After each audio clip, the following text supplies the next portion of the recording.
In the twilight of the Southern and Northern Dynasties, during the era of the Three Kingdoms, Liuhun reigned over Hebei, Yu Wentai asserted dominance in Guanshi, and Xiao Pusa cultivated Buddhism in Jiangdong. The ambitions of the warlords soared, while the common people shed tears of blood amidst the chaos. The smoke of battle once again rose over Mang Mountain, and the bones of the fallen lay strewn across the riverbank. In a time of great disorder, what has been divided must eventually unite. Crossing the Taihang Mountains and traversing the Yangtze River, the realm shall be unified anew, and an empire shall be rebuilt. Chapter 1. The Remnants of Mang Mountain. The moon shrouded in darkness, the wind howled fiercely, and flickering flames cast haunting shadows amidst the cacophony of neighing horses and wailing men, a din that pierced the ears and rattled the very soul. The enemy cavalry approaches. Hurry, hurry! On the dust-laden path, a throng of disheveled soldiers, remnants of the defeated, surged forward. Their anger at the sluggishness of their comrades manifested in the wild waving of spears and swords, threats echoing in the air. Many of the panicked soldiers abandoned the main road, fleeing desperately into the wilderness. Uncertain of how far they had fled, some collapsed on the way. While few paused to assist, most merely grabbed any discarded weapons and hastened westward. Amidst this scene of frantic escape, a small group of about a dozen stood still in the fields, appearing oddly out of place. Although they did not exhibit the telltale signs of defeat displayed by the fleeing masses, their expressions bore deeper sorrow. Though the Western forces are in retreat, they still have a place to return to. Where is our sanctuary?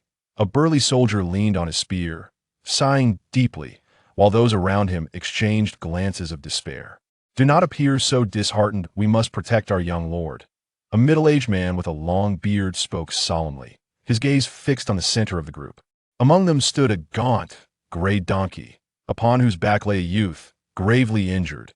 His forehead was bandaged with a cloth, and his long limbs hung limply at his sides, requiring the support of others to remain steady. The young lord's injury is dire, alas. The Western forces have acted with little honor. Though we're newly affiliated, we have fought alongside them in several skirmishes. They praised the young lord's valor at the gates, yet abandoned us here in Hungnom. Thankfully, the magistrate in charge of the city, Wang, remembered our past ties and allowed us to leave. But in this chaos, both General Gao and the lord are unaccounted for, and the young lord lies gravely unconscious. One voice lamented, while another, who was propping up the unconscious youth, suddenly exclaimed, "The young lord stirs." "Young lord, are you awake?" "Yes, yes, I am awake. Where is this? What has happened?" With great effort, the youth raised his head, though his eyes remained clouded, filled with confusion and astonishment. "Finally, the young lord has awakened.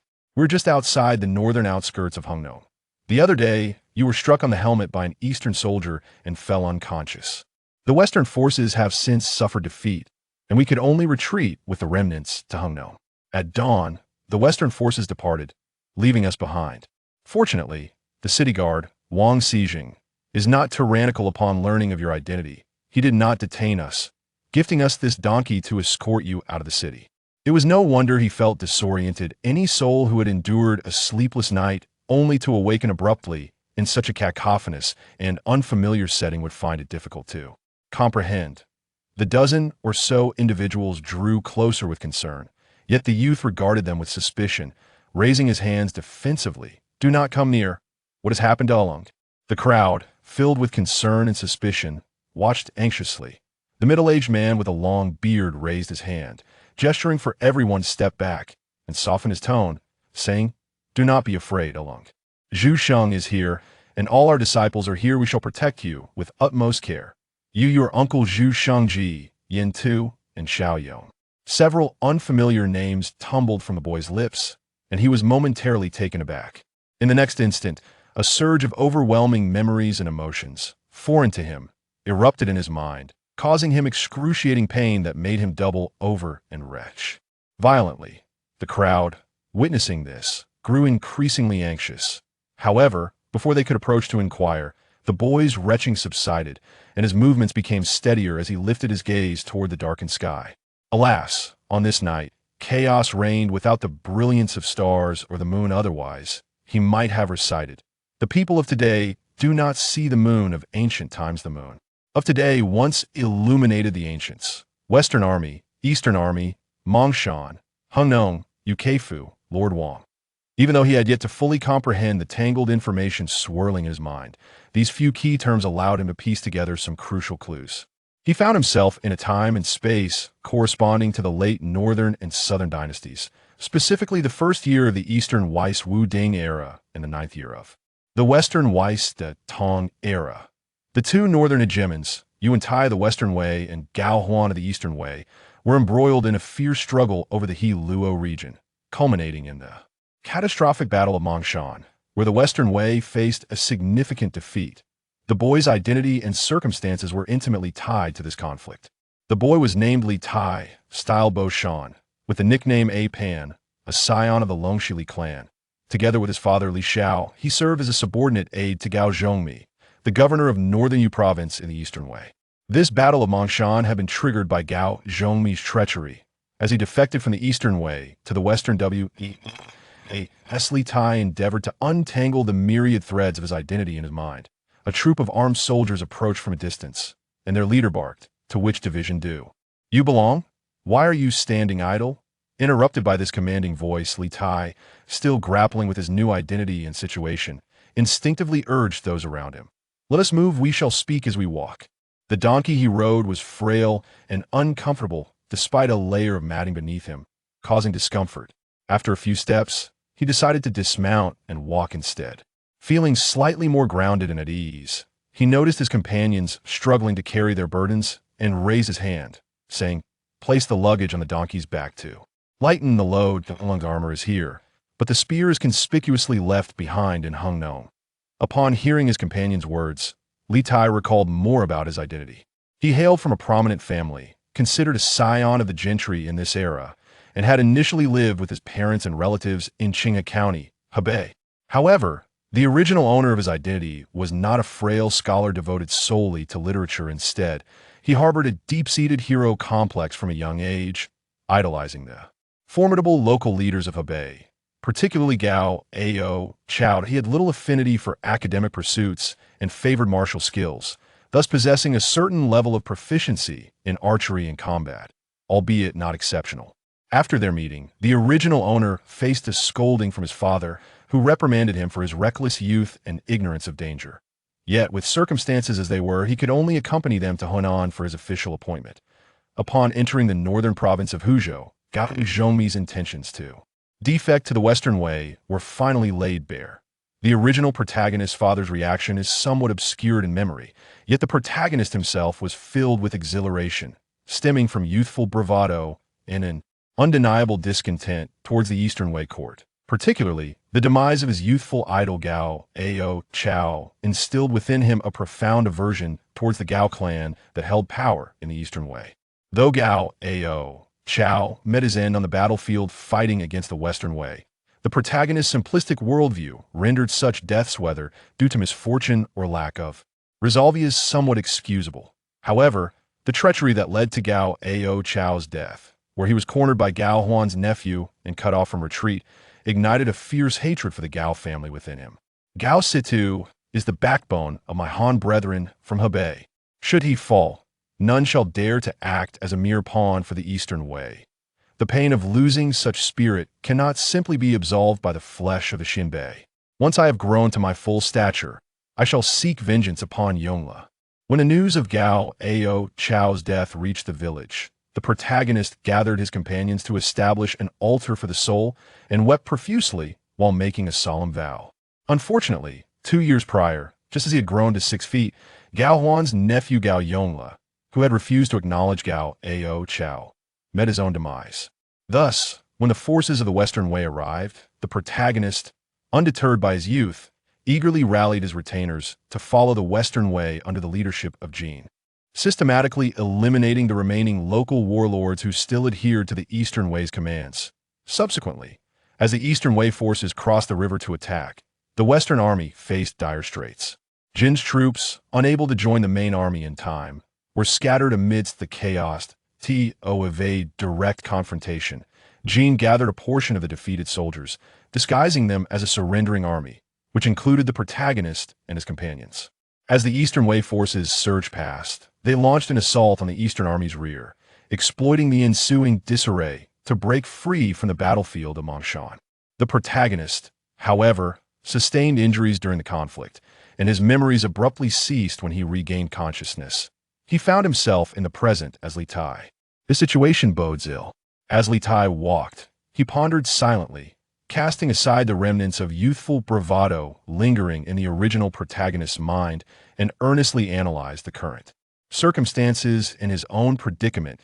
He had once been a content creator focusing on ancient culture, also delving into historical anecdotes, particularly the tumultuous love-hate relationship between the Eastern and Western Wei. The Battle of Mangshan represented the fourth confrontation between the two Wei factions vying for supremacy in the north. The Western Wei suffered a grievous defeat, effectively squandering the gains from previous conflicts and years of accumulation. Although the eventual unification of the north and the realm would be credited to the northern Zhou and Sui, originating from the Western Wei, that was a tale for another time. His present reality was that he had yet to fully extricate himself from the disastrous battlefield of Ho. Suddenly, a low growl from his stomach interrupted Li Tai's musings. Having been injured and unconscious for so long, he now felt a gnawing hunger. "Do you require sustenance, my lord?" A middle-aged man named Zhu Xing approached, gesturing discreetly towards a bundle on the donkey's back. "There are some rations here, but we must cook in a concealed spot." The surrounding roads and wilderness were teeming with fleeing soldiers, making it ill-advised to start a fire. "And oh need, we must prioritize our journey." Others were merely defeated soldiers, but his group were the treacherous traitors of the Eastern Dynasty. The fate of being pursued and captured by the Eastern Army was all too predictable. Li Tai was unwilling to sacrifice his life due to gluttonous desires, and even the thought of returning to Hungnong City to witness the legendary moment when Wang Xijing deceived the enemy with an empty city strategy was dismissed entirely. Thus, the group trudged westward, their pace a mix of deep strides and shallow steps. From dusk until dawn, they initially felt some fatigue, but eventually, they merely pressed on with gritted teeth, numb to the exhaustion. As they continued their journey into the morning, they encountered a relatively open plateau ahead that a wooden palisade obstructed the path to ascend, and beyond it, numerous valiant knights of the Western Army paraded while brandishing various banners, shouting incessantly. "What faction do the stragglers belong to? Approach and acknowledge the banners. No soldiers may ascend the plateau." Some soldiers protested, refusing to comply, but when arrows were drawn from behind the palisade, they could only bow their heads in submission and follow behind those who recognized the banners. "To which faction do we belong? Should we simply feign allegiance to pass through?" Li Tai, parched and with a pounding headache, urgently sought rest and spoke up. "Absolutely not. If we pledge allegiance to a banner and surrender our military status, it will be nearly impossible to escape later. I shall go ahead and call out," replied a middle-aged man named Zhu Sheng. Waving his hand, he then grasped his broad blade and stepped forward, addressing a Western knight holding a banner. "We, the subordinates of the esteemed Governor Dongzhou, have once fought alongside the Keifufu against the enemy, that we implore you to grant us passage." "Esteemed Governor? You mean the Eastern bandit Gao Zhongmi? He has been captured by General Zhao of the Left Army for concealing crucial military intelligence that led to our defeat. Are you his men? You appear to be spies for the Eastern bandits.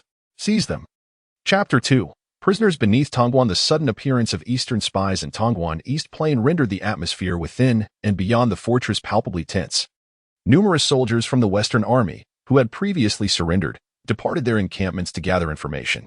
Li Tai, accompanied by over 30 individuals, appeared disheveled and battered, having been apprehended by more than 200 Western soldiers and marched up the earthworks. The size of their group had more than doubled, as several individuals standing too close were mistakenly captured alongside them. At a critical moment, Li Tai had shouted, "Spare lives yield greater merit. Decapitation is insufficient reward."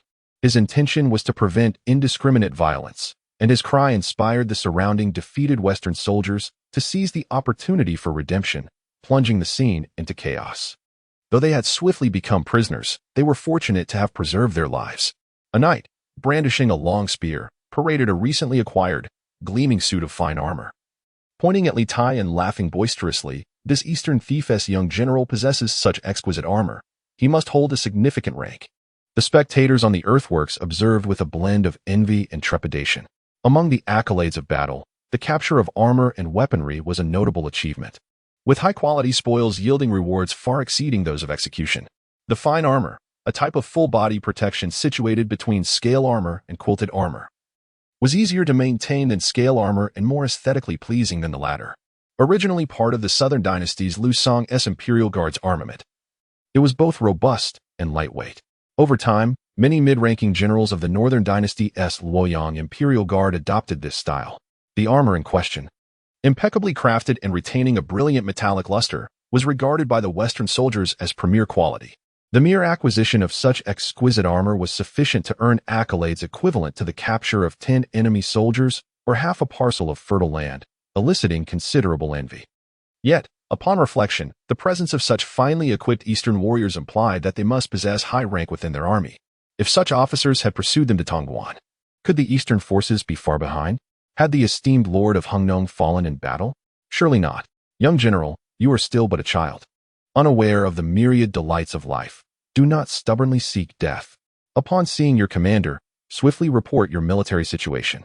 The esteemed Yu Wentai is benevolent and will not only spare your life but will also reward you with land and the companionship of women to settle in the West. Do you think I shall report to your grandmother? Li Tai, walking with his head bowed amidst the throng, felt a surge of despair upon hearing the surrounding discussions. His ancestors had once served as great generals of the Northern Wei, and the suit of armor was a treasured family heirloom, not supplied by the Eastern Wei court. In a hasty departure, his father had merely been a private recruit under Gao Zhongmi, without any official recognition from the Eastern Wei court. Do not fear, my brother. The soldiers are merely ambitious and have misunderstood. Once they speak with their superior, the misunderstanding will surely be resolved. Li Tai and Appos, as family member, Li Zhuxing, leaned in to offer quiet comfort, only to be harshly reprimanded and pulled away by the soldiers escorting them. The bitterness in Li Tai's heart deepened upon hearing that Gao Zhongmi had been captured by the commander of the left flank, Zhao Gui. He sensed that the situation had taken a dire turn. The Battle of Mangshan resulted in a catastrophic defeat for the Western Wei. In the wake of this calamity, whether it be the shifting of blame or the scapegoating of individuals, Gao Zhongmi, the defector who directly instigated the conflict between the two nations, emerged as an ideal target for ire. As subordinates of Gao Zhongmi, could his companions truly expect to benefit from this? In times of chaos, it is the military might and territorial control that hold paramount importance. With these, one is a hero. Without them, one is not. Was Ho Jing fierce or not? Once he lost control of Hunan, he became merely a stray dog in the Southern Dynasties, used by Xiao Yan of the Southern Liang as a bargaining chip in negotiations with the Eastern Wei. Gao Zhongmi's abilities and reputation pale in comparison to Ho Jing's. At least Ho Jing managed to stir up trouble all the way to Jiangkang. There is little record of Gao Zhongmi and Appos as notable deeds following the Battle of Mangshan. Furthermore, even if Gao Zhongmi could still cause a stir, it would not alleviate his current dire predicament, even with the advantage of historical foresight. Should he inform the opposing commander that Gao Huan would not pursue victory, how would the enemy perceive his words? The critical failure at Mangshan had already solidified as an undeniable fact.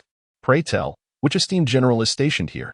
In this moment of life and death, he strove to suppress the rising tide of fear within him, forcing himself to regain composure. Squinting with one eye, swollen from an unknown assailant's blow, he turned to quietly inquire of a nearby soldier from the Western Army. What? Are you still attempting to pry into our military secrets? What good would it do you to know? The commander here is my lord, leading several troops. The Western soldier shot him a disdainful glance, then coldly retorted, several troops? Is that a term or a quantity? Are your Western soldiers so tight-lipped that even mentioning it feels like saying nothing at all? Li Tai dared not press further, instead lowering his head in deep contemplation. His own knowledge base did not support such precise inquiries, and the scant memories from his former self provided little insight. He could recall only one official, Liuhun, who had been dispatched to Hulao for support, as well as Eugene, who had once fought alongside them before abandoning them at Hangnong. He pondered whether the term several troops mentioned by the soldier included Liuhun and Eugene. As for Eugene, that treacherous old fox was hardly worth discussing. His memories of Liuhun were somewhat favorable. They had greeted each other warmly upon meeting. However, the elder, Li Xiao, had treated Liuhun with indifference, indicating that Liuhun was likely just another ambitious figure rising amidst the chaos. falsely claiming the lineage of the Longxili clan. Yet, Li Tai cared little for such matters. If by chance Li Yuan was indeed in the city and could come to his aid, he would certainly be pleased to acknowledge this connection as a member of the Longxili clan. Moreover, recognizing Li Hu would be a substantial boon. If he could establish a rapport with Li Hu, it would be a mutually beneficial arrangement, and the very thought of future generations of Li Tang would be exhilarating. Indeed, his name was Li Tai, sharing a name with Li Shimon's son. Nevertheless, for now, he would call Li Hu Big Brother, while they referred to him as their ancestor. Lost in such thoughts, he arrived at Tongguan, where he intended to gaze upon the grandeur of this ancient fortress. However, he was prevented from looking up and was forcefully escorted into the city. Within the gate, the atmosphere was far more somber and solemn compared to the clamor outside. Several Western soldiers, who had been wrongfully captured and had previously shouted their innocence, now dared not raise their voices, lending an air of strict military discipline to the surroundings. Within the gates, an officer stood firm, halting their procession into the city with inquiries. Upon learning the circumstances, the officer and Apos' countenance shifted, and he pointed at Li Tai. Intoning gravely, "Bring this scoundrel into the hall. Detain the others at the side for separate questioning." With that, two robust soldiers bound Li Tai anew with even sturdier ropes, propping him up under their staffs and dragging him towards the inner court. Though the brigand appeared youthful, he remained unperturbed, displaying a modicum of courage. Yet, the severity of military law was undeniable. No matter how resolute he might be, it would ultimately be futile. The officer, noticing Li Tai's lack of fear or pleas for mercy, felt a fleeting surprise, which quickly morphed into a cold, menacing smile. Upon hearing the officer's words, the corners of Li Tai's mouth twitched. How could he not be afraid when facing life and death? However, an overwhelming sense of absurdity pervaded his thoughts, stemming from both his unexpected arrival in this world and the misunderstandings regarding his identity by these Western forces. Given the urgency of the military intelligence concerning the Eastern bandits in pursuit, the officer did not linger, swiftly escorting Li Tai to the court, where he summoned the guards and personal aides to inform them. Fools! How can such clumsy dolts fail to comprehend my words? Why can they not document this properly? His former self had grasped the Xianbei language, having been steeped in the Xianbei rule for ages. Although Emperor Xiaowen had sought to transform customs, the rural Xianbei populace had not fully assimilated. Following Gao Huan and other northern military leaders and Apos' ascendancy in Hebei, the region became increasingly influenced by the Hu culture. Gao Ao and Apos' formidable reputation commanded respect, and others, including Gao Huan, refrained from speaking nonsense before him. Yet, as a mere acolyte of Gao Ao, Li Tai's previous existence lacked such imposing authority, necessitating frequent interactions with Xianbei language and customs. Thus, while Li Tai could understand Xianbei, he was unable to articulate it. His former self took pride in Han attire and never uttered a word of Hu dialect. As for him, the language felt even more foreign, even if he comprehended it. He needed to mentally navigate several convolutions before he could discern any meaning. The cacophony of insults in the court left Li Tai bewildered and anxious that this tempest of rage might soon be redirected towards him. However, a subsequent barrage of curses ignited a flicker of hope within him. With the troops in Hangnon being few and Wang Xijing's strength insufficient to withstand, it was not unexpected that he would fail to live up to the expectations placed upon him by the Grand Chancellor. In the east, in Chang'an, where could one not find a resting place? Even if the eastern bandits were upon him, he felt no fear. His only ire was directed at Zhao Gui, the treacherous scoundrel who abandoned the army, leaving him to bear the brunt of the enemy and Apos' pursuit, shedding the blood of his comrades in a desperate bid to shield against the onslaught. Such hatred, such loathing. As the aides entered to report, the din within the hall escalated further. Upon hearing this, Li Tai and Apos' eyes brightened with realization, grasping who presided within. Several commanders, indeed, several commanders. The Battle of Mangshan between the Western and Eastern Wei was fraught with twists and turns, with both sides enduring lamentable failures. Consequently, the war's intricacies and the performances of its participants have often been the subject of lively discourse and fascination. Had these commanders been elsewhere, Li Tai might have remained oblivious. But recalling the tumult of the battle at Mangshan and the voices of his adversaries, he suddenly remembered they were none other than the commanders of the Western Wei's right army. Upon recognizing the identity of the other party, a sudden spark of inspiration illuminated Li Tai's mind. Without pausing for thorough contemplation, he immediately exclaimed, "Comrades or friends, united in enmity. I share a profound disdain for Xiao Gui alongside the general. Please inscribe his vile deeds and amplify our resolve. Chapter 3. The husband's valor. Who is this? A heavy footfall swiftly emerged from within the hall. And then Li Tai heard the officer who had guided him here quickly respond. It is indeed the eastern thief captured at the foot of Guanshi. I am not an envoy of Dongzhou. Without waiting for the officer to finish his words, Li Tai hastily refuted. I am a loyal subject under the command of the esteemed governor of Biyu, a descendant of the illustrious Li family of Longxi, the grandson of Duke Xianjing, Li Bashang. I recently remained behind after our forces engaged the bandits, sustaining injuries, and I was compelled to retreat alongside the envoy from Hungnong.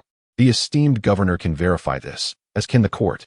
In his desperation to survive, he hurriedly proclaimed his distinguished lineage and attempted to share a fragment of the credit for the empty city strategy attributed to Wang Xijing, striving to draw attention and respect from those present. Have the eastern thieves retreated? The officer, whose identity was somewhat ambiguous, stepped closer, pressing the blunt end of his staff against the back of Li Tai and Apos, as head, rendering him unable to lift it. He felt a formidable figure looming above him.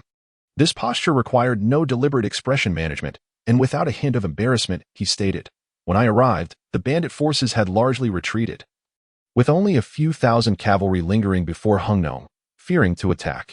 He had seen no bandit forces. Upon opening his eyes, he merely followed his companions westward. History books mention that after the Battle of Mangshan, Gao Huan had ordered a withdrawal due to the despondency of his generals, sending merely a few thousand to pursue, only to be deterred by Wang Xijing's clever stratagem at Hungnong. Although the current historical narrative included him as a minor butterfly in the grand scheme, his impact on the situation was negligible, unless he were a bastard son of Gao Huan.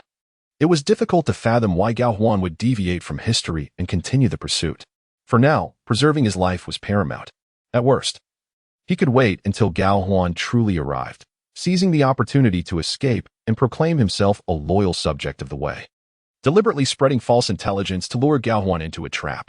To Li Tai, both sides were equally dubious. Aligning with either was merely a matter of survival, as he could not contend with either at present. Once he found his chance and gained power, he had no need for them.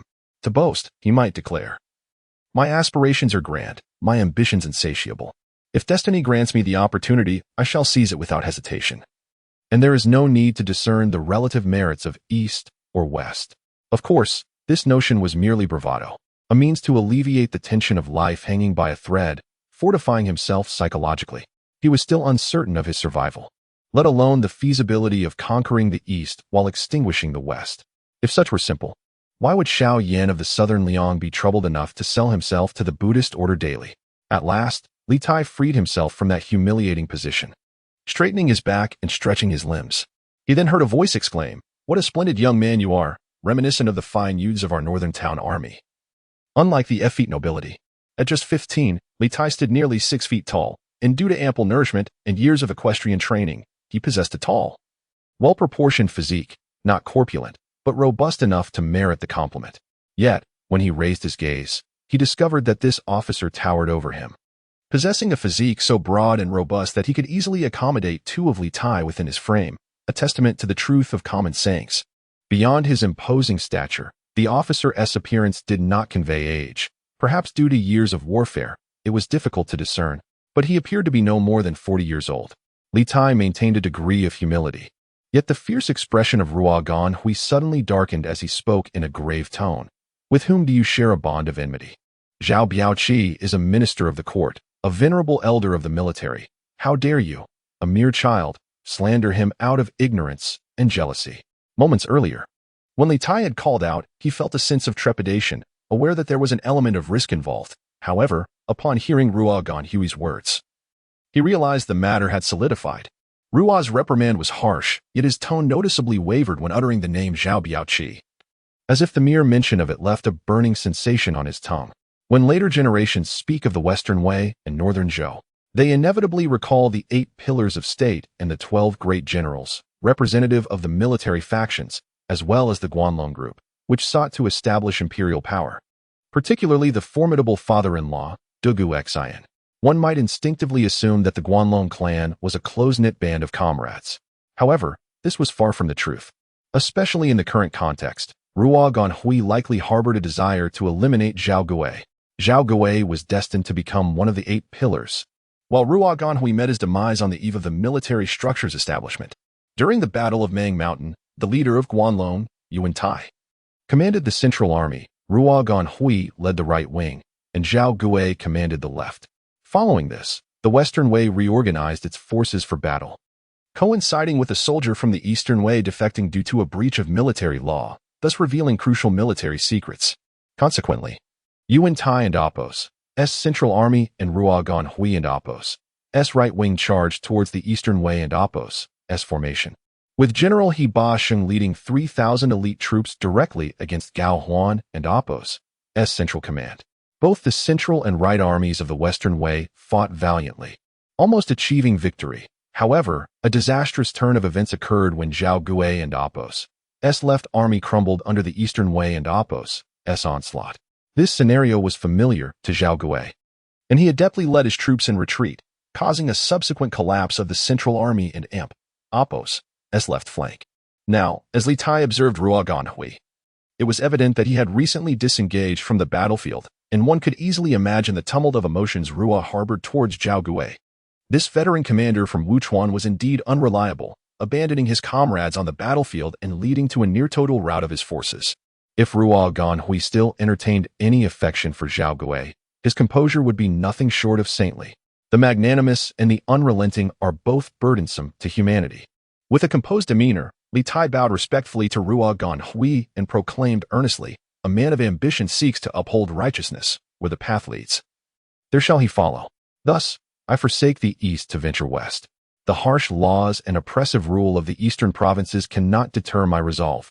Though Zhao Biaoqi is a treasured minister of the realm, in comparison to the righteous path, he is but dust. His disheartened ambitions and misplaced wrath towards the common folk obstruct the pursuit of righteousness, a grave evil indeed. As for me, though I am but a humble man, my 7-foot frame shall not hesitate to speak the truth." Upon hearing Li Tai's impassioned speech, Ruo Ganhui first fell silent, his countenance obscured beneath a thick mane of hair, betraying no subtle shift in emotion. After a brief moment, he suddenly erupted in rage, unsheathing his dagger and striking the officer who had escorted Li Tai with the flat of the blade, berating him fiercely. Such grandiloquent words of ambition cannot belong to a traitor.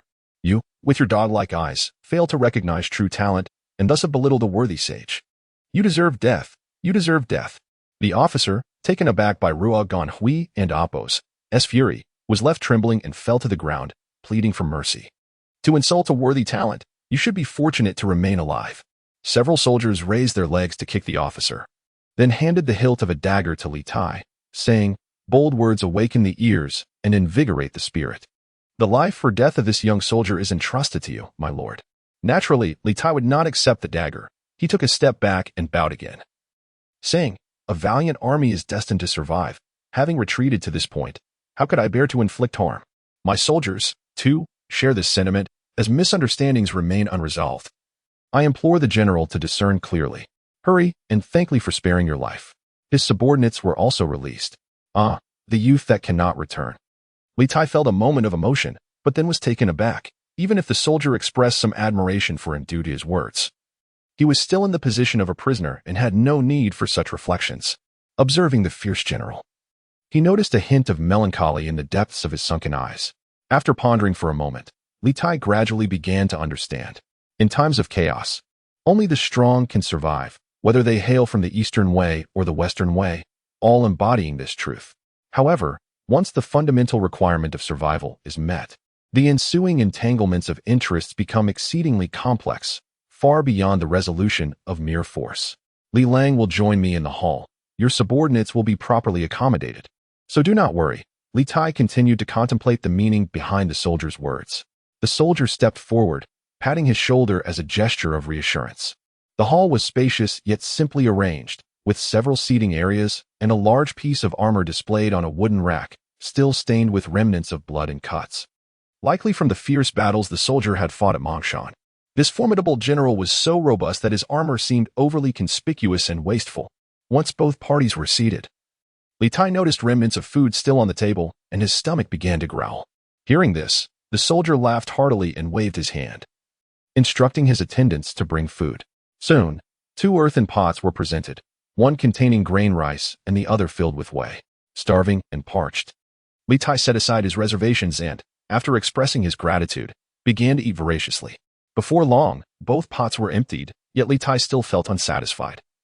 Though he refrained from requesting more, feeling both embarrassed and noting the food's lackluster flavor, the soldier, propping himself up with one hand, scratched thoughtfully at his thick beard, smiling as he watched Li Tai eat. When Li Tai finally set down his bowl and chopsticks, the soldier remarked with a grin, "Li Lang's demeanor truly does not resemble that of a member of the affluent class." Chapter 4. The Villains of the Rustic Morality in a Brief Encounter. Ruo Ganhui had expressed his sentiments on 2 occasions, reflecting that this era hardly merits flattery. He harbored lingering doubts about Li Tai's familial lineage and status. Yet Li Tai interpreted this as an affirmation of his worth. With his hunger abated, Li Tai's mind grew sharper, eschewing any ostentation of noble lineage. There was no embarrassment. After all, he did not belong to the circles of propriety. "I have heard of Li Longxiong's renouncement.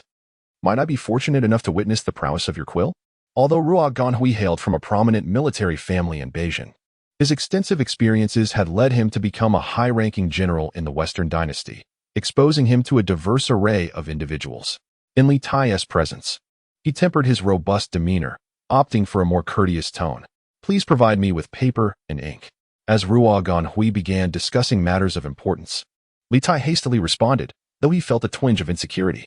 In his previous life, he had been a content creator specializing in ancient styles, possessing some experience in crafting prose and occasionally indulging in ink and brushwork for inspiration. However, he wrestled with self-doubt regarding whether he could truly live up to his noble heritage. At present, Ruo Ganhui clearly regarded his identity and abilities with skepticism. When the soldiers delivered the writing materials, Li Tai first dipped his brush into the ink, sketching a few strokes, then set it down decisively. "In the tumult of battle, I have suffered injuries to my sinews and bones. I fear my ineptitude may tarnish my words. I request that the scribe transcribes my account." Li Tai resolved to conceal his shortcomings for the time being. Ruo Ganhui, upon hearing this, exhibited no extreme reaction, merely summoning a scribe. He noted that the young man's earlier meal had shown signs of fatigue in his shoulders and arms, and since the high command often employed scribes to ensure efficiency, he decided it was unnecessary to display his growing doubts concerning the youth and Apos' status. Li Lang's earlier declarations were indeed commendable and worthy of being recorded. Although Ruo Ganhui lacked literary discernment, he possessed a keen ability to distinguish between laudable and contemptible remarks. His words struck at the heart of his sentiments regarding Zhao Gui, the ineffectual elder brother from Wuchuan. "Thank you, General, for amplifying my voice at the high command and for advocating for the plight of the surrendered." Li Tai promptly expressed his gratitude. The circle in Guangdong was rather confined, and he did not aspire to elbow his way into its core merely by virtue of being a surrendered individual. His true reliance lay with Gao Zhongmi and his father. Gao Zhongmi had been captured by Zhao Gui, and it was likely that his father, Li Xiao, was also in captivity. If he could leverage Ruo Ganhui's connections to approach Yu Wentai and persuade him to command Zhao Gui to release the two of them, it would be ideal. Ruo Ganhui nodded, gesturing for Li Tai to take a seat, while he resumed his contemplative frown. Currently, Ruo Ganhui harbored an intense desire to confront Zhao Gui. However, he was aware of the many reservations that accompanied such animosity when it came to expressing it through words or actions. The intricacies of relationships within the Western Dynasty were even more convoluted than those in the Eastern Dynasty. Even within their small circle from Wuchuan, interpersonal entanglements ran deep. Past grievances might have been obscured by victories on the battlefield, yet the recent defeat at Mangshan rendered such veils insufficient. Among the distinguished members of the Wuchuan faction in Guangdong, the most esteemed figures are undoubtedly the Grand General Yu Wentai and the Grand Minister Hebei Sheng, followed closely by Zhao Gui and Dugu Xian. Although several other individuals have made notable contributions, they are undoubtedly regarded as the younger generation due to their age. When Hebei Yu entered the capital, Ruo Ganhui was merely in his early 20s, and he is still only 35 now. The Grand General's attitude towards the Wuchuan faction is one of camaraderie and loyalty, particularly towards the commanding generals, who are treated with exceptional generosity and rarely face the strictures of state law. Given the Grand General and Apos' stance, it would be inconceivable for Ruo Ganhui, as a junior figure, to confront Zhao Gui, as such actions would inevitably lead to a profound breach of familial allegiance, especially in the wake of a recent defeat. With public sentiment in turmoil, a misstep could easily escalate into political upheaval. In fact, prior to the retreat at Hangnong. The Grand General had summoned Ruogan Hui for a dialogue, urging him to endure for the sake of the nation and not to take offense at Zhao Gui and Apos' conduct on the battlefield. Yet, the more others implored restraint, the more Ruogan Hui and Apos' indignation festered. Despite his failure at the Battle of Mangshan, he held his head high. How could it be that after retreating, the cowardly Zhao Gui, who abandoned his troops, was afforded protection and care, while he himself became a source of discord? This bitterness was something Ruogan Hui could not swallow, yet he was at a loss for how to express it.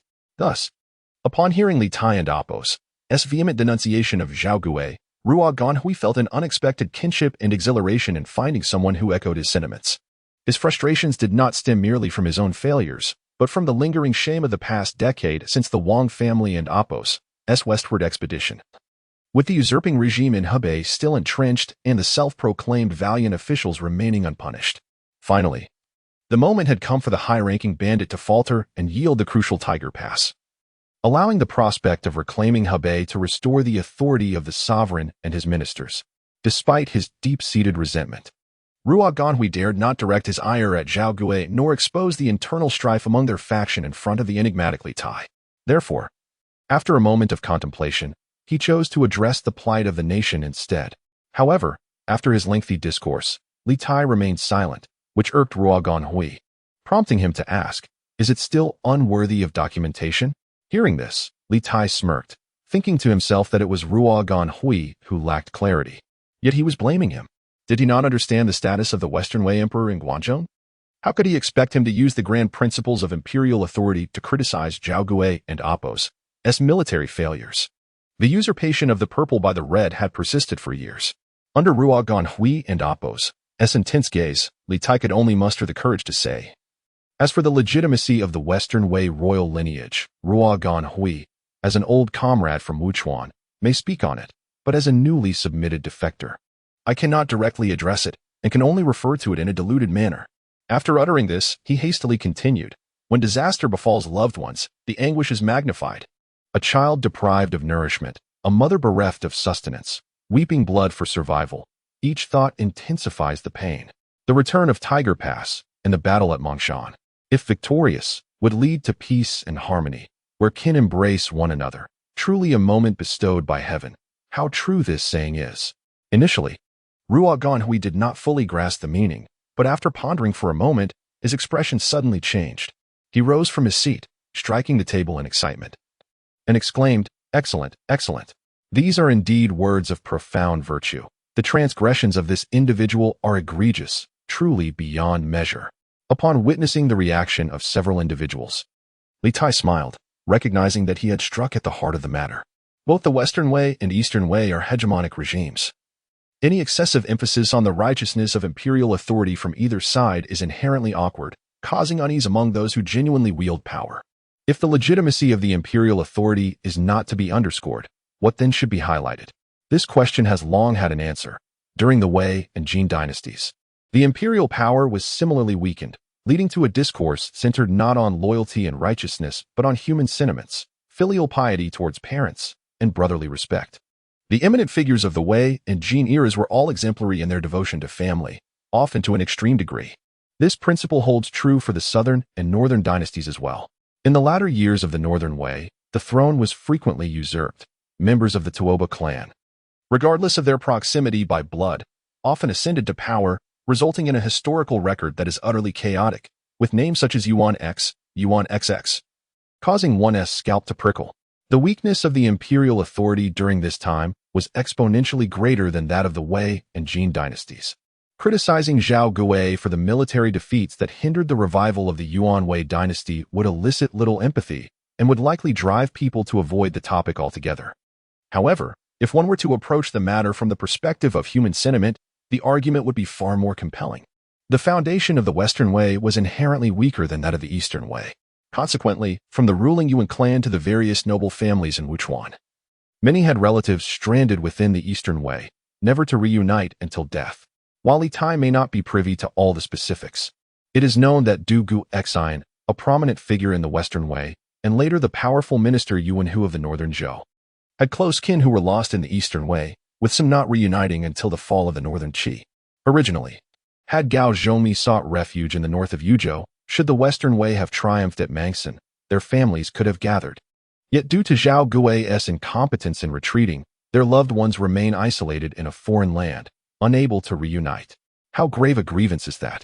As for whether the Western Wei could have capitalized on their victory at Mangshan to extinguish the Eastern Wei, that remains speculative, and Li Tai cannot ascertain such outcomes. He merely stokes the flames, not responsible for substantiating arguments.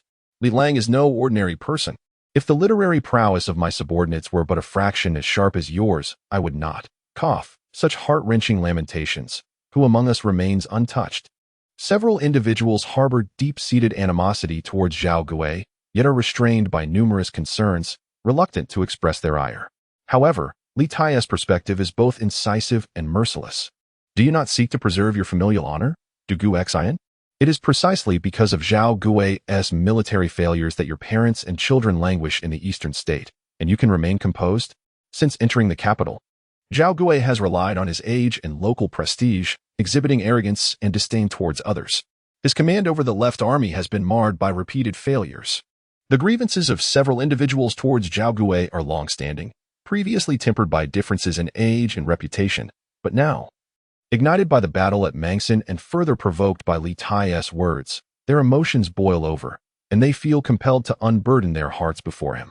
This individual is nothing but a disgrace to local honor, a guide for treacherous forces. Li Tai, in his quest to rescue Gao Zhongmi and his father Li Xiao, must inevitably clash with Zhao Gui. Offending him is unavoidable, so why not offend him thoroughly? His words have turned acerbic. Write it down, write it down. Not a single word should be altered. Several steps rush to the writing desk, causing the court to hum with commotion, while advising the clerks. They encouraged Li Tai to persist. However, Li Tai remained unmoved by the urging, recognizing that offending Zhao Gui was inevitable. Yet he had no intention of incurring the displeasure of Yu Wentai, as he still needed to establish himself and live in Guangzhou. The defeat in this battle for the Western Wei was indeed catastrophic. From Yu Wentai and Appo's perspective, the paramount concern at present was to maintain stability and swiftly regain strength, rather than to scrutinize the accountability for the defeat. Moreover, given that he personally commanded and oversaw the battle, delving into the reasons for the loss would merely serve to slap his own face. Chapter 5. The Black Otter of the Yuan clan as land and sea succumb to devastation, like the embers of a dying fire, though not originating from this moment. The calamity is palpable today. Among the valiant souls of this realm, none can bear to witness such a catastrophe. In the spacious hall, a robust middle-aged man with pronounced features reclines on a wooden couch. This is Yu Wentai, the Grand Chancellor of the Western Dynasty. His demeanor, initially somber, softened somewhat upon hearing the scribe recite these passages, prompting him to comment, though the text lacks renown, its reasoning is still coherent. If Weibao's counsel is limited to mere censure, then I have misjudged him. Uncle, with all due respect, I cannot concur. Is there any word in this preface that does not reflect the truth? Zhao Gui is unworthy of his position, having led the army to the brink of failure, and his sins extend far beyond the tragic fate of the thousands of soldiers lost at Mangshan. The Yuan clan has numerous relatives scattered throughout the Eastern Dynasty, including the mother of Yuanhu.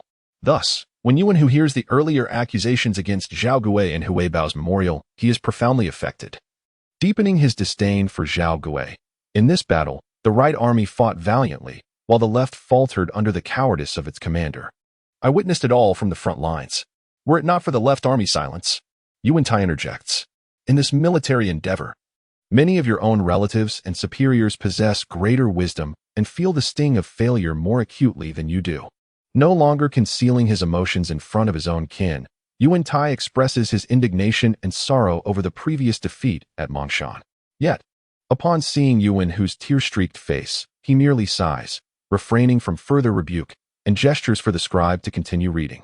Currently, in our governance, the Grand Chancellor wields significant power, ruling with benevolence. The disheartened are united through righteousness. The elders of Guanshi are treated with respect, and both new and old allies are bound by trust. The path is vast, encompassing all. Those who partake, regardless of their station, are equally nourished by it. The Grand Chancellor determines its application. Upon hearing this, Yu Wentai and Appo's eyes flicker, and he interrupts the scribe once more, sitting upright on the couch, and addresses Yuanhu with a grave tone.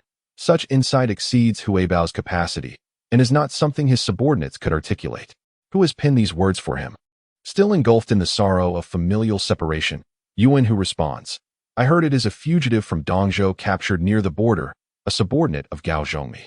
Following Gao Zhongmi's capture by Zhao Gui, he sought refuge in the military camp to offer counsel. The talents of Dongzhou are indeed more remarkable than those of Guanshi. Yu Wentai, upon hearing this, lets out a sigh, his words and demeanor imbued with a hint of envy, and then gestures for the scribe to proceed with the reading. Historically, effective governance has involved arming the populace, safeguarding wealth among the people, applying the principles of the way, and leading with law, balancing both grace and authority. All paths lead to success. The downfall of the Qin was not due to Chu. The deer perished within its own territory, and those who follow the way shall prevail. By utilizing the advantages of the land and bolstering morale, even the most obstinate rebels are not to be feared. Morale thrives not in oppression but in liberation. To guide and gather, then the way shall flourish. As Yu Wentai listens, his expression becomes somewhat strained, his gaze flitting across the assembly, betraying a hint of discomfort as if his thoughts have been laid bare. After a moment and pause, he lets out a cold laugh and remarks, I had expected to encounter genuine insight, yet it appears this is merely the deluded ramblings of a fool. Indeed, armored soldiers are the very foundation of a dynasty, potent instruments for vanquishing adversaries. When clad in armor, the populace is bound to become belligerent, and wealth will inevitably be bestowed upon the people, leading to a society rife with cunning and caprice. Although Chu may have dwindled to but 3 households, the demise of Qin must surely herald the rise of Chu. The conclusions drawn in ancient texts cannot be dismissed or overturned by mere speculations regarding the right or wrong path. Upon hearing these words, Yuan Hu nodded in agreement, asserting that the concepts of right and wrong are not grounded in tangible discourse. He observed that those who are headstrong and boastful in this world often possess the most robust warriors, which he deemed a fundamental truth. Are you aware that the fall of Qin must lead to the ascendance of Chu? Pray, elucidate what led to Qin and Appo's downfall at the hands of Chu. Although Yu Wentai was not well versed in literature during his youth, he became increasingly invested in scholarly pursuits as his authority grew. He did not wish for his subordinates to be mere brutes devoid of knowledge, and frequently imparted teachings of classical texts and moral principles to his own relatives. Yuan Hu, faced with this inquiry, felt somewhat embarrassed.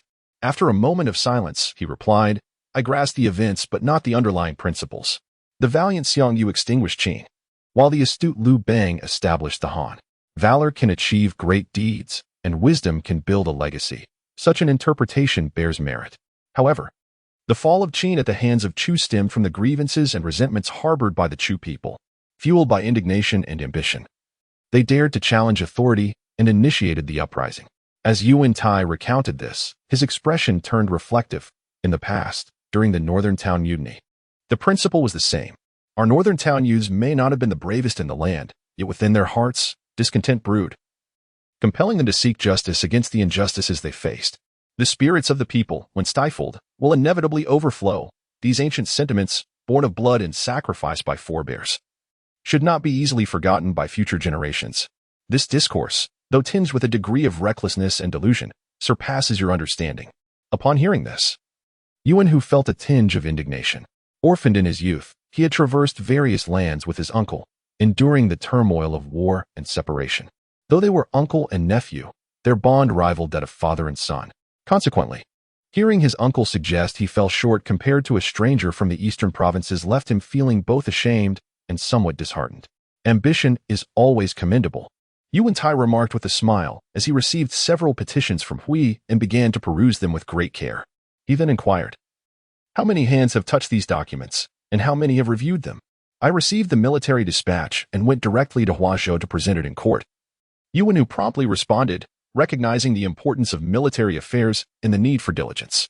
You may take your leave and rest, Yu Wentai said. Dismissing his nephew from the hall, he then turned to his trusted soldiers and asked, has Zhao the cavalry commander arrived at the palace? The cavalry officer reported. On his way back, his horse was startled and he fell, sustaining injuries. He requests to return once he is recovered. After addressing these matters, Yu Wentai ordered copies of the documents he had annotated to be distributed among several ministers in the court, while the unaltered originals he contemplated for a moment before sending to Grand Tutor Hebei. Maximizing advantages and bolstering morale, how intriguing. Liuhun relies on his might, yet his path to virtue has thus become obstructed. Indeed, there are gains and losses to consider. Having concluded these tasks, Yu Wentai sighed and returned to the multitude of documents before him. Following the defeat at Taihang Mountain, he had an overwhelming number of issues to resolve and no leisure to concentrate on any singular matter. Upon learning that the subsequent military actions of Eastern Wei did not contravene historical records, Li Tai also breathed a sigh of relief. His previous thoughts were somewhat rash and reckless, underestimating the vigilance of the ancients. He had even contemplated that if Gao Huan's army were to attack, he might seize the opportunity to defect and save himself, yet in reality, such an opportunity was non-existent. Although he had vehemently criticized Zhao Gui alongside Ruo Ganhui, discovering a mutual emotional connection, Ruo Ganhui still did not place complete trust in him.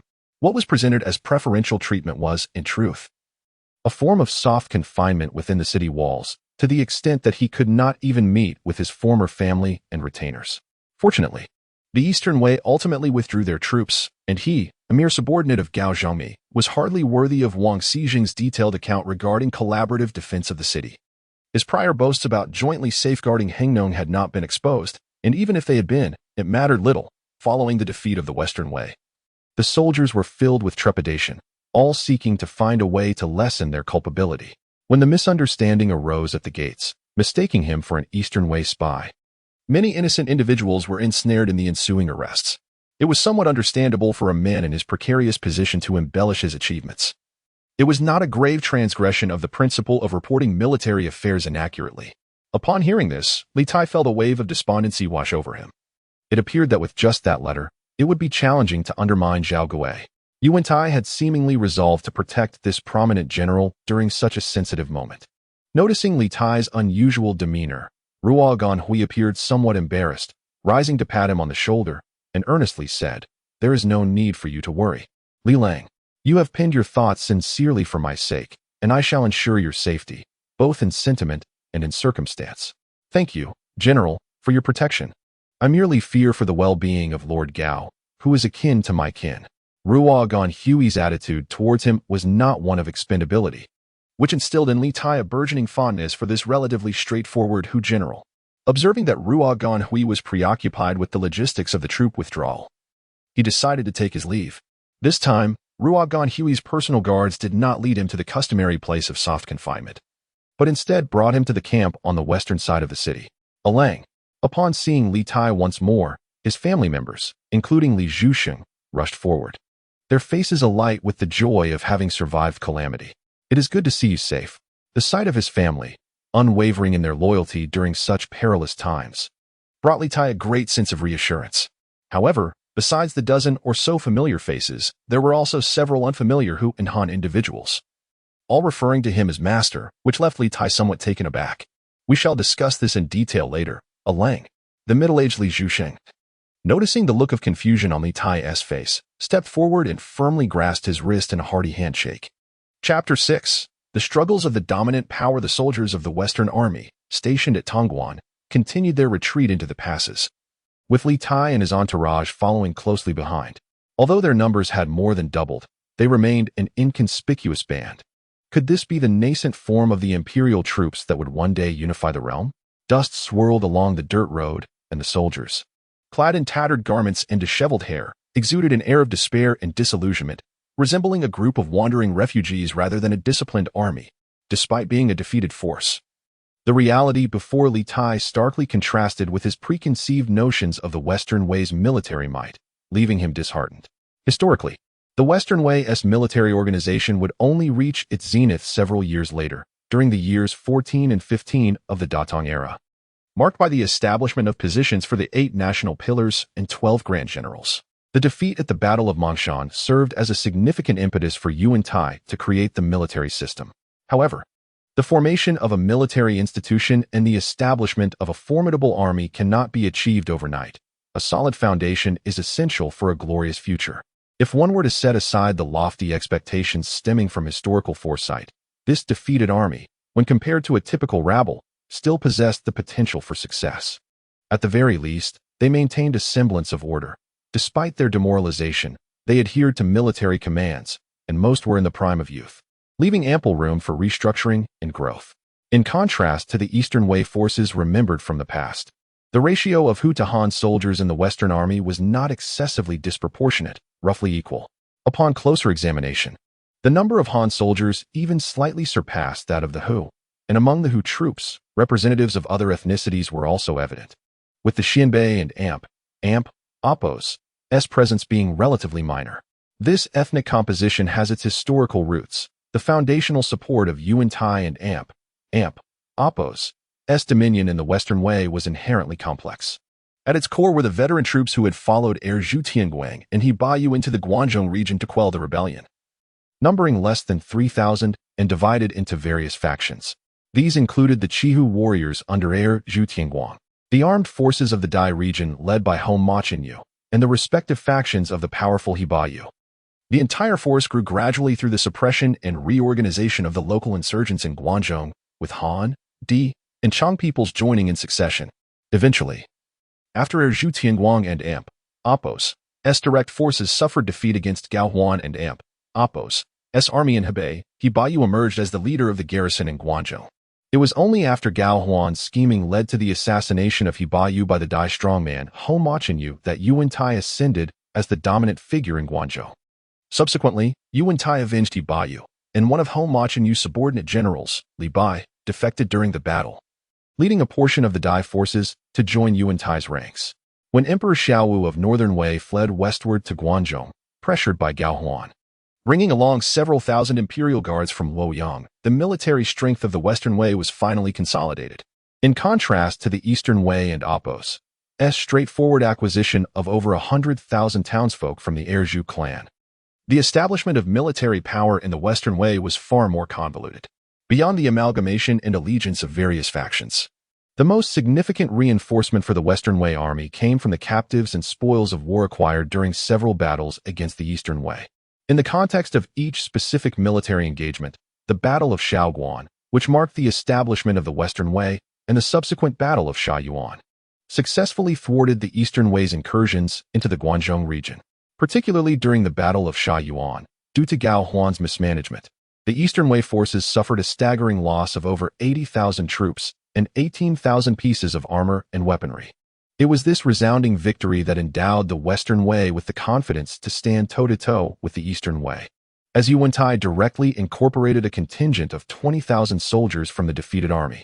Following the Battle of Shaoyuan, the Western Wei seized control of the Halua region, including Luoyang, which became a catalyst for the forthcoming Battle of Heqiao.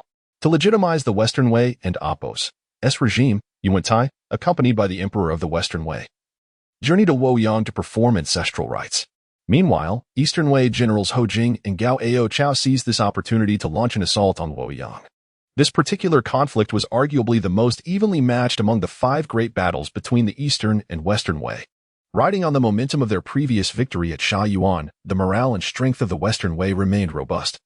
Although the Eastern Wei was represented only by a fraction of its forces, namely Hou Jing and Gao Chao, at the onset of the Battle of Heqiao, Yu Wentai found himself in peril due to underestimating the enemy and advancing recklessly, but he managed to escape thanks to the quick thinking of General Li Mu.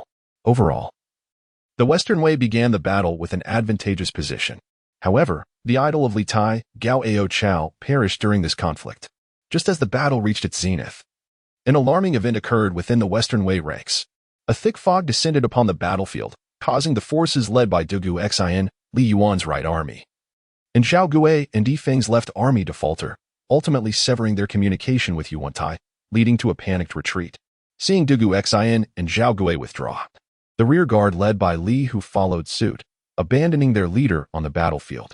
Consequently, when Yu Wentai escaped, he was so frightened that he could not find rest, requiring the comfort of the thigh of his godson, the Han noble Kai Yu, to finally fall asleep, underscoring the profound psychological impact of the defeat and abandonment he experienced. By the time Gao Huan learned of the frontline circumstances and advanced to provide reinforcements, the Western Wei forces had already retreated beyond Tongguan. Although the Western Wei faced defeat at Heqiao, their swift retreat meant that, aside from Yu Wentai's near loss of composure, they did not suffer significant casualties. Conversely, the Eastern Wei lost the general Gao Chao, which led to a degree of estrangement between him and certain Han aristocrats. Subsequently, Gao Chao's brother, Gao Zhongmi, surrendered northern Yuzhou to the Western Wei, notably offering the strategic Hulao Pass, which became a pivotal point in the ensuing Battle of Mangshan. In this battle, despite the convoluted course of warfare, both nations mobilized their principal forces. The outcome revealed that, at least for the time being, the Western Wei and Apos' national strength was still significantly inferior to that of the Eastern Wei. Li Tai and Apos' arrival in this tumultuous world, defecting from the Eastern Wei to the Western Wei, appeared foolish in the grand scheme. However, from a perspective of future prospects, it bore a semblance of enlightenment. As the catastrophic defeat at Mangshan prompted Yu Wentai to make a significant decision to actively recruit Han aristocrats into his ranks, supplementing the military and Apos' deficiencies with local troops and privately raised forces, thereby initiating the establishment of a provincial soldier system. Undoubtedly, during this period, being a Han individual in the Western Wei presented far more opportunities than in the Eastern Wei. However, when it comes to specific regions, the opportunity window in the Western Wei primarily opened for the powerful Han gentry of the Guangdong region. Li Tai, as a newly affiliated villager from the Eastern Province, found himself in an awkward position. His chances of joining the future Guangdong coalition and becoming a core member remained exceedingly slim. Thus, while drafting petitions for various dignitaries, he interspersed his personal aspirations, fervently advocating for the large-scale recruitment of Han warriors to bolster the stability of the regime. Such suggestions, of course, could hardly be deemed innovative. Yu Wentai, a remarkable figure of his generation, was capable of withstanding the immense pressure from Gao Huan and establishing a stronghold in Guangdong, even surpassing others in the future. He undoubtedly recognized the significance of recruiting Han elites. This line of thought must have long been formed in Yu Wentai's mind, yet the specific measures and steps remained uncertain, especially after the catastrophic defeat at Mangshan, which left him with little room for further hesitation. Even without Li Tai's proposals, such measures would have soon been implemented on a grand scale. Li Tai did not expect that a mere letter would earn him Yu Wentai and Apos' utmost respect or elevate him to the status of a national hero. Rather, his primary intention was to convey a sense of alignment with his superior. I share a profound connection with you. Your thoughts resonate with mine. While you are preoccupied, I am here to offer my modest assistance. However, he underestimated the complexity of the internal personnel disputes within the Western Wei regime, or perhaps his understanding lacked precision, ultimately failing to achieve the desired outcome. This was quite normal. Although he possessed a foundational proficiency in writing due to his profession and demonstrated a degree of historical foresight, he was not a product of this era. Previously, he had been addressing fellow forum members and platform spectators. But now he sought the attention of a genuine warlord amidst chaos, making it inevitable that his approach and the depth of his proposals would be somewhat unrestrained. Nevertheless, the fact that Ruo Ganhui, a central figure in the Guangdong regime, was still willing to provide him with protection indicates that his counsel, while perhaps not as impactful as anticipated, did not violate any significant taboos, and his survival in Guangdong was not in jeopardy. Yu Wentai, you are noble and extraordinary. You choose to ignore me, yet I will seek out Yangjian. In the future, I shall restore order and revive the Han legacy, and I shall contribute my efforts. If Yangjian proved unapproachable, he would turn to Liuhun to aid his brother in educating future generations. At this moment, while he was still caught up in his lofty ambitions, Li Zhuxing approached him, presenting a bundle of bamboo slips and whispering, "Alang. I have recorded the names of those 10 or so foreign guests. They too are willing to follow you." Although the Western Wei regime was currently weak and backward, it had not fallen to the point of relying on bamboo for record-keeping. The production of paper was relatively low, and it was not stockpiled as military supplies. So Li Tai could not find writing materials and resorted to using bamboo for note-taking. The bamboo slips bore the names of the newly joined soldiers from the Western Army, who had previously been mistakenly captured as Li Tai's companions near Tongwan. Even when they cried out for justice, no one believed or paid attention to them, and they were imprisoned alongside Li Tai's troops. Once Li Tai allied with Ruo Ganhui and reclaimed his troops, these individuals were returned to him without any differentiation regarding their original affiliations. Although Li Tai lacked experience in rebellion and entrepreneurship, he was acutely aware of the principle that military might prevails in chaotic times. Consequently, he would not refuse the opportunity to recruit the able-bodied men offered to him. Thus, during the march, he instructed Li Zhu to record the names of these individuals for future reference. Chapter 7. The difficulty of residing in Chang and Apos, and my lord. Please, have your meal. Li Tai waved his hand dismissively, gesturing towards the bubbling clay pot on the stove. He settled himself upon a nearby earthen mound and, as his subordinates prepared to serve him, added, "I have already dined in several command tents. You shall partake of your own provisions." Such a statement may seem somewhat pretentious. Yet Li Tai truly found it challenging to acclimatize to the military rations provided by the Western Wei army. The coarse grains, complete with husks and chaff, were scarcely cooked in the steaming clay pots, leaving the meal half raw and unfit for thorough chewing. Otherwise, the small stones and grit mixed within could easily shatter a tooth. Even this rudimentary fare was rationed within the army. Li Tai, having gained the favor of several key figures, enjoyed special consideration, allowing his subordinates to receive military provisions for 2 meals each day. However, the other soldiers, lacking the backing of a formidable leader, were often deprived of even such meager sustenance and had to march on empty stomachs. After several days of marching, Li Tai had witnessed and heard enough to understand the daily lives of the Western Wei troops. It must be said that when it comes to enduring hardship and toil, the ancients certainly surpassed modern individuals by leaps and bounds. Even for the esteemed general, the provisions were merely enhanced with a bit of oil, salt, and meat, delicacies that the vast majority of soldiers could only dream of. In terms of material comforts, one might argue that even an ordinary person in later generations would far exceed the luxuries enjoyed by ancient nobles. The advancements in productivity have indeed transformed society in myriad ways. Gradually coming to terms with his transmigration, Li Tai yearned to assimilate into this era.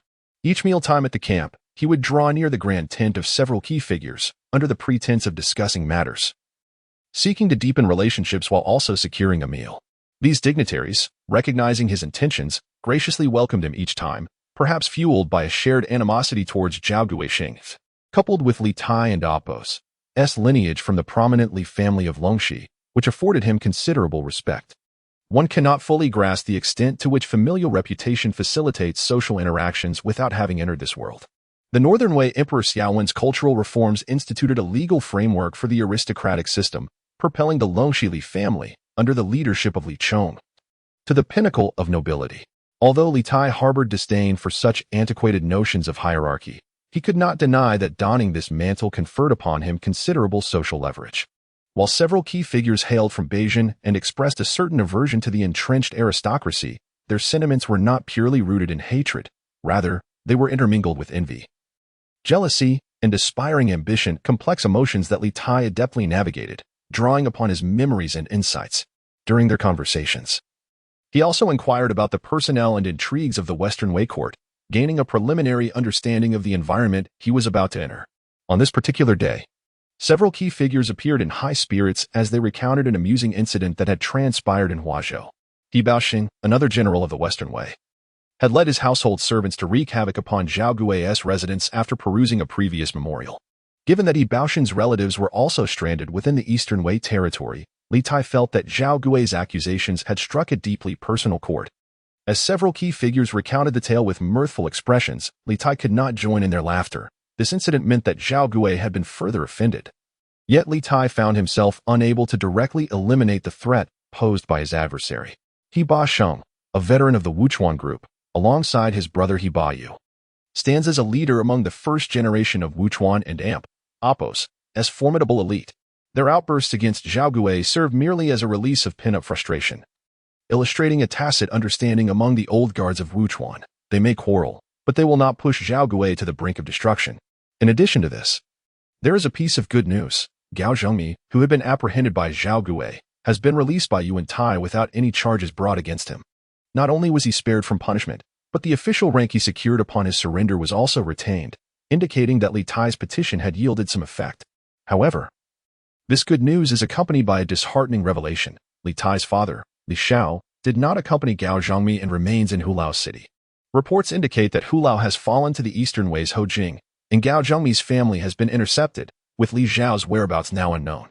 Upon receiving this news, Li Tai's emotions are a tumultuous mix. While he cannot claim deep familial affection for Li Xiao, the bond between father and son undeniably represents one of the most steadfast connections in times of chaos, especially since their family is not embroiled in a struggle for the throne. Moreover, it is said that Yu Wentai had initially intended for the minister of the Secretariat, Su Chua, to summon Li Xiao to serve in the court, but the plan fell through due to Li Xiao's absence from Guangzhou. It is evident that Yu Wentai underestimated Li Tai and Apos' youth, failing to recognize that his strategies stem from genuine intellect rather than mere luck. Although Li Tai is somewhat disappointed for not securing direct access to the influential Yu Wentai, he acknowledges the fortune of having carved out a meager path for survival amidst the unpredictable tides of chaos. Ruan Ganhui has also expressed a desire to recruit Li Tai, hoping he would serve as an advisor. After careful consideration, Li Tai neither accepted nor declined, stating that he must first consult with Gao Zhangmi, his original lord. During their few days together, Li Tai has formed a favorable impression of Ruan Ganhui. Though he possesses cunning, it is not overly deep.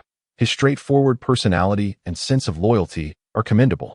The Emperor of Western Wei is merely a figurehead, and potentially a perilous one at that. One cannot predict when he might meet his demise. The Li family of Longxi has close ties with the Yuan Wei royal family, and there is a risk that one day, in a moment of folly, the Emperor might bestow upon a relative a precious token, creating a dilemma for Li Tai. It is best to maintain a respectful distance. Even with Ruan Ganhui's protection, safety is not guaranteed. Remaining in Chang'an is too precarious, and engaging in covert actions is ill-advised. Although he currently lacks the standing to harbor grand ambitions, it is only prudent to cultivate a loyal cadre for self-preservation. And Chang'an oppose, and is evidently not a fitting location for such endeavors. The large vat of cooked grains appeared plentiful, yet it had to be shared among more than 30 robust men, barely sufficing to satisfy their hunger before it was quickly consumed, leaving even the edges of the earthenware pot meticulously cleaned. Once the meal concluded, the group gathered around Li Tai. He addressed the dozen or so newcomers, stating, "In 2 days, we shall reach Huazhou. I understand that each of you has your own allegiances.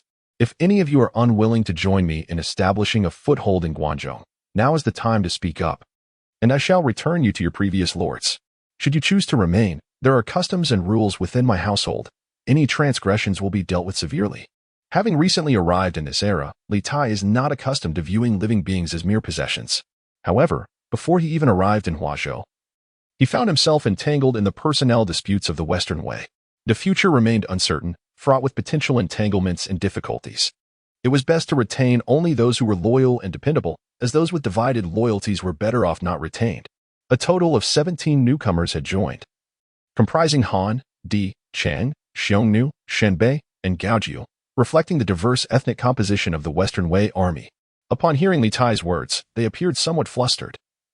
Some clumsily prostrated themselves on the ground, pledging unwavering loyalty to their lord.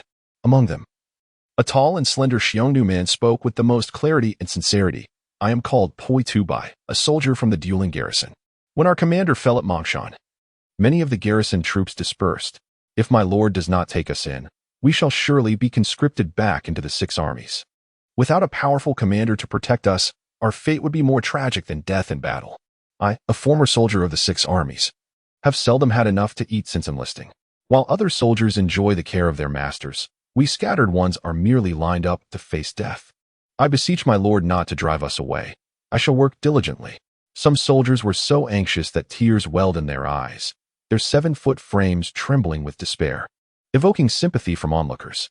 Li Tai, hearing this, felt perplexed. The 6 armies are the main force of the royal authority, with commands flowing seamlessly. How can military discipline be so cruel? The crowd nodded in shared concern, their gazes towards the new lord filled with earnestness. Li Tai had already sensed that the morale of the Western Wei troops was languishing, far beyond mere defeat, and now he realized the depth of the issues at hand. The 6 armies, which should have served as a central pillar, had become a detested and arduous duty. How could such a force possess any fighting spirit? It would be unfair to solely attribute the failings to Yu Wentai. The root cause lay in the exhaustion of the interior, the impoverishment of the Western Wei, which could not even provide the basic sustenance for its troops, leading to a disheartened army. He recalled the historical account of the Battle of Xiaoguan, which marked the founding of the Western Wei. When the Eastern Wei army attacked from 3 fronts, Yu Wentai, with his keen insight, struck decisively at the forces of Dou Tai, securing victory.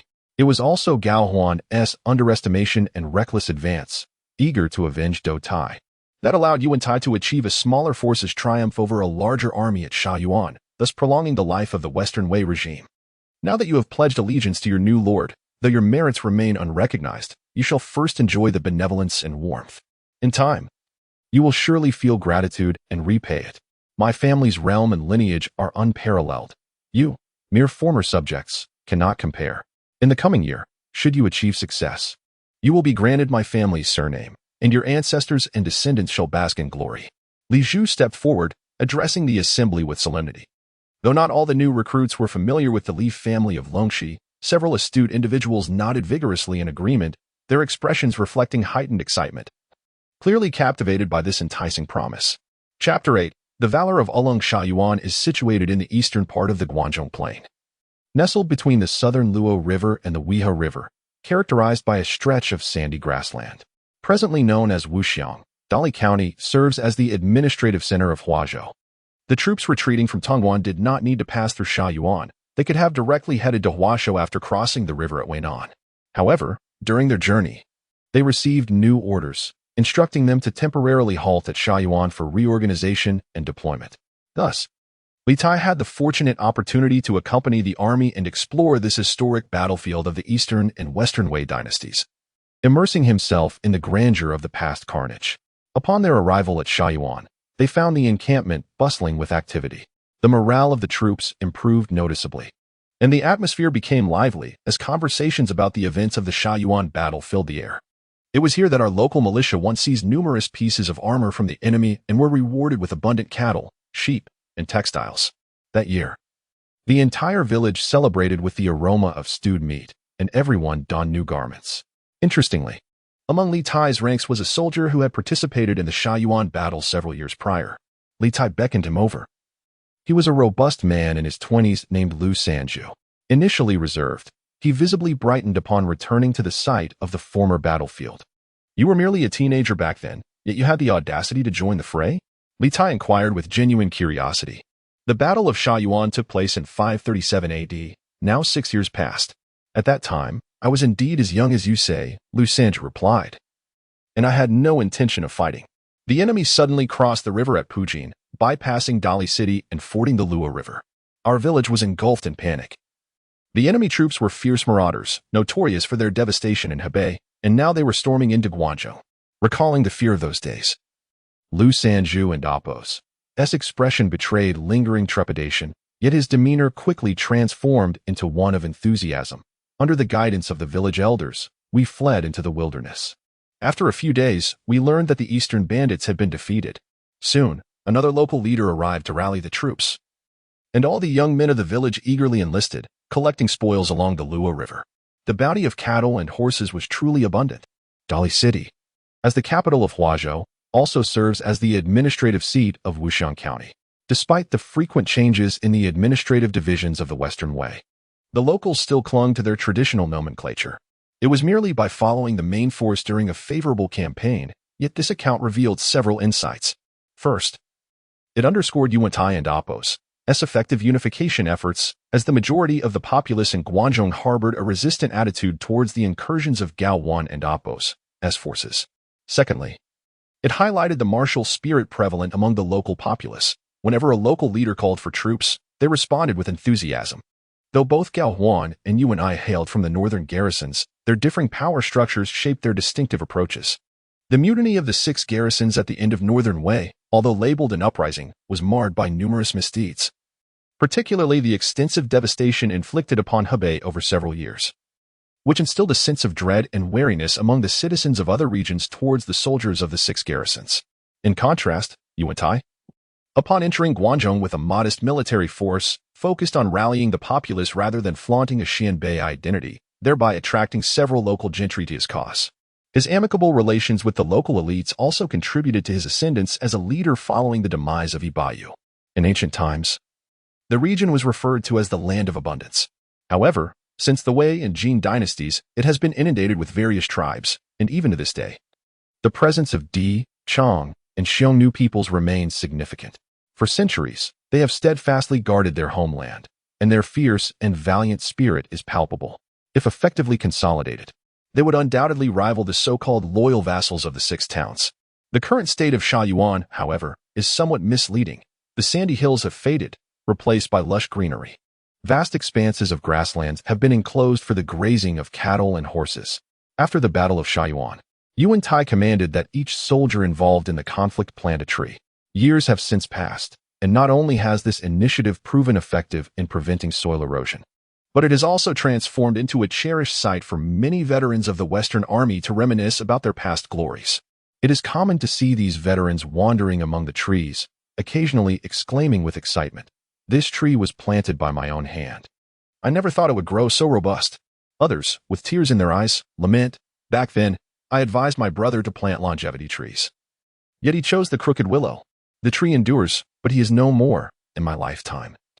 I shall ensure that the Eastern thieves pay for their blood debts." Through witnessing the myriad facets of life, Litai gradually comprehended Yu Wentai and Appo's intent in summoning the defeated soldiers to Xiao. He was unaware if Yu Wentai had read the biography of Huan of Eastern Jin, or if he had heard the saying, "If even wood cannot endure, how can a man?" Nevertheless, the sentiment embedded in the tree planting at Xiao far surpasses Huan and Appo's grandiose reflections of yore. It encapsulates the most resplendent victory since the establishment of the Western Way, undoubtedly bolstering the morale and cohesion of the troops more than 1,000 words could convey. Particularly for those seasoned veterans, returning to their former battleground evokes profound emotions, dispelling much of the gloom from the defeat at Mount Mang. Once the troops were stationed, several units departed Xiao for the dominion of Huazhou. Li Tai and his companions were granted favorable treatment, enjoying a separate encampment on the western bank of the Luo River, away from the other divisions.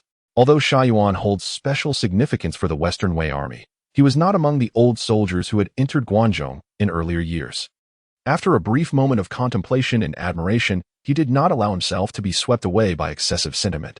However, influenced by the atmosphere of the camp, his spirit inevitably swelled with valor, sparking an immense interest in enhancing his and his troops' and Appo's combat capabilities. He was far from the idle aristocrat who could not distinguish between grains. This was a source of great satisfaction for Li Tai, as a soul displaced from the future. He did not aspire to become a valiant general renowned for his martial prowess, but given the chaotic times into which he had plunged, possessing a measure of combat effectiveness would naturally instill a greater sense of confidence in the face of danger. After days of marching, he had adapted considerably to this body, which had previously seldom ridden horses. Thanks to the vestiges of muscle memory, he gradually acquired equestrian skills. Before several units departed, he boldly requested a horse lance. Outside the riverbank's reed marshes, Li Tai galloped swiftly, wielding the lance with precision, expertly slicing through the tops of the reeds. Prompting applause and cheers from his companions, "Alung is formidable. This lance is still too light." Indeed, the lance was of inferior quality. Regrettably, his old lance was left behind in Hangdong. It had been forged by his own hand, and had the situation not been so dire, he would have been loath to abandon it. Li Zhu, receiving the lance, weighed it in his hand and shook his head with a sigh. In later generations, the horse lance has been extolled with various grand titles, and its crafting process has been embellished to the utmost, with claims that it takes 3 years to forge a single lance. In truth, the horse lance, as a weapon for cavalry, is not shrouded in excessive myth. It is simply a longer weapon compared to the spear. The adage "an inch longer is an inch stronger" holds true, and the advantages of long weapons become particularly pronounced in the highly mobile warfare of cavalry. Before the widespread adoption of stirrups in the military, the ability to gallop while skillfully wielding a long weapon undoubtedly distinguished elite soldiers, rendering the horse lance synonymous with such prowess.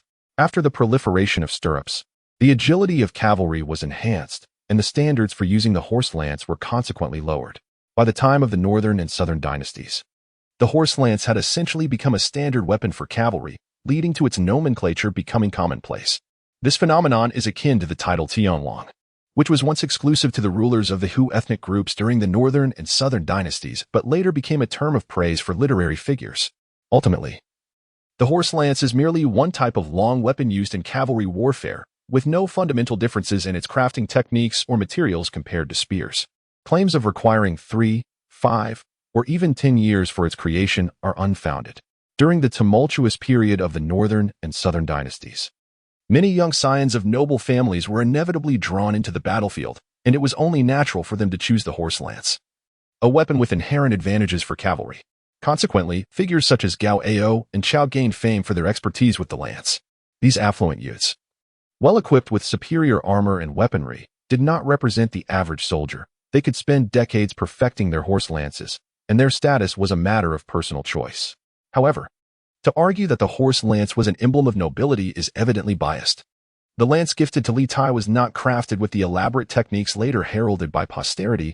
It was simply a sturdy wooden shaft weighing less than 20 pounds. Yet, when Li Tai wielded it, one could sense its considerable lethality. After all, the armor penetration rate of the Western Army was indeed low, with even the main forces barely reaching 30%, and ordinary soldiers fared even worse. In such circumstances, pursuing the intricate craftsmanship esteemed by later generations would only serve to complicate matters unnecessarily. 3 years is ample time to establish and solidify a regime. Yet the primary models of the horse lance for cavalry in the Northern and Southern Dynasties had not even been produced. Is this not absurd? Thus, the understanding of the horse lance must differentiate between meticulous craftsmanship and standard equipment. The development of weaponry is intertwined with tactical evolution, forming part of the broader narrative of military history. Isolating a single weapon for extensive discourse appears dogmatic. Li Tai practiced with the lance and had his subordinates take turns demonstrating their skills, with results varying significantly. Some struggled to even mount a horse, while others exhibited commendable equestrian skills, though the addition of the horse lance proved challenging. The best performances came from his family members who had accompanied him from Qinghe in Hebei. After the training session, the newly joined troops from the Western Army appeared somewhat embarrassed, particularly the Han soldier Liu Sanju, who could not maintain his seat on the horse and was promptly thrown off. I grew up in the countryside, without the opportunity to learn horsemanship. I beseech the Lord not to cast me aside. To stand in formation and face the enemy requires not only skill but also great courage. Grant me a single strike. In this duel, surely I shall prevail. Liu Sanju, displaying the utmost cowardice and shame, trembled as he implored at Li Tai and Appo's feet. Li Tai, bending down to assist the burly soldier, brushed the dust from his knee and said with a smile, "Let the past be forgotten. Entering my fold signifies a rebirth. What was clumsy yesterday may turn skillful tomorrow. Who can predict the outcome in advance? The world remains unsettled, and a man of valor need not fear a lack of achievements. Whether one is esteemed or despised, all shall be revealed in due course." Chapter 9. Hebei. In the following days, additional troops arrived at Shaoyuan, while some already stationed forces prepared to depart, their destinations unknown. Li Tai, lacking familiarity with the other generals of the Western Way, had no means to discern the higher echelons' movements. Fortuitously, he had made acquaintances with prominent Western Way generals at the onset of his journey, thus receiving their favor. It is no wonder that when they were outside Tongguan, Li Jue thwarted his inclination to masquerade as part of a certain troop, had he been integrated into another commander's forces as their private retinue. Extricating himself would have proven exceedingly difficult. Even now, should any of the other leaders resolutely refuse to release him, he would find himself similarly ensnared.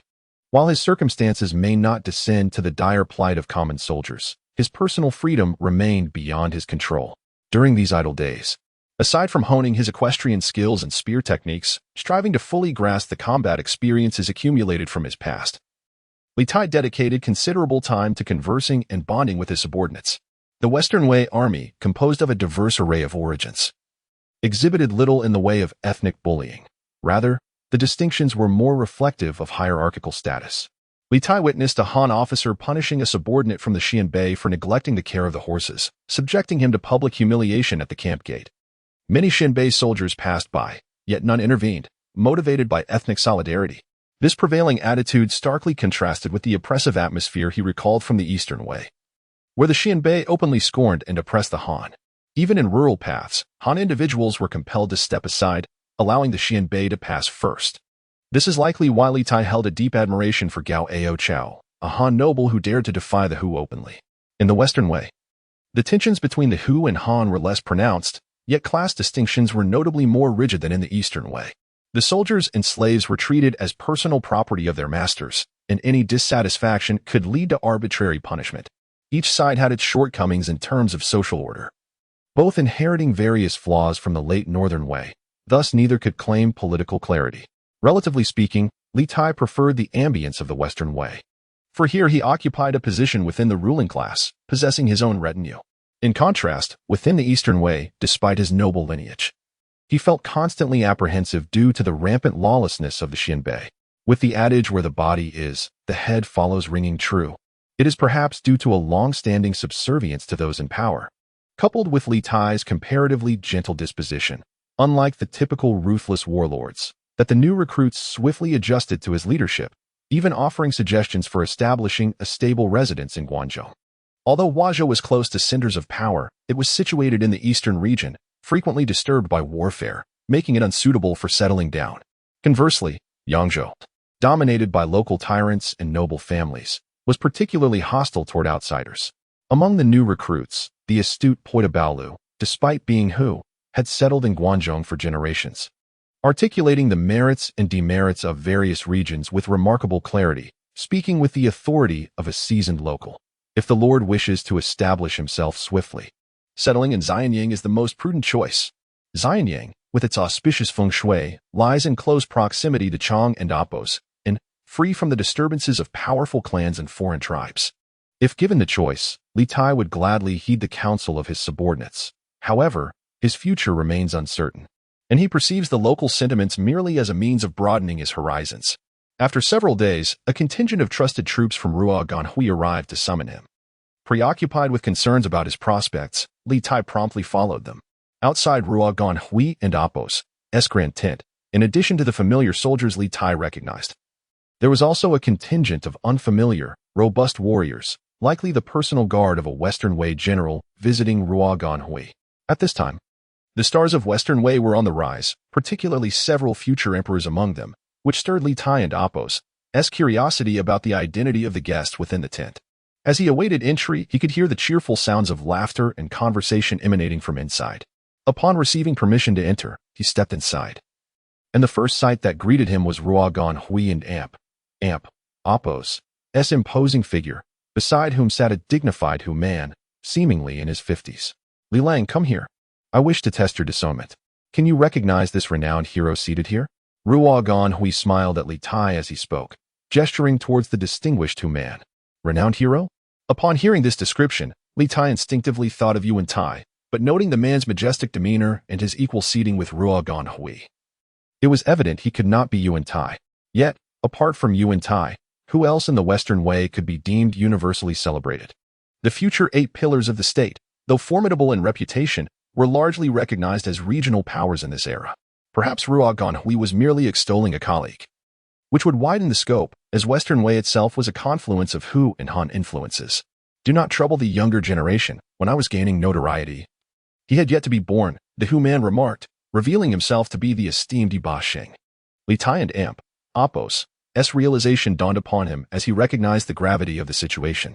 Ruoganhui and Apos' claims of universal acclaim were indeed no exaggeration. He stood before Ba Sheng, a man whose renown eclipsed even the 8 pillars of the Western Wei, including the likes of Yu Wentai. Even Ibayu, the previous leader of the powerful He clan, was merely a younger sibling in Ba Sheng's presence. Ba Sheng had long been a figure of great repute, achieving fame long before Gao Huan of Eastern Wei became known, primarily due to his quelling of the rebellion of the 6 towns. Hence, it was no surprise that Li Tai had not yet been conceived during Ba Sheng's rise to prominence, which occurred nearly 2 decades prior, when Li Tai was merely 15 years old. In addition to his illustrious standing in the Northern Dynasties, Ba Sheng had spent several years in the Southern Liang, where notable figures of the future, such as Dugu Xin and Yang Zhong, had once served under him.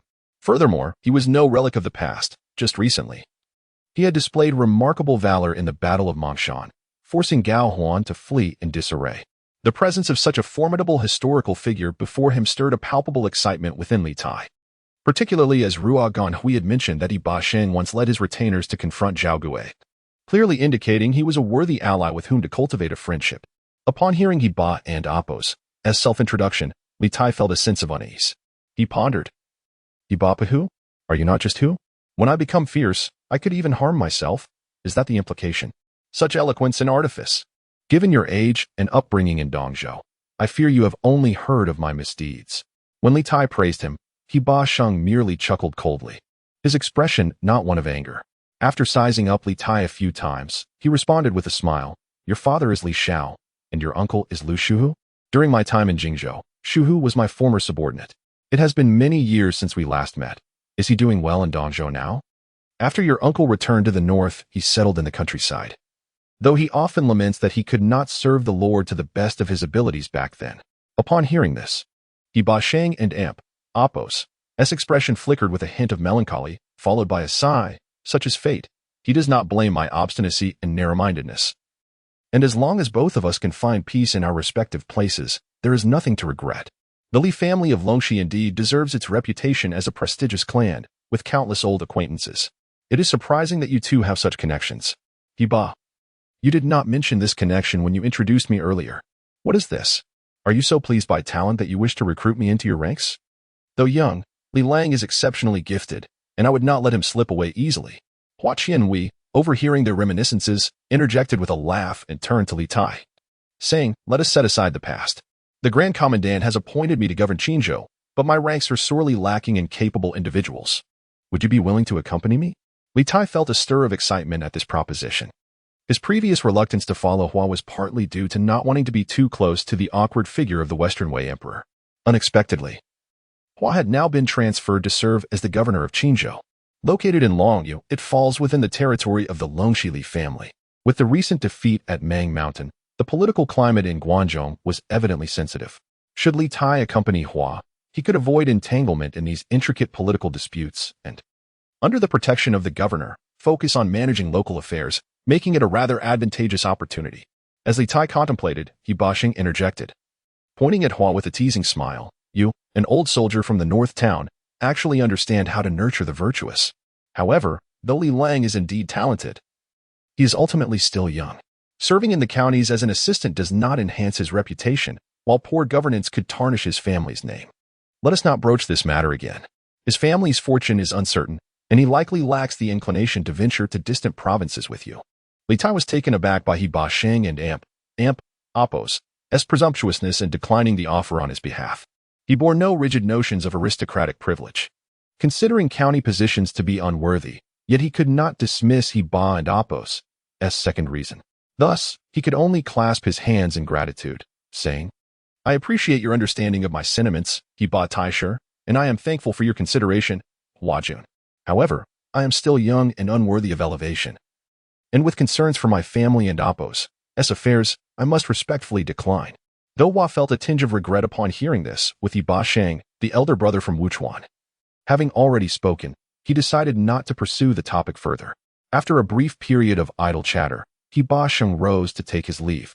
He turned his gaze toward Li Tai and remarked, "The military camp is rife with danger, not a suitable place for prolonged residence. If you have no significant attachments here, Li Lang, come with me to Huazhou." Upon hearing these words, Li Tai was momentarily taken aback, struggling to comprehend why He Baxing would be so fervently enthusiastic towards him despite their first encounter.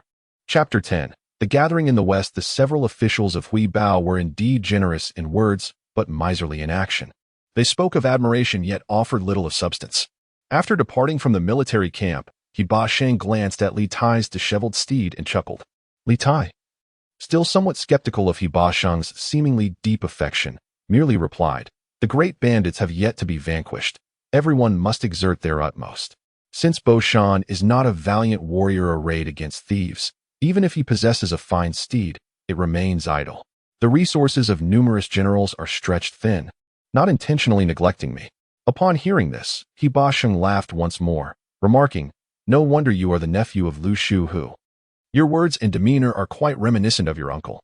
Unlike He Baxing and his personal guards, who all possessed horses, Li Tai's 30 or so attendants were compelled to walk.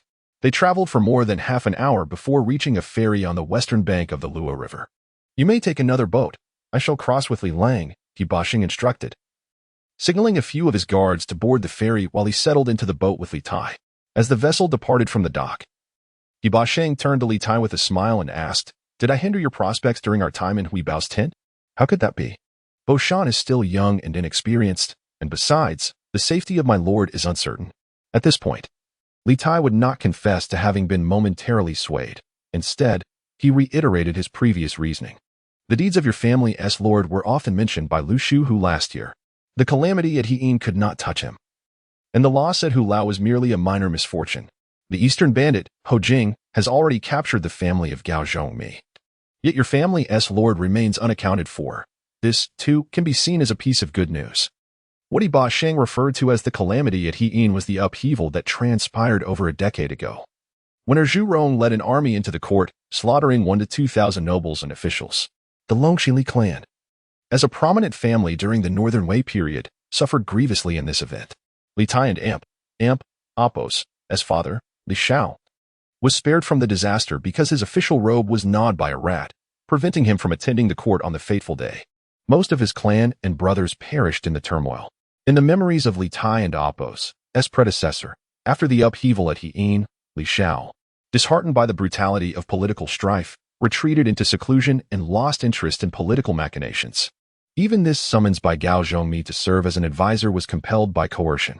Neither father nor son held any official position in the Eastern Wei court. When Hu Lao fell, Li Xiao vanished, likely fearing that if captured, his crimes would implicate his allies. Thus he fled into obscurity, or perhaps he perished amidst the chaos. I, too, hope that heaven will show mercy, allowing you to continue to evade calamity. Yet, the separation of kin ultimately brings pain. Who could argue otherwise? He Bashang sighed at these words, as his own sons were also scattered within Eastern Wei. The topic weighed heavily in the atmosphere of the cabin, prompting Yi Bashang to pat Li Tai on the shoulder, jesting, "You are not one to be circumspect and simple. Do you realize the trouble your memorial has caused me? I truly had no inkling. I humbly request your guidance, esteemed tutor." Li Tai responded, visibly flustered. "There is no need for formality. Lu Shu, who is not only my former subordinate but also my dear friend. You are his nephew, calling me uncle is well-deserved."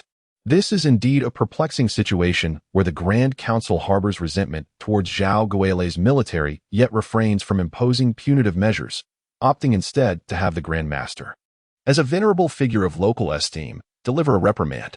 Li Tai, caught off guard by this underlying complexity, pondered momentarily before speaking again. It is evident that he's the nephew of Uncle Liuhun, exhibiting a remarkable aptitude for understanding human nature reminiscent of a seasoned strategist. While it is a fact that Zhao Guilei's forces have suffered defeat, the Grand Council finds it inappropriate to execute harsh judgments, thus casting me as the scapegoat. Zhao Guilei and I have no personal enmity. On the contrary, I owe him a debt of gratitude from the past, yet I am now compelled to confront him directly. Tell me, is this trouble you have stirred up for me? Yi Bashing then clapped Li Tai on the shoulder and sighed, remarking on the intricate nature of affairs in the Western Dynasty, which far exceeds your imagination. The recent appointment of Hui Baodaqinzhou carries significant implications regarding the distribution of power among the Dugu clan. Do not assume that a mere grasp of strategic principles will allow you to navigate all complexities. Recklessly entangling yourself in conflicts beyond your capabilities is unwise. Li Tai was genuinely startled by this revelation. He had thought that accompanying Hui Baodaqinzhou would shield him from Zhao Guilei's vengeful grasp, only to realize that such a path might even provoke Dugu Xin's ire. Observing Li Tai's stunned expression, Yi Bashing chuckled. "Would you care to know the Grand Council's assessment of you? The Grand Council, overseeing myriad affairs, finds time to evaluate a mere youth?" Reflecting on the intricate dynamics of the Western Wei, Li Tai began to contemplate but felt genuine curiosity about Yu Wentai, the architect of the Gansuliang group, and his opinion of him. The Grand Council perceives your writings and demeanor as bold and intrepid, not the mark of one who has long been subjugated. So, how does that make you feel, honored or intimidated? Yi Basheng observed Li Tai and Oppos' shifting countenance with a mischievous grin. Li Tai wiped the beads of sweat from his brow, managing a dry laugh, both honored and fearful. "I never anticipated that my momentary bravado would earn such unexpected praise from the Grand Council. I have long been an amateur in scholarship, more inclined to discuss current affairs to mask my own superficiality, often borrowing the wisdom of others to feign intelligence. Haha. How could a mere apprentice from the East comprehend the intricacies of the affairs in the West? The Grand Council believes your insight stems from familial heritage. Yet I discern from your strategies that it is Uncle Lu who has imparted this knowledge to you. Clearly, he has yet to reconcile the frustrations of his past failures, returning home to reflect, gaining a much deeper understanding than in his earlier years." As they spoke, the ferry approached the shore, and Yi Basheng, adopting a serious tone, stated, "Now that you have arrived, find your peace. Uncle Hu is an old ally of mine, and you are not alone in this regard. However, refrain from making foolish suggestions as you did previously, even if the Tiger Pass is well defended. Maintaining military momentum towards Hebei is arduous. Those in the know understand this. Local animosities are not something your youthful rhetoric can incite, only inviting further resentment. I understand, and I will certainly heed your counsel, Uncle." After conversing with Yi Basheng, Li Tai recognized that his self-proclaimed historical foresight was somewhat unreliable in the face of concrete circumstances. In the tumultuous final years of the Northern Wei, who among them emerged unscathed was anything but simple. The art of intrigue had become second nature for their survival. His own modest ambitions paled in comparison. Once the ferry docked, the group resumed their journey. During their journey, He Bashing resembled a benevolent elder, inquiring about Li Tai's academic skills and sharing his insights on raising children. A hint of melancholy flickered in his eyes, likely a reflection on his sons scattered far and wide. As their conversation unfolded, Li Tai found himself growing fond of He Bashing. He could discern that He Bashing's kindness stemmed from a genuine concern for an old friend's descendant, especially considering his own lack of possessions, power, and reputation, which rendered him of little interest to others. Following the defeat at Mang Mountain, the political landscape of the Western Wei was fraught with undercurrents, and the historical records perhaps only capture a mere fraction of the myriad joys and sorrows experienced by countless individuals, even without aspirations of achieving greatness in this era. Li Tai understood the necessity of having a wise elder to guide him, preventing him from acting recklessly and making grave errors. Initially, he had anticipated that this guiding figure would be his father, Li Xiao. However, he soon realized that Li Xiao had not accompanied the defeated army into Guangzhou. Although He Bashing was a new acquaintance, he had already offered Li Tai substantial guidance. Yet, their relationship was not particularly intimate. To He Bashing, Li Tai was merely the nephew of an old friend. It would be inappropriate for Li Tai to overly rely on him. As they drew closer to Huazhou City, Li Tai's sense of confusion deepened, and his engagement in conversation with He Bashing began to wane. He Bashing seemed to sense the youth's troubled heart. Aside from his friendship with Uncle Lu Shu, he found himself quite impressed by the young man's eloquence and demeanor, which far surpassed that of his peers. This led He Bashing to wonder if his sons, left behind in the eastern province, might possess similar grace. If his sons were also adrift, struggling for survival, he hoped that a compassionate elder, a familiar face, would emerge as their support. With this thought crossing his mind, He Bashing took a deep breath and turned to Li Tai, saying, "Should you find yourself without a place to turn upon entering the city, I possess a vacant garden to the west." Before he could finish, a group of riders galloped toward the city gate, and one of them called out, "Apan, you have finally arrived. I have been waiting for you at the city gate for days. Thankfully, I have not failed your father's trust. We can now thrive in Guangzhou." Chapter 11.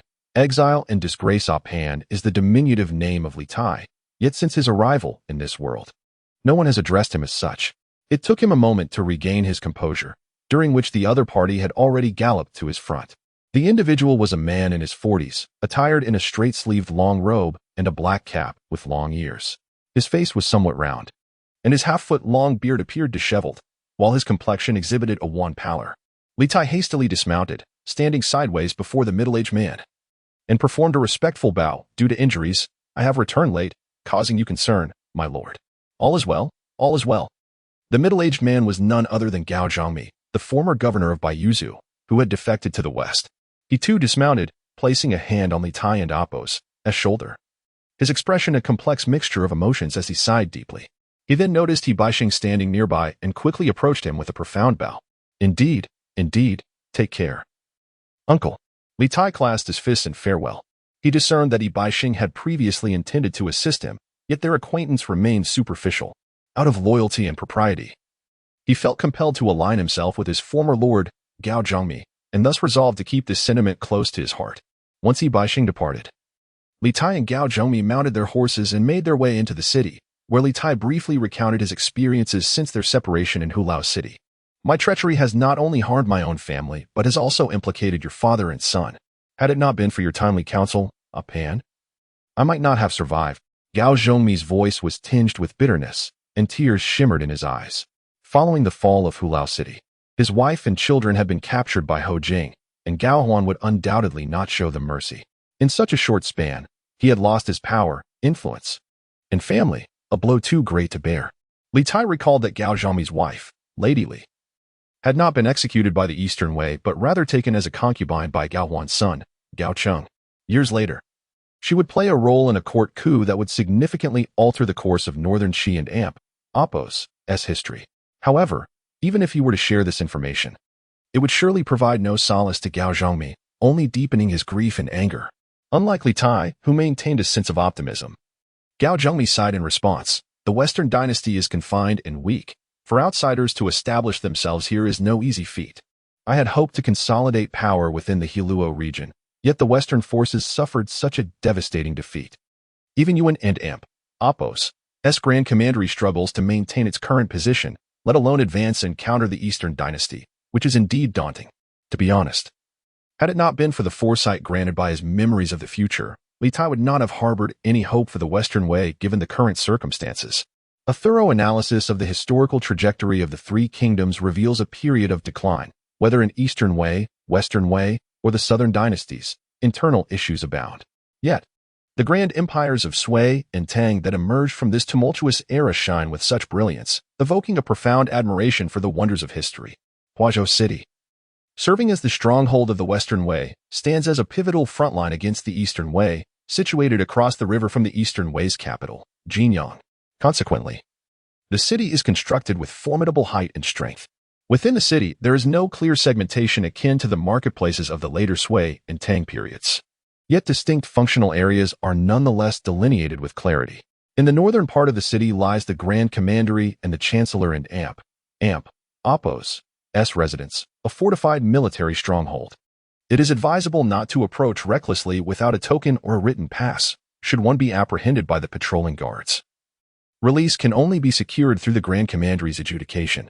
The Grand Commandery serves both as a title and an administrative office, a bastion established by Yu Wentai to exert control over the military and political affairs of the Western Wei court, effectively overshadowing the authority of Chang and Apos. And upon entering the city, Gao Zhongmi gestured for the group to dismount, strolling through the streets while elucidating the city's layout and features.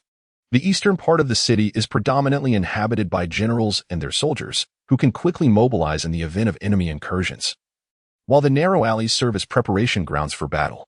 Conversely, the southern section boasts official granaries and opulent residences, rendering it relatively habitable. As Li Tai listened to Gao Zhongmi's descriptions, he surveyed the city, which resembled a vast military encampment rather than a traditional city. The streets were bustling with individuals wielding swords and staffs, exuding a palpable martial atmosphere. Flanking the thoroughfares were watchtowers and other structures replete with military significance, indicating that the city's administrators perceived it primarily as a military installation. This underscores the precarious stability of the Western Wei regime, as even a political hub like Huazhou must remain under military governance for extended periods.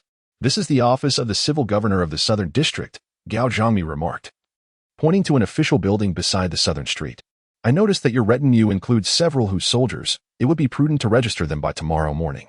Although the Western court does not prioritize who over Han as the eastern provinces do, we newcomers must exercise caution in our daily affairs. Li Tai had previously discharged the military records of these individuals while in the Huai camp, allowing them to belong to his own ranks and exempting them from official oversight. However, Gao Zhongmi appeared somewhat apprehensive, seeking to tread carefully and avoid any missteps. After I escaped from Zhao Gui and Apos' forces, the Grand Commandery summoned me for an audience and bestowed upon me land and servants to establish my household in Huazhou. Following the defeats at Mangshan and Hulao, I have entered the West without having achieved any merit, and I feel undeserving of such generosity. Yet, considering your youth and the vast potential ahead of you, I accepted this with a measure of boldness, reserving a legacy for your future. As they conversed, the group arrived at the entrance of a grand residence, before which stood a dozen servants. The foremost among them, a Hu man in his 30s, approached with a bow and clasped hands, exclaiming, "Master Situ, this young gentleman must be Li Lang. I am Helen, serving as the chief secretary of the public office. Though my tenure is brief, I have frequently heard of your esteemed deeds and demeanor from Master Situ. The current governance of the Western Way still adheres to the bureaucratic structure of the Northern Way, having undergone no reforms. Within the court, there are 8 nobles, and Gao Zhongmi's title of Situ is among them. Although it is merely an honorary position, it qualifies him for official support. Helen appears to be a Sinicized Xianbei, his demeanor and speech indistinguishable from those of Han officials. This individual is none other than my previously lost nephew, Li Bahang.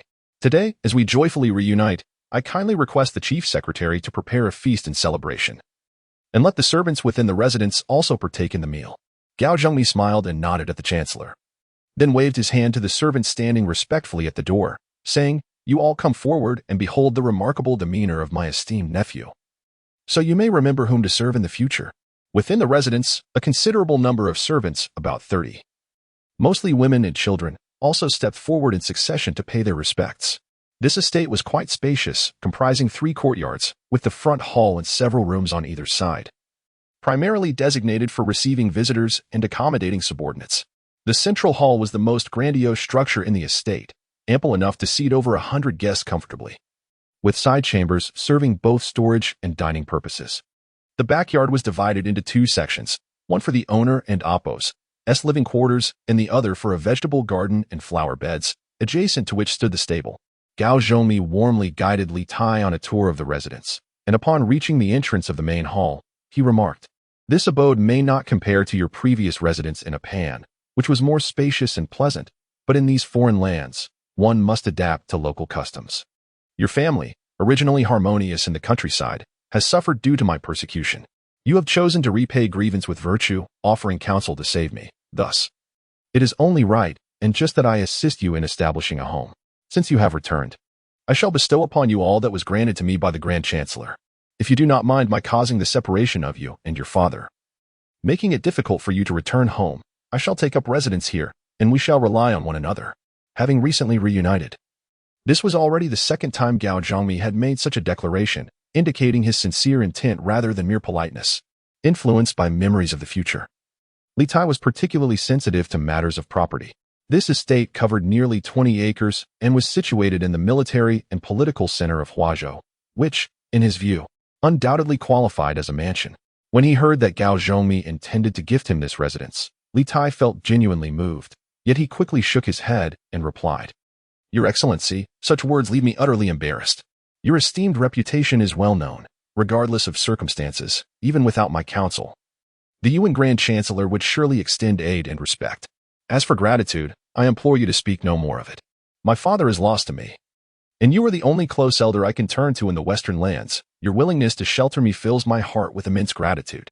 Despite Gao Zhongmi appearing as a forlorn figure, resembling a stray dog, he hailed from the Gao clan of Bohai, a powerful lineage in Hebei.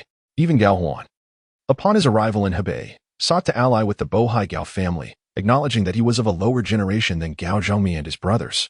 Gao Zhongmi and Appo's betrayal of Eastern Wei and his defection to Western Wei had significant political ramifications. Moreover, it should be noted that the defeat at Mangshan was not directly attributable to Gao Zhongmi.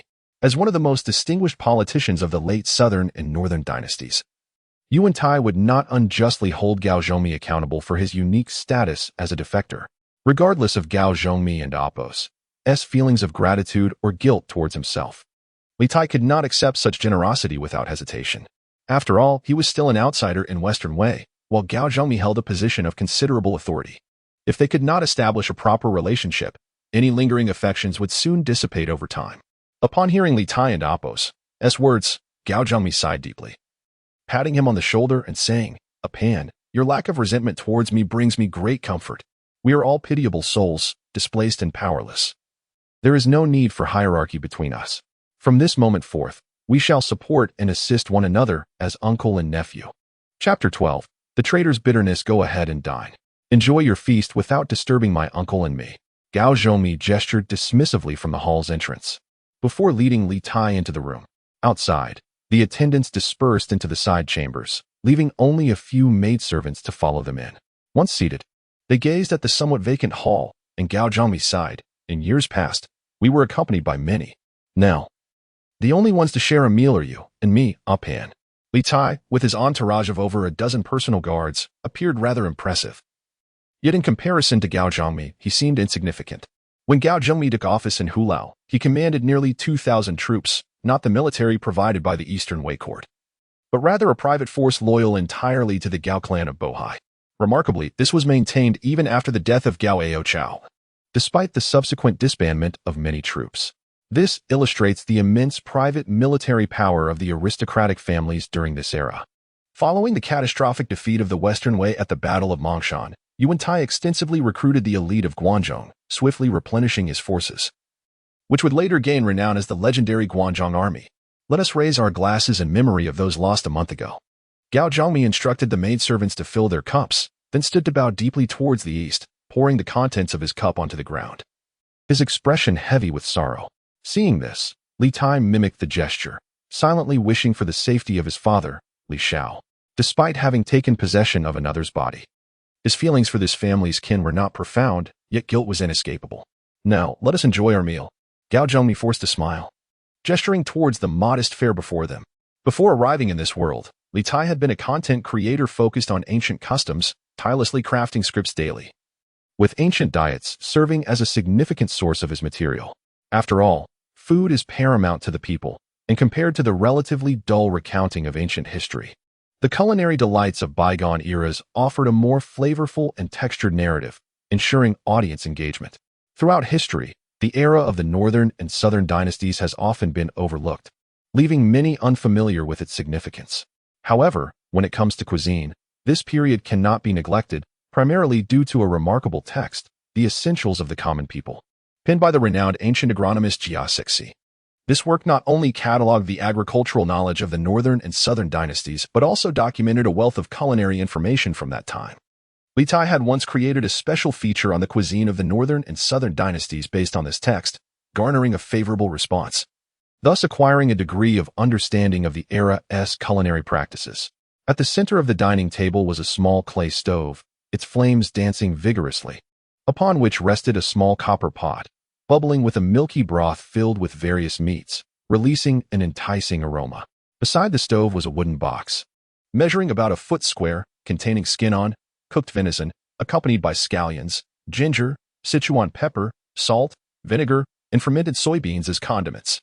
This dish bears a striking resemblance to a traditional hot pot, known as changzhu, which, as the name suggests, is a culinary custom of the Chang people that has made its way into China and gained widespread popularity. The base broth of changzhu is meticulously crafted from pork and a medley of seasonings, while the deer head is boiled in clear water, cut into pieces, and served at the table for immediate dipping. This brings us to an interesting point. Does the pork-based broth possess an unpleasant odor or taste?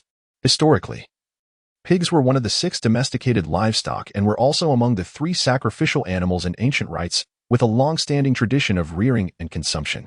Particularly due to their propensity for fattening and captivity, pigs have been an integral part of small-scale agricultural economies. The ancient term for pig, fen, specifically refers to a castrated male pig, dispelling any concerns that ancient peoples were unaware of the methods of castration that could lead to undesirable flavors in pork. After all, if they did not partake, their ancestors surely would. The Qimin Yaoshu notes that among the seasonings for changzhu, there is a reference to tangerine peel, which serves to cut through greasiness and enhance flavor. It seems that tangerine peels were rather scarce in Guangdong, leading the chef to omit them, resulting in a broth that was somewhat overly rich. However, the venison itself is tender and delectable, even without being dipped in the broth, simply seasoned with salt and vinegar. It would still be a culinary delight. Gao Zhongmi, unlike Li Tai, did not exhibit a lack of decorum while dining. He merely sipped from his cup, smiling as he watched Li Tai enjoy his meal. Beside the small stove used for changzhu, there was a box of ji, a dish made by finely chopping and mixing vegetables, which was a common culinary practice during the Southern and Northern Dynasties, enjoyed by all, regardless of wealth. The Qimin Yashu describes a dish called bahi ji, made from a blend of 8 ingredients, including ginger, garlic, tangerine, white plum, roasted chestnuts, glutinous rice, salt, and vinegar. Li Tai sampled the ji on the table, noting the absence of tangerine peel, which had been replaced with winter melon leaves and sweetened with honey, resulting in a similarly delightful flavor. He also tasted various other dishes, including chicken and duck meat jerky, pickled vegetables, and sauces, each in turn. While the flavors may not have been as bold and pronounced as those of later culinary traditions, the ancient charm and ambience of these methods of preparation offered an experience unmatched by future cuisines. At this stage of his youth, engaged in vigorous activity, Li Tai found himself sampling each dish, unwittingly consuming more than half of the spread before him. Observing Li Tai's lingering desire for more, Gao Zhongmi smiled and gestured for a servant to bring forth the remaining dishes that had not yet been touched, playfully remarking, "Up hand. Do not only focus on filling your belly, join me for a few cups of wine." However, upon tasting the wine, he abruptly paused, sensing that it lacked sufficient spice and was overly sour and astringent, a veritable trial for his palate, making it nearly difficult to swallow. Upon seeing this, Gao Zhongmi burst into laughter, urging, "Do not spit it out. Drink it down." In my days in the countryside, my family and Appo's fields produced wine that no establishment in Yi could rival. Yet here in Guanshi, I must rely on the grand officials for even this sour brew. Unable to drink my fill, Li Tai, who had never been particularly fond of alcohol, reluctantly swallowed the cup of sour wine and declined a refill from the servant. Gao Zhongmi's reflections stirred thoughts within him. The Eastern Way, occupying the fertile lands of Hebei, enjoyed productivity that far surpassed the beleaguered Western Way in Guangzhou. A few years ago, the Western Way faced a severe famine, compelling Yu Wentai to lead his troops out of Tongguan to steal grain from Hengno. Naturally, there was no abundant supply of grain available for brewing. The meager portions granted to Yu Wentai, even of such sour juice, reveal the dire scarcity of resources in Guangzhou. Even if there were powerful local gentry, they would hardly be as affluent as the Gao family of Bohai, who could cultivate vast fields of sorghum for brewing. Gao Zhongmi, smiling, soon found his eyes moistening again. Likely lost in thoughts of the stark contrast between his fortunes in Eastern Way and those in Western Way, Li Tai, recognizing the promising future of the Northern Zhou from Western Way, felt no such disparity, especially as a newcomer to this era. Observing Gao Zhongmi drinking alone in his melancholy, he returned his focus to the food on the table. A particular dish that Gao Zhongmi had brought forth caught Li Tai and Apos' attention. It was a plate of scrambled eggs with scallions, a delightful contrast of yellow and white, emanating an enticing aroma. Indeed, during the Southern and Northern Dynasties, stir-frying had already emerged, contrary to the later belief that such culinary techniques only arrived with the iron pot in the Song Dynasty. Stir-frying initially referred to a method of processing herbs, with records of frying medicinal ingredients dating back to the Han Dynasty. Likewise, the use of plant oils has a long history, employed not only in cuisine but also for lighting, lubrication, lacquerware, and even as military supplies. The eggs were not fried in iron pans but rather in copper woks. Copper's thermal conductivity vastly exceeds that of iron, and since copper utensils were not widely available, the ingredients suitable for stir-frying were limited, making it a less mainstream cooking method prior to the advent of iron pots. The lives of ancient dignitaries and common folk were starkly different. Unlike later periods where the affluent and the impoverished shared similar culinary experiences due to a wealth of material resources. After Li Tai finished the plate of scrambled eggs, the maidservants presented the evening and Apos' staple, steamed buns, which were fluffy and made from leavened dough. Dipping the remnants of the vegetable sauce, Li Tai consumed 2 fist-sized buns, finally completing his first hearty meal since arriving in this world. Liuhun, ungrateful and neglectful in raising your children. I shall kill you. Gao Zhongmi, in his drunken stupor, began to curse loudly. Soon, he bellowed, bring me wine, bring me wine. The wine is all gone. The maidservant, her voice trembling with tears, reported this, prompting Li Tai to step forward, dismiss the maid, and assist the inebriated Gao Zhongmi back to an upright position. Chapter 13. The new abode in Huashou. As dawn broke on the second day, Li Tai awoke and rose from his slumber. Having traversed into this ancient society, life naturally presented various inconveniences. However, at least his daily routine had returned to a semblance of normalcy. Furthermore, this youthful physique brimmed with vitality, unencumbered as it was by the unhealthy habits that had beset his past life. May I inquire, dear sir, shall I assist you with your morning ablutions? A soft voice, tinged with nervousness, broke the silence as a young woman stood awkwardly by the window of his chamber. Judging by her hairstyle, she appeared to be a young matron. Her complexion somewhat rough, with an oval face and reasonably attractive features. Clad in a simple narrow-sleeved dress, though not exquisitely tailored, it accentuated her graceful curves that were still in the bloom of youth. Her hair, slightly faded, was styled into a thin spiral atop her head, lacking the lustrous sheen and intricate beauty that Li Tai remembered of the women in his clan. Who are you? What business do you have in my chamber? Startled by the presence of this unfamiliar woman, Li Tai felt a twinge of discomfort and instinctively tightened his garment. I was summoned by Master Liu, who instructed me to attend to you. I arrived last night, but seeing you asleep, I dared not disturb you.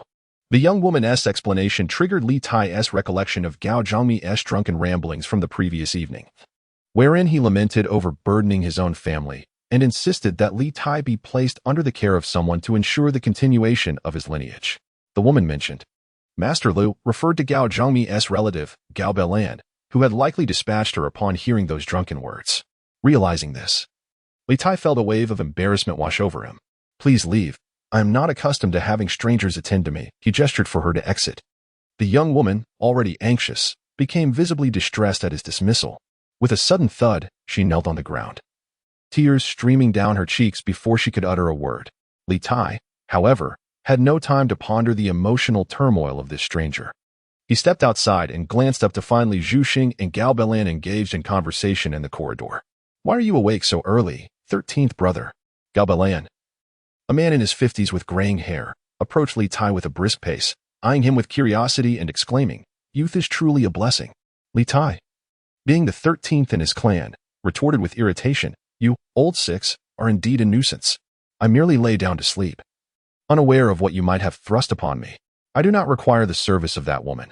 I am perfectly capable of managing on my own."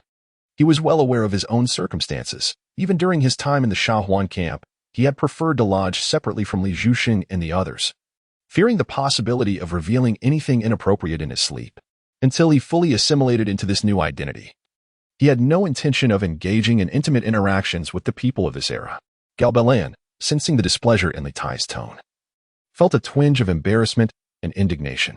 "Is it the maid's lack of beauty and skill that has displeased you, 13th brother? I shall have a word with her. Such matters are of no concern to others. In this unfamiliar place, I am merely preoccupied with my own uncertainties." After indulging in drink, Uncle spoke indiscreetly. "Indio, an ostensibly composed elder, joined in the revelry, subjecting me to embarrassment." Li Tai casually replied, and then turned to Li Zhuxing, inquiring whether the young men had awakened. Seizing the cool morning, he suggested they practice wielding the lance. "I shall summon them." Upon hearing this, Li Zhuxing chuckled and made a jesting gesture towards the still awkward Gao Belan before striding away. Li Tai paid no heed to how Gao Belan would manage the woman indoors and instead proceeded towards the adjacent vegetable garden. In the garden, several servants were weeding between the rows and, noticing Li Tai approaching, they prepared to greet him, only to be halted by a wave of his hand. He lingered beneath the grapevines for a short while until a group of young attendants arrived, jogging forth with several hardwood poles. These poles had been soaked in water to enhance their weight and resilience. Without further ado, Li Tai seized one of the poles and began to practice thrusting. The horse lance originally referred specifically to a long spear used in mounted combat. Without a horse, it was not considered a lance. However, as the term became more generalized, the long-bladed spears used in foot combat also came to be known as lances, due to their greater length and weight compared to typical spears. The horse lance demanded superior strength and skill. This led to the emergence of a training method known as wielding the lance, which became a popular martial art within the military ranks. During the Southern and Northern Dynasties, a game called grasping the lance was also prevalent, akin to a gambling game resembling backgammon. Though the difference in nomenclature was slight, the two were entirely distinct. The biography of Wei Qijin from the Tang Dynasty recounts an incident where he competed in wielding the lance against Prince Liuhun. Liuhun, mounted and wielding the lance, was swiftly disarmed 3 times by Wei Qijin, showcasing the latter's exceptional martial prowess. Here, however, Li Tai had limited steeds at his disposal, and the space was insufficient for full-fledged practice. Thus, after a moment of thrusting, he transitioned to simulating fundamental movements such as stabbing, prodding, and blocking on level ground. The art of combat, after all, does not possess the aesthetic allure of performance martial arts. The ultimate goal is to incapacitate one's opponent with a single strike. Excessive flourish may lead to the depletion of stamina.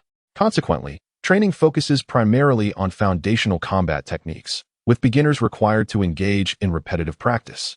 Mastery of a single movement, practiced countless times, naturally cultivates various techniques of force application and energy management.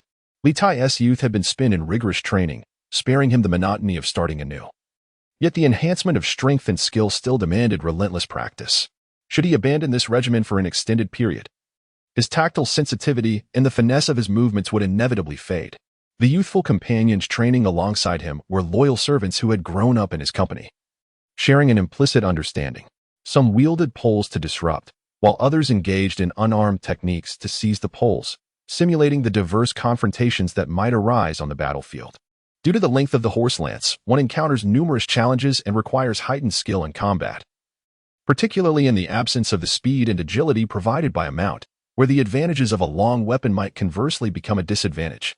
Striking an adversary from a distance was the most fundamental of combat techniques. Though it may seem simplistic, its execution proved challenging. After more than a quarter of an hour of sparring, they were all drenched in sweat. Yin, too, possessing the greatest strength, and Xiao Yong, demonstrating remarkable agility. Both excelled in their methods. If it came to a real battle, I would not stand a chance against you, Li Tai remarked, wiping the sweat from his brow while strolling amid the grapevines, chuckling as he offered his assessment. These young individuals all bear the surname of their host family. The eldest among them, Li Yantu, possesses a prominent forehead and a slightly upturned nose, aptly reflecting his name. At just 20 years of age, he expressed astonishment upon hearing the words, "Is it true that Ailang is willing to concede defeat?" In the past, even when exhausted, he would stubbornly resist. Li Tai, aware that his temperament and habits diverged significantly from his predecessor, responded with a smile. In previous years, engaging in village performances, victory or defeat mattered little. Hence the fierce competition. It is only after experiencing the harsh realities of battle that one comprehends the delicate balance between life and death, even with youthful bravado. One must not overexert oneself. Currently, we find ourselves in Guanshi, surrounded by unfamiliar landscapes. Any past negative traits must be reined in. Ailang has truly matured, as if he has become an adult overnight. In previous years, the elders of the clan imparted such teachings, but they were met with mere derision. Li Qiuji, whose martial prowess Li Tai held in high regard, exhibited a commendable blend of literary and martial talents. He had studied classical texts under the family head, Li Xiao, and excelled in martial arts amongst his peers. Although he was technically a servant, he was treated no differently than a foster son. Had it not been for their allegiance to Gao Zhongmi and Appo's rebellion against the Western Way, Li Tai's father had intended to secure a position for Li Qiuji as a commander of a local militia in the county the following year. In the waning years of Northern Wei, prominent families sought to distinguish themselves.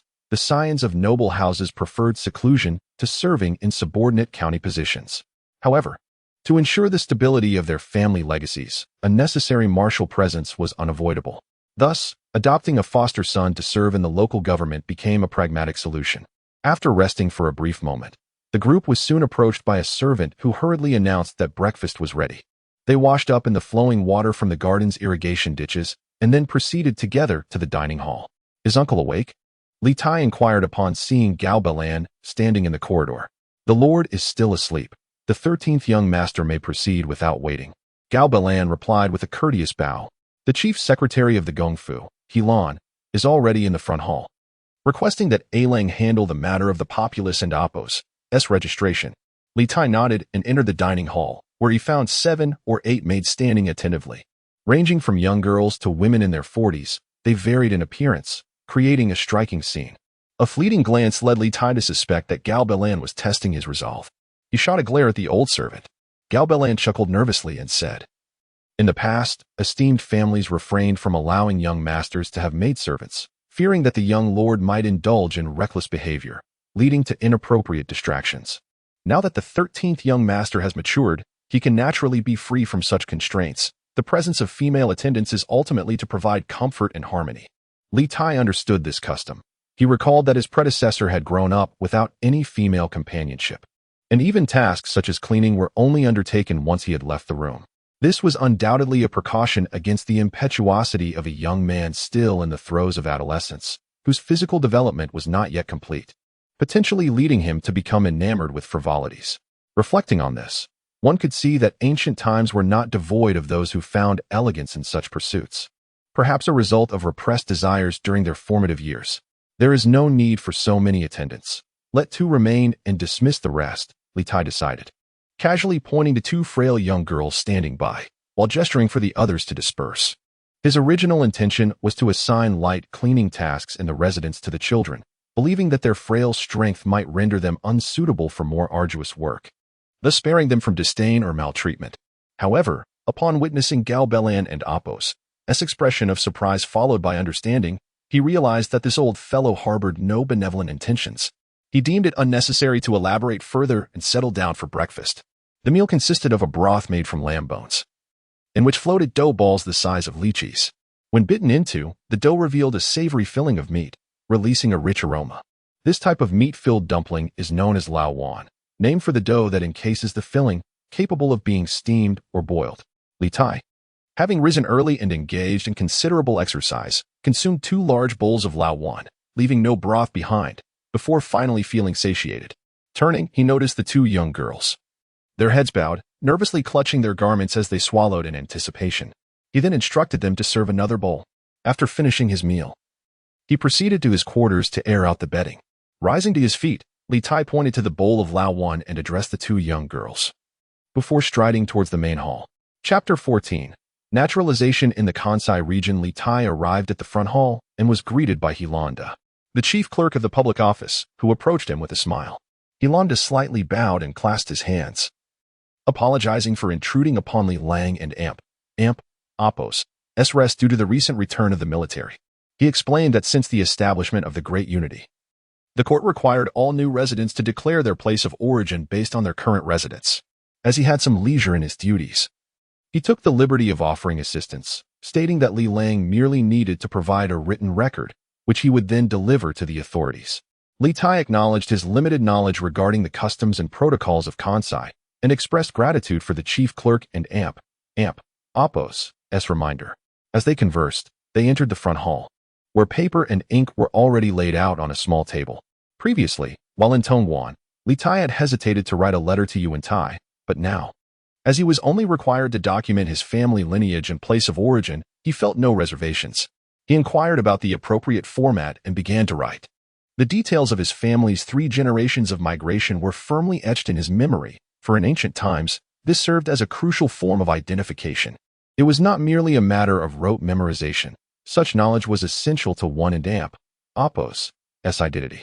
His grandfather, Li Qian, had held esteemed titles in the Northern Wei, including Shizhong, Grand Commandant, General of Cavalry, and Governor of Jizhou, all of which were posthumous honors. This illustrious array of titles clearly indicated the prominence of the Longxili clan during the Northern Wei dynasty. However, the Longxili clan had also suffered greatly in the upheaval of the Heian incident over a decade ago. Li Tai and Appos' father, Li Xiao, had initially been appointed as a junior official in the Northern Wei, but due to a mishap where his official robe was torn by a rat, he narrowly escaped the catastrophe while his brothers met their fate at the hands of heir Zhu Rong, thus becoming an unexpected survivor. After the Eastern Wei relocated its capital to Yi City, Li Xiao sought refuge in Qinghe County, Hebei, with the assistance of his relative Cui Qing. The Cui family provided him with 30 acres of land, enabling him to settle there. Qinghe County became the backdrop of Li Tai and Appos' childhood and adolescence. Although he possessed scant memories of his family's origins in Longxi, the strokes of the calligraphy were bold and imposing, captivating to behold. Li Tai, true to his noble lineage, demonstrated the prowess of a master calligrapher. Initially, Hilanda merely reminded him of the necessary details to write, but as his gaze fell upon Li Tai and Appos' writing, he found himself irresistibly drawn closer, eventually resting his chin on Li Tai's shoulder, exclaiming in admiration at the still-drying characters. Upon hearing these words, Li Tai paused his writing and glanced at Hilanda, inquiring if the chief clerk had a passion for calligraphy. Hilanda hastily shook his head, explaining that while his duties required him to peruse various documents, he had never encountered anyone whose work possessed such grace and beauty as Li Lang's. "Oh, how could I claim to be passionate when I witness your exquisite strokes?" he remarked. Li Tai, encouraged by Hilanda's appreciation, suggested that they could leisurely discuss their shared interest in calligraphy during their free time. Although Hilanda did not seem a renowned figure, Li Tai relished the joy that came with his identity as a time traveler, discovering the pleasures of his newfound abilities. His calligraphy utilized the regular script of the European style. While not overly sophisticated, it demonstrated a fundamental understanding of the structure and flow essential to the art. Ouyang Sun is renowned as the foremost master of regular script, his calligraphic style emerging during the transitional period of the Northern Dynasties when regular script was still evolving, thus showcasing an unparalleled aesthetic foresight. Li Tai and Appos' use of Ouyang and Appos' style was not merely for ostentation. Apart from this, he had only a rudimentary understanding of clerical script.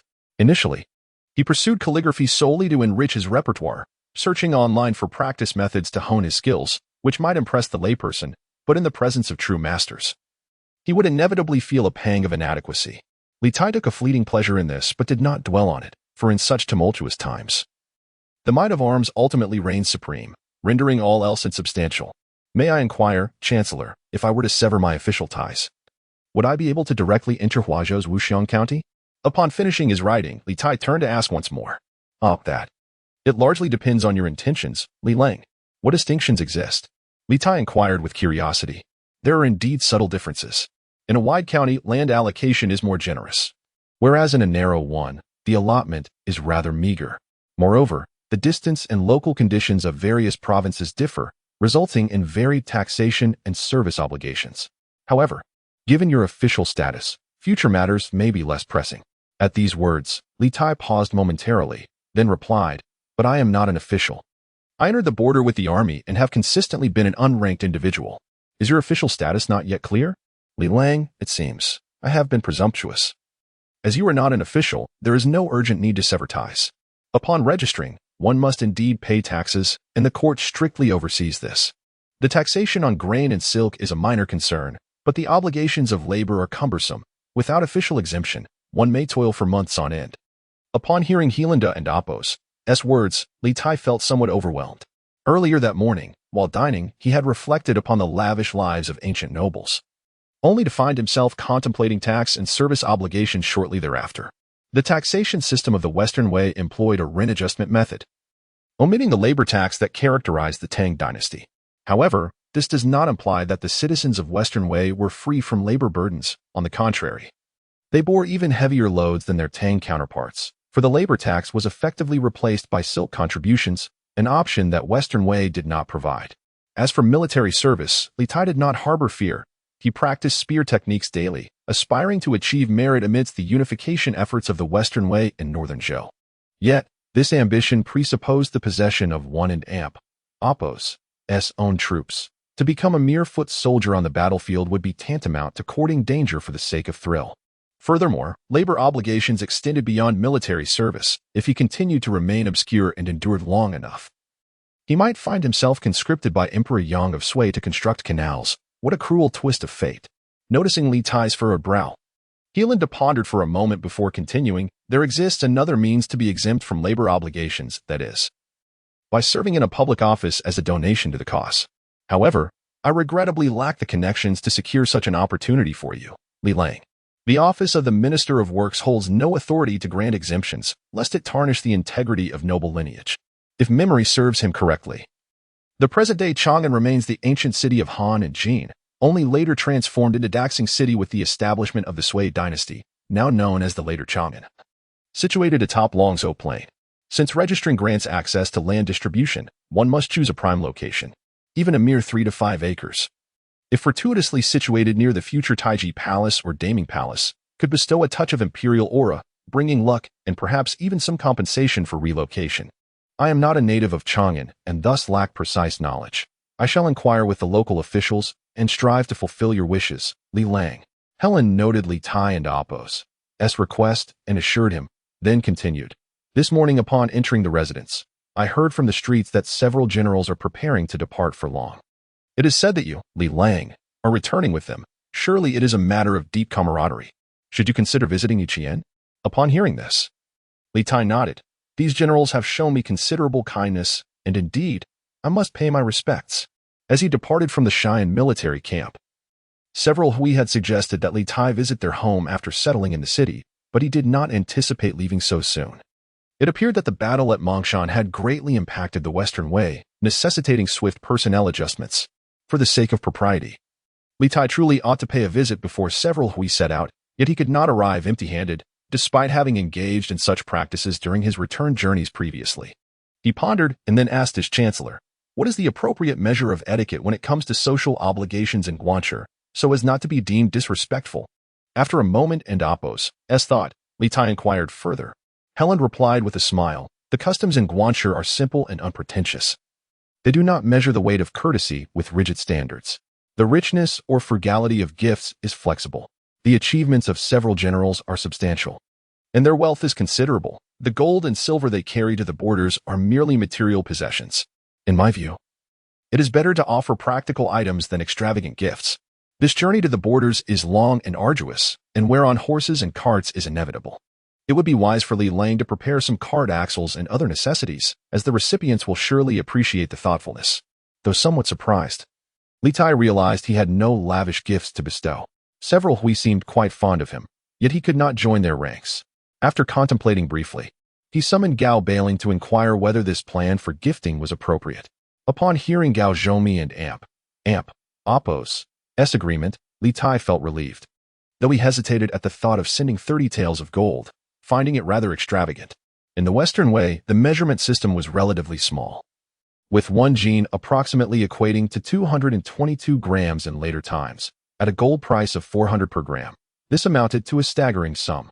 However, from a contemporary perspective, several hui, as the governor of Qinzhou, could be likened to a military district commander. Thus, such a gift would not seem overly extravagant. Moreover, establishing a long-term foothold in Guangdong indeed required the friendly support of military and political leaders. Consequently, Li Tai selected 10 attendants, loading half a cart with axles and other cart parts, along with a box of gold, before departing his home for the residence of several hui in Huazhou City. Unbeknownst to him, he was soon to encounter unforeseen difficulties. Otherwise, he surely would have vehemently criticized Gao Zhongmi for such extravagant behavior. Chapter 15. The dilemma of ascending or descending. The residence of Ruangan Hui is situated in the eastern part of Huazhou City, an area notorious for its nefarious activities. As previously mentioned by Gao Zhongmi regarding the rampant behavior of the local ruffians, Helen intended to assist Li Tai with the citizenship formalities at the Grand Council but chose not to accompany him. Instead, he proceeded to the southern part of the city to enlist the guidance of a fellow official from the local governance. Initially, Li Tai believed such precautions were unnecessary. After all, the layout of Huazhou City was not particularly intricate, and Ruangan Hui was no obscure figure. He thought he could simply inquire along the way. However, upon arriving in the eastern district, he began to grasp the deeper significance of Helen's arrangement. The eastern part was predominantly inhabited by military generals and noble families, with its streets designed in a manner reminiscent of a military encampment, exhibiting a stricter order than other areas of the city. The watchtowers and arrow towers lining the streets were not mere decorations. They housed soldiers, creating an atmosphere thick with tension. Numerous pedestrians traversed the streets, ranging from well-dressed nobility to ragged scoundrels, most of whom bore weapons as they aimlessly roamed, casting furtive glances about. The soldiers patrolling the streets and stationed at the watchtowers showed little inclination to intervene or disperse these wayward individuals.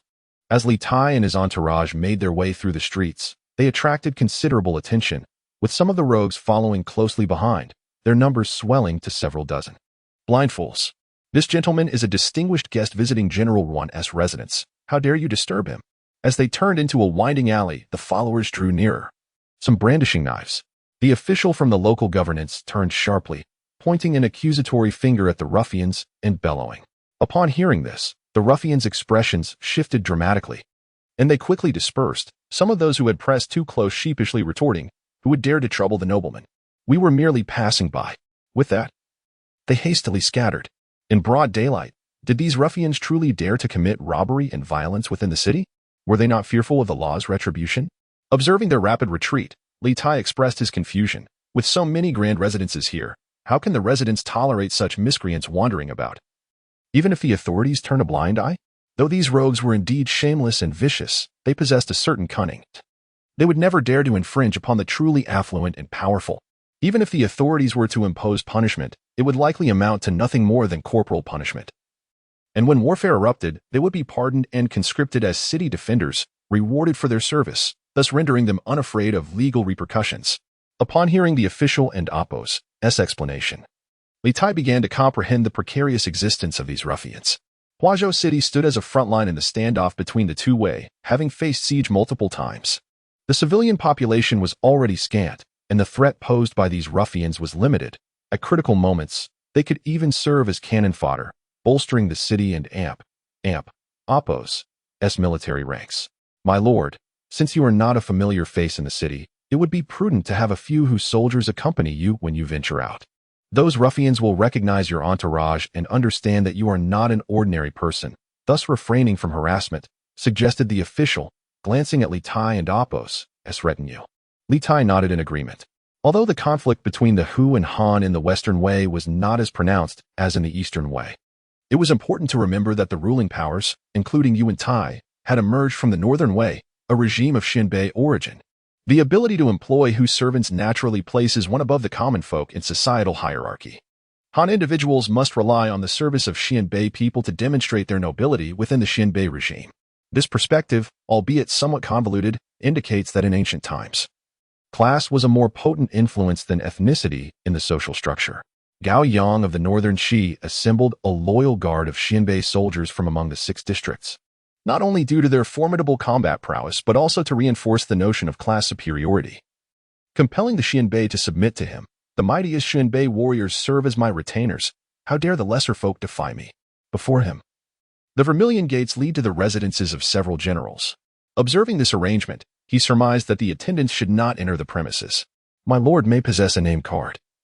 Allow me to approach and seek out his family servants for an introduction." Upon witnessing this scene, Liutai presented his name card to the official, while he and his attendants dismounted and stood aside, awaiting their turn. Today, the residence is bustling with guests. The lord is receiving visitors in the main hall. Not neglecting Li Lang, the residence of Ruo Jianhui is comparable in size to that of Gaozhongmi. The front hall serves as the reception area, with a table laid out for guests to record their names and gifts. This resembles the practice in later times of recording the monetary gifts given during celebrations, serving as a reference for future social exchanges, rather than appearing as a direct demand for wealth. As several guests completed their entries, it was Liutai's turn. He glanced at the writing format of others and, taking up his brush, recorded his own contribution. As he wrote, he inexplicably recalled the tale of Han Gaozu Lu Bang attending a feast empty-handed in his youth, pondering whether writing 30 tales of gold as 30 pounds might elicit a more grand reception. Ultimately, he refrained. If Ruo Jianhui found his boast appealing, what if he insisted on making Liutai his son-in-law? After completing the gift list, Liutai was ushered into the main hall to take his seat, awaiting the host's audience. The personal guard who guided him withdrew to attend to other guests upon his seating. Inside the hall, there were a dozen or so guests. Both Hu and Han engaged in quiet conversation.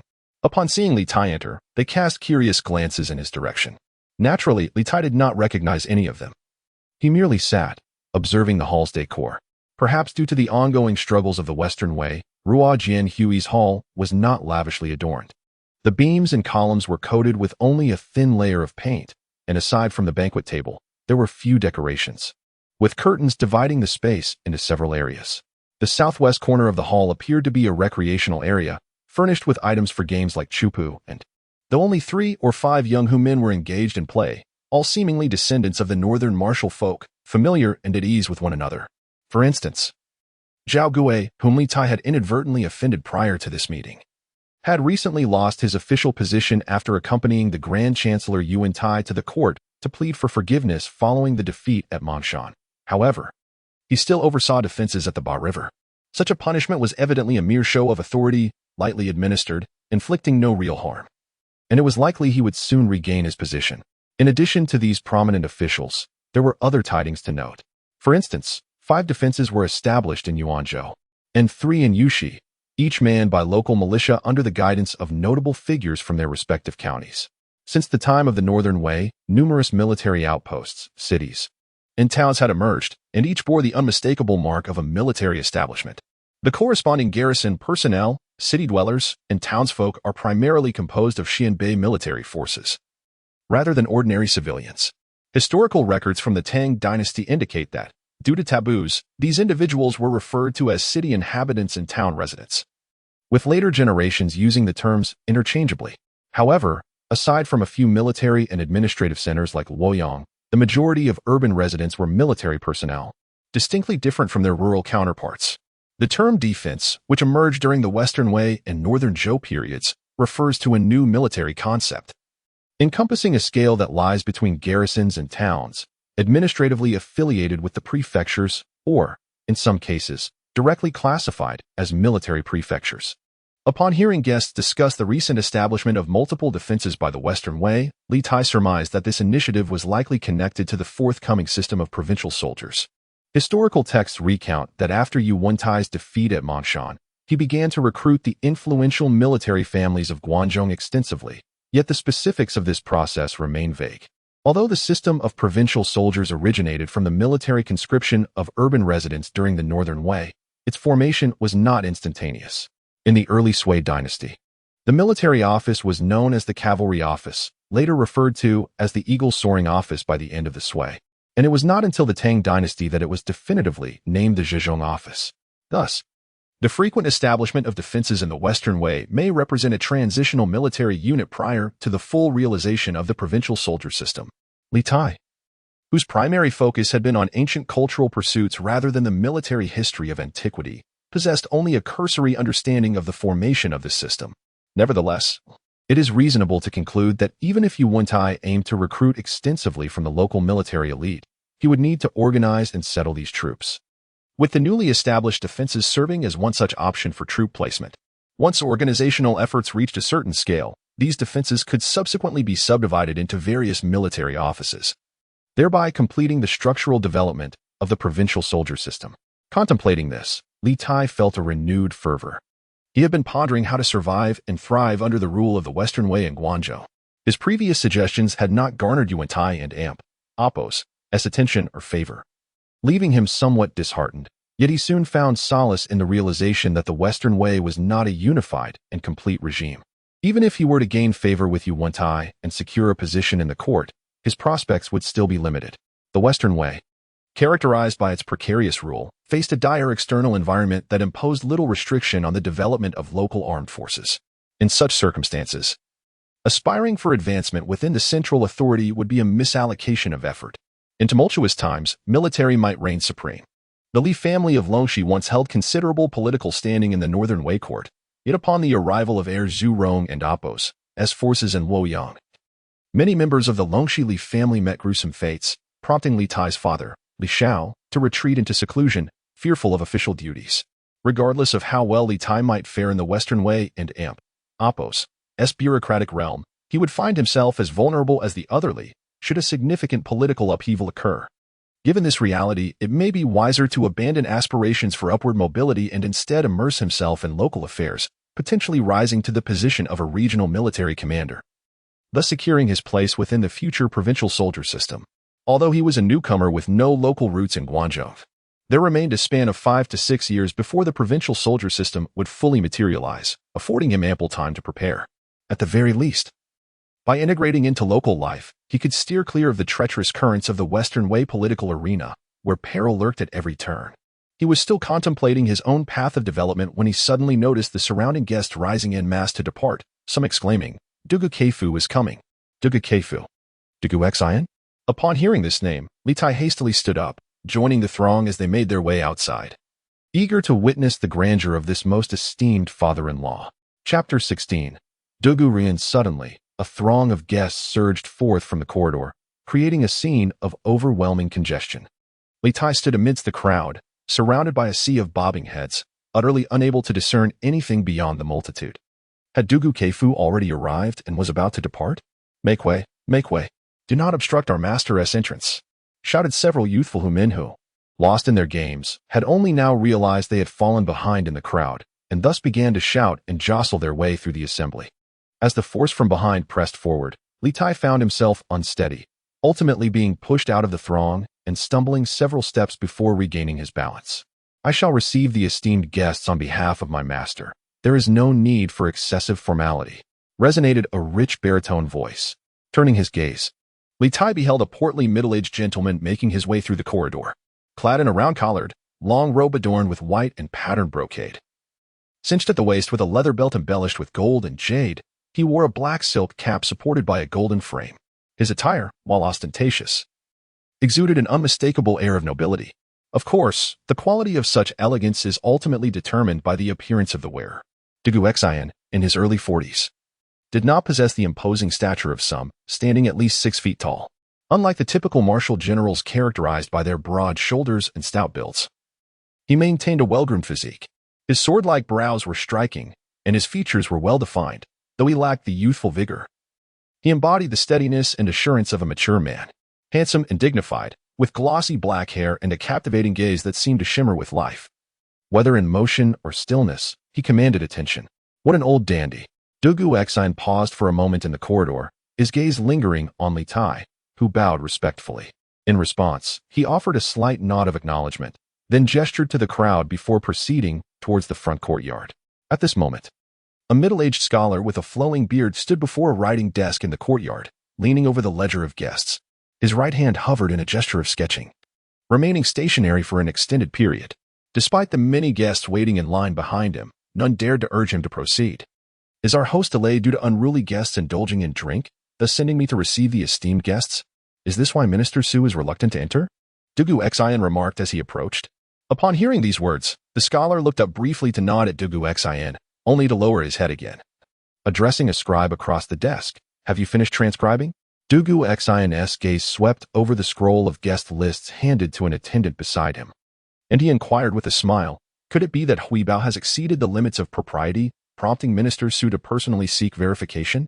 He is present in the hall. Let us go and question him." The middle-aged man, named Su Chao, served as the minister of the Grand Council, held in high regard by the esteemed Yu Wentai, making him a figure of significant influence. Thus, Dugu Xin had come to personally greet him. Could it be that in the eyes of the Keifu, Su has become an unwelcome guest? I have paused only because I observed a guest with a particularly fresh and intriguing penmanship. Hence, I became momentarily entranced. Quickly, do not keep our host waiting," Su Chao replied with a smile, and then he and Dugu Xin proceeded together into the main hall. Su Chua can be regarded as the most significant minister of state during the Western Wei period, making remarkable contributions to the institutional development of the dynasty. His son, Su Wei, was one of the 4 esteemed figures of the Sui dynasty, and the Wugong Su clan to which he belonged later became a vital member of the Guanlong faction. As for Dugu Xin, he needs no further introduction. When discussing the historical figures of the Southern and Northern dynasties, particularly during the late period, Dugu Xin undoubtedly stands out as a prominent figure. Many in later generations may be unaware of Yu Wentai, yet they can readily recall Dugu Xin, often referred to as the most illustrious father-in-law of 3 successive courts. Similarly, while many may not be familiar with the subdivisions of the Southern dynasties, the mention of Chun Qingji elicits great excitement. The once symbolic figures in historical texts vividly come to life before them, stirring profound emotions in anyone with even a modest understanding of history. Li Tai and Appos' excitement stemmed from his impression that Dugu Xin had scrutinized him, perhaps drawn to his own remarkable appearance, leading him to wonder if Dugu wished to become his father-in-law. If this were the case, it would indeed be a remarkable boon, a formidable advantage of an era. However, it is equally plausible that this was merely an illusion born of Li Tai's exhilaration at encountering a historical celebrity. The martial figures of the Northern Zhen were notably conservative regarding their children's marriages, often driven by strong political motives. Although Li Tai did not deny his own exceptional beauty, the likelihood of him being considered as a candidate was exceedingly slim. Setting aside Li Tai's reflections on the rarity of such advantages, Dugu Xin and Su Chua soon entered the hall, where the gathered guests, predominantly Northern Jin warriors from Wuchuan, received them with utmost respect, noticeably suppressing their usual boisterous demeanor in the presence of Su Chua, an exceptional figure. Unlike the Eastern way, where military aristocrats were unrestrained in their involvement in governance, the Western way established a clear distinction between civil and military affairs from the outset. While the Northern Jin warriors wielded considerable military power, their influence in political matters was virtually non-existent. For state affairs beyond military engagements, Yu Wentai had his own established network, prominently featuring Han aristocrats like Su Chua. Except for significant military campaigns personally led by Yu Wentai, the Northern Jin warriors shared a far less intimate rapport with him compared to Su Chua, who operated regularly within the Grand Council and the Chancellor's office. The interactions between Su Chua and the Northern Jin warriors were primarily transactional, lacking deep personal connections. Their visit to offer congratulations for the transfer was, after all, a directive from the Grand Council, inquiring if there were any additional needs for the esteemed guest. When Su Chua broached this topic, the atmosphere in the hall abruptly grew tense, as many present instinctively glanced towards Dugu Xin at another table. "I appreciate Minister Su's inquiry. Please convey my regards to the Grand Council." "I, Huibao, am at your service," replied Huibao, who had been somewhat inebriated but regained a semblance of clarity upon hearing Su Chua's words, rising from his seat with a serious demeanor. Upon hearing this, Su Chua nodded, likely realizing he had become an unwitting disruptor of the ambience.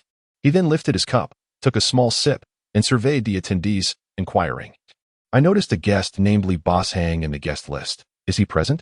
Upon hearing the question, Ruo Ganhui momentarily froze, and after a brief pause, his gaze swept over the 2 individuals seated at another table. Those were the envoys Zhao Gui had specifically sent to convey his apologies. Li Hang was a newfound acquaintance of mine, a young man of remarkable talent who had captured the attention of Minister Su. Regrettably, he is absent from today's gathering, but I shall surely introduce him to the minister on a later occasion. Ruo Ganhui held a favorable impression of Li Tai and had also observed He Bashan's protective stance towards him. He chose not to elaborate further in front of the local gentleman from Beijing, wishing to avoid inadvertently causing any trouble for Li Tai. Thus, he graciously declined to comment. Upon hearing this, Su Chao expressed his regret but did not press the matter further. The festivities continued as the guests indulged in their revelry. During this time, Ruo Ganhui summoned his son, Ruo Ganfeng, to greet the esteemed elders at the table, conveying his heartfelt request for his acquaintances to look after his family in his absence from Huazhou. Ruo Ganfeng, though still a mere child of 7 or 8 years, exhibited commendable demeanor and poise, earning the admiration of all present. Once the young lad had exited, the conversation naturally shifted towards the topic of child-rearing. Despite their rugged and unrefined exterior, the warriors of Beijing were deeply invested in the education of their offspring, perhaps having endured the trials of a humble existence. They now sought to ensure their children would not suffer the same hardships they had faced in their youth. The most envied among them was undoubtedly Duke Dugu, who, in the previous year, had allied himself with the prestigious family of Qinghe, with a virtuous wife managing the household. Though he toiled away from home, his children remained well-educated.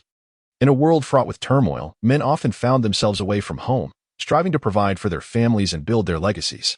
Thus, women assumed the paramount role of guiding their children's education. The recent marriage of Dugu Xin to the esteemed Cui family of Qinghe was indeed a source of great admiration. While the warriors of Beijing often spoke disparagingly of the famed families of Hebei, they could not help but secretly envy their prestigious lineage and noble reputation.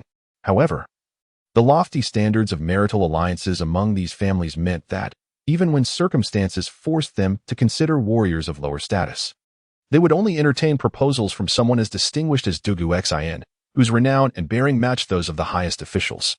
It was rare for other Beijing warriors, no matter their power or prestige, to secure such unions.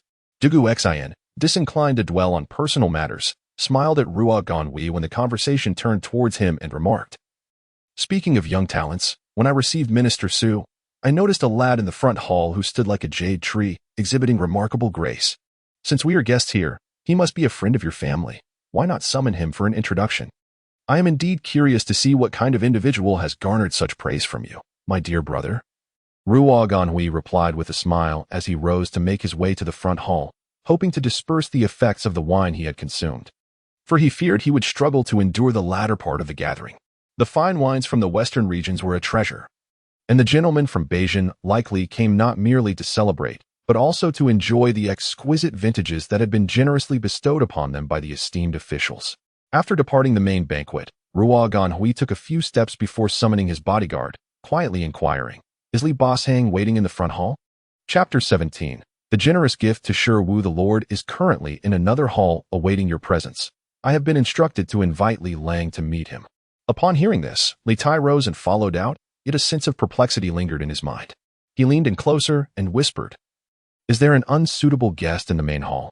The personal guard, upon hearing this, chuckled awkwardly and merely stated that it was the Lord's directive. Li Tai, observing this, felt his suspicions were confirmed.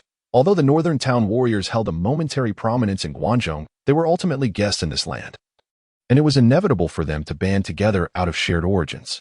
Among the northern town warriors, not everyone harbored the intense hatred for Zhao Gui as did Ruo Ganhui, nor did they possess the lofty status of Hebei, where offending Zhao Gui equated to antagonizing a considerable faction of the northern warriors.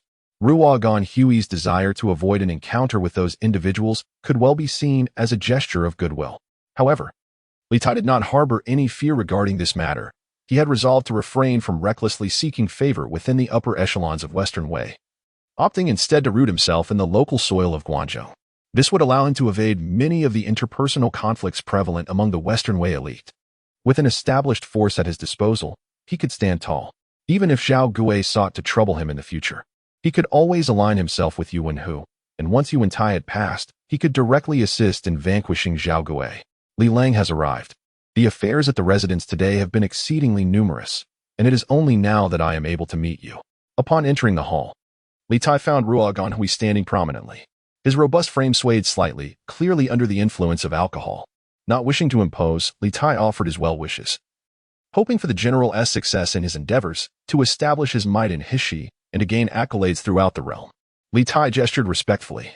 yet refrained from drawing too close to Ruo Ganhui, concerned that this intoxicated giant might inadvertently topple and crush him. Today, in Ruo Ganhui and Apos' abode, Li Tai had observed numerous Han and Hu warriors. Even amidst this assembly, Ruo Ganhui and Apos' physique stood out strikingly, exuding an overwhelming sense of strength that was both intimidating and awe-inspiring. Your words, Li Lang, are indeed delightful to hear. Moreover, your clarity of affection and distaste, as well as your forthrightness, are commendable. Ruo Ganhui gestured for Li Tai to take a seat, then settled down himself, scrutinizing Li Tai for a moment before continuing. Today, there are several guests in the main hall who are not suitable for meeting. Thus, I have chosen to meet you here. It is indeed regrettable that such a talented and youthful individual like you cannot join our ranks. It would be a pity to sever our connection after such a fortuitous encounter. Although I reside far away, my family remains in Huazhou. You are welcome to visit during your leisure time and assist in guiding my less accomplished son. As he spoke, a personal guard entered, leading a young child into the hall. This child was none other than Demo, still tender in age but not unruly. Ruo Ganhui raised his hand to point at his son while introducing him to Li Tai. Upon hearing the illustrious name, Li Tai was momentarily taken aback and scrutinized the child more carefully. The boy, with his sparse hair gathered atop his head, donned a small pleated garment, and his tiger-like demeanor was indeed quite endearing. Demo, come forth and greet this esteemed guest, Li Lang. Do not think that your father and Apos, as friends, are of little renown. Li Lang is a distinguished talent from the Li clan of Longxi, recognized throughout the land.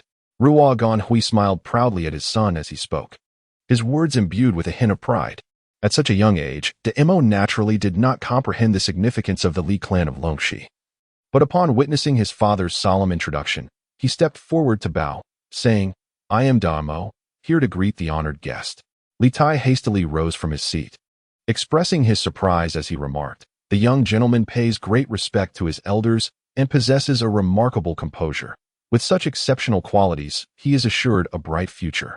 Upon hearing this, Ruo Ganhui smiled even more joyfully, gesturing for his son to sit alongside Li Tai, and sighed, the distance from our homeland is vast, and time swiftly passes. The pursuit of a career often proves arduous. Thankfully, this small token in my embrace brings me solace. Yet, I am troubled by the dwindling talents from the West. I often worry about whom to entrust my son's education. Might Li Lang be willing to share my burdens? He laughed heartily, convinced by his own words. Ruo Ganhui did not presume that Li Tai, at such a young age, would possess profound scholarly accomplishments. After all, his own son hailed from a family of military nobility, and it would be a source of ridicule if he were merely a pedant. His primary motivation for introducing his son to Li Tai lay in the latter's noble lineage, hoping it would open new avenues for his son's social interactions. In his youth, Ruo Ganhui was not devoid of ambition, aspiring to sweep away all injustices with his martial prowess, often expressing disdain for the gluttonous and powerful in Luoyang with a deep-seated bitterness. Whether accompanying Hebei or Yu Wentai, he fought valiantly, unafraid of danger. However, he was no longer the youthful warrior. The myriad injustices and difficulties he had witnessed, particularly the profound psychological impact of the battle at Taihang Mountains, made him acutely aware that some matters could not be changed merely by desire. Thus, he sincerely hoped his son would not tread the same path he had, enduring the hardships and perils he had faced, and he wished to lay a smoother and more prosperous path for his son. Li Tai and Apos' demeanor brought Ruo Ganhui a sense of comfort. He could distinctly perceive that this young man from the Li family of Longxi differed from the scions of the aristocracy in Chang'an, displaying a more strategic and pragmatic approach in his dealings. The simultaneous mention of Li Tai by Su Chua and Du Gu Xin reinforced Ruo Ganhui's belief that he had not erred in his judgment. Just then, his attendant hurried into the hall, informing him that the guests were urging his presence. Ruo Ganhui gathered his thoughts and, with a wry smile, said to Li Tai, the unwelcome guests demand our attention, and I cannot linger. I understand, Li Lang, that you are new to Guangdong, where social interactions may be awkward. I have instructed my servants to prepare a modest gift for you. Please do not refuse it. Seeing this, Li Tai also stood up. Indeed, he was in need of resources, and the gift he brought to Ruo Ganhui was courtesy of Gao Zhongmi, so he refrained from further formalities, simply expressing his gratitude before taking his leave. Ruo Ganhui and Apos' bodyguard guided Li Tai to the side courtyard, where a group of men and women had gathered, along with two remarkably fine horses. The bodyguard presented a ledger to Li Tai, saying, "The Lord has bestowed upon the soldiers 50 fine men and 2 exceptional horses. Please, Li Lang, take account."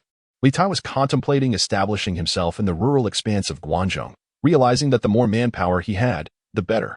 He felt a deep sense of appreciation for Ruo Ganhui and Damp, Appo's generosity, instructing the bodyguard to convey his thanks and committing Ruo Ganhui and Damp, Appo's words to memory. Deciding to treat Ruo Ganhui's son as his own, the sentiment of General Ruo was indeed profound. These 2 magnificent steeds would command a price of at least 10,000 coins even in the eastern provinces. On the return journey, his attendant, Li Yan, circled around the 2 steeds, marveling. "Alang, look at these fine horses. They possess prominent foreheads and striking eyes. All war horses must have large eyes. If their eyes are large, their hearts are also grand, preventing them from becoming skittish. Their small ears stand erect, indicating a calm demeanor, allowing them to respond to commands with clarity. The horses and Appo's nostrils flared, their breaths deep and unyielding, traversing miles without fatigue. Li Tai merely admired the majestic appearance of the 2 steeds, oblivious to the profound knowledge surrounding horse evaluation. As he listened intently to Li Yantu and Appo's explanations while scrutinizing the horses, his admiration grew ever stronger. The only shortcoming was that the coats of these horses appeared somewhat mottled, lacking pure white or deep red hues. Upon inquiring with Li Yantu, he learned that a horse's coloration transcends mere aesthetics. The white horse boasts a robust physique and noble spirit, while the red horse possesses abundant vigor and strength, both being exceptionally rare and distinguished steeds. The clerk from the local governor and Appo's office had already taken his leave, but Li Tai and Appo's entourage had expanded from a mere dozen to a grand procession of dozens, with no brazen ruffians daring to approach them. As they entered the southern city walls, they noticed a cloud of dust rising from the street ahead, heralding the approach of a group of knights galloping northward. Aware of the bustling nature of Huazhou City, Li Tai, adhering to his principle of modesty, signaled for his companions to step aside and await the passing of the cavalry. Curious about the ostentatious display of this troop, Li Tai soon recognized the leader as Hebei, whom he had parted ways with just the previous day. As the knights drew closer, Hebei reined in his horse, raising his whip and calling out with a smile, "What brings you to parade about, Li Lang?" Li Tai hastened forward, bowing his head and replying, "I am but a newcomer to Xiang City, unworthy of such ostentation. I had just visited several generals' residences and received gifts of soldiers. I cannot refuse such generosity." "Where are you headed, uncle?" "I too am bound for a few residences of Huibao, weary of the throngs and noise, hence my late departure," Hebei responded. Upon hearing this, Li Tai instinctively glanced down, contemplating whether he had inadvertently stepped in misfortune, wondering why his luck seemed so fortuitous today.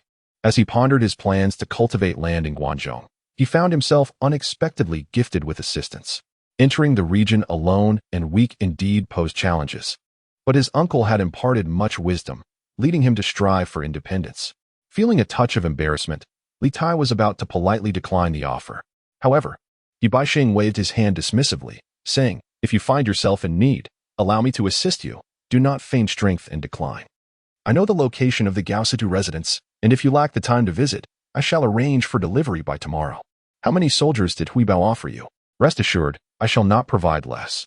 Li Tai was endeared by Hebaisheng's tenacity and, upon hearing this, ceased his refusals, gratefully bowing once more. "It is but a trivial matter, unworthy of mention. Await my return tomorrow," Hebaisheng concluded before departing on horseback. Li Tai, now beaming with joy, signaled for his followers to continue their journey, already calculating how long it would take to assemble a formidable retinue. Why was this matter considered taboo?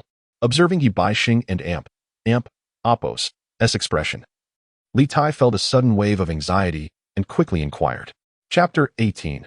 Abundant resources in the desolate storeroom. Gao Bailing spread his hands, wearing an expression of helplessness. The state of affairs at home is such that it simply cannot support a large household.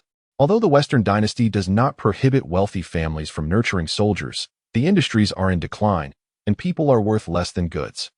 Li Tai stared at the nearly empty ceramic jars and wooden baskets, momentarily taken aback.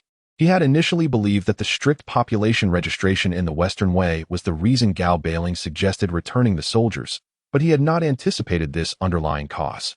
However, Last night's feast had indeed been overly lavish, exhausting the usual supplies of rice and flour meant for multiple days, leaving even tonight's meal barely sufficient.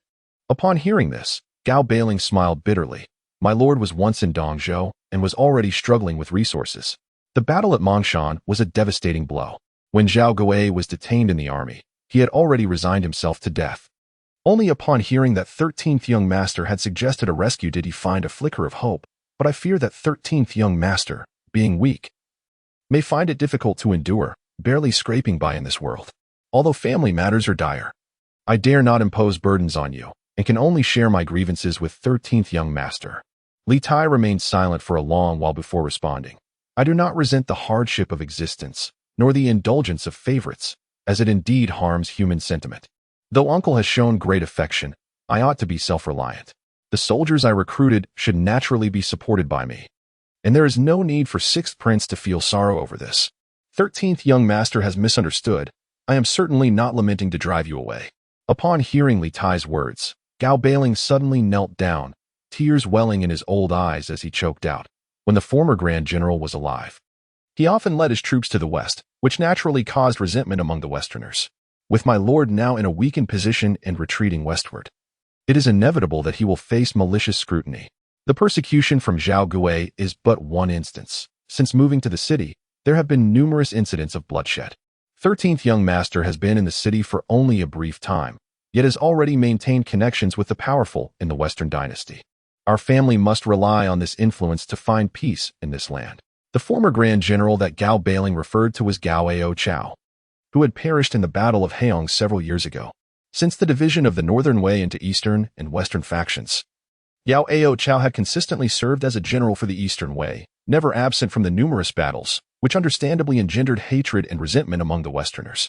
Gao Zhengmi, as his elder brother, faced inevitable suppression and retaliation after falling from grace. Li Tai had initially hesitated to further burden Gao Zhengmi and Apos' livelihood, planning to seek a new path with the soldiers. However, after hearing Gao Bailing and Apos' words, he felt a reluctance to continue that line of thought. Uncle and I are both bereft of kin and homeland. Relying on each other for support, it is only proper. With hands and feet, I will not lack for means of survival. The current social climate may be challenging, but this predicament is only temporary. Let us first prepare tonight and Apos' meal. It need not be extravagant. After dinner, I will discuss with Uncle how we might overcome these difficulties together. After a moment and Apos' contemplation, Li Tai added that whether relying on Gao Zhengmi or establishing his own independence, ensuring the sustenance of so many people under his command was a pressing concern he must address. During dinner, the fare provided at the residence was much more meager compared to the previous night. Li Tai at least had a bowl of polished rice and 2 spoonfuls of pickled sauce to accompany his meal, while the soldiers were left with merely some coarse bread and bran rice to fill their stomachs. In truth, this was the norm of life in the Western Dynasty. Where chaos had reigned in Guangdong for years, the governance was still fresh, and following the recent devastating defeat at Mangshan, resources were even more strained. Even the wealthiest and most powerful individuals are exceedingly frugal in their provisions for their soldiers and laborers. While the private soldiers may still manage to secure a meal or 2 daily, it is commonplace for women, children, and the elderly to subsist on a single meal a day, or even less. It was precisely these individuals who encountered the oblivious Gao Zhengmi, who, buoyed by a pleasant mood from the previous night, indulged extravagantly, ensuring that everyone in the household, men, women, children, and the elderly, had ample steamed buns. Consequently, this lavish meal consumed a significant portion of the family and Apos' reserves. Gao Zhengmi, still dissatisfied with his appetite, lamented the absence of wine while sipping on a bowl of buttermilk. When he heard Li Tai discuss how to maintain familial finances, he waved dismissively and said, "The household has elders. There is no need for you to worry about our finances." Although their westward journey was hasty, there remained a small stockpile of goods, and a simple existence would suffice to sustain them for the remainder of the year. Upon hearing Gao Zhengmi and Apos' words, Li Tai felt a slight sense of relief. Realizing the gravity of their financial situation, he calculated their expenses before dinner. Earlier in the afternoon, he encountered Hebei Sheng, who offered to send him some soldiers, assuring him that the quantity would not be inferior to previous gifts. In numerical terms, this meant provisions for 300 individuals, an adult based solely on staple foods. requires at least 5 taels of grain daily. In the Northern Dynasties, a stone was equivalent to 120 pounds, with a pound approximating 220 grams in modern terms. Thus, by this estimation, one person's daily ration would be at least 1 pound, and a stone of grain could sustain one individual for an entire season. However, this represents an extremely frugal scenario. Li Tai had little appetite earlier, and even a single bowl of rice exceeded 220 grams, and that was merely for dinner. Therefore, a stone of grain is quickly consumed, especially when engaging in physically demanding labor, where each individual would require at least 2 to 3 pounds of staple food daily. Consequently, a stone of grain would last at most 2 months. Upon a cursory review, Li Tai noted that the population within the household appeared reasonably balanced, with nearly 100 able-bodied men and a similar number of women, children, and the elderly. If Ba Shang were to provide 100 soldiers tomorrow, the ratio would remain consistent. The able-bodied would be well-fed, but the women and children would experience a slight decrease, resulting in nearly 300 stones of grain consumed over 2 months. Beyond the needs of the people, there were also over 20 horses in the stables. The care of horses cannot be adjusted as flexibly as that of humans. Insufficient feed would degrade fine horses into inferior ones, representing a substantial expenditure. Not realizing the full extent of the situation until he calculated, Li Tai was startled by the sheer scale of provisions needed to sustain their current forces, which would require at least thousands of stones of grain each year. Furthermore, should he intend to raise a private army, the necessary supplies would amount to no less than tens of thousands of stones annually. Now that they had established themselves in the western regions, it was imperative to plan for the long term. While short-term sustenance might be manageable, long-term planning necessitated far more meticulous strategizing. Despite Gao Zhengmi's unwavering confidence, Li Tai sought to ascertain the actual financial standing of their household. In response, Gao Zhengmi chuckled and said, "I am merely surviving in a state of decline, not looking far into the future, but you, Pan, are different. It is rare to have such entrepreneurial spirit. Let us, as uncle and nephew, devise a plan together." After speaking, he gestured for Gao Bailey to enter and instructed, "Hand over the household accounts to Pan. From now on, let him determine the expenditures. And do not disturb me again." Gao Bailey nodded in acknowledgement and promptly brought forth an account book to present to Li Tai. Li Tai only cast a cursory glance at the account ledger before feeling a sense of overwhelm. The records were inscribed in intricate traditional characters, intermingling income and expenditure in a chaotic flow of transactions, with various materials haphazardly documented, which greatly contradicted his accustomed methods of reading and calculation.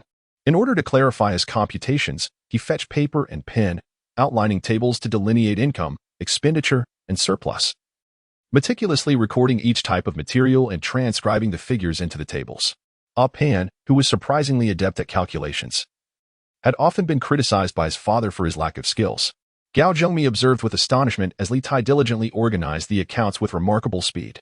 He paced around the desk, peering down with curiosity at the calculations Li Tai had marked in Arabic numerals, asking, "What are these symbols? I have always detested verbose writing since childhood and preferred to use simple sketches instead." These basic arithmetic operations of addition and subtraction were not particularly complex. The calculating tools sent by Gao Bailey were beyond his understanding and deemed unnecessary. He swiftly clarified the accounts. From this, it appeared that there remained over 478,000 coins in the treasury, along with 13 pounds and 7 taels of gold, and 8 dough and 6 shing of rice. Li Tai held up the table, and upon witnessing this, Gao Bailey and Appo's eyes widened in astonishment. 13 Lang is not merely skilled in calculations. He is practically a divine calculator. In the past, I managed the accounts in Dongzhou and prided myself on my arithmetic prowess, yet it took me several hours to arrive at the totals, while 13 Lang accomplished it in just over a quarter of an hour. In truth, he hadn't even taken a quarter of an hour. Most of his time was spent creating tables and writing, while the elementary calculations required little time. The ledger's method of documentation was flawed, yet the quantities involved were not substantial. The primary source of income was still the generous rewards from Yu Wentai: 500,000 coins, 100 bolts of silk, and 200 dough of mixed grains. Other assorted materials were plentiful but remained relatively unchanged. As for the gold, Gao Zhengmi had brought back 50 pounds from his journey west of Hulao, but after various expenditures and losses, only a fraction remained. Upon a cursory examination, the family's wealth appeared quite substantial: over 400,000 coins, more than 10 pounds of gold, and 100 bolts of untouched silk. However, the significance of the monetary amount ultimately depended on its alignment with market prices. In years of famine, a dough of rice could cost 1,000 or even 10,000 coins, rendering the richest unable to escape starvation, as chronicled in history. Tomorrow, I shall enter the market with Duke Liu for purchasing, Li Tai declared. With sufficient funds remaining, the household's reserves of materials, particularly food, were critically inadequate and required replenishment. He also wished to ascertain the specific market prices in Guanshi during this period. Perhaps influenced by Li Tai's determination, Gao Zhangmi added. The rewards from the Grand Secretariat also include a manor in the lower county. However, I have been anxiously awaiting Op Han's arrival these past few days and have had no time to send someone to claim it. With the growing household, we cannot solely consume without producing. We must dispatch someone tomorrow to collect the agricultural assets. Li Tai and Appos, as heart leapt at this news. Having resolved to cultivate the land in the countryside, it was essential to have land to farm. He had previously been pondering how to acquire land, only to find that Yu Wentai had generously bestowed it upon him. The affairs of the world are invariably built upon small accumulations. One must toil diligently to reap rewards. The sudden downfall is indeed painful, yet as long as there remains a slender thread of opportunity, my uncle and I shall surely rise again in the Guangdong region. Aware that there still exists a considerable foundation for our endeavors, Li Tai felt a renewed sense of confidence within. Chapter 19. The ripeness of the melon last night. He tossed and turned, contemplating the grand agricultural plans he had devised for quite some time. However, the land he had known in his previous world was far more scarce than in this era, and he possessed scarcely any practical experience in farming. Yet, driven by the pride and superiority of a time traveler, he felt that the only thing standing between him and his ambition was a mere plot of land. All those in the northern Zhou and northern Qi were nothing more than insignificant figures, hardly worthy of concern, regardless of whether this arrogance was justified. Such a mindset was commendable, as it instilled in him a sense of positivity and vigor. Gao Huan, the ruler of the Eastern Way, was not born with a silver spoon in his mouth, yet he resolutely aimed to conquer the top, mixing with all sorts of people, and nearly panicking to the point of endangering even his own son, but he persisted and ultimately dismantled the Heir Zhu clan to seize control. Li Tai did not dare to compare himself boastfully to Gao Huan, yet who among them did not harbor dreams of becoming a figure of great ambition? Breakfast was no longer the meat-filled dumplings of his previous life, but a steaming bowl of noodle soup, which at least sufficed to fill his stomach. The urban governance in Huazhu was rather lax, yet certain rules were strictly enforced. The market did not open until the afternoon, and thus Li Tai, filled with a sense of urgency, was reluctant to squander time. After finishing his breakfast, he set up a writing desk in the front hall and summoned the servants of the household one by one, inquiring about their respective skills to prepare for the forthcoming agricultural enterprise. "What are your special skills?" he asked.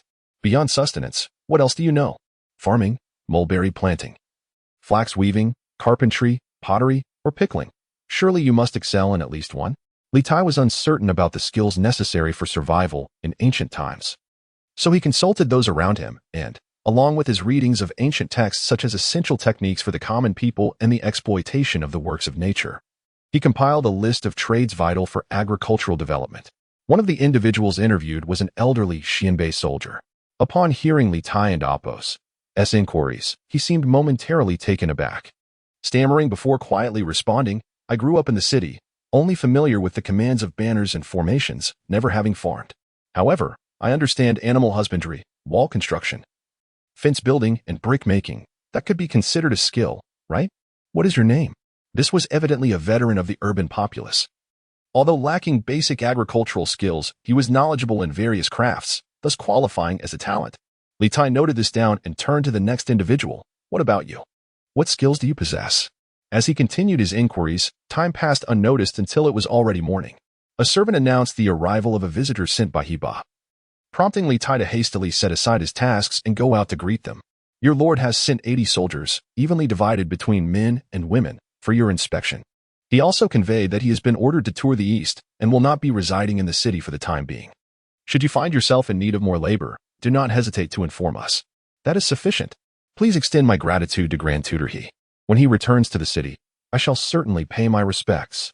As Li Tai surveyed the throng of soldiers filling the courtyard, his emotions were mixed with joy and concern, and he harbored serious doubts about whether these seasoned commanders were merely sending their surplus men to him, likely due to their inability to support them. Nonetheless, even if they could not afford to keep them, sending them to him or selling them could still be viewed as a gesture of goodwill. Moreover, in addition to the soldiers he had enlisted, He Baoxing also contributed a cart laden with 20 stones of grain, which certainly filled Li Tai with profound gratitude. The deed merely stated that the county of Wuxiang, specifically the township of Shangyuan, would allocate a plot of land, yet it failed to specify the exact area. However, according to the Northern Way's land distribution system, a male adult was entitled to receive 40 mu of arable land and 20 mu of mulberry fields. Gaozhengmi, being a dignitary bestowed with the title of Situ by the Western Way, should rightly possess at least a dozen or so hectares. Where exactly is Shangyuan? Li Tai inquired, holding the document that symbolized the inception of his ambitions. Beside him, Helen chuckled and replied, Shangyuan is located on the eastern banks of the Liuhun River, a mere 30 li west of the current prefectural city, and is renowned within the province for its fertile land. With favorable weather, one can harvest 6 to 7 stones of grain per mu. Hearing such figures, Li Tai felt a surge of excitement. Yet he was also reminded that the measurements of the Western Way were relatively smaller. In the context of a unified and prosperous dynasty, the actual yield per mu might well be halved. With this document in hand, he could claim the land at any time. But the immediate concern was what to have for dinner. Coming from a materially abundant era, where 3 meals a day were customary, he had grown quite hungry since his breakfast of noodle soup. Thus, he carefully tucked the document away, gathered some coins and silk from the household, and set out to the market with Gao Belan and others. Having learned from his previous outing, he deliberately brought along a few whose servants as guides, ensuring a peaceful passage free from disturbances. In Huashou, there was but a single market located to the west of the city. This market was enclosed by a fence, and one could see sentinels stationed at the entrance. Gao Belan counted out a handful of coins for admission, yet upon entering the market, no one came forth to collect the fees. Only a captain warned them against causing any commotion. Could it be that the Western Way did not charge market fees? Li Tai mused that this was unlikely to stem from a benevolent government considering the dire state of its finances. Rather, it suggested a stagnation in market transactions. Imposing additional taxes would only further diminish the scale of the commodity economy. Once inside, Li Tai did not hasten to explore but instead surveyed the area near the entrance until a servant inquired, prompting him to curiously remark, "Why are there no price listings for goods in this market?" An elderly man among the servants responded, "Such listings may exist in the grand markets of the East, but here in the West, we have never had such a practice. Transactions are conducted among local neighbors. Integrity is paramount. Anyone caught deceiving others would not be allowed to leave the market alive, as it would tarnish our community and Oppos's reputation." Upon hearing this, Li Tai broke into a sweat. Increasingly aware of the fierce character of the people in the West, Gao Belan, while searching for someone in the market, learned that the grain market was situated along the southern edge, so the group decided to purchase grain first before leisurely wandering about. Though modest in scale, the market offered a diverse array of goods. As Li Tai strolled, he noticed a meat market where several skinned sheep hung from wooden frames, their distinct odor wafting in the breeze. Further south lay an assortment of hand-woven baskets and utensils, alongside numerous unremarkable gray pottery items. The grain market occupied a significant portion of the market, nearly half, showcasing an eclectic variety of grains for sale. Grains such as millet and sesame, along with other commonly seen coarse cereals in later generations, are abundantly displayed, except for corn. There are also elm seeds and various plants and tubers that Li Tai has never encountered before. However, processed rice and fine flour are not displayed outside. They are only available for purchase in shops. Good fellow, how much are the soybeans worth? Adhering to the principle of comparing prices and avoiding being taken advantage of, Li Tai dismounted and approached a stall, pointing at a jar of soybeans.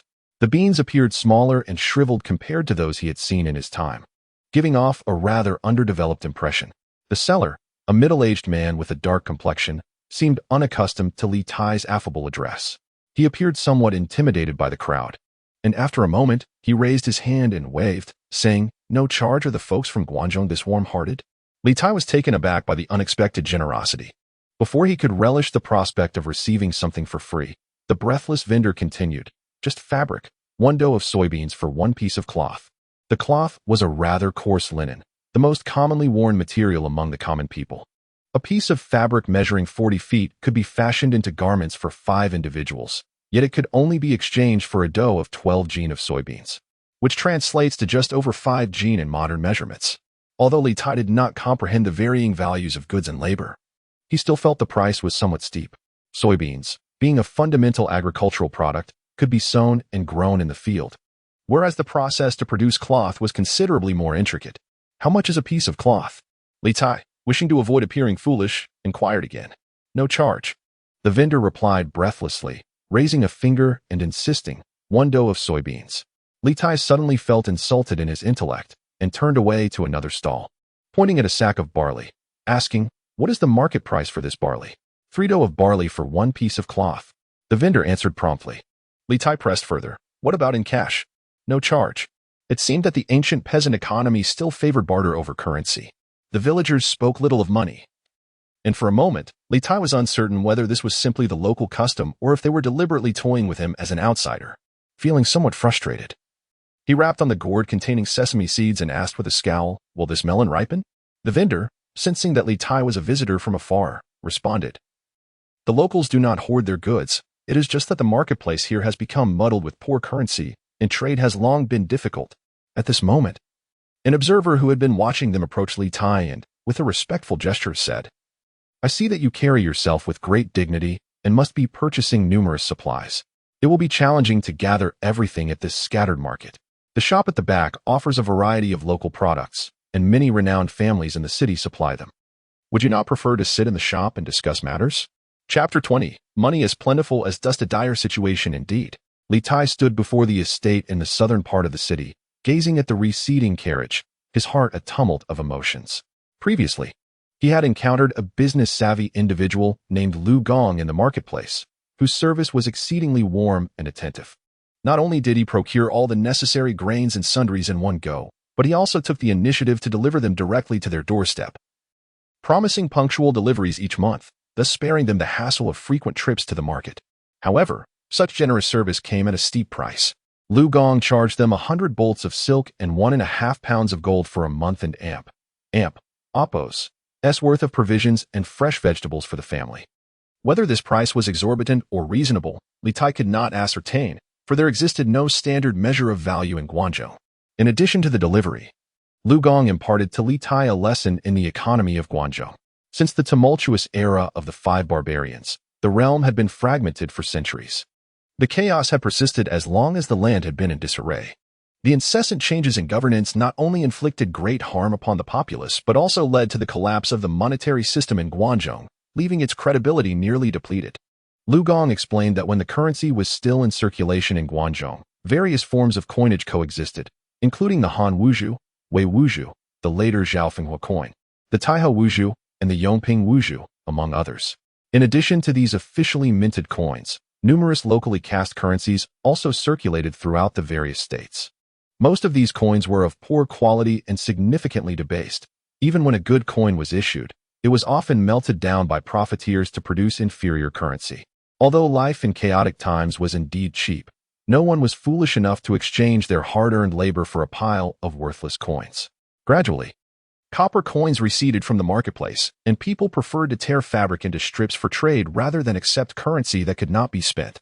A few years prior, the Western Wei court did mint a batch of new coins, but these too were of inferior quality, primarily intended to counterfeit the Eastern Wei's Yong'an Wuzhu for purchasing goods in Hedong and Hebei, while simultaneously rewarding loyal subjects. The influx of these coins into the market was minimal.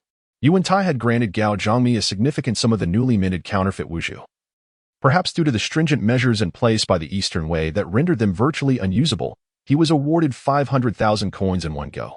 Li Tai had seen that money. It was truly a squandered commodity, buoyant upon water, yet never sinking, essentially worthless. The plummeting purchasing power was a dilemma faced by both the Eastern and Western Wei, as well as the preceding Northern Wei. In recent decades, the highest purchasing power had been attributed to the Taihang Wuzhu minted after Emperor Xiaowen of Northern Wei relocated the capital to Luoyang, reaching a peak of 200 coins per bolt of silk. However, the Taihang Wuzhu circulated only within the Luoyang region, while other areas faced rampant counterfeiting, continuing to rely on private currencies. Of course, there were occasions in Western Wei where money was utilized, but primarily through official coercion. Furthermore, inflation was rampant, with prices soaring to 10 or even dozens of times their original value compared to the Taihang era. rendering the cost of currency even lower than that of an equivalent quantity of copper. This indeed presents a remarkable spectacle. The minting of currency, intended for profit, has led to such a scenario where the cost of labor and materials renders the coins less valuable than the original copper. This illustrates the dire state of the monetary policy during the Northern Dynasties, to the extent that the populace has developed a fear of handling money. Yu Wentai generously granted 500,000 coins, yet over 20,000 were expended, only for Li Tai to discover upon reviewing the accounts that these funds were not utilized for purchasing goods, but rather offered to the Buddhist faith. It is evident that the Buddhist community, with their elevated sense of enlightenment, willingly accepted the unworthy and debased currency that others shunned. Lu Gong, however, expressed his willingness to accept money, but solely for the procurement of livestock such as cattle, horses, and sheep, along with fodder. He did not conceal his method of currency disposal, which involved transporting it to the northern provinces of Shaanxi, where various tribes abound and the urban populace, lacking agricultural produce, rely on monetary transactions for their sustenance, making pastoral products a mere medium for trade. Li Tai, unaware of the inflated prices in the northern provinces, found Lu Gong's proposed rates unacceptable. A young colt demanded over 30,000 coins, while sheep were slightly cheaper, yet still commanded several thousand coins. Though over 400,000 coins may appear substantial, it amounts to little more than a few baskets. And Li Tai preferred to let them languish at home rather than become an obvious victim of exploitation, with funds remaining stagnant. Their only recourse lay in the utilization of gold and silk. Gold, while not a circulating currency in Guangdong, was plentiful among the merchants in Heshi, who engaged in trade with gold and silver, provided the transactions were sufficiently large, thus alleviating concerns about liquidity. In conversation, Li Tai discerned Lu Gong's background. He hailed from a prominent family in Nanshu County on the western bank of the Liuhun River, owning extensive farmland. Most of the goods brought to the government office for trade were produced by his estate, which greatly intrigued Li Tai. Residing in Huazhou was no easy feat. Indeed, agriculture appeared to be the future. Contemplating this, Li Tai returned to his residence, where he encountered Gao Bailing approaching him. 13th Master. The goods have been stored in the warehouse. Yet, this is not a viable long-term strategy. Should we reconsider Lu Gong's proposal for trade? Upon hearing this, Li Tai shook his head resolutely. I have my own plans for these soldiers. They will not be sold. Previously, when Lu Gong visited, he suggested purchasing some of the soldiers, offering grain in exchange, which would alleviate the burden of supporting a family while simultaneously increasing income. However, Li Tai outright rejected the notion, stating that whether he appeared hypocritical or not, he could accept the gift of soldiers. But he did not wish to engage in the trade of human lives for profit. Moreover, setting aside the question of human rights, Lu Gong's willingness to offer a substantial price for soldiers indicated the potential for profit in this labor force, as there remained a scarcity of manpower in Guangzhou. The finances of the Western Wei court were strained, leaving little in the way of rewards for meritorious soldiers. Thus, the granting of soldiers had always been a significant aspect of compensation. Consequently, generals like Yi Basheng and others possessed considerable contingents of soldiers. And parting with a few dozen for Li Tai would not be a matter of concern. Nonetheless, it is essential to remember that, at all times, human life is the most precious resource in society. Those generals, engaged in warfare, often lack the time to administer their affairs meticulously, perceiving their soldiers as an encumbrance rather than a valuable asset. Once the external conflicts subside, and they find themselves with the energy to expand their enterprises and utilize labor, their generosity may wane. Why was Gao Huan able to establish dominance in Hebei? It was due to his acceptance of the 6 town's inhabitants, whom the heir Zhu family regarded as burdensome and troublesome. The military strength of Eastern Wei consistently surpassed that of Western Wei, largely because a significant number of the 6 towns and Appos residents remained in Hebei. A prolonged period of inactivity in Longji City is indeed not a wise strategy for any household. Since the Western Court has already granted land, I intend to lead a group of soldiers out of the city tomorrow morning to engage in agricultural pursuits in the countryside. As we are now in early April, the farming season is nearing its end. Missing this season will undoubtedly make the struggle for survival even more arduous in the future. During dinner, Li Tai confided his plans to Gao Zhangmi. Pan, since you possess such foresight, I shall not hinder you. Fortunately, the destination is not far. Should any difficulties arise, you may return to inform me. Though Gao Zhengmi refrained from inquiring about family matters, he observed that a single procurement had consumed a considerable portion of their wealth. He no longer spoke with confidence about a year of financial security. Instead, he silently drank alone, cradling his cup. Although the Western Wei government prohibited alcohol and did not sell brewing supplies to the populace, their reach extended only to the city markets. If one does not pursue quality or flavor, the technical barrier to home brewing is relatively low. The wine Gao Zhongmi was consuming was a gift from Lu Gong, included as a bonus in their recent transaction. Since Gao Zhongmi expressed no opposition, the matter was thus settled. At dawn, after breakfast, Li Tai summoned his troops, selecting 80 able-bodied men and 20 women as the first contingent to accompany him to the estate beyond the city. These individuals were either loyal and trustworthy or possessed valuable skills, ready to contribute to production immediately. They had prepared 20 knives, 30 spears, 10 bows, tents, felt materials, fire drills, sharpening stones, and various other supplies, all ready for loading upon the arrival of the carts. Additionally, other items necessary for camping were meticulously listed, and the 13th young master was responsible for their procurement. Gao Belan meticulously checked the provisions time and again. Observing the equipment, Li Tai felt as though their departure from the city resembled a raid rather than an agricultural venture. However, considering the fierce nature of the people in Guangzhou, it seemed prudent to be well armed. Gao Zhongmi, feeling despondent and sensitive, burdened by the pain of separation, arose early but did not enter the main hall, merely instructing Li Tai to send word home as soon as he arrived in the countryside.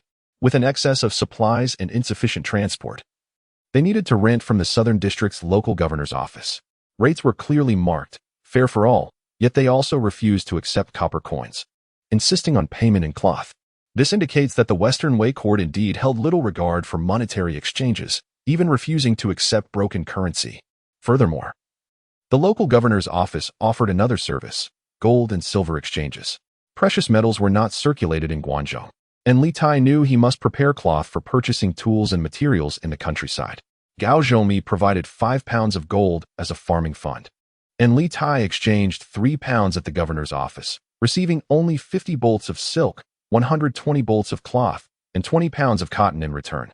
Whether this price was exorbitant or reasonable was difficult to assess, yet considering the impoverished state of the Western Wei court, it was clear they would not extend any benefits to the populace. In the morning hours, the carriages rented from the local government were dispatched, not the standard official vehicles, but rather requisitioned carts and laborers. Upon witnessing this scene, Li Tai could not help but lament that, regardless of the time, the government always had its advantages. Such a no-cost endeavor was indeed quite comfortable. Once the loading was complete, the procession set forth from the city, accompanied by a county official from Wuxiang, tasked with liaising with the local community and measuring the allocated land acreage. Chapter 21. The Land Surveying Genius. The 30-mile journey was not particularly arduous, and by the afternoon, Li Tai and his companions arrived at Shangyuan Township. Nestled on the eastern bank of the Luo River, Shangyuan is characterized by its undulating hills, with the prominent Shangan Mountain, colloquially known as Iron Scythe Mountain due to its shape. This is not the same Shangan Mountain where the 4 Haos of the Western Han Dynasty secluded themselves. Yet it does harbor ancient relics from the Han era, including the Longzhou Canal, which was constructed during the reign of Emperor Wu to irrigate the land.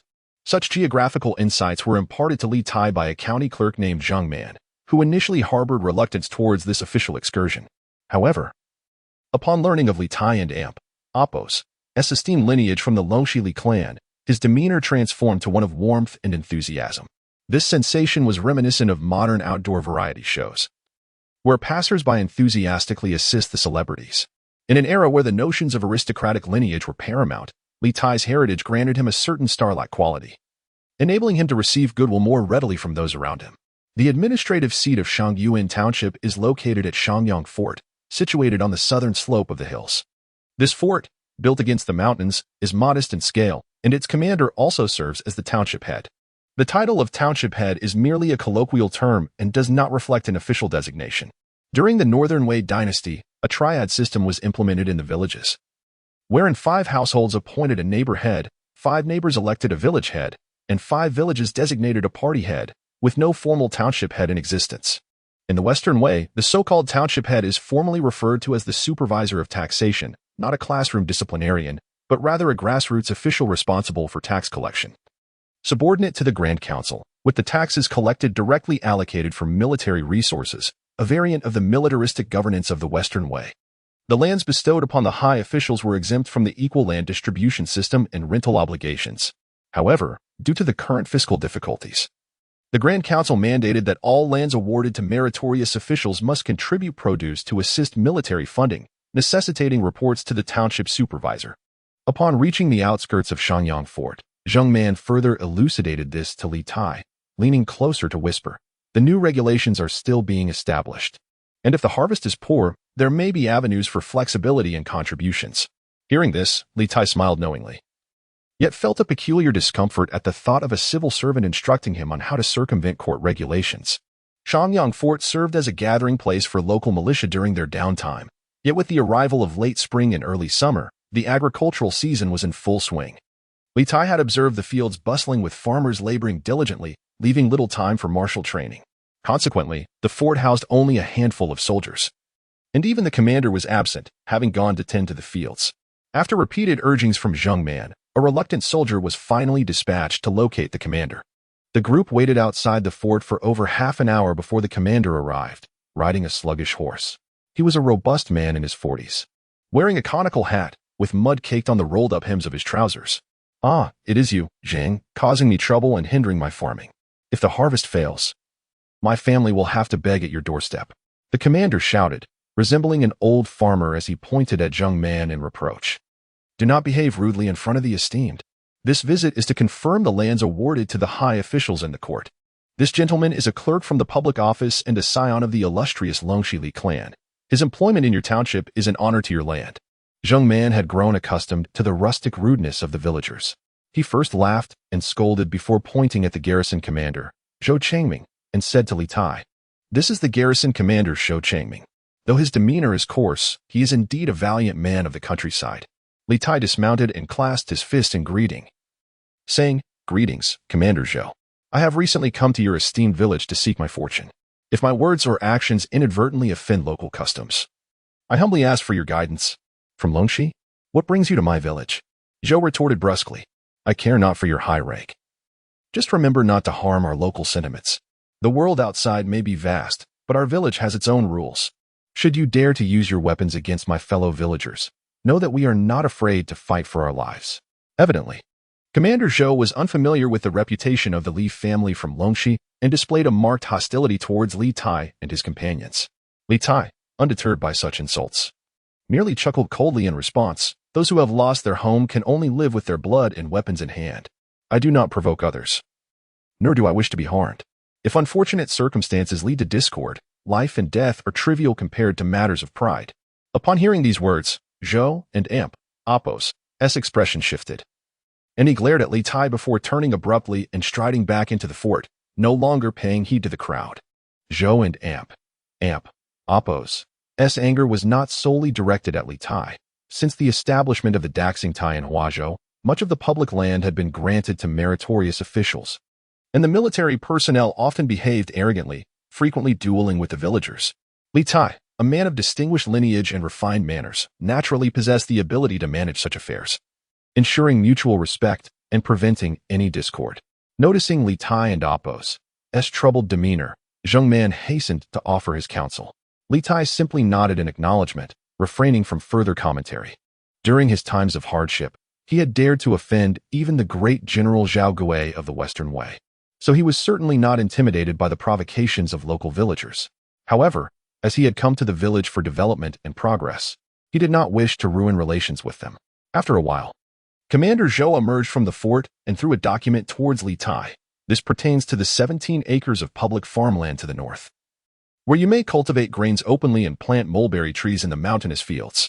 Should you plant anything else that contravenes the agricultural regulations, do not blame me for enforcing the law and having it removed."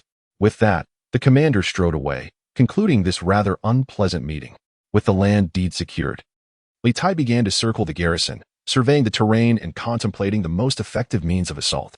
Unaware of Li Tai's intentions, Zheng Man noted his lingering presence and suspected trouble was brewing.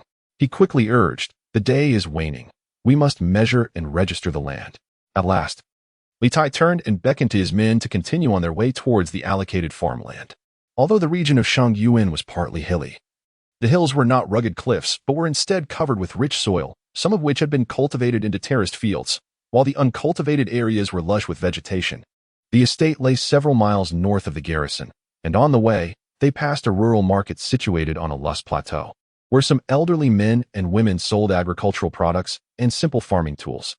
Having sensed the villagers and Appo's exclusionary sentiments from Commander Zhou, Liutai grew concerned that escalating tensions might hinder his ability to purchase necessities. Thus, he decided to pause and instructed Li Zhu to accompany a few attendants to ascend the plateau to procure essential supplies, ensuring they were well prepared. A formidable procession of over 100 individuals meandered through the countryside, capturing the attention of the local farmers toiling in the fields. A few audacious youths, emboldened by curiosity, trailed behind the group, brandishing wooden staffs as they sought to discern their intentions.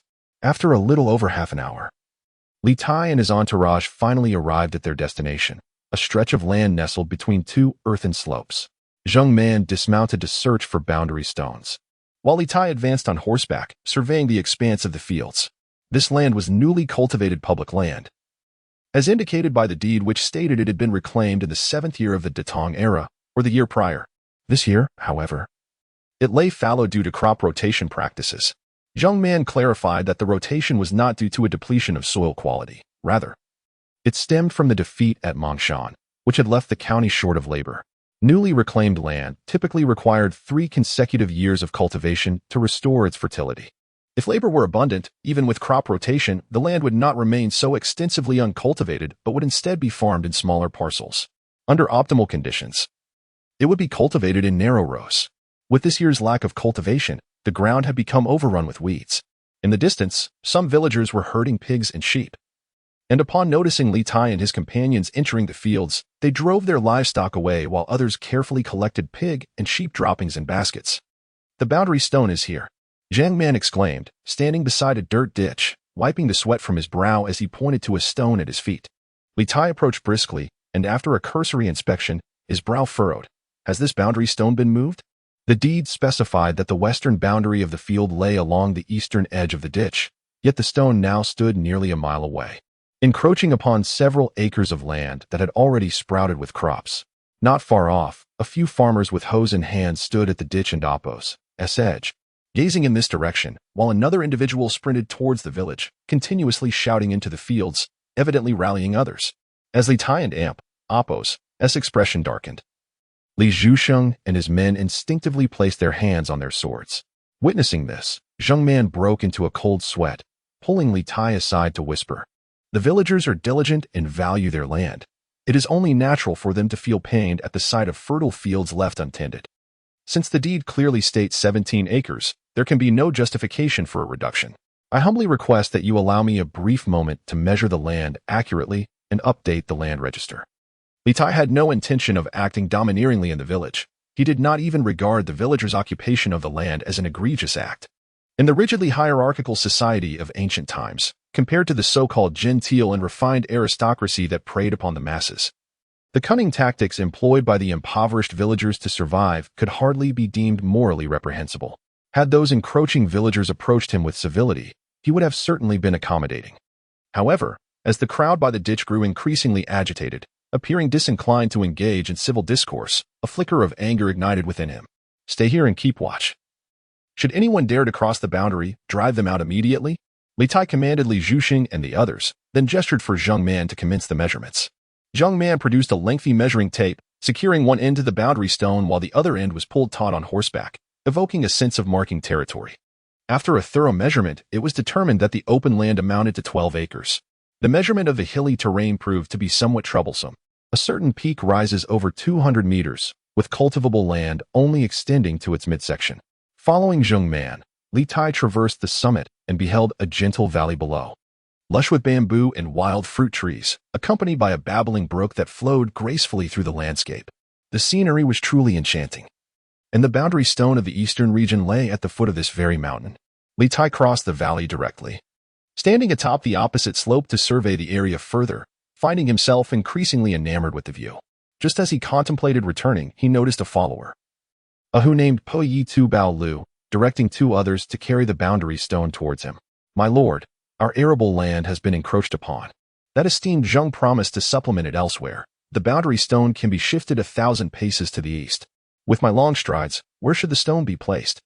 Upon hearing this, Li Tai and Apos' spirits lifted.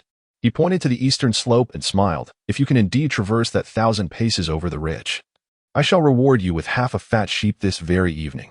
Pei Tu Bao Lu, upon hearing such words, beamed with delight, revealing his back teeth as he strode eagerly towards the slope, counting his steps. 435, 257. Zheng Man, meanwhile, chose to sit before the bamboo grove by the stream, opting not to accompany them for inspection. Witnessing this, Li Tai was also greatly amused. He raised his hand to summon Li Yin too, instructing him to later bring 2 lambs purchased from the plateau as a gift for Zheng Man. Chapter 22. A flourishing future ultimately. The boundary stone on the eastern side of the countryside was delivered and planted at the foot of the eastern mountain by the mathematical prodigy, Paul, who was known for his cunning. This act effectively encompassed both mountain peaks within the estate's territory, with the newly acquired mountainous land exceeding 17 acres. However, Zheng Man appeared oblivious to this, and when re-establishing the land records, he still recorded it as 17 acres of farmland. Moreover, he subtly reminded Li Tai that as long as the mountainous land was not planted with mulberry trees, it would not be classified as mulberry fields, and, consequently, would not be included in the acreage count. Upon hearing this, Li Tai felt somewhat conservative in his approach. If he were to plant mulberries along the sloping foot of the mountain, he could potentially cultivate an additional 3 to 5 hills from just 5 acres of mulberry fields. Although deceitfully underreporting and misappropriating state property was indeed improper, the fact that the Western Wei regime was not a Han dynasty alleviated his moral burden. He rationalized that this was, in essence, a form of corruption aimed at contributing to the resurgence of Huaxia. The Grand Council issued directives to encourage farming, and the counties were also incentivized to do so. Any newly acquired land could be leased from the government for plowing oxen, farming tools, and seeds, with the subsequent autumn harvest serving as a repayment. Before departing, Zheng Man glanced at the 2 lambs tied to the horse's back and remarked to Li Tai, demonstrating his attentive service. After bidding farewell to Zheng Man, Li Tai stood amidst the fields. Despite the agricultural endeavors lying in a state of neglect, he felt an undeniable sense of ease, fostering a deeper sense of belonging to this region of Guangzhou.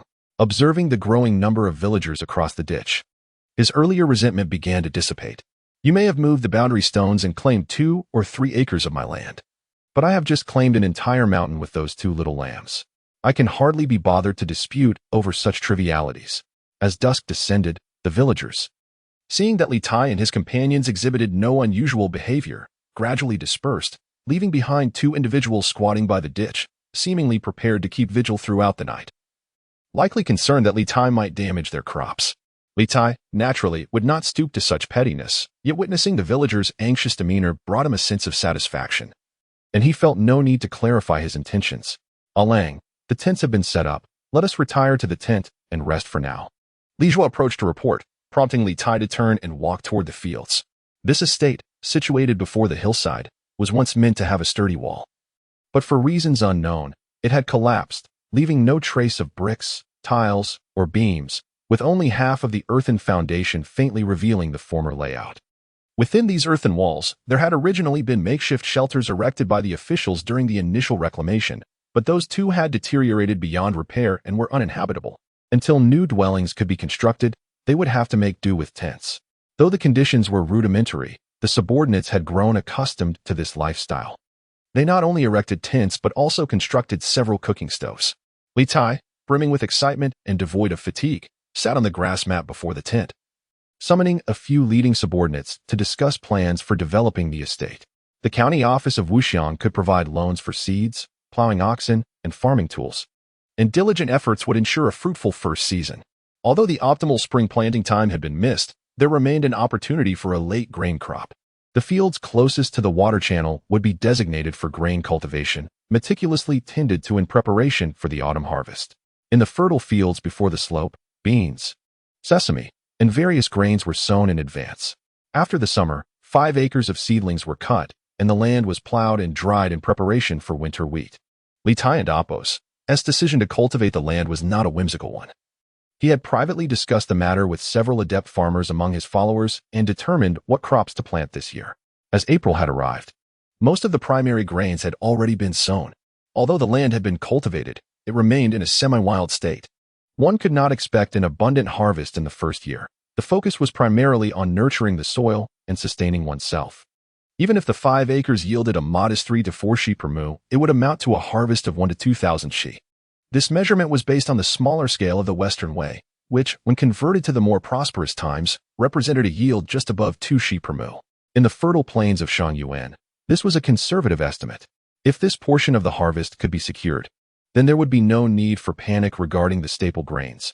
Even if some additional purchases were required, they would be minimal. The main fields would be intercropped with soybeans and sesame, which would help retain moisture in the soil and provide some extra income. Although there was a slight conflict with the planting season of winter wheat, it was not overly significant, even if some beans and sesame needed to be harvested prematurely. The green seedlings could be dried and used as high-quality fodder or stored for sale. The objective was not necessarily a bountiful harvest, but rather to enrich the soil, allowing for a robust farming operation in the following year. As Li Tai walked through the fields, he discovered an abundance of wild vegetables that could serve as food, and any surplus could be pickled for preservation. However, the land was expansive, and he would need to send a few workers to assist in gathering before tilling. Lu Xinzhu, though barely in his 20s and lacking in steadiness even on horseback, was an experienced farmer who eagerly chimed in with suggestions. "We need a few hands. Xinzhu, you may select them. Cheng San and his companions have experience in gathering wild vegetables.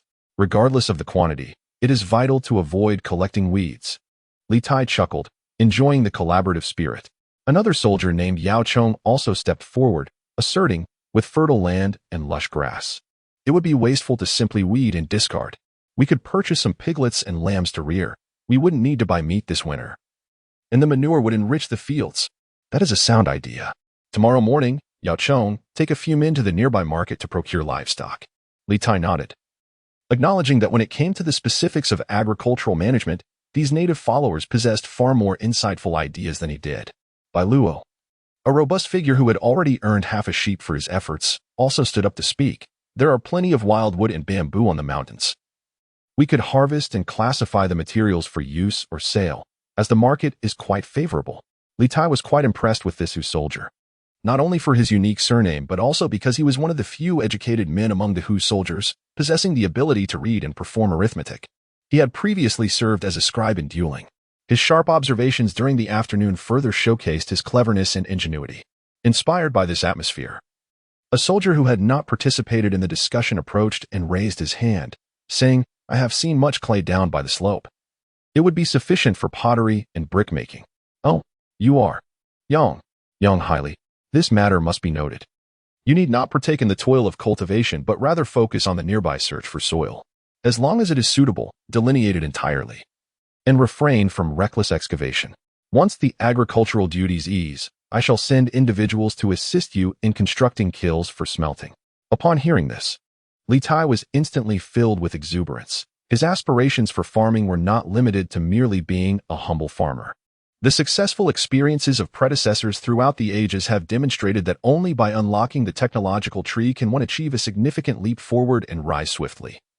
With metallurgy being one of the most vital industries, a bolder woman joined the conversation, pointing to the slopes between the ditches, stating, "The fields abound with wild hemp, which can also be harvested for weaving." The yearning for a better life is the most genuine desire hidden within the hearts of all individuals. Though these common folk find themselves at the lowest strata of this ancient society, they too harbor aspirations for a brighter existence. As the topic unfolded, each expressed their innermost thoughts, the flickering flames of the bonfire reflecting their hopes and dreams. This expanse of land, yet to be fully cultivated, already bore witness to their many simple wishes. "You, men and women alike, follow me, each compelled by your own predicaments. As for the past, there is no need to dwell on it. From this moment forth, this realm shall be the foundation upon which we, as master and servant, strive for our livelihoods. As long as the fields yield produce, no one shall suffer from hunger or cold. Though I am neither a powerful nor a wealthy figure, I deeply understand the value of life and the struggles of survival. You place your lives in my hands, laboring without reserve, and within this vicinity. The young shall not lack education, nor shall the elderly lack care. This is my solemn duty." Although Li Tai, constrained by the hierarchical notions of ancient society, sought to govern these individuals, he genuinely felt no superior standing over them. As he spoke these words by the bonfire, the anticipated applause and cheers did not resound. Just as he began to feel his emotional appeal had faltered, a faint sound of weeping arose beside the fire. Turning his gaze, he saw several individuals with reddened eyes. One particularly destitute man fell at his feet, grasping his legs and choking out, "Such benevolence from my lord makes me realize that I, too, am a living soul, deserving to pledge my loyalty and service to you, rather than being akin to the swine and dogs of the pen." Not all of the gathered individuals expressed their feelings as openly as the destitute man, but upon hearing Li Tai and Apos' words, and then turning their gaze to their lord, there was, to varying degrees, a flicker of emotional response in their eyes, no longer blank and devoid of life. Chapter 23. Flourishing in the early morning. The fields were fresh with dew, the earth exuding a fragrant aroma. As Li Tai stretched lazily and emerged from his tent, he beheld his followers already bustling about in small groups, scattered across the hills and fields, either foraging or harvesting, infusing the countryside with vitality.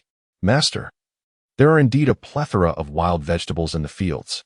We've only harvested 2 acres and already collected several dozens of pounds.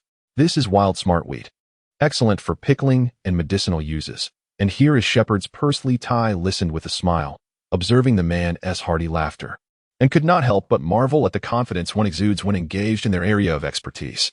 Previously, Lu Sanju had been reticent among the troops due to his inability to ride a horse. Li Tai had thought him inherently introverted. Yet today he witnessed a more cheerful side of him. As the morning sun illuminated Lu Sanju's eyes, he looked at Li Tai with hopeful anticipation and said, "Master, with the spring and summer farming in full swing, the villagers have little time for foraging. If the fields have surplus, I wish to take 2 men and harvest the surrounding lands. The pickled goods will suffice for our own use and can also be sold in the city for cloth and silk. My family and Apos' pickling method is well known in the village. It sustains my family only harvest from our own fields. There is no need to take from the villagers," Li Tai replied. "Sanju, you shall henceforth be the ambassador of pickling in our household. When your master ascends the social ranks with this skill, you will not only support your family but may also rise to positions of authority." Li Tai patted the young man's shoulder, smiling and encouraging him. Nearby, others joined in the laughter, bowing to Lu Sanju, calling him ambassador. A nearby cook approached with a grin and teased, "Ambassador Sanju, do you want a wife? I have a young lady at home." Embarrassed by the jests, Lu Sanju blushed, emptied his basket of wild vegetables, and dashed out of the camp. After running several paces, he turned back to the cook's wife and shouted, "Dang, I do not want your young lady. But if you seek a partner, consider me. I am diligent in pickling and can save up dowries for a young lady." "Rascal, daring to jest about your mother." Li Tai observed the playful banter, contemplating deeply. Matters of love and desire should not be shunned. Arranging marriages for the troops was indeed a duty of a family head. However, if not managed well, it could lead to chaos. Seeing the seriousness in Li Tai's words, everyone nodded in agreement. Although life was currently modest, the atmosphere was harmonious, and many among the troops gradually developed a sense of belonging, reluctant to lose this camaraderie. A nation rewards merit with titles and positions, and naturally, a household should have its own system of rewards for diligence. Henceforth, with accumulated merits, there would be seasonal reviews, and those who excelled would receive rewards. For the lonely and widowed, if they desired companionship, their merits would be assessed, and if a mutual affection blossomed, the household would fund their union. Upon hearing this, everyone instinctively glanced at the 20 women accompanying them, a sudden urgency of scarcity looming in their minds. Lu Sanju quickly finished a bowl of vegetable soup, wiped his mouth, and inquired, "Does the master have any further orders? If not, I must hurry to gather the vegetables. The dew will spoil them, and they may lose their quality." "That and Apos, that's all for now. You may depart," Li Tai replied with a chuckle and a wave of his hand. Instantly, the followers dispersed like birds taking flight, each one exhibiting renewed enthusiasm. Among the women remaining in the camp, not all were filled with joy. After a moment of hesitation, an older woman was pushed forward. Her head bowed as she spoke softly. "My lord cherishes his soldiers, making him a rare and admirable master in this world. We, foolish women, dare to inquire if, during the matching process, we might also. Are you concerned about being matched with a scoundrel, suffering a lifetime of misery? Fear not, for we will create separate marriage registers. If you wish to be matched within the household, you may come to register. If you do not wish to, no pressure will be applied. As you accumulate merits, those clumsy men will be available for your selection." In ancient times, population growth was paramount, and late marriages or remaining single were considered sins. Yet, with Li Tai's contingent numbering barely 300, he did not mind expending a little effort to grant these men and women some freedom in marriage. The various misalignments of fate, over time, can become a form of torment. Women are often more emotional, and upon hearing Li Tai's words, their eyes glistened with tears. The first woman to speak, wiping her tears, bowed repeatedly. "Thank you, my lord, thank you. My husband perished in the campaign to Lingo 2 years ago, and since then, we have heard nothing of him. My family, coveting my land, has attempted to force a cousin upon me. I fled with my 2 young children but was captured by the authorities. I lost the youngest and was left with 1 child to serve as a slave. I care not for my husband's fate. I only wish to raise this child of ours, working diligently to ensure we do not burden the household. In times of chaos, human sorrow is abundant." Upon hearing this, Madame Su was so moved that tears streamed down her face. "I shall certainly craft magnificent robes for you, my lord. Such benevolence towards your people deserves to be rewarded with high office. It would be a travesty otherwise. Then I shall take your kind words to heart and strive forward. Now, let us busy ourselves. I will wander about to assign more tasks to my family." Li Tai, having consumed 2 large bowls of vegetable soup, stood up, patted his backside, and set off up the mountain with 2 companions. At present, the cultivation of arable land is fundamental for producing staple food, yet Li Tai knew his own limitations. When it came to meticulous farming, the ancients were the true experts. His half-hearted understanding of these matters rendered him incapable of offering any constructive plans. Thus he refrained from arbitrarily directing the cultivation of the fields. At most, he might suggest improvements to farming tools, such as creating a curved plow. His greatest advantage as a time traveler lay in his advanced knowledge of various production tools and techniques. The notion of mass steel production was not on the horizon. Even with a smattering of knowledge, he possessed no practical experience, and any research would necessitate extensive trial and error, clearly not feasible with his current resources. Li Tai's first thought was to enhance the spinning wheels and looms. After all, trade in the Guangzhou market, including taxes levied by the court, primarily revolved around textiles. Thus, spinning wheels and looms in this era were akin to printing presses. The valorous exploits of the 3 kingdoms may have been grand, but the true foundation for progress and development during this era lay in the diligent hands of women, who spun thread and fabric with tireless effort. As for the level of textile production in the Northern Dynasties, Li Tai was not entirely informed. When he inquired about the weaving tools used by the soldiers' wives, their responses were vague. It seemed they employed both hand-operated and foot-powered devices. In the tumultuous era of warfare, the fragmentation and opposition between regions significantly hindered the exchange and advancement of technology and tools. Nevertheless, even without a profound understanding of the textile techniques of this age, Li Tai and Appo's ingenuity in improving and innovating spinning wheels and looms remains unimpeded. As a dedicated proponent of ancient culture, meticulous study of historical textile implements is a fundamental aspect of his pursuits. Unlike those who chase after hanfu-clad maidens merely to gain fleeting popularity, he has even undertaken the restoration of several ancient textile tools himself. Although the ancient spinning tools that later generations can observe predominantly date back to the late Qing and Republican periods, the introduction of cotton brought about substantial transformations in both the textile environment and technology compared to the medieval era. Cotton fibers are inherently shorter than silk and hemp, yet certain improved techniques can also be applied to silk and hemp weaving, often requiring even less technical expertise. Yesterday, during his journey outside the city, Li Tai encountered numerous water pools for retting hemp in the countryside, which sparked a multitude of inspirations in his mind. His foremost thought was to construct a water-driven spinning wheel, a large textile tool invented during the Southern Song Dynasty, which utilized hydraulic power to process hemp fibers into hemp yarn. Under ample power, it could spin over 100 pounds of hemp in a single day, equivalent to nearly 300 pounds by Northern Dynasty standards. Li Tai inquired among the women of the camp about their daily hemp spinning output. Hand spinning yielded only 5 to 6 pounds, while a foot-pedal spinning wheel with 3 spindles managed just over 10 pounds. This comparison starkly illuminated the advantages of technological advancement, boasting a remarkable 30-fold increase in productivity. While others printed money at a rate of 150, he could achieve 35 to 50 at this pace. Depleting the resources of the Guangzhou region would not merely be a dream. The structure of the water-driven spinning wheel was rather intricate, and Li Tai, having faced numerous failures in his attempts to replicate it accurately, had committed its dimensions and construction to memory. This grand spinning wheel was primarily crafted from wood. Prompting Li Tai to venture into the mountains in search of suitable timber after breakfast, eager to expedite his quest for wealth. Upon reaching the hillside, he was met by Yang Haili, who led a team in search of high-quality clay. After a brief inquiry about their findings, Li Tai gestured for them to continue their work, while he and two attendants delved into the woods. The hillside boasted a rich layer of soil, densely covered with various flora, both familiar and unfamiliar to Li Tai, flourishing in abundance. However, sizable timber was scarce. Numerous decayed tree stumps indicated that local villagers had been relentlessly harvesting the area.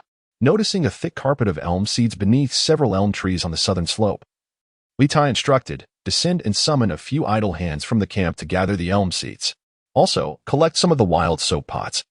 With limited resources and constrained by the necessities of life, he had adeptly assimilated into his environment, unwilling to let even the bounty of the wild go to waste. After issuing these directives, Li Tai turned his gaze toward the valley below, and his expression suddenly shifted. In the distance, a throng of dark figures wielding implements surged through the fields, crossing the ditches and advancing toward his family's farmland. Chapter 24. The villagers and Appos struggle for water. Upon hearing Li Zhuxing and Appos' words, Li Tai and Appos' expression darkened immediately. Observing the multitude of outsiders gathered beyond the boundary stone, a crowd of several hundred waved their staffs and hurled insults, while two of his own men were bound and subjected to spitting and beating.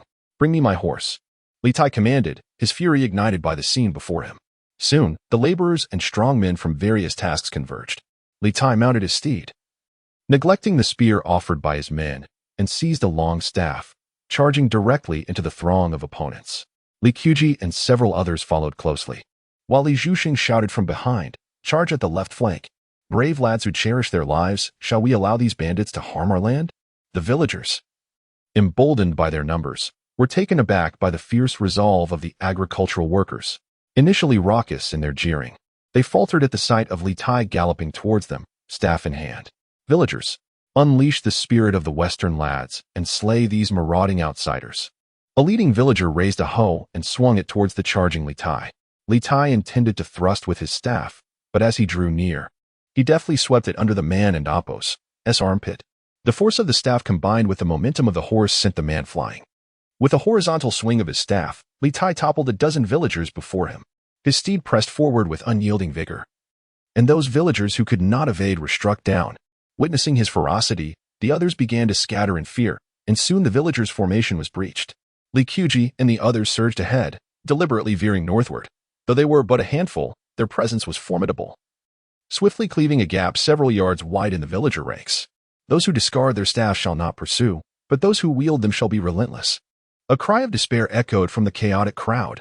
Uncle Gio's leg has been broken by these outsiders. The scattered villagers, upon hearing this, exhibited righteous indignation and hastily regrouped. At this moment, Li Zhuxing also led his men into the fray, striking through the disarray on the left flank, and the recently reassembled villagers were once again disrupted. Although the struggle lacked dismemberment and gory carnage, the discordant assembly of villagers proved no match for Li Tai and Appos' disciplined troops. Most of these men were seasoned veterans, accustomed to the trials of life and death. Guided by orders, they fought without retreat. Though fewer in number, their spirit far surpassed that of the villagers. In no time, the once formidable assembly of hundreds disintegrated into chaos as familial ties faltered amidst the turmoil. Before long, the first villager fled in terror, quickly followed by a second, and the once cohesive group of hundreds scattered in an instant. At this juncture, Li Tai's men had ignited true fury. Despite some villagers pleading for mercy, they could not escape the blows that followed. Once he discerned that the villagers had lost all courage to regroup, Li Tai reined in his horse and commanded, clear the area, gather the agricultural tools and captives. Those injured shall be detained, the unscathed shall dig trenches. Distribute bows and arrows. Anyone who dares approach shall be shot without exception, regardless of life or death. Aside from the fleeing villagers, more than 50 remained, either exhausted, terrified, or too injured to move. From here, dig all the way to my fields. Those who wish to die, step forward. Those who wish to live, dig with all your might. Li Tai roared, his face ashen with fury. Deep down, he harbored no desire to be adversarial with the villagers. Yet that did not imply he would tolerate everything. As late spring transitioned into early summer, the villagers had already begun their seasonal farming. However, they still gathered to prevent his family from diverting water from the irrigation canal. This was no longer a desperate struggle for survival, but rather a blatant act of exclusion against outsiders. What is bearable, if not this? The nearby villagers had yet to muster the courage to regroup. Those coerced into digging could only toil under the threat of bows and blades. Yet, as nearly an hour passed, a cloud of dust rose from the southern path, revealing a troop of nearly 100 knights galloping towards them across the fields. Liuhun had anticipated this. He ordered the earth excavated by the villagers to be formed into a trench. As the knights approached, he commanded, "Line up behind the trench and distribute bows and blades. You vile rogues from afar, do you think my declarations are mere whispers?" The cavalry surged forth rapidly, led by the very commander Xiao Changming, who, no longer appearing as a mud-stained farmer, was now clad in half-armor, wielding a long sword, with a bow slung across the saddle and arrows at his waist. He halted before the trench, pointing his spear at Liuhun, and bellowed in fury, "Commander Xiao, save me!" The villagers, coerced into digging, cried out for assistance, some even attempting to flee over the trench. Liuhun, brandishing a lance, paid no heed to the fleeing captives, and, meeting Zhou and Appo's furious gaze, sneered. In the battle at Mangshan a month ago, the eastern bandits, numbering in the tens of thousands, could not thwart my return to righteousness. The Grand Chancellor proclaimed rewards for valiant deeds and granted me land and livelihood in Guanshi. These brigands obstruct my irrigation and farming, akin to severing my means of survival. Should you dare cross this trench, today shall determine our fates. If a man must die, so be it, if this land does not run red with blood. I shall be unworthy of heaven and my ancestors. Come, let us fight." Upon hearing Liuhun and Appo's declaration, Xiao Changming and Appo's expression darkened considerably. As the protector of the local populace, he prioritized safeguarding his community, yet it appeared that the villagers had provoked this confrontation. Although Shangyuan was situated within the countryside, it was nonetheless close to the outskirts of Huazhou City. Hearing Liuhun's proclamation of rewards from the Grand Chancellor, Xiao Changming found himself caught in a dilemma. At that moment, several villagers who had escaped from captivity crossed the trench and pleaded with Xiao Changming for rescue and vengeance. Zhou and Appo's mind raised, and he solemnly inquired, "What exactly has caused this uproar?" "It is Xiao, the leader of the western faction, and Sure, the county lieutenant. They sent word to the village, claiming these outsiders are arrogant and seeking to punish the villagers for moving boundary stones, and they intend to expand their fields by the Liuhun River, inciting the villagers to deny them water and suppress the arrogance of these outsiders." Several villagers, trembling, recounted the events without reservation. Upon hearing this, Xiao Changming and Appo's face darkened further, and he exclaimed in anger, "You should focus on your farming and weeding. Why obstruct the waterway? If fields cannot be cultivated and the land yields nothing, what is the difference from murder? Is it the legacy of our ancestors to teach you to bully outsiders and bring about death? We dare not. They are merely the prominent families of the village, and they harbor an aversion towards outsiders establishing roots in their midst. Those few who have encroached upon the boundary stones are impoverished villagers, and it pains me to witness their plight at the hands of the authorities. Enough. Return home swiftly and refrain from further provocation."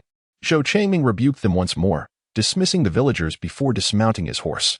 He clasped his fists in greeting to Liuhun across the ditch and said, "Esteemed sir, the disturbance today is the result of my fellow villagers' unreasonable behavior. Regardless of the moral standing of our community, the land remains innocent, the sustenance of the people is paramount, and neglecting agriculture is a grave sin. Previously, the public fields lay fallow, and my fellow impoverished villagers could not bear to see this, hence their encroachment. If you hold any regard for us, I humbly propose a mediation. The encroached fields shall be compensated at half the value, within 3 years. And this matter shall be resolved amongst our village without the need for public intervention. What say you?" Liuhun, ignited with fury, was not primarily concerned with the encroachment of his fields, but upon hearing these words, he replied, "Though I am but a traveler from afar, I understand the hardships faced by the villagers. The boundaries of land are not of great concern to me. However, these villagers obstructing the water supply and disrupting my livelihood is intolerable." Upon hearing this, Xiao Changming felt a flicker of admiration for Liuhun. After a moment of contemplation, he continued, "I have brought the village soldiers here only to realize the fault lies with the villagers. Our village values righteousness and does not shield wrongdoing. Errors must be acknowledged. Thus, I will enlist the village soldiers to assist you in repairing the waterway to your garden, ensuring that agricultural activities are not hindered. As a token of gratitude for your generous provision of land to our impoverished villagers, many disputes and conflicts can indeed be resolved through means other than brute force. Hearing Zhou Changming's words, Li Tai's perception of the once arrogant commander shifted slightly. He handed his spear to his subordinate, dismounted, and pointed towards the waterway, stating, "It is true that the villagers are at fault in this matter. Since Commander Zhou is willing to assist in righteousness, I graciously accept your offer. Let the village soldiers not work in vain. When the water flows into my garden, I shall present a token of thanks. As for the villagers and Appos, encroachment, I am a newcomer to this village and shall neither inquire nor concern myself with it." Zhou Changming, upon hearing this, took a step back and performed a deep bow to Li Tai, saying, "Upon our first meeting yesterday, I was remiss in my manners. In the future, as we coexist in this village, should you have any requests, I shall not hesitate to comply." Chapter 25: The Rise of Powerful Clans. In the afternoon, county official Zhang Man arrived at Shangyuan once more, accompanied by a fresh batch of plowing oxen, farming tools, and grain seeds. Upon witnessing the garrison leader Zhou Changming diligently directing numerous local militia members and digging ditches in the fields, Zhang Man's eyes widened in astonishment. He recalled Zhou Changming's disdain and resistance towards Li Tai and his entourage just the day before. How could he be so eager and proactive in offering assistance after merely a single day? However, Li Tai was not in the mood to enlighten Zhang Man. As Zhang Man arrived and was unable to manage the supplies, Li Tai pulled him aside and inquired in a hushed tone, "What knowledge do you possess regarding the influential families in the village, particularly the Zhao and Shi clans?" The Zhao family, a long-standing and prominent clan in the region, had historically occupied several nearby villages, largely populated by their kin. The most prosperous branch of their lineage had served as the local party leader for generations. The Shi family, originally from Hebei, had migrated 2 generations ago. Their branch in Jingzhou was particularly formidable, having once held official positions in the prefectural government. The branch in Wuxiang had similarly benefited from this legacy, securing a position as county lieutenant.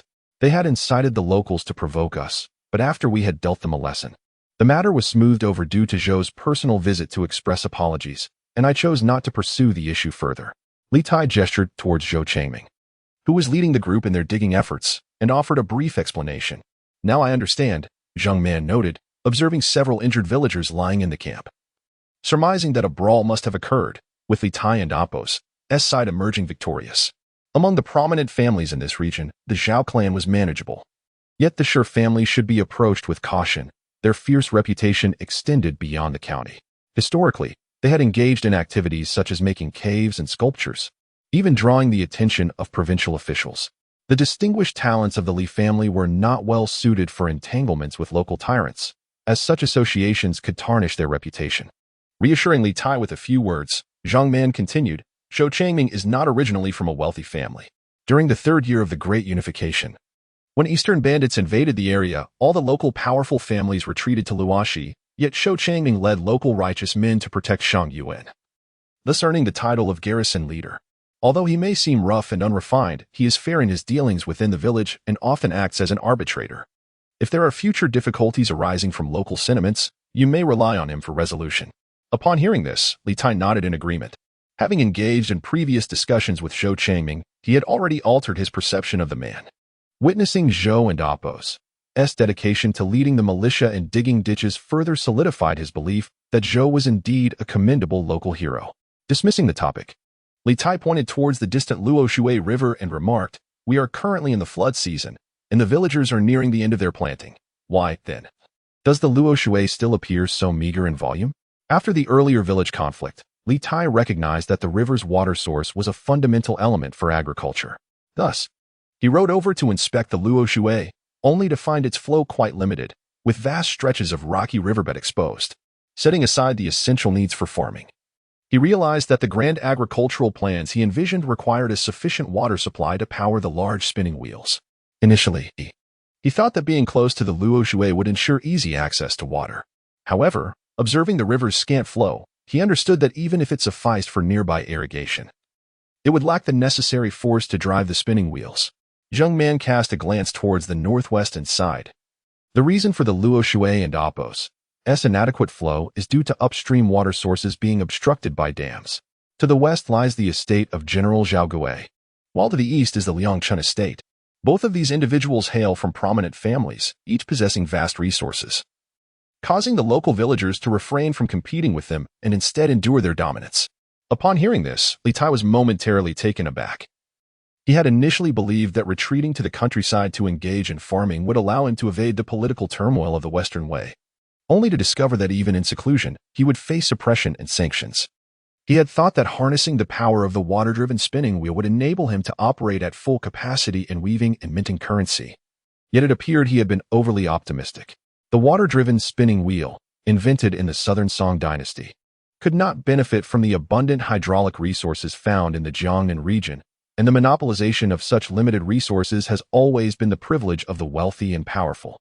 The local populace's resistance towards him stemmed from their concern over water sources, underscoring the deeply ingrained understanding of the value of water resources in the Guangdong region. It seemed that even if he aspired to be a significant landowner in Guangdong, he would require protection from the upper echelons of power. Zhao Gui is well known, and Liang Chun is also a commanding general among the northern military leaders, clearly beyond the reach of Li Tai and Apos' current standing, regardless of future power dynamics at present. These two could brazenly construct dams to divert water, leaving the villagers with no choice but to acquiesce. Moreover, as Li Tai's estate had yet to be cultivated, the local gentry incited the villagers to prevent him from accessing water. The balance of power was starkly evident. The prospect of large-scale utilization of hydraulic resources seemed unattainable for the time being. To avoid inadvertently provoking formidable adversaries, Li Tai inquired about other powerful estates in the vicinity, only to discover that the entire Wuxian County had been nearly divided among the affluent and noble families. To the north lay the estate of the Jian family, while to the east was the territory of the Dugu family. Had the recent events unfolded slightly differently, the boundary stones might have encroached upon the Dugu domain. Upon learning these details, Li Tai could not help but lament the dire situation in Guangdong, particularly around Huazhou City, where the nobility was densely clustered, monopolizing land. If not for Yu Wentai and Apos' consideration for Gao Zhangmi, establishing a foothold in the nearby countryside would have been a daunting task. Nonetheless, one must adapt to their circumstances. One cannot relinquish their aspirations merely because of the oppression of others. Li Tai gathered his thoughts and turned his gaze to the production materials that Zhang Man had delivered, his eyes lighting up upon seeing the 5 plow oxen, contemplating the potential of oxen to drive the spinning wheels. Although not as cost-effective as hydraulic power, it was still significantly more efficient than manual labor. By merely adding a few axle structures and altering the direction of force application, even with a basic understanding of mechanical principles, such modifications could be accomplished. Pray tell, Zheng, are there any other oxen available for lease in the county?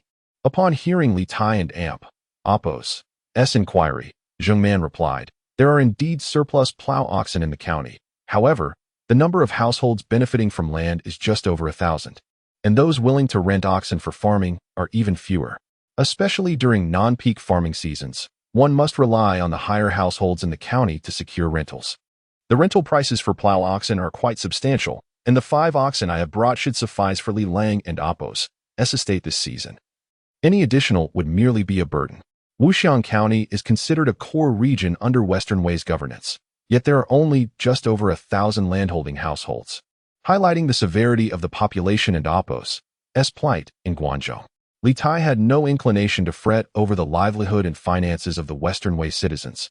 Instead, he inquired, what quantity of livestock resources will need to be returned after the autumn? Upon hearing this, Zhang Man took out a ledger and, after some calculations, somewhat awkwardly informed Li Tai, for all that is rented, we must return 700 stones of grain after autumn. If we account for various other grains, an additional 300 stones will be required, totaling 2,000 stones to settle the account. Such a significant amount? Li Tai, though aware that the government was often more burdensome than the bandits, was taken aback by this figure. 5 plowing oxen, assorted farming tools, and less than 100 stones of various seed grains, merely a few months of credit, resulted in a rental fee of 2,000 stones of grain. It was no wonder that such vital sources of agricultural labor were forcibly allocated by the authorities. How could an ordinary family afford it? Despite knowing it was unlikely, Li Tai still clung to a glimmer of hope and inquired, can these rental fees be converted to cash? Zheng Man, with a complex expression, sighed and avoided the question, merely stating, this season's rental is indeed heavier than in previous years due to the significant losses from the defeat at Mang Mountain. The Autumn Grand Assembly will also require a substantial gathering. Our county must supply 30,000 stones of grain for the military, which has left the officials in a state of distress. If a household could manage to supply 2,000 10,000 stones, it wouldn't be too difficult. Li Tai muttered, I have entered the village quite late. Whether I can gather 2,000 stones of grain this year remains uncertain. Zheng Man, equally embarrassed, remarked that local families were reluctant to rent oxen, while the estates of the nobles had ample livestock. Li Tai's needs were indeed considerable. Zheng Man had reported to the county magistrate the previous night and received commendation, being ordered to ensure that this wealthy household was well serviced from plowing to harvest, especially ensuring the timely collection of dues in autumn. Standing amidst the fields, Li Tai felt a wave of malice closing in from all sides. In such a short time since entering the village, he faced resistance from the locals, encroachments by powerful families, and the government's increasing rents. Everything felt overwhelmingly disheartening. After a moment of silence, he spoke again. Even if I manage to return this amount, the annual collection by the government is likely still far from what the Grand Assembly commands. Isn't it? Zheng Man sighed deeply, to speak candidly. The county's daily expenses are substantial, and the rental income is fixed. The contributions from the wealthy households do not enter the government granaries. And even with the public fields and various miscellaneous collections, we still fall short by nearly 10,000 stones compared to the commands. The magistrate and the officials have deliberated, and they only seek assistance from the wealthy households after autumn. If they are unyielding, we may face severe consequences. If I were to say that I could help the county bridge this deficit, what would the county offer me in return? Seeing Zheng Man and Appos, as for a brow, Li Tai felt the weight of the burden of being an official in the Western way. Everything depended on the whims of the local gentry, which was truly frustrating. Zheng Man and Appos' eyes widened in surprise at these words, and he stepped forward, grasping Li Tai and Appos' wrist with trembling urgency. Is what you say true, Li Lang? Li Tai, uncertain even about returning the 2,000 stones, could not possibly claim to make up the nearly 10,000 stone shortfall. That would be sheer folly. Yet, he felt emboldened by a sense of bravado, thinking that since he was already in debt, he might as well owe a larger sum. Hoping to earn the respect of his creditors, the county had surplus livestock, and there should be sufficient manpower among the gentry. The lack of various operations had hindered productivity, resulting in the granary's poor returns. Perhaps I could lease these operations from you, and I will personally ensure the return of the required amount. In pursuit of achieving performance targets, even the county magistrate must venture into the countryside to solicit aid from affluent households. By leasing the surplus manpower and livestock from the county office, one can maintain dignity while also fulfilling objectives. What could be more advantageous? It is not that I harbor doubts regarding Li Lang. Rather, the stakes are significant. I comprehend that I shall not allow Zhang to shoulder the risks. There are strategies at my disposal to persuade the esteemed county official. Li Tai spoke these words, his gaze lingering upon the farming implements delivered by Zheng Man, such as the long-shafted plow and the short-shafted pear plow. Thus, the next step is to summon the curved-shaft plow. Chapter 26. The principle of diligence. The magistrate of Wuxiang County, named Du Yun, hails from Jingzhou and is in his early 50s. Though he appears somewhat older than his years, can Li Bashans truly guarantee assistance to the county office in remedying the deficiencies of the autumn supervision orders? On what basis does he make such a claim? Merely because of the 17 acres of land bestowed upon him by the newly appointed Grand Minister Gao? From yesterday afternoon until now, Du Yun has been inquiring into the backgrounds of Li Tai and Gao Zhangmi, yet the more he learns, the more disillusioned he becomes. The Longxi Li clan is indeed a renowned family, despite having suffered from the calamity of the Heian incident. In the current Western dynasty, there remain numerous relatives and kin in both the Eastern and Western courts who have held official positions. However, this does not include the Li Tai family. Li Tai's arrival in Guanshi was solely as an aide to Gao Zhangmi. As for Gao Zhangmi, his situation is even more dire. His followers have scattered, and his power has waned to the point of merely holding a nominal title of Grand Minister. The only hope left for these two is the estate allocated by the county office 2 days prior. Although the estate is located in the fertile region of Shangyuan, it is merely of mediocre quality among the public fields governed by the county, which is why it has been left fallow this year and has not been cultivated. Even if the 17 acres consist of prime farmland, without any investment in cultivation and with all harvests going directly to the government granaries, it would be impossible to yield even 10,000 stones of grain. Having already ventured outside the city, the magistrate thought it prudent to inspect the countryside closely. The humble servant merely mused that since Li Bashans hails from the esteemed Longxi Li clan, he would not recklessly tarnish his family's reputation with baseless boasts. While traveling, Zheng Man, Upon hearing the magistrate and Apos' skepticism, could only muster the courage to respond. Upon hearing this, Magistrate Liuhun let out a cold snort, stating, "If he is indeed of noble lineage, it warrants my visit. However, should he merely be engaging in frivolous boasts, I shall not let him off easily." In the morning, the officials accompanied the magistrate to the Li Tai estate in the northern part of Shangyuan. Zheng Man was about to hasten ahead to inform Li Tai to prepare for their arrival when the magistrate raised his hand to halt them. "What manner of plow is this? Have any of you encountered such a tool elsewhere?" The fields had already been tilled, and a laborer was skillfully maneuvering a rather intricate yet aesthetically pleasing plow, pulled swiftly by an ox. Diyun gazed intently at the uniquely designed implement, inquiring of those around him. It resembled the recently introduced Yueli from Hebei, yet was far more complex. After a moment of contemplation, one of the officials accompanying the magistrate spoke up. Diyun shook his head, dismounted swiftly, and made his way into the fields, declaring, "This is not a Yueli. The Yueli's frame is short and light, suitable only for well-tended flatlands, incapable of breaking new ground for cultivation." As he spoke, Diyun stepped further into the fields, observing the long and straight furrows turned by the plow.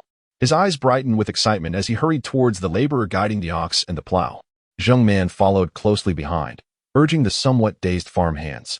"This is Magistrate due from the county. Do not delay in informing your master to come forth and receive him."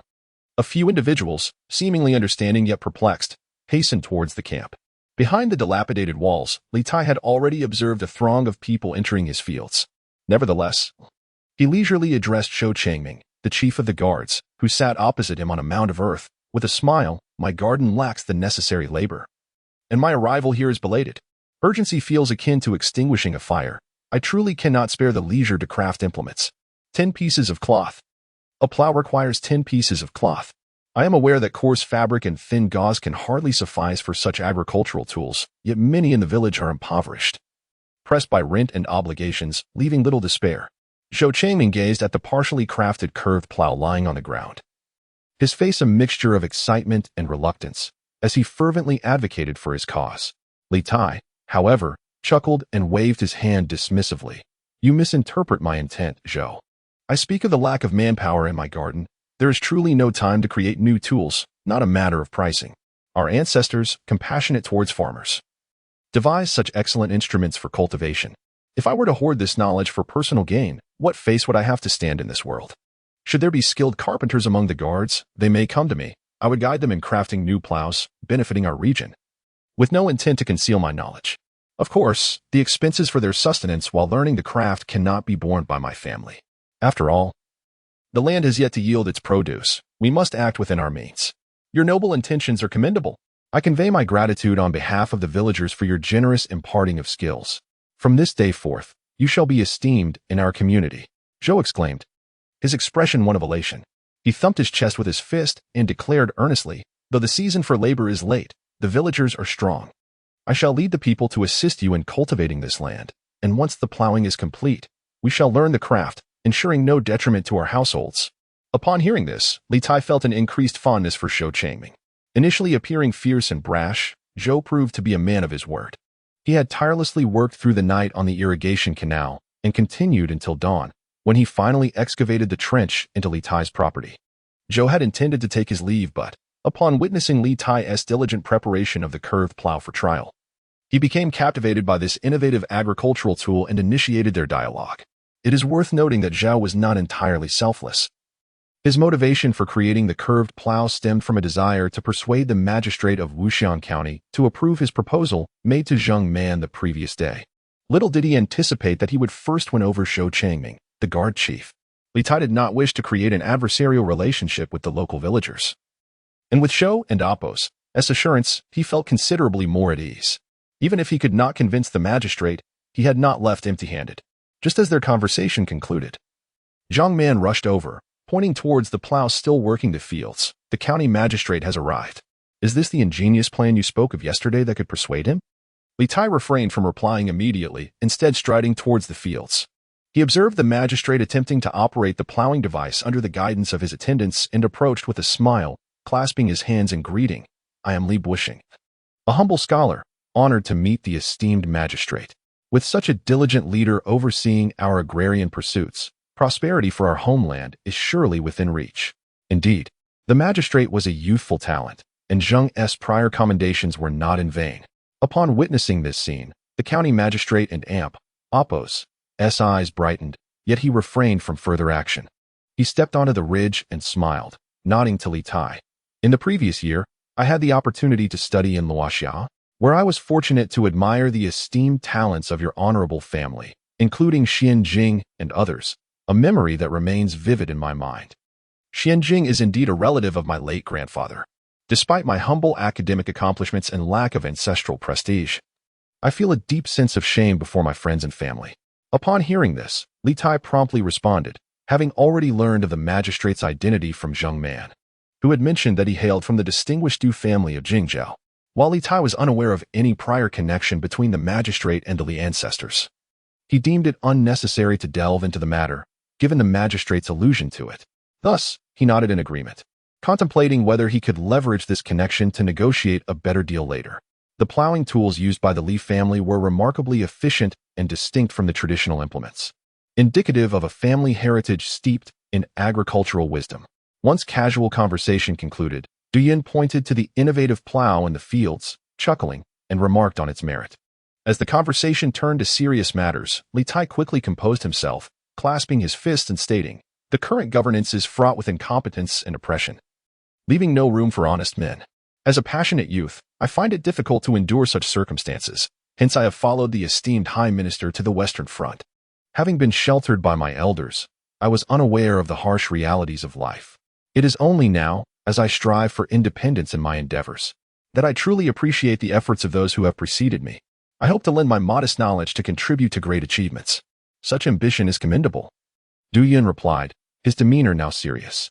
He regarded Li Tai intently and posed a critical question. "However, dealing with the laws and edicts of the realm, one must not act recklessly. The administration is both benevolent and authoritative. I must inquire whether you genuinely believe you can yield 1,000 stones by autumn?" When the discourse shifted to matters of substance, Du Yin and Apos' demeanor became markedly more solemn as he gazed at Li Tai and stated, "Merely possessing this new plow, even in an auspicious year, may not guarantee a bountiful harvest. The moderate qualities of Mangshan appreciate diligence over mere theoretical pursuits. What you see in this new plow is but a humble innovation. As for other methods, I must ask for your indulgence as I conceal my modesty. Previously, Grand Tutor Hebei bestowed assistance and imparted wisdom on the virtue of compassionate governance, which emboldens me to make a request of you, Magistrate. Mere words are insufficient. Let us formalize an agreement. Should I fail to fulfill my promise, I will willingly accept any penalty. Though the curved plow is indeed efficient, it cannot double the yield per mill." Li Tai presented this agricultural implement to demonstrate that he is not a mere dilettante, disconnected from the toil of the fields. To bolster his persuasiveness, he also mentioned the esteemed Hebei, likening it to a grand banner. Du Yin and Apos' expression shifted noticeably at this revelation. Li Tai smiled and continued, "When Grand Tutor Hebei was stationed in Jingzhou, my uncle and relatives served under him. Thus, out of this former bond, he extended considerable support. However, I, Boss Han, am too modest to exploit such connections for personal gain, yearning instead for self-reliance in my homeland." "I see." Du Yin mused thoughtfully for a moment before adding, "Only those who strive for independence can truly strengthen themselves. Your family's teachings are commendable, and your methods in managing these fields are equally noteworthy. The county is prepared to reward diligent efforts. As a representative of our noble lineage, I cannot allow the younger generation to languish under my administration. However, since my salary derives from the public treasury, endeavors must not be taken lightly. Official duties remain pressing. Let Zheng stay behind to finalize the arrangements. Once settled, the agreement can be submitted to the county office. This can be considered a tacit agreement to the transaction." After uttering these words, Du Yin did not linger any longer, leaving Zheng Man behind while he led the other county officials away from Shang Yuan. Did Li Lang truly possess such confidence? Once the contract is established and the matter falls through, the county magistrate would still have room for evasion. But I would be bound to face punishment alongside Li Lang. After bidding farewell to the county magistrate, Zheng Man, with a mournful expression, gazed longingly at Li Tai. Chapter 27. No worries about debt. Ultimately, the agreement reached between Li Tai and the county magistrate of Wuxiang was as follows, commencing immediately after the autumn harvest. The county office would ensure the provision of 20 oxen and horses, 15 carts, over 100 able-bodied men and women, as well as all necessary seeds for seasonal crops and replacement agricultural tools. In return, Li Tai was to guarantee the supply of grain to fulfill the orders of the Grand Council, covering the county and Appos, as shortfall of at least 8,000 shur, with a maximum limit of 12,000 shur. At first glance, this contract seems rather absurd. A dignified magistrate must engage in such a transactional arrangement with local households merely to secure adequate tax collection. However, in reality, Li Tai was at a disadvantage. In the current societal climate, the Western Wei regime was inherently weak and lacked credibility, rendering those with grain as the true lords. In order to maintain stability within the jurisdiction and ensure sufficient revenue, county officials had to cultivate close relationships with the wealthy landowners, often bordering on flattery. The carts, livestock, and manpower rented to Li Tai by the county would, regardless of his own usage, likely be distributed to other prominent families within the county. For any occasions of marriage or mourning, the county would provide these resources without charge, and officials would be expected to attend as a show of respect. Additionally, for religious activities such as carving caves and creating statues, although initiated by the affluent, the county would also contribute both financially and logistically. These favors were not openly priced. They were merely a means to secure the goodwill of the local elite. Consequently, when the time came for the county to requisition goods, officials would humbly seek the cooperation of these influential families. Presently, the county's need to formalize a contract with Li Tai stemmed primarily from his lack of local connections, leading to a perception of him as less significant. Li Tai, however, did not feel humiliated or enraged. He recognized the reality of his position. The rationale behind his agreement with the county office was not only to gain direct support for expanding production, but also to establish a foothold within the community. With this partnership in place, any future attempts by local elites to marginalize or suppress him would necessitate consideration of the county's stance. Moreover, the county would be inclined to extend special attention to Li Tai due to the prospect of the grain supply. County Magistrate Du Yun was also a cunning individual. In their previous meeting, he spoke at length about their friendship, as if he were intimately acquainted with every member of the Li clan from Longxi. However, when it came to matters of business, he showed no mercy, insinuating through Zhengman that Li Tai was not yet deemed worthy of signing a contract with the county and would be better served by enlisting a reputable figure as a guarantor. Implicitly, it would be advantageous for Li Tai to persuade Hebei Sheng to vouch for him. Setting aside whether Li Tai could indeed persuade Hebei Sheng, he certainly had no intention of doing so. His previous cordiality was merely a strategy to entice the magistrate. Now that Du Yun had recognized the potential merits of the arrangement, Li Tai was no longer inclined to be overly solicitous. Even if the collaboration fell through, he would incur no losses, while the magistrate would still have to humble himself before the other affluent families. Although the contract was delivered to the county, Li Tai's lack of enthusiasm resulted in a stalemate for several days. Ultimately, it was Du Yun who could no longer maintain his composure and reiterated that the estate ultimately belonged to Gao Zhongmi, suggesting it would be best if Gao could intervene on Li Tai's behalf, revealing his underlying distrust of this inexperienced youth. This magistrate proved to be rather inept, not possessing the qualities of a great leader. For a mere 12,000 shur of grain, he was still deliberating extensively.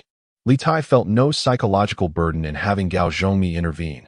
However, upon arriving at the estate, Gao Zhongmi launched into a tirade of complaints, leaving Zhang Man beside him with a forced smile.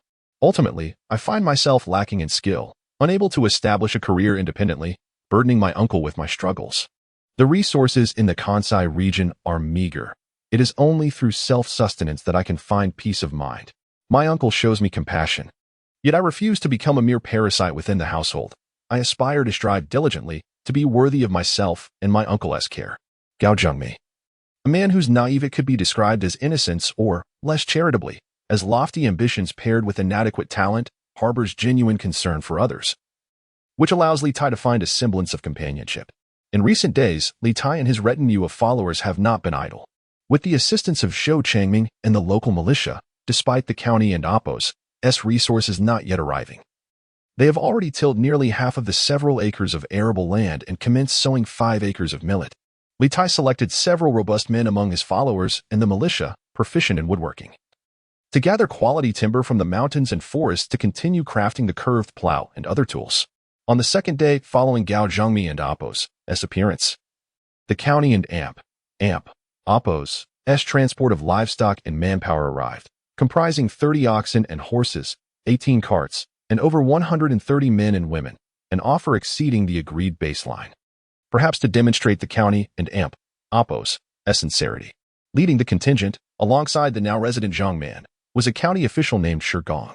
This Shigong was the patriarch of a prominent local family that had previously incited disturbances among the villagers. In his 40s, he was a stout, imposing man of Hu descent.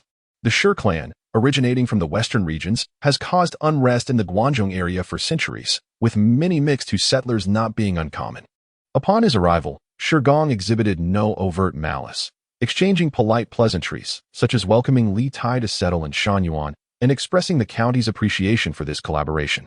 Li Tai, of course, would not stoop to childish inquiries about the previous village tumult, after feigning a smile to bid farewell to Shigong. He discreetly pulled Zhang man aside, saying, "These Hu bandits from Hushi are treacherous. Are we to submit to such men?" Zhang man, upon hearing this, managed a wry smile. The county official, being from a prominent family in Jingzhou, has earned his position through familial connections. As a mere subordinate, I am expected to comply. How could I dare to? But I can. I harbor no resentment towards the impoverished villagers. Rather, I detest those who exploit the masses for their own gain. I see your diligence in dealing with the villagers, yet to be placed beneath such treacherous who is unjust in the eyes of the court. The reason we could conspire with the county this time is due to your efforts, Zhang. After the autumn harvest, not only will I be obligated to return grain, but I shall also present the details of this hard work to the high officials. In the days spent together, Li Tai gleaned much information about county affairs from Zhang man. Once the county and Appo's personnel and resources were adequately arranged, he began to take action. Hearing this, Zhang man's expression grew conflicted, a mix of joy and trepidation. After a moment, he sighed, saying, "Benevolence flows from above, and lower officials must fulfill their duties. I thank you, Li, for acknowledging my efforts, but the county official's family has been established for generations. It is not something that can be easily challenged by short-term capabilities. Success lies in human endeavor, and the imperial cause still requires a Western campaign. A mere bandit from the village does not pose a steadfast threat. With this Hu residing in the county, I feel at ease. It must be one of us who departs, if not this year, then next."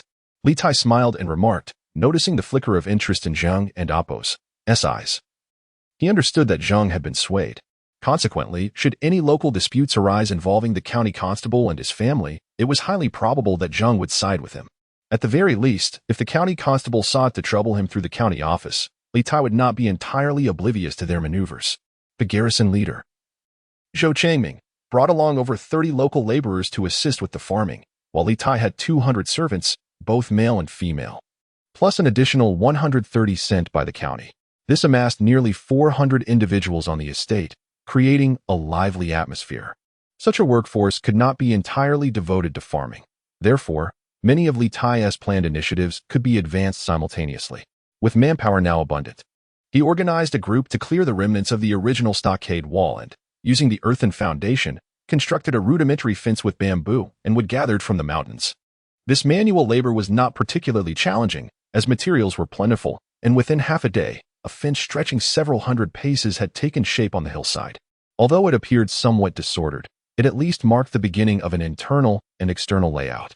Li Tai originally intended to construct solid brick houses in one go, and even planned to build 2 kilns on the southern slope. However, there were few among his followers skilled in brickmaking, with only a handful like Yang highly possessing such knowledge.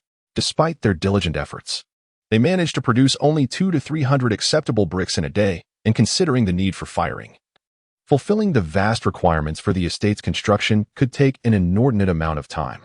The garrison at Shangyang, on the other hand, had over 10,000 bricks prepared during the farmers' off-season. If urgently needed, these could indeed be requisitioned, provided they were replenished before autumn, Zhou Changming suggested enthusiastically.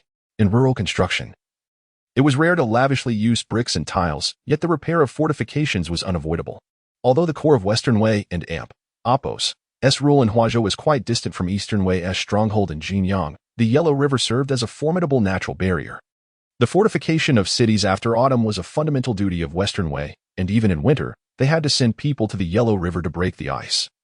Wary of stealthy incursions by Eastern Wei, Li Tai was hesitant to inappropriately borrow military supplies from Shangyang, but upon learning that there were skilled artisans among the local soldiers, he hoped Zhou Changming could lend a few to train his own men. Zhou Changming, of course, had no objections.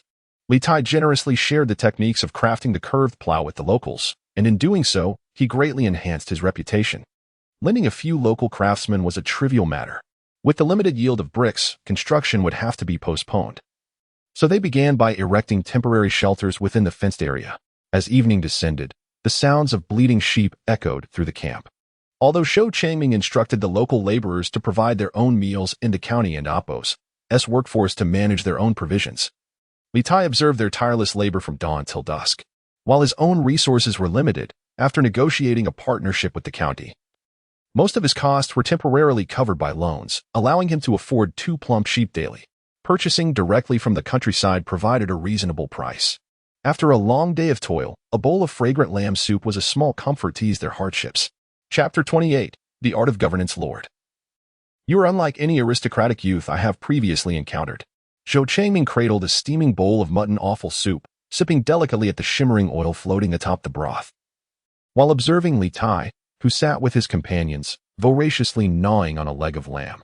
Unable to contain himself, he remarked. Upon hearing this, Li Tai chuckled heartily. Indeed, my manner of eating may not be the most graceful, yet at mealtime, my disciples resemble a pack of famished wolves. Concern for decorum would surely leave no broth to savor. The surrounding companions, upon hearing his words, exchanged knowing glances and shared hearty laughter, hastening their chewing. It was not solely about etiquette. Even in their agricultural tools, the innovations of the western regions were unknown here, yet the Lord does not hoard his knowledge. Zhou Changming took a hearty sip of the soup, his expression turning reflective. In my family, I am the 3rd son. My eldest brother passed away at a tender age, while my second brother barely survived. In my youth, I had an insatiable appetite and delighted in wandering by the walls of affluent neighbors, longing for fallen apricots. Picking one up to taste felt like a divine delicacy. One day, my second brother spotted me and, unable to bear the sight of me consuming rotten fruit, he scaled the wall to gather some, only to fall into their courtyard. When I next saw my second brother, he had become a lifeless corpse. His abdomen laid open. As he spoke, Zhou Changming lowered his gaze, tracing his fingers across his own belly. His eyes now glistening with unshed tears. It was then that I learned that even the finest offerings can lead to tragedy. That family, affluent and well-fed, would not have begrudged a few apricots, but they feared that my brother might swallow the pits and thus ordered an autopsy. It turned out that the overripe apricots I had scavenged were already hollowed out by their family. Li Tai, upon hearing this tale, was momentarily rendered speechless, astonished that the mere fear of pit ingestion could lead to such barbarity. He opened his mouth, his voice faltering, and then, what happened next? Thereafter, the great apricot trees of Hushi ceased to exist. The most robust old tree was felled to serve as my brother's coffin. Zhou Changming wiped away the moisture from the corners of his eyes, offering a faint smile to Li Tai, then continued, regardless of your origins or destinations. The mere fact that you are willing to bestow fine tools upon my fellow villagers fills my heart with gratitude that I shall cherish for a lifetime. Li Tai, upon hearing this, inhaled deeply. Initially, he had believed that presenting the curved plow directly to the esteemed Yu Wentai might earn him a title or rank. Yet upon seeing Zhou Changming and Appo's earnest and dark countenance, he suddenly felt that this gesture was not in vain. Affection may be perilous, and I am not an entirely virtuous individual. The ingenious plow conserves labor and enhances cultivation. The more it is utilized, the more evident its benefits become, which is why I dare not withhold my knowledge. However, if there are other methods or techniques I choose not to impart to the villagers, let not the Lord hold me in contempt for my perceived ingratitude. Sensing the weight of the atmosphere, Li Tai smiled once more. Zhou Changming, hearing this, chuckled in return. Indeed, indeed. The art of governance requires finesse, and one ought to attain wealth and nobility. Returning to the ancient society, the most arduous trial remained the tedium of nocturnal existence. In times of peace, one could indulge in the pleasures of the Qinhuai River, while the allure of fragrant companionship might ease the long nights. Yet he now found himself traversing rough paths, battling thorns. His circumstances left him neither the time nor the inclination to command construction by day and strategize by night. With one hand grasping the bamboo ruler crafted during the day and the other holding a sharpened charcoal stick, Li Tai meticulously sketched the structure of the large spinning wheel from memory, simultaneously annotating the shapes and proportions of its components. The oil lamp emitted a thick smoke, and after several hours of toil, Li Tai and Appo's eyes became red and sensitive to light, yet he persevered, ultimately restoring the structural blueprint. Observing the myriad of labor and effort, Li Tai could not help but feel the weight of ancient life and Appos as struggles. Even in the absence of warfare or conflict, survival remained a relentless challenge. After the sowing was complete, the garrison leader Zhou Changming led his men away, leaving behind a dozen local carpenters. Li Tai honored his promise by meticulously explaining the functions of the various components of the curved plow. Aside from the essential laborers in the fields, the other workers busied themselves with logging and constructing shelters. Within a few days, a series of rough yet functional huts sprang up within the enclosure, adequately meeting the immediate needs of habitation. In the crowded encampment, where many eyes observed, Li Tai set aside a secluded valley, erecting a wall with newly fired green bricks to deter unauthorized entry. As he had conveyed to Zhou Changming, he was not a man of unwavering virtue. He possessed a shrewdness in protecting his interests. While he willingly shared the curved plow with the community, he was far less inclined to part with the large spinning wheel, a tool that directly enhanced textile efficiency. The curved plow could be utilized by small households, whereas the large spinning wheel required collaborative labor, and its dissemination would only benefit those affluent households with numerous resources. He was no fool. With this reasoning, he entrusted the creation of both blueprints and components solely to his loyal subordinates, conducting assembly trials within the confines of the green brick courtyard. The traditional water-powered spinning wheel comprised four main elements: the water wheel, transmission belt, spindle, and bobbin. However, Li Tai sought to modify the crucial power source, the water wheel, replacing it with a bull-driven mill, necessitating the addition of one or more axle structures. The spindle and bobbin sections were essentially an enlarged version of the traditional spinning wheel. Although the components were somewhat more complex, their assembly posed little difficulty, and after several attempts, they were completed. How much force is required to set all these spindles in motion? Li Xiaolong, responsible for the assembly, mused, noting the 20-plus spindles on the spinning wheel. His mother was well acquainted with spinning, and he had witnessed her struggle with a foot-powered spinning wheel with 5 spindles, often exhausting herself to the point of inability to stand. Thus, the need for external power arose. Li Tai casually replied, crouching beside a few small models. Due to the lack of sufficient hydraulic power, he had to rely on animal power, which had already led to a reduction in the number of spindles. His vision was to substitute the water wheel with a bull-driven millstone, requiring a mechanism to convert horizontal motion into vertical energy. While the structure was not overly complicated, sourcing the materials posed a challenge. Currently, without the means to cast iron or smelt steel, he needed to find a dense, resilient wood that was naturally oily. Otherwise, even the most intricate designs would suffer from frequent wear and the hassle of replacing parts every few days. Though his estate boasted 2 majestic hills, the land had previously belonged to the public domain, resulting in the abundant timber on the mountains being felled numerous times, leaving scant usable wood. Upon making this request, the eldest yet most spirited Li Yintu raised his hand and remarked, "The other day, while hunting ferocious beasts in the mountains with a few disciples, I inadvertently stumbled into the original Eastern Garden. There, atop his family's ridge, I beheld a colossal cypress, its girth surpassing that of a man's embrace. The wood is remarkably resilient, rivaling that of gold and iron. What do you think, my lord?" Upon hearing the term cypress, Li Tai's spirits lifted, for such wood is indeed a treasure. In later years, a devoted admirer gifted him a half-meter-long cypress staff, exquisitely polished, which popularized knowledge regarding this precious material. As the name suggests, wild cypress primarily flourishes in the mountainous terrains of lofty cliffs, particularly within grand ranges like the Qinling and Taihang Mountains. Li Tai had not anticipated that such trees could also thrive in the lower hills of Shangyuan. Perhaps in ancient times, cypress was not as scarce as it is today. Yet, he pondered why no such trees graced his own mountains. Could it be that his fortune was so vast as to nurture such exquisite flora? To the east lay the illustrious estate of his formidable father-in-law, Dugu Xian. Having traversed to this realm, Li Tai dared not claim complete skepticism.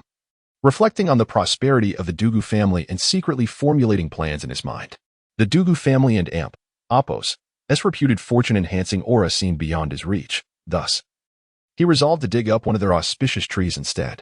Before dawn the following day, as Li Tai lay in a drowsy state, he heard Li Yintu and Appos, hushed voice calling from outside the tent. He quickly donned his garments and stepped out, where Li Yintu eagerly approached, whispering, "We succeeded, my lord." One might think they conspired to assassinate Dugu Xian. Li Tai felt a surge of joy, and sleep was now a distant thought as he made his way towards the southern courtyard. Indeed, The cypress had aged considerably, and though its branches were crooked, its substantial girth allowed for upright harvesting. The quality of the wood was not as exceptional as Li Tai had envisioned, compared to the fine materials from the cliffs. It lacked a certain refinement. However, it was still superior to the common pine and cypress. The workers busily processed the components while Li Tai wielded a hoe, digging holes in the courtyard to plant the trimmed branches of the cypress.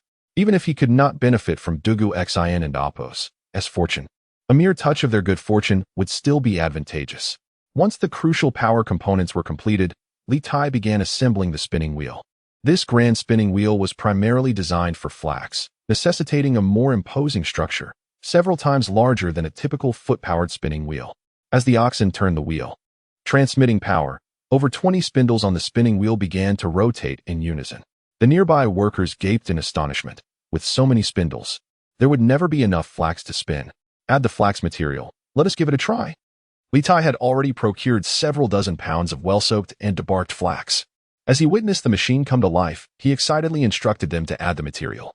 With the machine in motion, more than 20 strands of flax fibers twisted together, converging into a single thread at the other end.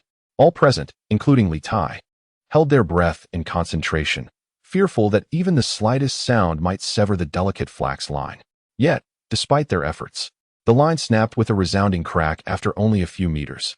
The crowd expressed their deep regret, while Li Tai bent down to pick up the broken thread, examining it closely. He then circled the spinning wheel for a considerable time, scrutinizing the worn and crumbled teeth of the wheel. Before concluding that the new wooden wheel was inadequately broken in, the bull's power unevenly distributed, and the thread inconsistent in thickness.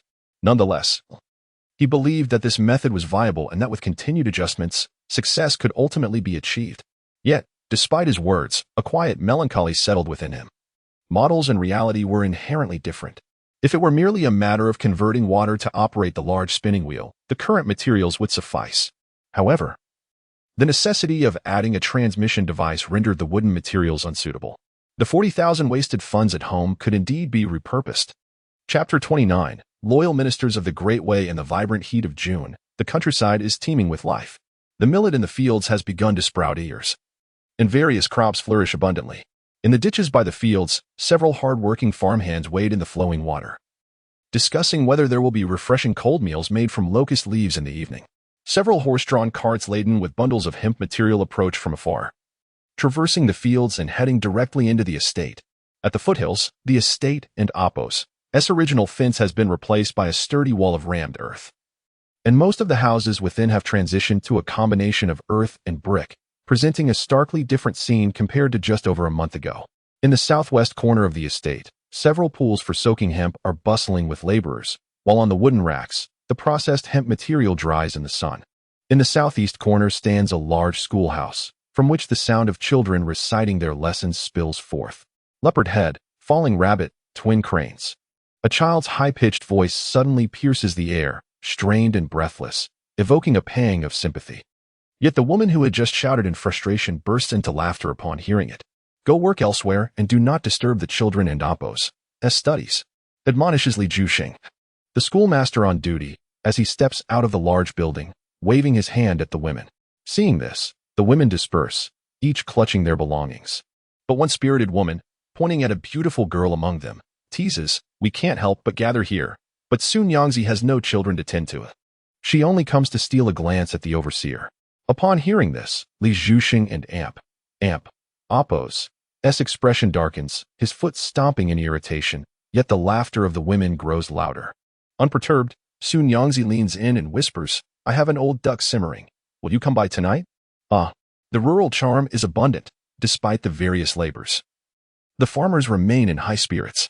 However, the feelings among people differ greatly. Young man, engaged in county affairs, wears a face of worry as he watches Li Tai gallop back and forth on horseback, drawing his bow to shoot at the straw dummies on either side. My lord, with June nearing its end, only 3 months remain until the deadline for the grain tribute. Where shall we find the 10,000 stones of rice? Finally, when Li Tai pauses to rest, Zheng Man eagerly approaches, sighing as he speaks.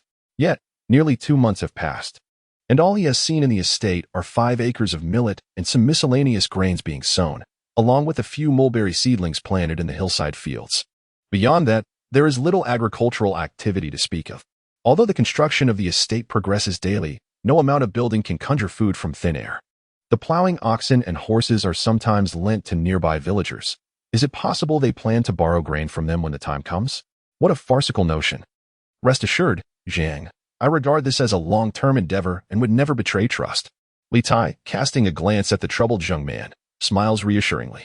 Naturally, he cannot reveal that he has prepared for both scenarios, diligently practicing his archery and horsemanship in case he might need to flee one day. However, young man attempts to continue, but Li Tai pats his shoulder, chuckling. Let us discuss this in detail over dinner. I must now head to the southern slope to oversee the production. Situated on the southern slope, the grand courtyard of blue bricks boasts an elevated wall and an expansive area exceeding 1 hectare, rendering the bustling activities within entirely invisible from the outside. Upon entering the courtyard, Li Tai observed 5 grinding stones tirelessly at work, powered by oxen, alongside 5 towering spinning wheels, which were perpetually spinning hemp threads. In preparation for the smelting of copper to forge new gears, the spinning wheels had undergone continuous adjustments and fine-tuning, only recently commencing full production. The establishment of a grinding stone enhances the stability of the oxen's output, while the processing of various crops such as legumes and hemp seeds yields additional benefits, with the extracted oils and moisture serving to nourish wooden structures. However, the downside lies in the increased demand for oxen power, which, unlike the constancy of water power, cannot sustain production around the clock without consumption. Particularly at night, due to the flammable nature of the materials and products, smoking and open flames are strictly prohibited, and working by lantern light is utterly unthinkable. Alang, yesterday we spun over 600 pounds of hemp thread. With further practice, we could consistently achieve 800 pounds daily. Reportedly Chiji, the overseer, as he approached Li Tai to relay the production status of the spinning wheels. The 5 spinning wheels produced 800 pounds of hemp daily, which translates to over 300 pounds in the large pound measure. A remarkable reduction in efficiency compared to water-powered spinning wheels, yet still surpassing traditional methods by nearly tenfold, making it an acceptable compromise. Excellent. Keep up the good work. Li Tai expressed his satisfaction with the results and inquired, is our recent procurement of hemp sufficient? Upon hearing this, Li Chiji shook his head. Today, we only acquired over 700 pounds, as the nearby villages have already been depleted. After all, the locals also require hemp for their own needs. This news caused Li Tai and Appos, Esprada furrow. Although the price of hemp is relatively low, it remains an essential commodity for the villagers and Appos' livelihoods, whether for clothing or taxes. While the commercial area is fertile, it is also narrow, and most households possess far fewer acres than the regulations stipulate. Limited arable land necessitates careful utilization, and even hemp cultivation is minimal, resulting in scant reserves.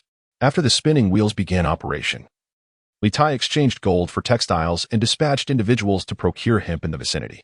They managed to gather over 3,000 pounds, but the local reserves quickly ran dry. This quantity of hemp is merely a few days and Appos' worth of processing for the large spinning wheel. While production capacity has increased, the supply of raw materials is insufficient. If he were to venture further afield for procurement, transportation costs would escalate dramatically. The challenges Li Tai faced extended beyond the inadequate supply of hemp. After standing in the courtyard for a moment, he proceeded to inspect the weaving workshop nearby. Over the past 2 months, in addition to various labor tasks, the workers had produced dozens of looms. Hemp threads, however, are only semi-finished products. They must be woven into fabric before they can enter the market. Although Li Tai possesses knowledge of constructing large spinning wheels, he is not omniscient, and weaving remains unfamiliar territory for him. Thus, these dozens of looms represent merely the contemporary technological form, requiring skilled weavers to transform threads into fabric. Master, yesterday the weavers produced over 60 bolts of cloth, reported one of the attendants. The responsible overseer of the weaving workshop, Sun Yangtze, stepped forward to report, to which Li Tai responded with a smile and offered encouraging words. The new workers wove silk, while the experienced artisans crafted plain fabric. The daily output of silk was 1 bolt, while that of plain cloth exceeded 5 lengths. This reflects the weaving efficiency described in the Han Dynasty's Shangshan Kai Mi Wu, and in another poem, Peacock Flies Southeast. Aside from the well-known refrain of hanging oneself on the southeast branch, there is a line depicting the female protagonist, Lu Lanji, who skillfully wove 3 bolts in 3 days. It is evident that, within the ancient technological context, it was quite standard for a weaver to produce 1 bolt of silk daily. Even the heroine of an immortal love story could not manage to weave 2 bolts in a day. The craft of weaving cloth demanded less skill than that of silk, with coarser threads involved, allowing a skilled weaver to produce 2 to 3 bolts daily. A single bolt of cloth measured 2 feet in width and 40 feet in length, requiring approximately 7 to 8 pounds of hemp thread for its creation. Currently, there are over 30 weavers in the workshop, which is the total number of individuals in the troop who possess knowledge of weaving. As for the female workers dispatched by the county office, most are women of Hu descent, unfamiliar with weaving techniques. After all, weaving is akin to printing money. There is no distinction between being idle or busy, and the county office would not assign skilled weavers to Liutai. The situation appears dire. Could it be that preparations for escape are in order? After leaving the workshop, Liutai squatted in the fields, tracing calculations in the dirt with a stick. At present, the workshop produces 60 bolts of cloth daily, which translates to 12 stones of grain, amounting to 360 stones monthly. Such an output is indeed considerable, more than sufficient to support a family, and the other yields from the estate constitute pure profit. However, the pressing issue remains. Liutai bears a colossal debt of 10,000 stones of grain, and even after 3 months, he can only manage to cover 1/10 of it, leaving a significant gap that poses a grave dilemma. Though he outwardly maintained composure, inwardly, Liutai was in a state of turmoil. If the grain deficit for Wuxiang County were merely for administrative expenses, he might attempt to defer the debt. Yet, this batch of supplies was crucial for the grand review of local troops in the autumn, which could have far-reaching consequences. Should this 10,000 stones of grain be lacking, Yu Wentai might fail to conduct the grand review, jeopardizing the establishment of the provincial army, rendering discussions of the 8 pillar states and 12 great generals moot, and preventing Yangjian from ascending to power. The future of the grand empires of Sui and Tang could dissolve into nothingness. High King, I am a loyal minister of our Dawei. If you cannot manage the affairs of your hundreds of thousands of troops, would it be excessive for me to assist you and be granted a title of nobility? Chapter 30. Short-legged limping during dinner, Zhang Man approached once more, eating while casting a mournful gaze at Liutai, which made Liutai feel somewhat embarrassed. At this juncture, no amount of worry would remedy the situation.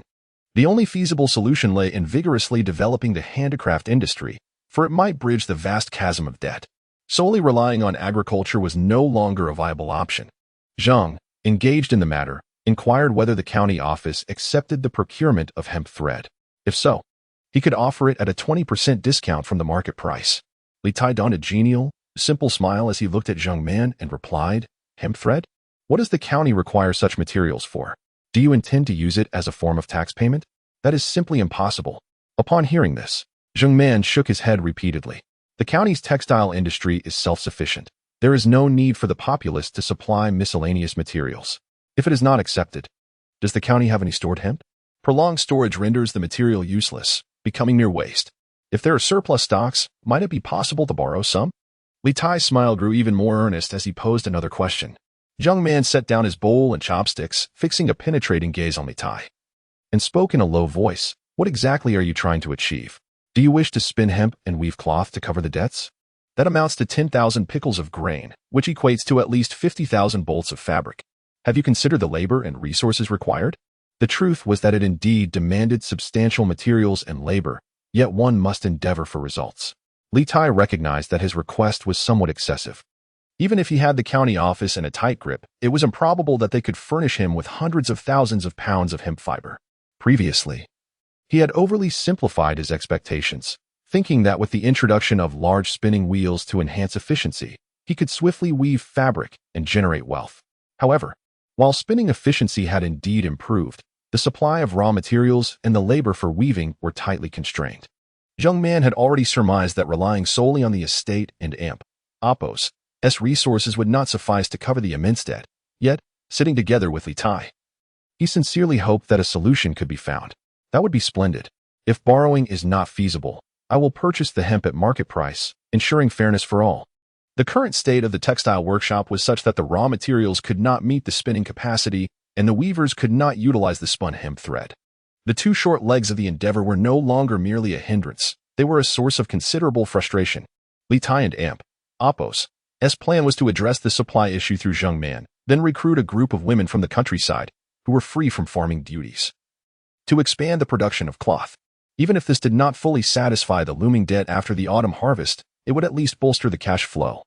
Though fleeing was also an option, it was merely a fleeting thought. If he truly intended to escape, He would not have invested substantial labor into the estate's construction in its nascent stages. In the square before the fortress, Zhou Changming was leading over 200 local militia and drills. The practical and robust character of the people in Guangdong was evident as summer approached. The militia spent half the day tilling the fields and the other half training, making the most of their time.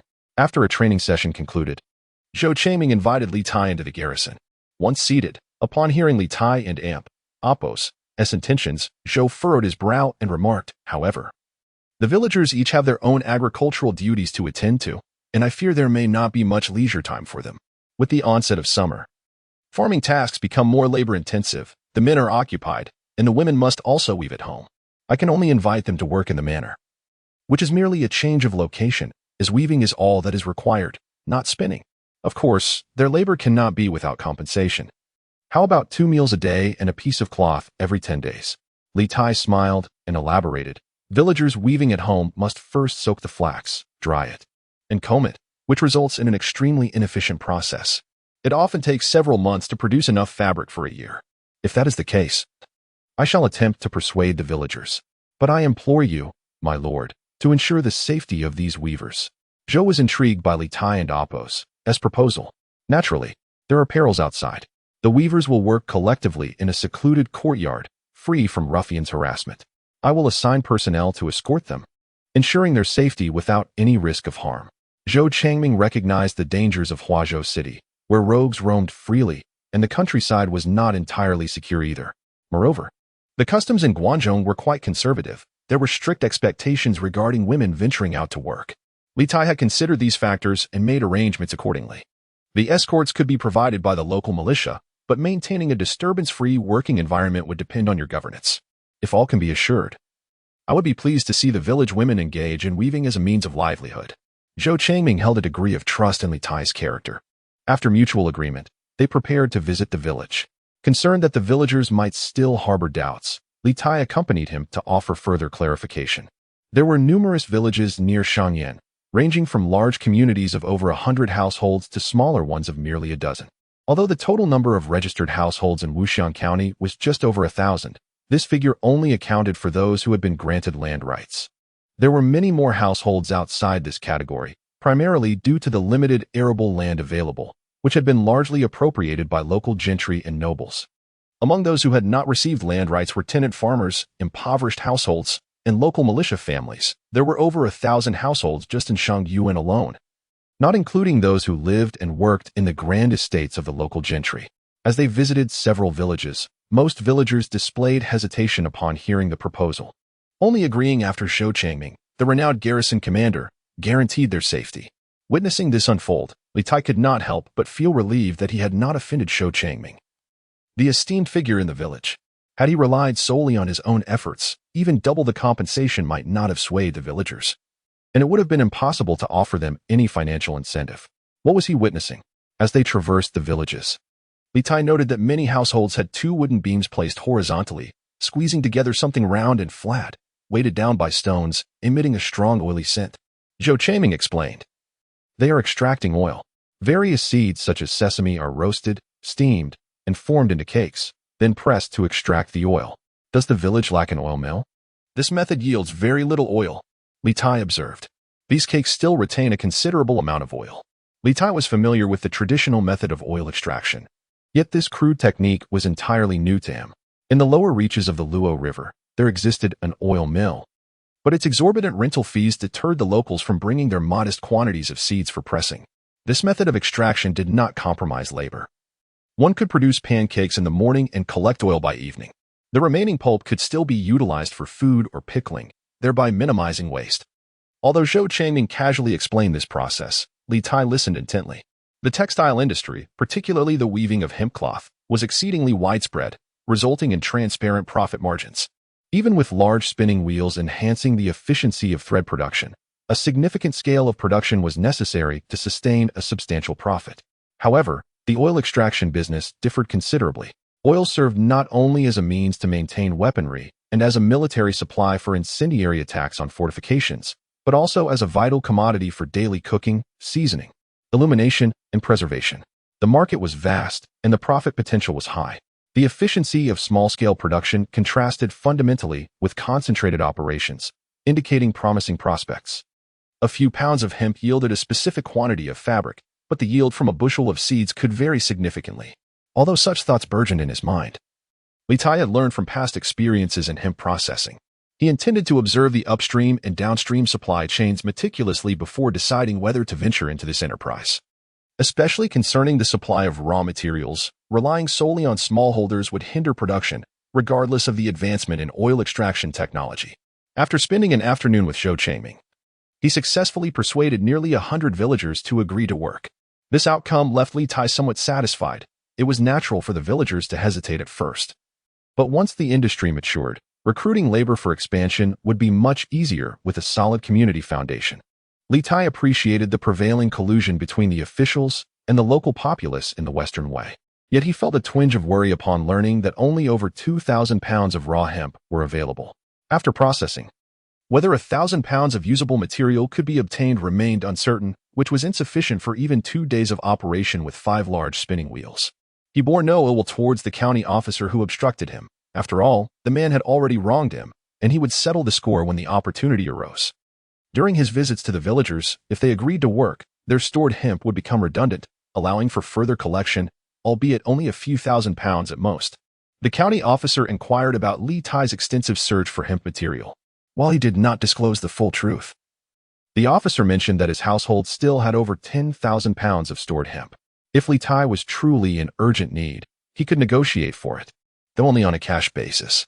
Hearing this, Li Tai smirked, reflecting on the affluence of these local magnates, who even stored such low-value materials as raw hemp, which occupied considerable storage space. However, he had no intention of becoming an easy target. He had his own affluent acquaintances to consider. After a moment and Appo's contemplation, he instructed further. The largest landowners in Huazhou City were not the traditional local aristocrats, but rather the external military men from the North Town. Even if he had to pay a premium for raw hemp, it was preferable to negotiate with those he knew rather than with the local tycoons who looked down on him. Chapter 31. The Taste of Rewards. Ah, young man, you are indeed a rare visitor. I had summoned you a month ago, and only today do you grace us with your presence. In the spacious hall, with doors and windows wide open, He Baixing sat high in his single garment, his chest exposed, yet still unable to escape the sheen of sweat upon his brow. As he pointed and jested at Li Tai, he cradled a ceramic bowl filled with green bean jelly, slurping down a significant portion in one go. After savoring its flavor, he exclaimed, "This jelly is remarkably delicious, uniquely delightful. Is it truly produced by the villagers of your estate? Where did you find such a skilled chef? Bring me another bowl. If you enjoy it, uncle, I shall have someone deliver it daily," Li Tai replied. This jelly is refreshing and soothing, particularly delightful when paired with cool well water. Initially, Li Tai had felt somewhat embarrassed bringing only a jar of green bean jelly as a gift, especially considering the assistance He Baixing had provided him. Yet, witnessing He Baixing devour 3 large bowls in quick succession, he felt assured he had made the right choice. Enough of this, He Baixing waved his hand dismissively. Tending to your estate is no easy task. There is no need to expend effort on such delicacies. Simple sustenance suffices. As long as it satisfies hunger, that is a blessing in itself, without the need for culinary excess. Upon hearing this, He Baixing gestured, for he believed that such exquisite and delectable food must require considerable labor and resources. He did not wish to impose too much burden on Li Tai due to his own desire for indulgence. It is merely a common ingredient, not particularly intricate in its preparation. However, this summer heat makes me averse to food, hence I sought to create something to accompany my meals. The older generation of warriors from Beijing often hailed from humble beginnings, and the region of Guanshi was not particularly affluent, at least from what Li Tai observed. He Baixing and several others exhibited a commendable simplicity. Hearing He Baixing and Appo's words prompted him to smile and explain the preparation method for the jelly. After listening, He Baixing could not help but exclaim with gleaming eyes, "Is it truly possible to create such exquisite dishes in this manner? Someone, gather the ingredients. Li Lang, teach me the art of cooking. There is no need for you to deliver it any longer." Observing He Baixing and Appo's genuine fondness for the delicacy, Li Tai elaborated on the preparation process. However, since the green beans and other ingredients required soaking, and the starch extracted needed time to settle, the entire endeavor took over 10 hours, making it impractical to prepare on the spot. "Ah, You gentlemen of refined lineage possess such cleverness in your daily meals. He Baixing sighed, realizing he had mistakenly thought the jelly was part of the Li family and Appos, as traditional recipes from Longxi. Life has its ebbs and flows. To prolong it, one must take care of their health. Yet, with dedication, even humble ingredients can be transformed into delightful dishes, without the need to pursue extravagant delicacies. We do have guests at our estate who excel in culinary arts, and I would be most pleased to welcome you to stay for a few days, uncle. Li Tai added with a smile. Upon hearing this, He Baixing responded with a grin. If it is merely empty flattery, then you shall be disappointed. I currently have no pressing matters and indeed have ample leisure to wander about the countryside. However, since you have not visited for over a month and have come today, it seems there is more than just a jar of jelly you wish to discuss.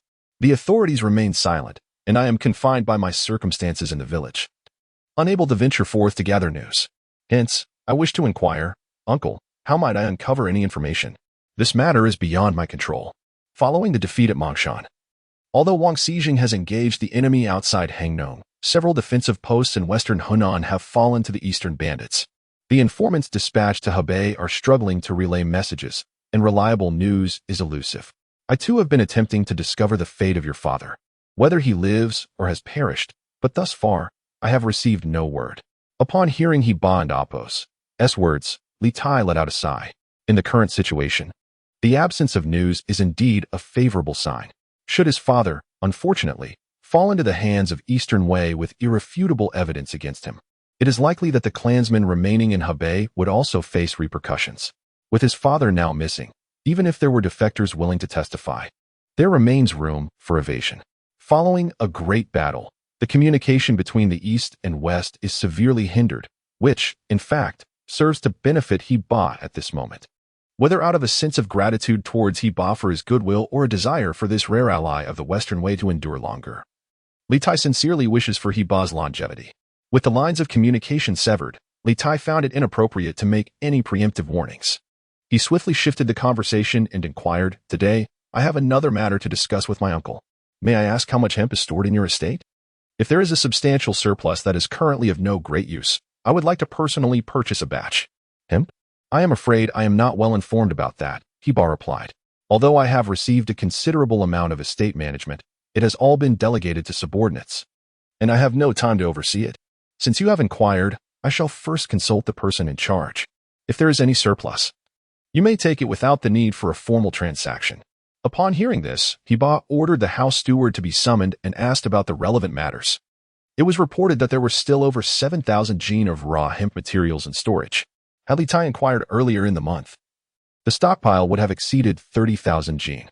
However, due to the command from the Lord in the middle of the month to supply materials to the government, there remained over 20,000 jin of raw hemp. Since the Emperor and Appos' Western tour began, has there ever been an easy year? This year, however, has proven to be particularly arduous. The military morale has waned since the losses in the East, and the Grand Chancellor is poised to strategize for the autumn campaign, leading to a pressing need for resources. I have received considerable grace from the state. My provisions need not be abundant. It would be better to supply the government to alleviate the current difficulties, He Ba lamented, stroking his beard. Even so, the plight remains slight, He Ba continued. The Grand Chancellor intends to implement a donation system, counting contributions towards merit, and has first consulted the various offices in order to gather collective wisdom. Upon hearing that Yu Wentai was so impoverished as to consider selling official positions, Li Tai's heart stirred, and he promptly spoke up. "Might I be permitted to anticipate the terms of the donations?" He Ba, still believing that Li Tai and Appos' earlier petition was merely an echo of his uncle Lu Shuhua and Appos' wisdom, refrained from further explanation. He took up the documents regarding the donation system and began to peruse them. This document outlined the various materials urgently needed by the Grand Chancellor, detailing how much each household could contribute and the corresponding official titles they would receive in return, effectively setting a price for the positions. The primary roles were that of the local militia commander and the commanding officer, both of which correspond to mid-tier positions in the future military structure. The specific quotas for each region remained undetermined, evidently still under discussion. It appears that Yu Wentai has already begun reorganizing the elite troops from the Guanlong region, preparing supplies ahead of the military mobilization.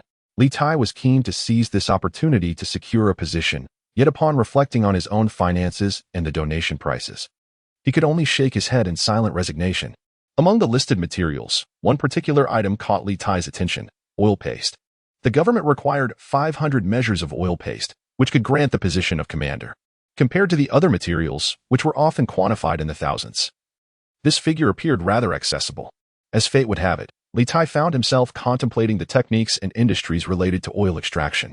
Upon observing this instance, he could not help but feel a stirring within. It seemed the court was in urgent need of oil and grease, with alternative measures amounting to countless numbers. Yet, for this particular contribution, a mere 500 who could secure an official position. Li Tai pointed at the text with a smile, remarking that this was a reward for the chieftains of the pastoral Hu tribes, thus the lowered tribute standards. Confused by this, Li Tai inquired, if it is indeed oil and grease, then both oil and fat are applicable. Why then is the favor exclusively bestowed upon the Hu chieftains? In my rural abode, I often witness households collecting seeds for oil extraction. Surely, there must be an abundance of oil materials among the common folk. Are the farmers engaged in mulberry cultivation not permitted to contribute their oil as well? The steward, well versed in the agricultural matters, explained with a knowing smile. While the common folk do press oil, they only produce as much as is necessary and do not hoard in excess. The seeds for oil extraction must be of the highest quality. If they yield too much fat, the soil becomes impoverished, leading to a season of labor yielding little return. Thus, farmers are judicious in their choices, ensuring they cultivate wisely without overindulgence, resulting in minimal reserves. Upon hearing this, Li Tai experienced a moment of clarity. He recognized that planting soybeans could help retain moisture in the soil. Previously, his subordinates had suggested intercropping, but recommended cutting down the soybean plants before sowing wheat, which he initially thought wasteful in terms of seeds and labor. Now he realized it was a strategy to maintain soil fertility. Pray tell, esteemed steward, how much oil can be extracted from various seeds? Li Tai asked, intrigued by the steward's familiarity with agricultural practices. The steward, a bit embarrassed, shook his head and laughed. Though I have a modicum of knowledge about farming, I am not deeply versed in the specifics. Why do you inquire? Do you intend to leverage this information for official advancement? Seeing Li Tai persist in his questioning, Hebei furrowed his brow, stating, with your promising background, there is no need to engage in such mundane calculations that could tarnish your reputation. Even if you choose to remain incognito for a time, there will come a day for you to rise. There is no need to lower yourself to such trivial pursuits. Li Tai quickly responded, I cultivate my own resources.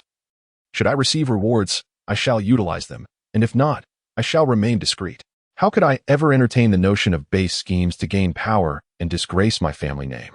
It is merely that upon entering this locality, I have come to understand the difficulties of establishing oneself and hoped for the goodwill of others, only to face disdain. He briefly recounted how he had been met with resistance from the local gentry. After listening, Hebei chuckled. Did not Uncle Hu teach you the art of thriving in rural life? The local elite can be quite formidable. You are not alone in your troubles.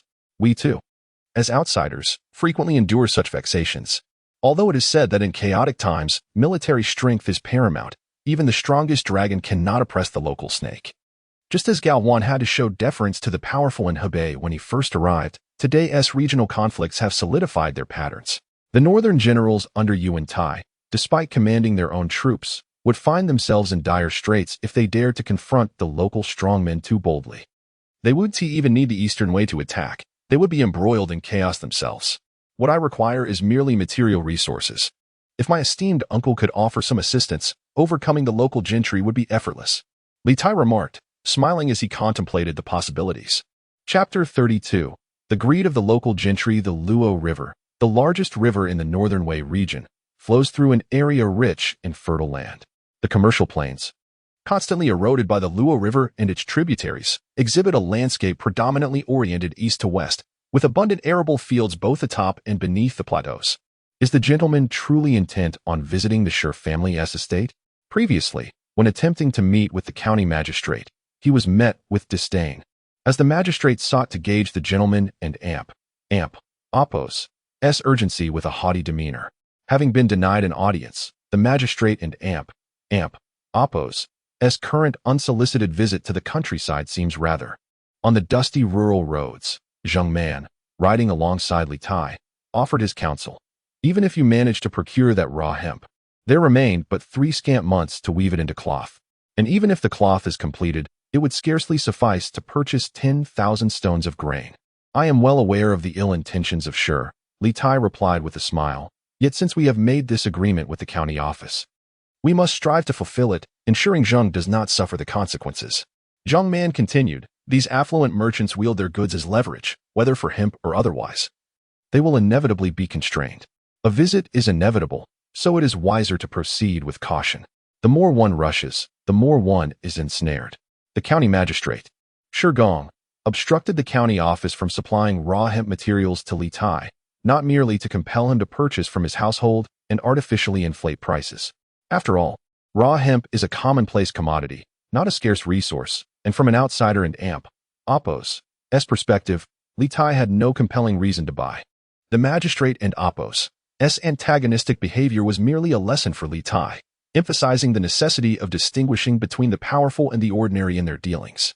This transaction, negotiated with the county office, disrupted the established dynamic between the local gentry and the bureaucratic authority, providing a new means for the county office to procure resources without the interference of these wealthy landowners. Undoubtedly, this action would provoke the ire of the local elite. And the magistrate and Apos' initial obstruction was but a subtle warning. Should Li Tai remain oblivious to the situation, far graver repercussions awaited him. For instance, come autumn. Even if he amassed sufficient wealth, he would find it nearly impossible to procure adequate grain within the county, thereby failing to meet the obligations of his agreement with the county office. Ultimately, it is these landowning gentry, commanding vast territories and populations, who are the true masters of the local landscape. Even a powerful general like Hebei Sheng must tread carefully, avoiding direct interference in local politics and refraining from supplying grain to the county office through Li Tai. Li Tai's agricultural ambitions were thus ensnared in a labyrinthine predicament. Without collaboration with the county office, and under the pressure of the surrounding gentry, he might struggle even to maintain regular production. After aligning with the county office, the local elites dared not openly oppose him, yet their constraints extended deeper elsewhere. Within the established rural codes, even military leaders and nobility must abide by numerous restrictions. And the limitations faced by Li Tai, an unassuming individual from Dongzhou, were inevitably profound. This deeply entrenched local sentiment, akin to the gnarled roots of an ancient tree, would not yield easily, even with the backing of the upper echelons of the Western Way. It is worth noting that Hebei Sheng would not extend unconditional support without reservations. However, submission was not in Li Tai's nature. After careful consideration, he resolved to take the initiative. The estate of the Shi family, situated between two plateaus, boasted cultivated fields on both sides, stretching all the way to the stony banks of the Liuhun River. The dock wall was constructed with remarkable grandeur, surpassing even the scale of the Shangyang garrison. As Li Tai and his companions approached, nearly a mile away from the dock wall, they were halted by the guards stationed outside. Zhang Man stepped forward to present their credentials, and after a series of exchanges, Li Tai and his entourage were finally permitted entry. Having already spent over a quarter of an hour in waiting, aware that the local gentry were preoccupied with agricultural duties and had no time for visits, Li Tai expressed his regret for not being greeted warmly upon his arrival. Inside the dock wall, a middle-aged man of foreign descent, surrounded by his retainers, strode forward. He gestured towards Li Tai with a smile, exclaiming, "Indeed, a distinguished figure, unlike the common folk." This man, named Shi Jing, was the younger brother of the county magistrate Shi Gong. One brother served in the government, while the other managed affairs at home, a common pairing among the influential families of the time. As a newcomer to the village, Li Tai felt it was customary to pay respects to the local elders. He acknowledged the busyness of the farming season that had delayed his visit, hoping Shi Ho would not take offense. Although Shi Jing held no noble title, Li Tai and Apos' address was merely a form of respect. "Oh, a talented scion of a prestigious family graces us. It illuminates my humble abode," Shi Jing replied with a chuckle. Though he was of shorter stature than Li Tai, he gestured to his companions, saying, "Come, everyone, take a look. This gentleman hails from the illustriously family of Longxi, always a guest of honor among the powerful. How rare it is for one of our village to encounter such stature." At this, the servants audaciously scrutinized Li Tai, their demeanor rather impolite. Li Tai raised a hand to silence Zhang Man, maintaining his smile. Bershan is not an uncommon figure in this world. It is merely the propriety and upbringing that dictate respectful treatment. Shi Ho's management of his estate is commendable. Though merely common, it shines with its own brilliance. Entering this esteemed household, I am but ordinary and not deserving of such admiration. Upon hearing this, Shijing and Amp, Apos, S previously brazen smile softened slightly. He waved away the servants, not wishing to appear ill-mannered in front of guests. A distinguished visitor deserves hospitality, he declared. However, I am preoccupied with household affairs and cannot attend to guests. If you have matters to discuss, please feel free to speak here. Shijing did not invite Li Tai into the hall, but remained standing in place. I have come today with a request, Li Tai replied, still wearing a courteous smile and slightly bowing, ensuring his gaze did not seem condescending. As I settle into this new abode, I find myself in need of supplies, yet my resources are lacking. Knowing your esteemed household possesses ample stock, I have taken the liberty to visit, hoping you might assist in alleviating my predicament. Is it merely hemp you seek? Shijing asked, a hint of surprise in his voice. After a moment and Amp, Apos, S pause and a glance at Li Tai, he continued, my family also needs to make a living. Resources have their uses and cannot be dispensed frivolously. Of course, Li Tai assured him. As guests, we must respect the host and Amp, Apos, S livelihood. He smiled, recognizing that. While he sought to persuade Shijing, the initiative was not in his hands and thus adopted a more courteous demeanor. His respectful attitude greatly pleased Shijing, who ceased any further pleasantries and directly led them to a warehouse within the dock wall. He instructed the opening of the doors, stating, here lies a stock of 10,000 pounds of hemp. My family engages in agriculture to sustain ourselves. We are not merchants seeking profit. Since Li Lang has come to seek assistance, it would be impolite to refuse. Thus, I shall generously offer him the goods at the current market price. Would the gentleman care to inspect the warehouse? This statement was relatively courteous. Yet Li Tai merely cast a glance and quickly discerned that over half of the hemp stored was evidently not fresh stock. While hemp fabric is indeed essential for the livelihood of the common people, its price pales in comparison to that of silk, and the labor required for its production is fairly similar.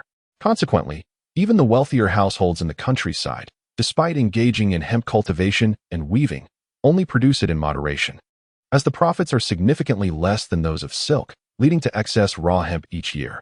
After accumulating for several years, this resulted in such a considerable stock. The longer it is stored, the less its value, occupying space while necessitating protection against fire and moisture, rendering it rather superfluous. While Shijing verbally proposed a price based on current market rates, he intended to sell this stale hemp to Li Tai at the price of fresh hemp, a brazen demand indeed. In rural communities, mutual assistance is predicated upon trust and integrity. Since Lord Shi has shown me such kindness, how could I resort to petty scheming? The following day, I shall ask my family to send the silk and cloth. And the commotion of carts and horses may disturb the tranquility. I kindly request Lord Shi and Amp, Apos, S understanding. Li Tai laughed heartily and waved his hand. Upon hearing this, Shijing developed a newfound fondness for Li Tai, whom he regarded as a Navi benefactor. The warehouse contained merely over 8,000 pounds of hemp. Yet he deceitfully inflated the figure by nearly 2,000 pounds, half of which had been stored for over 3 years and was no longer suitable for weaving. The Shi family, with their vast estate, did not regard this transaction as particularly significant, yet who would refuse such unearned profit? In rural life, every household counts their pennies carefully. Li Tai, so oblivious to the hardships of resource management, was indeed a rarity. In a moment of inspiration, Shijing decided not to let this opportunity slip away, stating, with such generosity, I am not one to be miserly. As I mentioned earlier, we do have urgent needs for other materials. If my household has ample reserves, I would be glad to assist. Indeed, there were other materials that needed procurement. Pray tell, Lord Shi, do you have a substantial stock of sesame and sesame oil? Seeing how shrewd this fellow was, Li Tai responded with a smile. Sesame and sesame oil, unfortunately. We do not have much in stock. Upon hearing this, Shijing felt a tinge of disappointment. He had hoped to exploit this opportunity to offload some of his useless inventory, which was too valuable to discard. However, sesame cultivation is limited, and sesame oil has various uses. Even if sold in the market, it would not lack buyers, so he did not wish to pursue this transaction. I am willing to purchase these 2 items at a 10% markup on the current market price. If the quantity exceeds 100 measures, I could offer a 20% increase. The more, the better. Li Tai quickly added, eager not to let this opportunity slip away. 20%? Upon hearing Li Tai and Amp, Apos, S generous proposal, Shijing felt his interest reignite. Sesame is labor-intensive to cultivate and extract oil from, and both are relatively pricey. A 20% premium on the current market rate would yield a considerable profit. I shall have my servants verify the stock. Please, Lord Li. Take a seat in the hall and wait. As Shi Jing calculated the prospects in his mind, his demeanor shifted to one of warmth and enthusiasm. After Li Tai and his entourage settled in the hall, Shi Jing attentively instructed his servants to prepare refreshments. After a short while, a servant entered the hall to whisper a report. Upon hearing the news, Shi Jing's expression subtly changed as he turned to Li Tai, saying, regrettably, "We have only 36 measures of sesame and just over 7 measures of sesame oil in stock. I fear I must disappoint you." A hu is equivalent to a shur, weighing 120 caddies. To be frank, this quantity is already considerable. Before Li Tai visited the Shur family, he had already traveled through the countryside. Although there were reserves among the common folk, they were merely measured in small increments, while the Shur family accumulated several thousand caddies, showcasing the formidable local influence of their homeland. I have a compromise to propose. I will acquire all current stock at a price 20% higher than the market rate. However, by this autumn and Appo's harvest of flax, the Shur family will need to replenish 100 hu. Will the delivery after autumn also reflect a 20% increase? Shi Jing inquired hastily. Li Tai chuckled and shook his head. We can only adhere to the current market price. But I can't secure a 2% advance in silk as a deposit. Due to the delay in delivery, we must formalize the agreement. Very well. Shi Jing hesitated momentarily before nodding an agreement. They proceeded to deliberate further in the hall, committing their agreement to writing. Chapter 33. The wealthy merchant seeks goods in Shangyuan. An unsuspecting fool had preemptively purchased autumn sesame at summer prices, a folly that quickly spread throughout Wuxiang County, reaching even the affluent households across the river in Nanbishui County, who dispatched their servants to inquire about the matter. Although sesame was not abundantly cultivated in the region, it was not entirely absent. With the new harvest and Appo's moisture levels being excessively high, it would inherently reduce oil yield. As the farming season was already halfway through, a bountiful harvest was anticipated, leading to further declines in market prices. Lu Gong, a wealthy merchant from Nanbishui County who had previously engaged in business in Huazhou City, arrived in Shangyuan. Upon meeting Li Tai, he expressed his bewilderment. "My lord, why the urgency in acquiring autumn sesame? The local folk have turned this into a topic of jest. Yet, I believe you are not the simpleton as rumored. There must be some underlying reason for your actions." In response, Li Tai smiled faintly. Having heard the local gossip depicting him as a fool, the opinions of others were beyond his control. He led Lu Gong to the newly constructed workshop north of the estate, gesturing towards the towering wall and remarked, "The locals are quick to panic at anything beyond their understanding. Here, I have observed that the oil extraction efficiency is lamentably low, yielding merely over 30 pounds of oil from 100 caddies of sesame. However, I am aware that in Hebei, the extraction techniques can yield nearly 50 pounds from the same quantity. The difference is substantial enough to warrant operations." "Ah, I see now. The agricultural prowess of Hebei far surpasses that of Guanshi. I had anticipated an advantage, but not to this extent. It is remarkable that a person of your noble lineage possesses such insight into the workings of small-scale farming," Lu Gong replied, his realization dawning upon him. After a moment of hesitation, he added, "This summer, my family has expanded our sesame cultivation by half a mu. I wonder if I might enter into a similar agreement?" Seizing the opportunity presented to him, Li Tai gladly accepted Lu Gong and Appo's proposal. To ensure the scarcity within the region, Nanbishui County was indeed within his sights. Thus, he cheerfully formalized a contract for 800 caddies of sesame, providing Lu Gong with 2/10 of the payment as a deposit. In the newly completed central hall of the estate, He Baixing looked at the overflowing basket of contracts, a mix of concern and confusion on his face. Is it truly worth exchanging several thousand bolts of fabric for this mere basket of paper? Had it been solely my undertaking, these papers would likely be nothing more than refuse. However, with the involvement of my uncle, these local magnates must consider the consequences of defaulting on their agreements. Li Tai responded with a laugh, reviewing the contracts. The total orders exceeded 1,700 caddies of sesame, far surpassing the meager value of the fabric. He was only required to pay a fraction as a deposit. Much of the fabric He Baixing provided was intended for purchasing sesame and oil commodities. They dare not default, for that would spell disaster. Are we truly to gather tens of thousands of bolts of fabric to procure these sesame seeds from every household come autumn? He Baixing grimaced at this thought, feeling a pang of despair. I initially believed you had devised some clever rural scheme. only to discover you are merely inviting chaos with scattered goods. Let me be clear, providing these several thousand bolts of fabric stretches my financial limits. This winter, I may not even have enough fabric to clothe my family. It seems I have lost my mind, gambling on your mere words. Uncle, please rest assured. These individuals will ultimately hoard their goods and refrain from pressing us for repayment. I am confident that the price of sesame oil will only soar from here on. Li Tai expressed with great enthusiasm, exhilarated by his audacious foray into such extensive futures trading. Ba Shang, upon hearing this, voiced his concern. I have previously warned you that the Grand Trading Office prioritizes the livelihood of the people and will not tolerate schemes that hoard and disrupt the market. Should you violate their edicts, even I would be unable to protect you. My stock of sesame materials was acquired at prices exceeding the market value, with the intention of supplying the government rather than hoarding. What crime is there in that? Li Tai retorted assertively, gesturing towards the contracts. These contracts bear no trace of sesame or even a hint of oil. How can one accuse me of hoarding? That is indeed a valid point. The Grand Trading Office has not prohibited the establishment of long-term trade agreements. Who can claim that I am acting unlawfully? Ba Shang chuckled, stroking his beard. Yet furrowed his brow as he continued. So, you intend to wait until the tribute rates are established, leveraging your stock of oil to compel the local gentry to yield, thereby allowing them to purchase the goods from you at inflated prices? Li Tai quickly shook his head. The Grand Trading Office's tribute rates are designed to benefit both the court and the local gentry. If I were to stir up trouble, it would be a far greater transgression than hoarding. How could I dare to do so? However, if other local gentry fear my ascendance and begin to inflate prices in the marketplace, I cannot be held accountable for that. The tribute rates proposed by the Grand Trading Office are not merely financial transactions. They also aim to integrate the powerful local elites into the governance structure. In this era, those capable of amassing sufficient tribute goods within the deadline are invariably affluent landowners with substantial populations.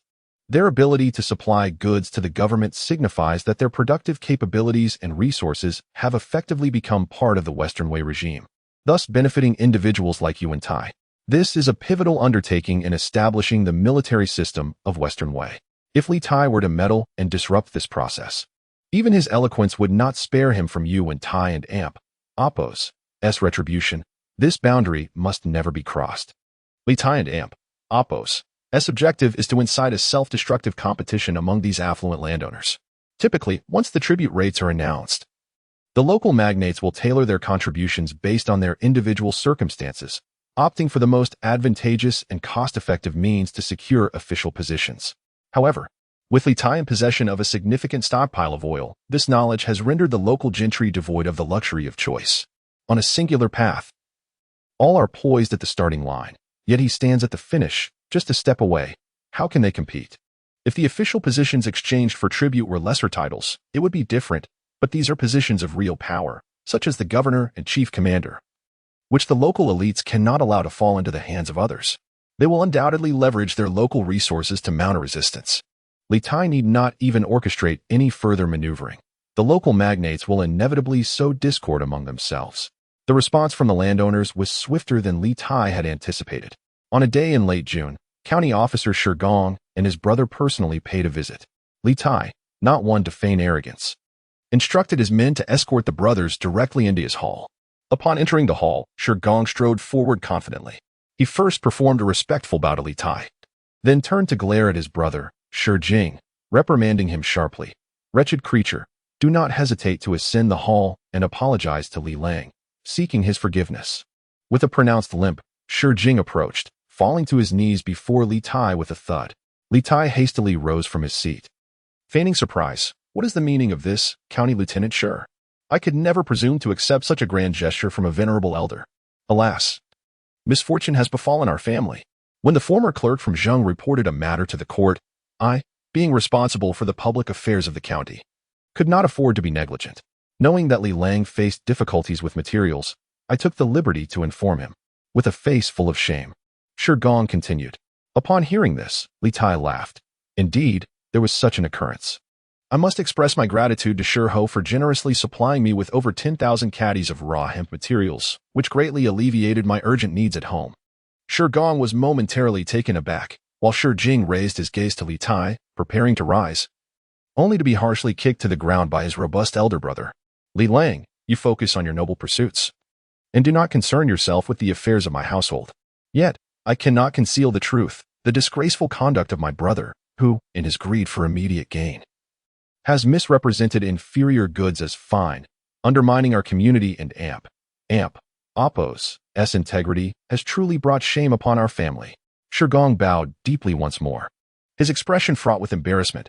Having spent much time in the office, I have been remiss in overseeing family matters. It is only upon my return today that I have investigated and discovered this disgraceful behavior, and I come to seek forgiveness from you, Li Lang. This wrongdoing originates from my household, and I shall return the fabrics received, earnestly requesting your understanding. Is this truly the case? I was utterly unaware. Li Tai feigned ignorance. Observing the brothers continue their performance, Shigong and Appo's reprimands were severe. He kicked and struck his own brother mercilessly. And soon the already frail Shijing bore a face marked by bruises and swelling. Seeing that the moment was ripe, Li Tai raised his hand, signaling for the brothers to cease their altercation, graciously declaring his forgiveness. The previous inferior materials have indeed caused great inconvenience. Fortunately, under your capable administration, Li Lang, the new oil mill flourishes, bringing consistent profits. I have heard that you have been collecting seed oil throughout the region. Your reserves must now be substantial, I presume? The earlier arrogance had transformed into profound embarrassment. Shigong had long prepared this act of self-sacrifice, finally revealing the true intention of his visit. Matters in the village flow without obstruction. My oil mill has yet to commence pressing. How could the county lieutenant already be aware? With the land's resources dwindling, we must rely on this industry for our sustenance, which is hardly comparable to the dignified holdings of affluent families. I beg your pardon for this. Li Tai chuckled lightly upon hearing this, understanding that this was indeed the other party's domain, where his words and actions would undoubtedly be scrutinized. May I inquire, Li Lang, how much oil do you currently have in stock? Shigong hastily replied, feigning nonchalance. To speak candidly, during a recent assembly at the office, the Grand Chancellor announced a merit reward. While I do not wish to overreach, as a loyal citizen of the Western Territories, I felt compelled to assist upon learning of the national shortages. This reward is intended for the local militia leaders. Li Lang, as a newcomer from the Eastern Province, how many individuals from the locality would recognize you should you receive such a reward? It would only lead to further complications, as the troops would be unaware of their commander, and orders would be difficult to enforce. My family is willing to redeem. At this moment, Shijing, nursing his bruised visage, grunted in protest, yet before he could complete his sentence, he received another slap from his elder brother. Though this fellow may be inept, his words do ring true. The customs of Kansai are notably resolute. One must not succumb to the whims of the masses. Li Lang, a scion of the Hua clan, is untroubled by his origins, for it is said that fragrant and foul do not share the same vessel. He seeks to associate with the noblest of spirits, disdainful of the corrupt officials of lower rank. The two brothers engaged in their respective roles, clearly articulating their intentions. The county lieutenant and Appo's visit was indeed for this purpose. I had previously heard of this matter during my time at the residence of Grand Tutor Hebei. Coincidentally, I was in the midst of establishing an oil workshop.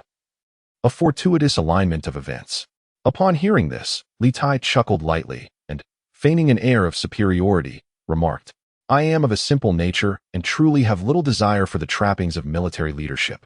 Since County Lieutenant has come to inquire earnestly, I shall not conceal the truth. Currently, I possess over 300 jars of oil in storage, and upon the completion of the oil workshop, I hope to replenish my reserves. However, I have no intentions of selling at this moment. Chapter 34. The unyielding affection for one's hometown brother. What do you truly think of the words spoken by that lad? After departing from Li Tai and Appo's estate, Shijing, while rubbing the bruises on his face, inquired. Shigong and Appo's eyes flickered, his expression contemplative as he mused, 3 parts truth and 7 parts falsehood, I surmise. His family holds considerable prestige and has amicable relations with powerful ministers and generals. Thus, his intent to oversee local militia is likely genuine. Yet the rest is probably not entirely accurate. Even if he wished to command the local forces, he must first consider his own capabilities. How could a mere novice, ignorant of worldly affairs, hope to manage such matters? Upon hearing this, Shijing scoffed. You are the true fool. When that young man visited to procure materials, did you not harbor any doubts? His venture into local governance, coupled with his exorbitant purchases of non-essential goods such as sesame oil and grease, is indeed suspicious. Had you possessed even a modicum of vigilance, he would not have amassed such a wealth of local resources. Shi Gong, pointing an accusing finger at Shi Jing, retorted with ire, though he appears unrefined, he is exceedingly shrewd. His cordiality with Grand Tutor Hebei implies he is already familiar with the reward system. Among the various donated materials, he specifically selects oil and grease for his endeavors. Can your narrow-mindedness comprehend such cunning? I merely sought to augment the family and Appo's income. If I were truly astute, would I have preemptively purchased sesame oil for the autumn harvest? Shi Jing protested, his face a mask of grievance. He understood that sesame and oil were not essentials. Even in years of famine, their prices often soared without availability. At that moment, he could not have anticipated the intricate calculations beyond mere transactions. Upon hearing of Li Tai's new oil extraction method in Hebei, he found himself further convinced, merely lamenting that he should have demanded a higher price. 500 measures of oil, while not excessive, amounted to a staggering 60,000 pounds. No affluent household in the village could possibly store such a quantity of oil. It was evidently not intended for those engaged in agriculture. As for other materials available for donation, gathering them would require time, revealing which wealthy families possess deeper local resources. Yet, the emergence of such an extraordinary talent in the village, who preemptively acquired large quantities of oil from various prominent families, rendered the situation increasingly peculiar. Visit a few households in the village and ascertain precisely how much oil he has in reserve, while also observing if others harbor intentions to purchase. With so much oil in his possession, he must be planning to sell at a favorable price, if the price remains acceptable. We cannot allow others to seize the opportunity first. Should he become excessively greedy, I shall submit a formal complaint to the authorities, ensuring he loses everything and faces punishment. Shi Gong declared with bitterness, simultaneously devising another scheme. I shall first pay a visit to my relatives in Jingzhou. If they have surplus stock, I will borrow a batch of materials for our tribute, ensuring that the local militia commander remains in our hands. The larger family is more prosperous, and there are many eager to make their mark. It may not be easy to negotiate. Shi Jing remarked. In my view, our grand scheme must still rely on that young man. Pertaining to family interests, Shi Jing dared not be negligent, pondering aloud. Did he not claim to have only a little over 300 measures stored, still falling short of the tribute requirement? As we negotiate with him, we shall also scour the households in the village for any remaining stock, ensuring that others are left without oil to purchase. Even if we manage to acquire a significant quantity from that fellow, who would be foolish enough to pay exorbitant prices? By distributing goods locally, we can at least garner some goodwill among the villagers, which is far preferable to fattening the pockets of outsiders. Upon hearing this, Shi Gong felt a twinge of unease. Yet he was preoccupied with how to persuade the family in Jingzhou and did not dwell on it further, merely stating that even in the case of a sudden harvest, prices should be measured, avoiding reckless distribution. The visit from the Shi brothers seemed to serve as a signal, leading to a steady stream of visitors to Li Tai's estate, clearly indicating that these prominent families were well aware of the new taxation policies. This was not due to any excessive infiltration of the Grand Council, rendering all secrets exposed. The collection of local materials was inherently tied to the sentiments of the locality. The Grand Council had previously acted with prudence, gathering opinions from various noble households prior to issuing the decree, thereby affording the populace a degree of leeway and time to prepare. Li Tai, in his earlier acquisition of oil, had already visited numerous affluent families in the county. Shortly after the Shi brothers' visit, 5 or 6 more families came to call, evidently eyeing the new taxation system with keen interest. Although the defeat at Mangshan had dealt a significant blow to Yu Wentai and Appo's authority, the prestige of his rule over Guanzhong remained largely unaffected. The local gentry still largely supported the Western Wei regime. After much contemplation, Li Tai grew to understand Yu Wentai's strategy of prioritizing the collection of resources over the enlistment of troops. Beyond the military rationale of ensuring supplies precede the movement of armies, it was also a gradual exploration of local sentiments. Should the populace of Guanzhong harbor a low sense of recognition for his regime, hastily recruiting the retainers of local gentry would not bolster strength, but rather exacerbate fractures and internal strife. Yuan, the Black Badger, advanced cautiously, not allowing the defeat of his grand forces to disarray his strategy, presenting a formidable challenge to Li Tai, a young man aspiring for greatness. The taxation on oil and grease was not initially a competitive target for these agricultural magnates, yet with Li Tai's emergence, it became an option that could not be overlooked.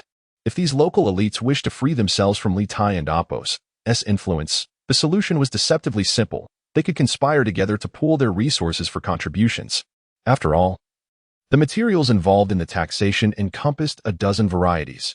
Each household, whether bountiful or meager, could certainly collaborate to fulfill several requirements. However, the pressing question remained: could these local powers effectively unite? If they could indeed set aside their grievances and forge a close alliance, not only would they secure positions as leaders among the various counties, but they might even destabilize Yu Wentai's northern martial ranks. Historical precedents abound. Even during the tumultuous era of the Five Barbarians, opportunists arose, striking down rivals. The age-old tale of two peaches leading to the demise of three warriors echoes through time. The competition among local factions may not be as grandiose as the quest for dominion over the realm, fraught with battles and chaos. Yet the thorns within their hearts are plentiful, leading to a fierce internal struggle. In early July, the Grand Council formally announced the new tax regulations, prompting an even more enthusiastic response from local gentry visiting Li Tai's estate. Some eagerly raised their bids, while others issued veiled threats, each adopting a distinct stance. Li Tai met all these approaches with a smile. If it were merely his own planning, he would have to ponder whether provoking the ire of so many villagers is truly worthwhile. However, with Yi Sheng standing behind him, he naturally felt no fear of the resentment from these local elites. The attitudes of the visiting villagers varied. Yet one sentiment was uniformly shared. They all believed that Li Tai hoarded such vast quantities of oil and fat solely for the purpose of selling them at exorbitant prices, rather than to make generous donations for seeking an official position. Their reasoning for this conclusion was remarkably similar. Firstly, Li Tai and Apos' background as a scion of the Longxi Li clan meant that he had no need to offer goods in exchange for office, nor would he deign to occupy the position of a mere village militia leader. Secondly, as an outsider from Dongzhou, he lacked both the qualifications and the capability to command the local militia. Li Tai found this both amusing and exasperating. He genuinely did not care whether the position of the militia leader was noble or base, even if he did not assume the role himself. He could still promote someone from his ranks for an award. Yet, the latter point was one he could not dismiss. He had a profound understanding of the local populace's xenophobia. Otherwise, he would have simply focused on farming and would not have devised numerous plans thereafter. Days later, the Shi brothers paid another visit. This time, their demeanor was far from the respectful attitude one might expect from their namesake. Instead, they were aggressive and confrontational. They asserted that the county was prepared to bestow 3 military leadership positions. To be candid, my family was assured of obtaining the county leadership position. Not only was there support from higher authorities, but the local gentry had also promised a substantial supply of grain. However, if it could be avoided, I would prefer not to extend local matters to external regions.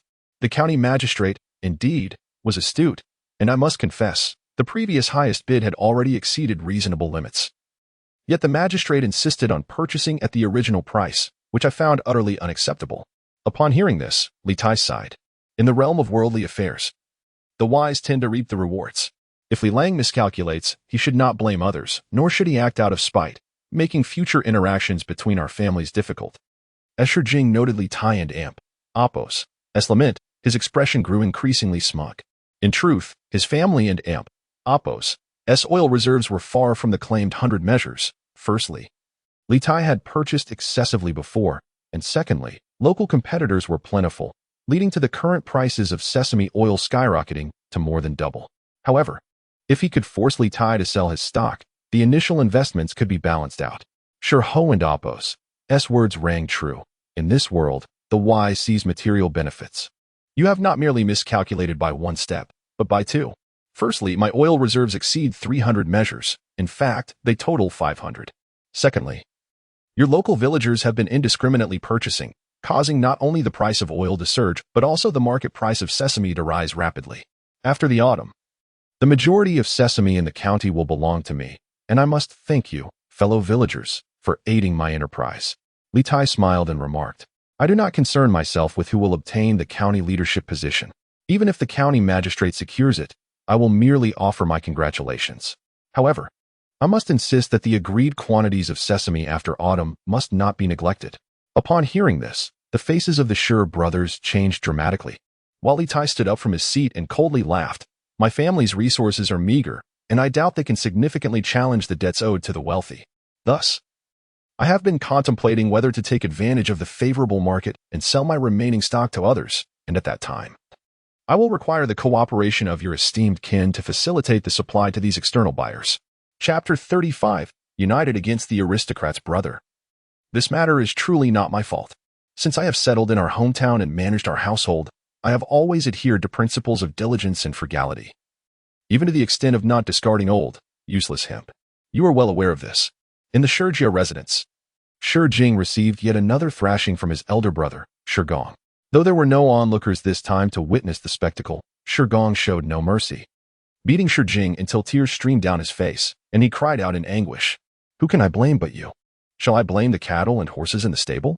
Shi Gong and Apos' face was contorted with rage as he exerted himself, his fist weary from striking.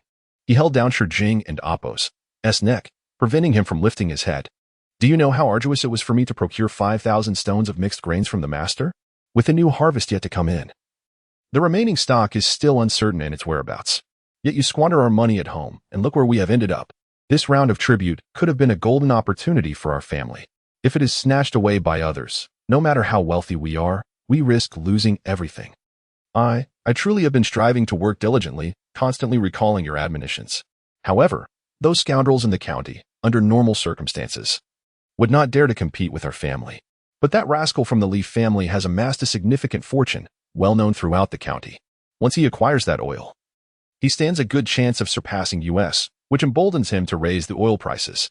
With his face pressed tightly against the ground, Shi Jing recounted his grievances, his heart heavy with sorrow. Within the county, there were only a handful of prominent families, each deeply familiar with one another and Apos' strengths and weaknesses.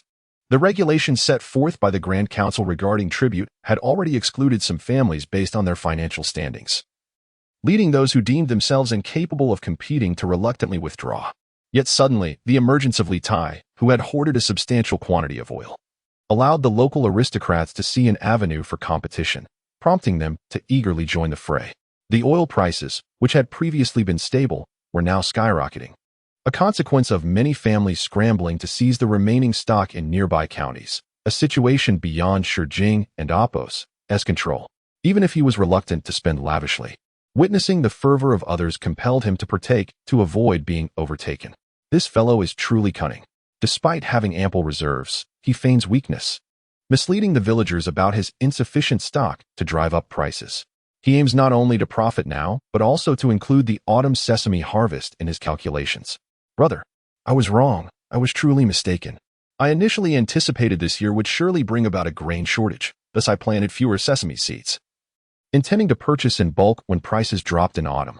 However, the current prices are exorbitantly high, and I shall incur great losses come fall." Upon hearing these words, Shi Gong was further incensed, nearly spitting blood in his fury.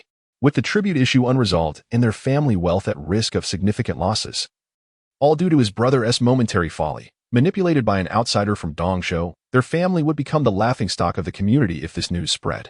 The more Shi Gong contemplated, the angrier he became. He stood up from his seat, ready to kick Shi Jing. "Brother, wait. I have a plan, a solution."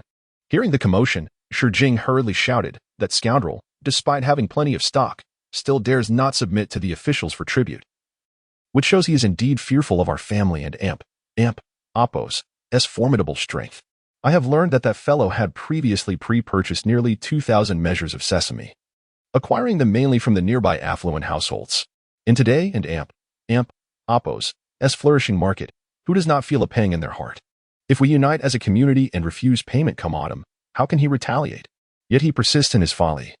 Does he fear that my family will not withstand this?" Upon hearing these words, Shi Gong and Apos' fury reached its zenith, and he kicked Shi Jing on the shoulder. "Did you not hear that fellow on the plain speak of seizing the opportune market to sell his goods to others? To whom could he possibly sell? It is not without the involvement of Master Hebei, who would relay those wares to distant military patrons.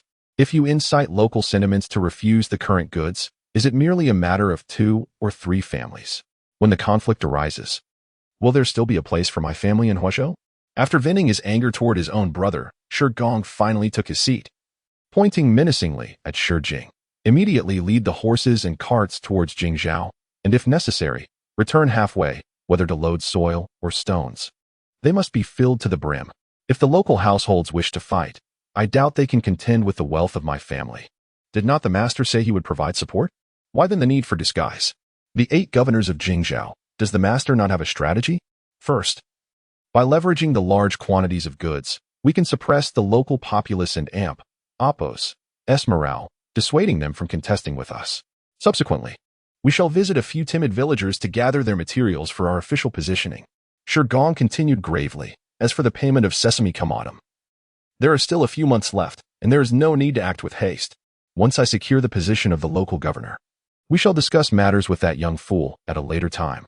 At this moment, another visitor arrived at Li Tai's estate in Shangyuan, Xiao, the party leader from the west. It is customary to extend a warm welcome to esteemed elders. Li Tai stood before the main hall of the estate, observing Xiao and Oppos' unsteady descent from the ox cart, and greeted him with a smile.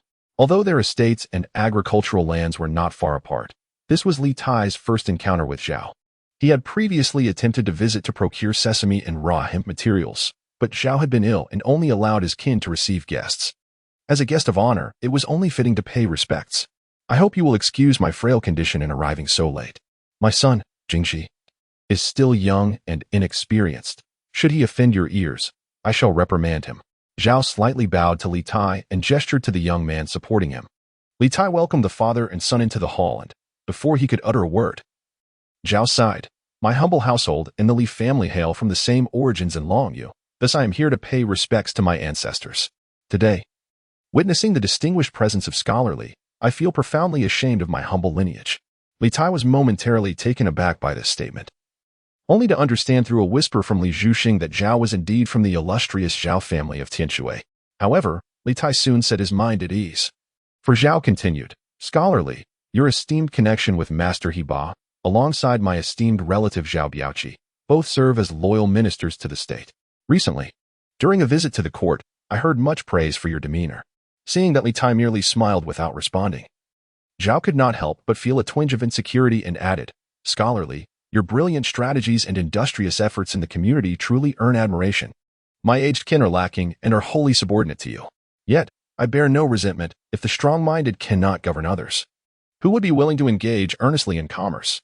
The party leader and Oppos' magnanimity is indeed commendable. Li Tai spoke in a nonchalant manner, mentioning that he had recently met with several local gentry and witnessed various manners of conduct. Although Xiao, the local party leader, was an administrator in the region, Li Tai found little interest in him. The Grand Council had recently issued a decree regarding grain contributions, stirring unrest in the countryside. Earlier, the county constable had sent someone to persuade Li Tai to contribute 1,000 measures of grain to aid the county and Oppos' needs. As a humble household, even if there was a slight accumulation of wealth, he would not offer assistance. Li Tai understood the reasoning behind this. Xiao, the party leader, hinted at a secret, but noticed Li Tai merely smiled at the table without engaging, which left him feeling somewhat awkward. He continued, albeit with a hint of discomfort. It is because the county constable stated that once he secures his position, he will drive you out, forbidding you from remaining in this area, and will further benefit his own estate. Though I may be old and dim-witted, I do not believe the constable and Oppos' words are wise. The elderly can be buried beneath a handful of earth, yet talents among my descendants should flourish. How could one deprive another for personal gain? Moreover, your presence here brings honor to our village. Thank you for your benevolent consideration, but I have an engagement today. Li Tai, having lost patience for further conversation, rose to dismiss his guest. Your governance is astute, a true model, yet your understanding of local affairs is limited. The county constable and Oppos' claim to power is not merely due to his wealth but because he has familial ties to the officials responsible for taxation. Once he gains influence, he will undoubtedly not allow you to dwell peacefully in the village. Though the esteemed Hebei, the Grand Master, wields immense power, his lofty eaves cannot shelter the lowly grass. The winds of change can easily uproot it. Seeing Li Tai and Oppos' attitude, Xiao and Oppos' tone grew fervent, evidently having prepared thoroughly for this discussion. Though my family lacks local resources, our influence is not inferior to that of the Shi family. If you would only part with a small amount of provisions, I would advocate for you with General Xiao facilitating communication. Though the Shi family is strong, they are not to be feared. Should my family establish a presence here, we will not permit any local tyrant to harm you. Xiao's words indeed provoked contemplation. You local gentry, relying on my status as a newcomer from another province, presume I cannot contend for influence here. Yet, I have previously convinced you to relinquish your resources to me. Why, then, do you now exhibit such arrogance and disdain towards a guest? Li Tai regarded Zhao with a cold smile and was about to order him to leave when his subordinate, Li Xiaoyong, hurried in to report, Lang.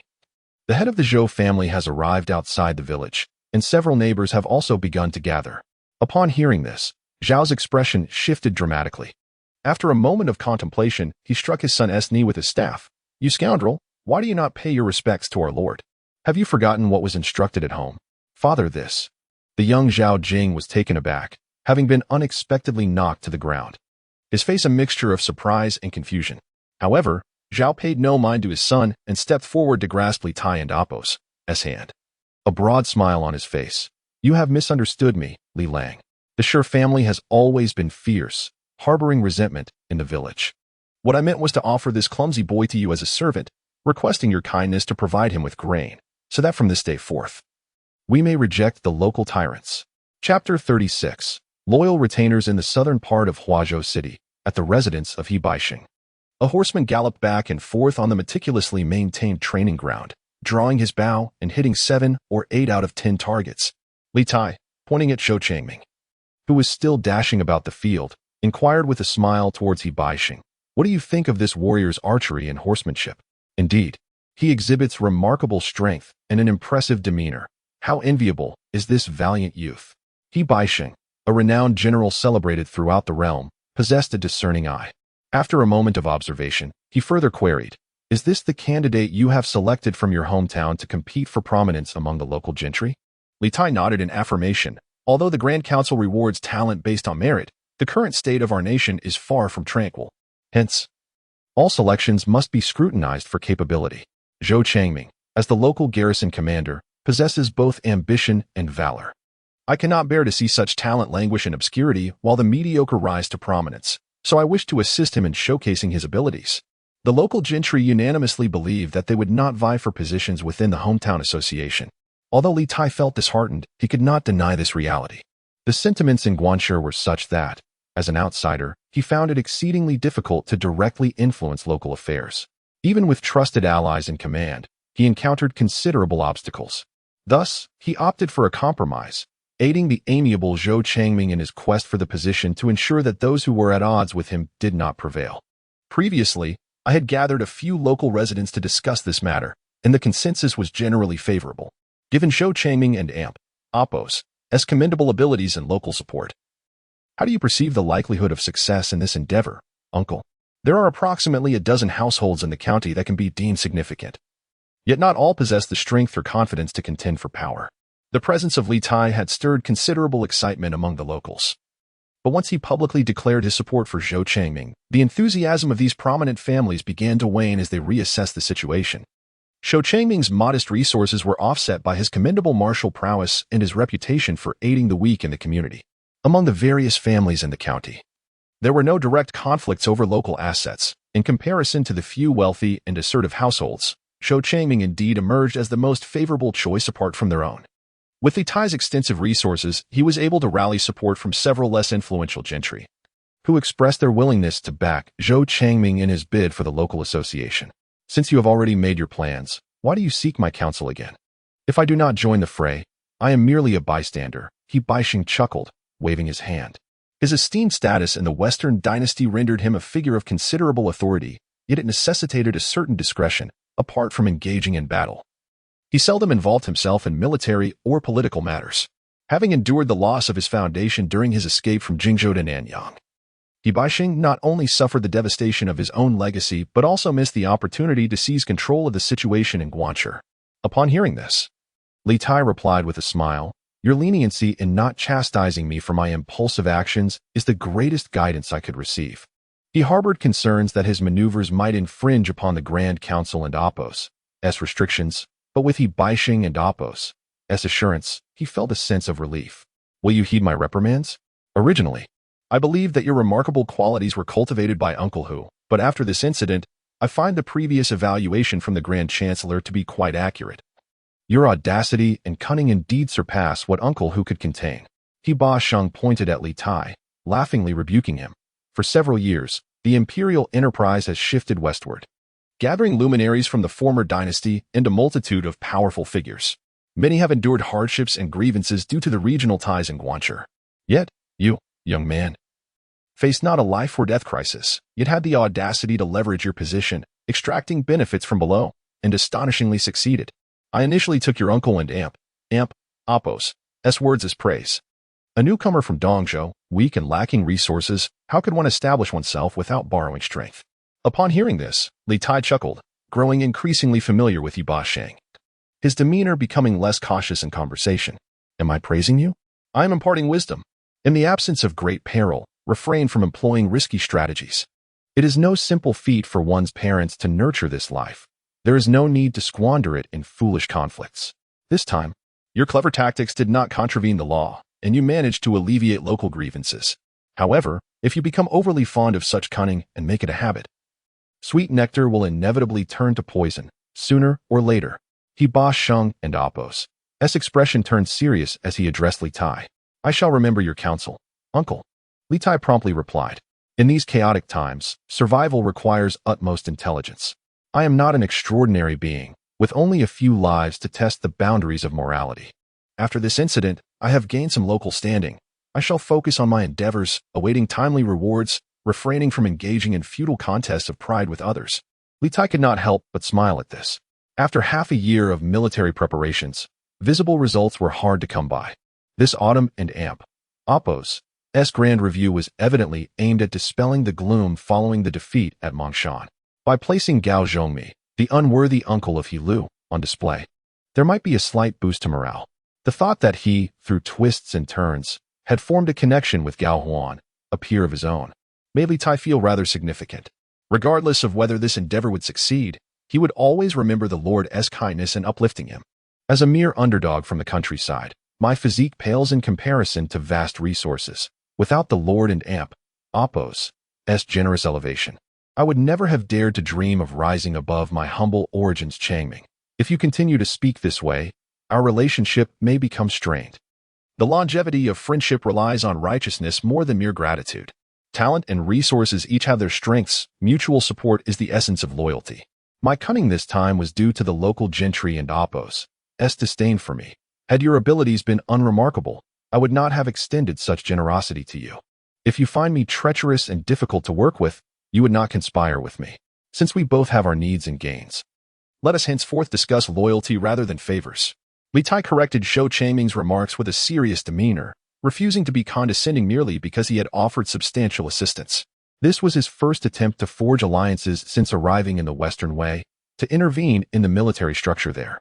Having thoroughly considered this course of action and having faith in Zhou Changming and Appos' character, he sincerely hoped that this relationship would endure. Before he could legitimately overshadow Zhou Changming in his own position, the unilateral emphasis on favors inevitably led to a gradual degradation of this friendship, transforming it into a one-sided moral demand. Nevertheless, if my lord were to be without me, he would still retain his protection, and without my lord, my life would merely amount to the prospects of a humble local veteran. Zhou Changming lamented, if this endeavor succeeds, I would be honored to serve as my lord's confidant. If it fails, I shall certainly bear the burden as a loyal subordinate, never betraying our bond. The local families had already established mutual understanding. In this inquiry, He Basheng recognized that it did not violate any taboos. Upon returning home, Li Tai began to organize the reserves in his household, donating oil and ointments to the government under Zhou Changming and Appos' name. Previously, when faced with the local gentry, Li Tai had not spoken falsely. The sesame oil he had gathered amounted to just over 300 measures. This was partly due to the limited stock in the nearby villages, and partly because sesame oil was prohibitively expensive. Although there was financial support from He Basheng, his family did not possess boundless wealth, and Li Tai needed to reserve a portion of cloth for future contracts, necessitating meticulous planning for the procurement of supplies. While the quantity of sesame oil was insufficient, Li Tai was also acquiring other types of oils. In ancient times, there were numerous oil-bearing seeds, with sesame renowned for its high oil yield and superior quality. Other crops such as turnips, rapeseed, soybeans, and even flaxseed were also common oil-producing plants. In later generations, the primary sources of vegetable oil included peanuts, soybeans, and tea seeds. However, peanuts had yet to be introduced to China, and the soybeans of the future only became a major oil crop after years of selective breeding and improvement. At present, the oil yield of soybeans was less than 1/10, significantly lower than that of sesame, with the primary use being for food rather than oil extraction. The various types of oil seeds exhibited disparities in quality, price, and applications. Li Tai's diversified acquisitions had already amassed over 600 measures of oil, and after deducting the 500 measures to be delivered to the government, he still had over 100 measures remaining. By mid-July, the reward criteria had officially been announced for half a month, and the local competitors had largely clarified their positions. Specifically in Shangyuan village, the competition was narrowed down to the Shi family and Shou Changming, the commander of Shangyang. In this reward distribution, Wuxiang County featured 3 posts of commander, which were to be held by the local dignitaries, presenting a significant temptation to the local gentry. The combination of power and local resources facilitated both governance and business endeavors, prompting the local elites to actively compete. Although the titles of commander and chief commander had long been established, they were typically conferred as honorary titles to local officials, granting them authority over local factions. The recent delineation of these titles for reward purposes represented a substantial empowerment of the local elites, formalizing their troops as part of the military and enabling more systematic management. As the competitive atmosphere intensified, the Shi family adopted an aggressive stance, determined to secure victory. With transport vehicles continuously arriving from Shangyuan to Huazhou, some caravans even deliberately circumvented Li Tai's estate, overtly demonstrating their defiance. Regardless of Li Tai's sentiments regarding this, the Grand Chancellor Yu Wentai would undoubtedly welcome the enthusiastic contributions of the local gentry. If you do not engage in this competition, I cannot even sleep soundly. Due to the enthusiastic contributions from the local gentry, numerous candidates emerged for various positions, prompting the Grand Council to make certain adjustments to the awards for contributions. In principle, awards are granted upon full submission, yet there is now some flexibility in selecting candidates based on local prestige, prioritizing those with prominent standing in their own communities. The criteria for determining local prominence, of course, rest with the Grand Council. In summary, materials that have already been submitted are non-refundable. However, an alternative position in a different county will be arranged for you. Will you refuse it? Just as Li Tai was lamenting the duplicitous nature of Yu Wentai and contemplating whether to contribute an additional 100 measures of oil, news arrived from Wuxiang County, a crucial district, with the selection results already determined. "My lord, urgent news," Zhang Man exclaimed, drenched in sweat as he galloped into the estate, delivering this unfortunate tidings. Chapter 37. The Art of Manipulation in the Residence of the Shi family within the walls of Xiyuan. Guests gathered in abundance, while the roads were bustling with a parade of carriages and horses filling the valleys between the hills. At the banquet in the main hall, Shi Gong, recently appointed as the county's military governor, occupied the seat of honor, his face radiating with pride and satisfaction. Every guest who approached to toast was welcomed without exception. Upon hearing a guest offer words of praise, Shi Gong stood up and bowed deeply towards the direction of Huazhou City, laughing heartily as he rose, proclaiming, "I sure am but an unworthy man, elevated only by the support from above, enabling me to uplift my ambitions, serving my sovereign and nurturing my fellow townsfolk. From this day forth, I shall share in the joys and sorrows of my compatriots, amplifying our collective voice in righteousness." The guests in attendance erupted in applause at his words. Shi Jing, whose face was still marred by bruises, also stood with a cup in hand, grinning as he remarked, "Today indeed marks a momentous occasion for our family. Yet, without the joy of the people, it would not be true happiness. A villain has recently entered our village, disturbing the peace and riling my fellow townsfolk. Today, let us request the governor to lead us in apprehending him, thus both celebrating his appointment and resolving a matter of concern for our community." Upon hearing this, the crowd understood whom he referred to, and their emotions became complex, refraining from immediate response as they gazed at the Shi brothers. "If that is the case, then you may proceed. Convey to that gentleman that I am not one to bear grudges. Should he come to offer genuine congratulations, I shall graciously host him. However, if he remains obstinate, there is no need to trouble him. In due time, he shall surely comprehend the virtues of our village." Shi Gong replied with magnanimity, waving his hand and returning to his companions for more revelry. Shi Jing, having endured much for this day, laughed heartily once his brother consented, assembling a group of dozens of family retainers as they made their way towards Li Tai and Appos' estate. Meanwhile, within the estate, Li Tai sat anxiously in the main hall, Upon hearing that Shi Jing and his entourage had arrived and were calling for him to come forth, his agitation grew, and he waved dismissively, declaring, "I shall not meet with them. If they continue to shout, we shall drive them away by force." Shortly after, Zhang Man delivered news that Shou Changming had also been summoned by the provincial envoy, likely for inquiries or reassignment elsewhere. Fearing that the Shi brothers might provoke trouble, Zhou Changming had arranged for local militia to guard the area before his departure, leaving Li Tai unconcerned about Shi Jing's intrusion. However, this was clearly not a sustainable solution. Now that Shi Gong had assumed the role of county governor, the local armed forces, including the troops of Shangyang, rightfully fell under his command. The authority of the county official superseded that of the current management, and if he continued to send people to disrupt matters, Li Tai's estate would suffer greatly in both livelihood and productivity. How could it be that Shi Gong has become the county governor? Li Tai pondered, troubled and baffled, unable to comprehend how events had unfolded in such a manner. His unequivocal support for Zhou Changming stemmed not only from their friendship but also from his understanding of the policies being implemented by Yu Wentai.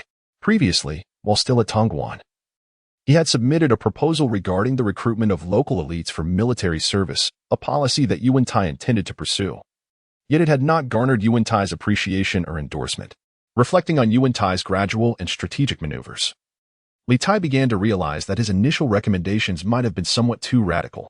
The paramount affairs of a nation lie in its rituals and military endeavors, with the army serving as the very foundation upon which the Western way hegemony is established. Thus, any reforms concerning the military are bound to be approached with utmost caution by Yu Wentai. Although the extensive recruitment of the powerful from the Guangdong region has become an unavoidable choice due to the evolving circumstances, Yu Wentai remains intent on retaining control over the initiative, implementing changes gradually and methodically. The precise parameters of these steps reside solely within his resolute mind. Any counsel or strategies proposed by others are likely perceived as having ulterior motives in his eyes. Recently, Li Tai has endeavored to adopt Yu Wentai's perspective, realizing that this path is fraught with challenges. A moment's carelessness could lead to catastrophic consequences, necessitating a process replete with careful deliberation and tentative exploration, inevitably accompanied by hesitation and second thoughts. Should the situation appear dire, an immediate halt is imperative. To firmly grasp this initiative, one must meticulously regulate the progression of events. Initially, it is prudent to attract affluent yet politically weak magnates into the ruling coalition, thereby implementing a system of rewards and incentives. In doing so, the Western Way court would gain both personnel and resources, particularly a substantial stockpile of goods, enabling a structured regulation of prices and livelihoods in Guangzhou. This would, to a certain extent, elevate prices, thereby increasing the cost burden on the magnates supporting their retinues, thereby laying a material foundation for the next phase of reorganization while mitigating resistance. Following this line of thought, the numerous local magnates with substantial retinues would not become the primary targets for bestowal, especially within the core area controlled by the hegemony. It would be unwise to allow local powerful figures to command elite troops.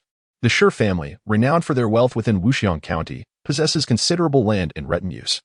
Should they gain control of local military forces, it would demand even greater effort to manage.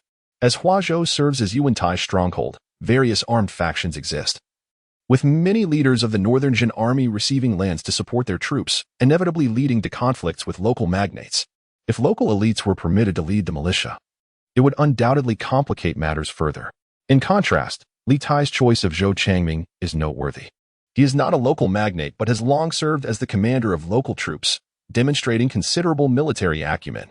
Although he possesses a certain degree of local prestige, it is not deeply entrenched, and he still requires significant authority to establish his legitimacy, making him easier to control. However, an unforeseen complication arose when Shi Gong was appointed as the county governor, while Zhou Changming was assigned elsewhere. If Yu Wentai were to rely on utilizing a figure like the Shi family to stabilize local sentiments, it would indeed be a farce. A more plausible explanation is that the operational stability of Huazhou as major base renders the position of a mere county governor unworthy of Yu Wentai's repeated consideration. Hence the customary appointment. Li Tai believes he can discern the subtleties of Yu Wentai's intentions, yet he is not Yu Wentai himself. He faces the intricate web of local sentiments within a 100-mile radius, whereas Yu Wentai must evaluate the entire Guangdong region. This miscalculation cannot wholly be attributed to Li Tai's oversight. It is merely a stroke of misfortune, akin to getting a piece of food stuck between one's teeth while drinking water. His foundation in Guangdong remains shallow, and his capacity to withstand risks is weak. Any slight disturbance in the weather could lead to either drought or flood. Should he draft another letter to offer a reminder? Or is it wiser to gather his belongings and make an exit? Reflecting on the recent light-hearted banter at Hebei's estate regarding the intellectual shortcomings of the local tycoons, Li Tai could not help but feel a sense of melancholy as he now found himself in a predicament fraught with difficulty. These past months had not been spent idly. He was not one to flee at the slightest provocation. However, should the situation remain stagnant, it would be untenable for him to remain in Shangyuan. If Shangyuan proved inadequate for residence, relocating to Longshuyuan might be a viable alternative. Zhou Changming had previously expressed his willingness to resign and accompany Li Tai should the appointed location be too distant. Yet, it was not in Li Tai's nature to depart in such a disheartened manner. While he refrained from voicing it aloud, he harbored grand aspirations of usurping Wei and replacing Shou. To be thwarted in his ambitions by a mere local upstart was, indeed, a farcical outcome. After a moment of contemplation, Li Tai resolved to make one last effort, determined to demonstrate to Yu Wentai the peril of hastily elevating local tyrants to positions of power. "Bring me my spear. Let the arrows fly," he declared. If that scoundrel sure continued to linger, today would mark their demise. Although he had previously assured Hebei that he would no longer engage in petty rivalries, it was unreasonable to expect him to endure further humiliation. Li Tai planned to sever the heads of the Shi brothers and present himself in Huazhou, lamenting their misconduct. These local brutes, emboldened by their newfound power, sought to intimidate guests from other regions.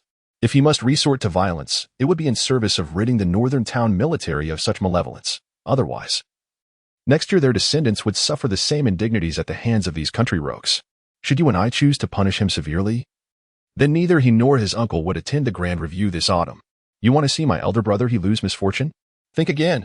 With these thoughts swirling in his mind, Li Tai mounted his steed and charged toward the estate and Appo's entrance, where he spotted the diminutive Shi Jing, who, barely visible upon his horse, was entangled with the estate's guards. With spear in hand, Li Tai surged forward. "Stop him! Stop him! This lad has gone mad!" Shi Jing exclaimed, startled, as he turned his horse to flee, shouting for his servants to obstruct the furious advance of Li Tai and his entourage. The Shi family's retainers, who had come merely to assert their dominance and vent their frustrations, were taken aback by Li Tai's audacious assault. Panic ensued, and as a few attempted to intervene, they were met with the glinting tip of Li Tai and Appo's spear, causing them to scatter in terror, some tumbling from their mounts, while others fled in disarray. In an instant, chaos erupted before the estate, and as Li Tai broke free from the fray, Shi Jing had already bolted over a mile away. There was no way he would let this scoundrel escape. He pursued him across the fields with fervor. Li Quji, accompanying Zhou Changming to Huazhou, witnessed Li Tai and Appo's fierce chase of Shi Jing and immediately galloped forward. As their horses brushed past one another, he reached out and seized Shi Jing from his mount. "My lord, what transpired?" Li Quji asked, grasping the struggling Shi Jing as he approached Li Tai. "Let us deal with the scoundrel first," Li Tai declared, raising his spear, ready to strike down Shi Jing. Just then, Zhou Changming, with an expression of elation, shouted, "My lord, great news. The Grand Chancellor has appointed me as the governor of the prefecture." In that critical moment, Li Tai's elbow dropped, causing the spear and Appo's tip to narrowly miss Shi Jing and Appo's shoulder. As I looked back, Shi Jing was already drenched, with urine dripping from his robe onto the field. Shi Ho was indeed courteous. When one must relieve oneself, why endure the discomfort of this toil in the fertile land? Li Tai, brandishing his spear and standing on horseback, gazed down at the fallen and exhausted Shi Jing, laughing heartily at the sight. Chapter 38. A reunion with old friends in the classroom. Li Tai struck the content on the blackboard with a small stick, proclaiming, "1 is represented as 1, 2 as 2, 3 as 3. Before him sat over 20 students of varying ages, including those receiving their first lessons and excelling, alongside older men with only rudimentary literacy. Among them were also the newly selected capable individuals from the past months, all diligently absorbing their Lord and Appo's teachings in arithmetic. The dissemination of knowledge in ancient times was indeed astonishingly rudimentary. The several family members Li Tai brought from Dongzhou, having accompanied him since childhood, had mostly received some preliminary education. A few, like Li Quji, possessed an intellectual caliber that even surpassed that of their master, Li Tai. However, Among the newly acquired soldiers and servants in the Western territories, the literate were few and far between. Li Tai did not expect them all to be well-read. But as household affairs grew more complex, it was essential for these stewards to grasp at least the fundamentals of mathematical calculations and bookkeeping. Especially after Guan Changming was appointed as the governor, Li Tai had loaned several of his versatile family members, including Li Quji, to assist him in reorganizing the local militia, thereby creating an urgent need for capable individuals to manage household affairs. The mathematical advancements of the ancients were not to be underestimated. Without mentioning the remarkable achievements of Zhu Chongzhi in calculating pi during the Southern Dynasties, the Xuanjing, a mathematical textbook from the Northern Dynasties, also displayed commendable proficiency. The Xuanjing contained numerous practical problems closely related to daily life.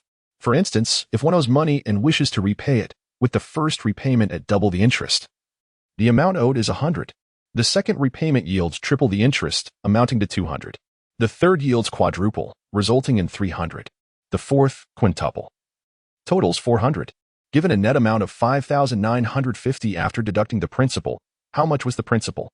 Another example, if there is an individual with money, initially one person has 3 coins, then another has 4, and subsequently another has 5 coins. And they exchange incrementally 1 additional coin each time, with the final distribution yielding 100 coins each. How many individuals are there? Li Tai understood these problems. Yet without methodically laying out the calculations, it would be exceedingly difficult to articulate the answers spontaneously. Thus, using such advanced problems as teaching material for the illiterate soldiers would clearly be inappropriate.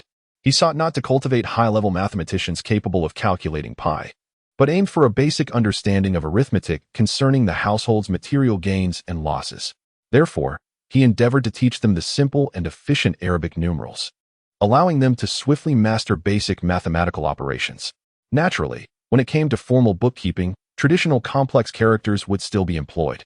After concluding a session of arithmetic enlightenment, Li Tai assigned several mathematical problems as homework, then proceeded to the entrance of another classroom. Upon observing Li Zhuxing leading the students in literacy, he instructed them to study independently before stepping outside. Have the engraved ledger lines been completed? Li Tai did not immediately delve into scholarly printing. Previously, he had prepared several drafts for official accounting forms and had tasked the soldiers with finding skilled engravers to carve them. He had given this instruction over half a month ago and was now inquiring about its progress. Li Tai took the engraved plate, pressing his palm firmly upon the raised patterns. Turning it over, he examined the clear impressions left in his palm, nodding in satisfaction. Once the ink is properly mixed, bring the printed item to me at the earliest opportunity. Unfortunately, the black sable was too arrogant, showing me no respect. If I were granted an official title, perhaps the bureaucratic efficiency could be improved and cost reduced. He deserves to remain a commoner for life. Reflecting on his own astuteness, Li Tai couldn't and oppose, help but sigh. Zhou Changming had been promoted from a mere village guard to a commanding general, and while Li Tai was genuinely happy for him, he felt a significant impact himself. Alang, there are visitors outside the estate. Introducing himself as Shi Jing. He must be from the Shi family, announced Li Yan, the steward, as he strode in, waving 2 visiting cards. Li Tai was intrigued. ISN and AMP. Oppos. Shi Jing imprisoned in the pigpen? How could another Shi Jing have appeared? It's not respectful, but quiet. Li Yan chuckled at the misunderstanding as he handed over the visiting cards. Upon glancing at them, Li Tai finally understood. This Shi Jing claimed to be from the Duling of Jingzhou and bore the title of a valiant general. It seemed that Shi Gong felt unable to suppress Li Tai, prompting him to invite someone from the Jingzhou Shi family to act as an intermediary. During the latter years of Northern Wei, the titles of various generals had proliferated, and this trend had only intensified in Western Wei. For instance, Zhou Changming held the title of a 7th-rank general while serving as a guard, which was upgraded to a 6th-rank general upon his promotion. As for the rank of this valiant general, Li Tai was uncertain. Once titles became diluted, they lost their gravitas, in his view. Anything less than a grand general was rather lackluster. Setting aside the visiting card from the Jingzhou Shi family, another card caught his attention. The owner and Oppos' name was Lu Ro, a man from Fanyang, serving as a secretary in the Ministry of Personnel, and he even held the noble title of Count of Roqing. The bureaucratic system of Western Wei, having inherited from Northern Wei, had also seen an overabundance of titles. Li Tai was unsure of the authority wielded by this secretary, but the prominence of the Lu family from Fanyang led him to ponder further. He reflected on why He Baixing treated him kindly. It was due to his relationship with Lu Shuhu, Lu Rou, and Apos, S. uncle. Do we have any relatives named Lu Rou in the family? Li Tai mused for a moment, but could not recall. He then inquired of Li Yan. Li Yan scratched his head and chuckled awkwardly. Ah Lang, if you are unaware. How could I possibly know? Forget it. Please summon Uncle Zhuxing to the main hall, regardless of the nature of the kinship.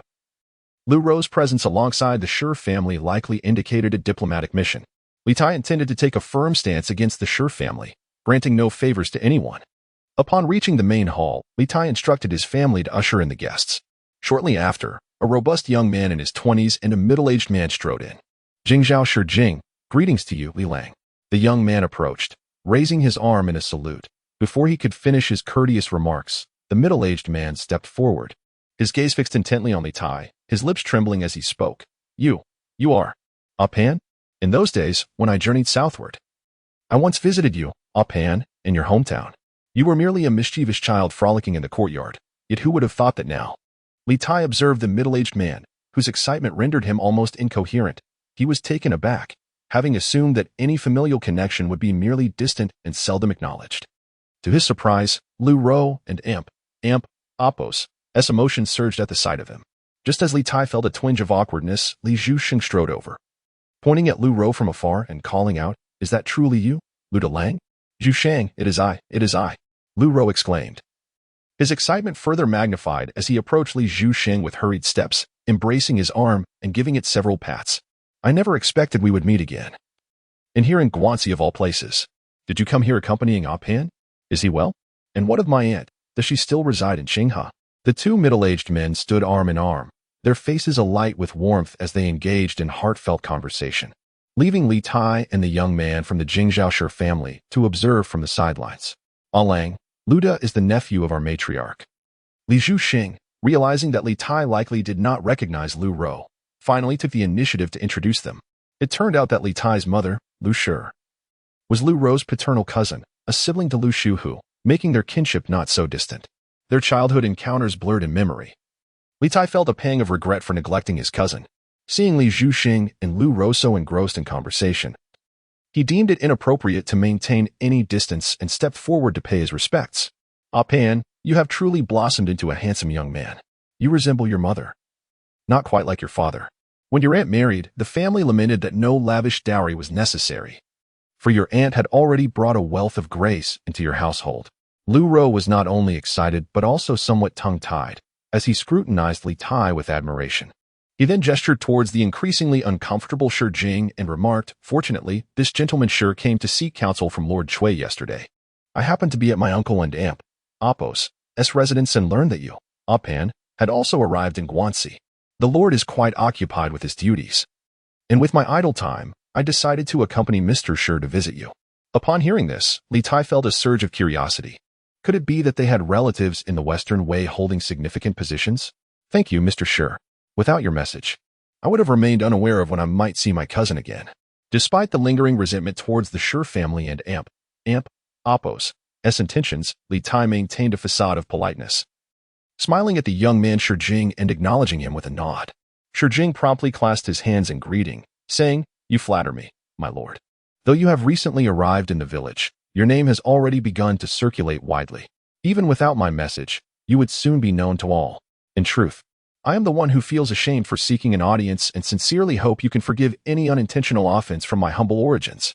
Lu Rou, upon hearing this, furrowed his brow and turned to Li Zhuxing, saying, "Ah Pan is still young, but you, Zhuxing, should know better. While we venture westward and reside in Guangzhou, we must not forsake our family values and integrity, nor should we intimidate the less fortunate to assert our own superiority. If this gentleman Shi has spoken in such a manner to my cousin, it warrants a thorough discussion. I do not fear the cunning and deceit of this village, but I wish to clarify that I would never allow my old acquaintances to misconstrue my adherence to family principles." Upon hearing these words, Li Tai and Apos' expression instantly darkened, and his gaze towards Shi Jing grew increasingly sharp.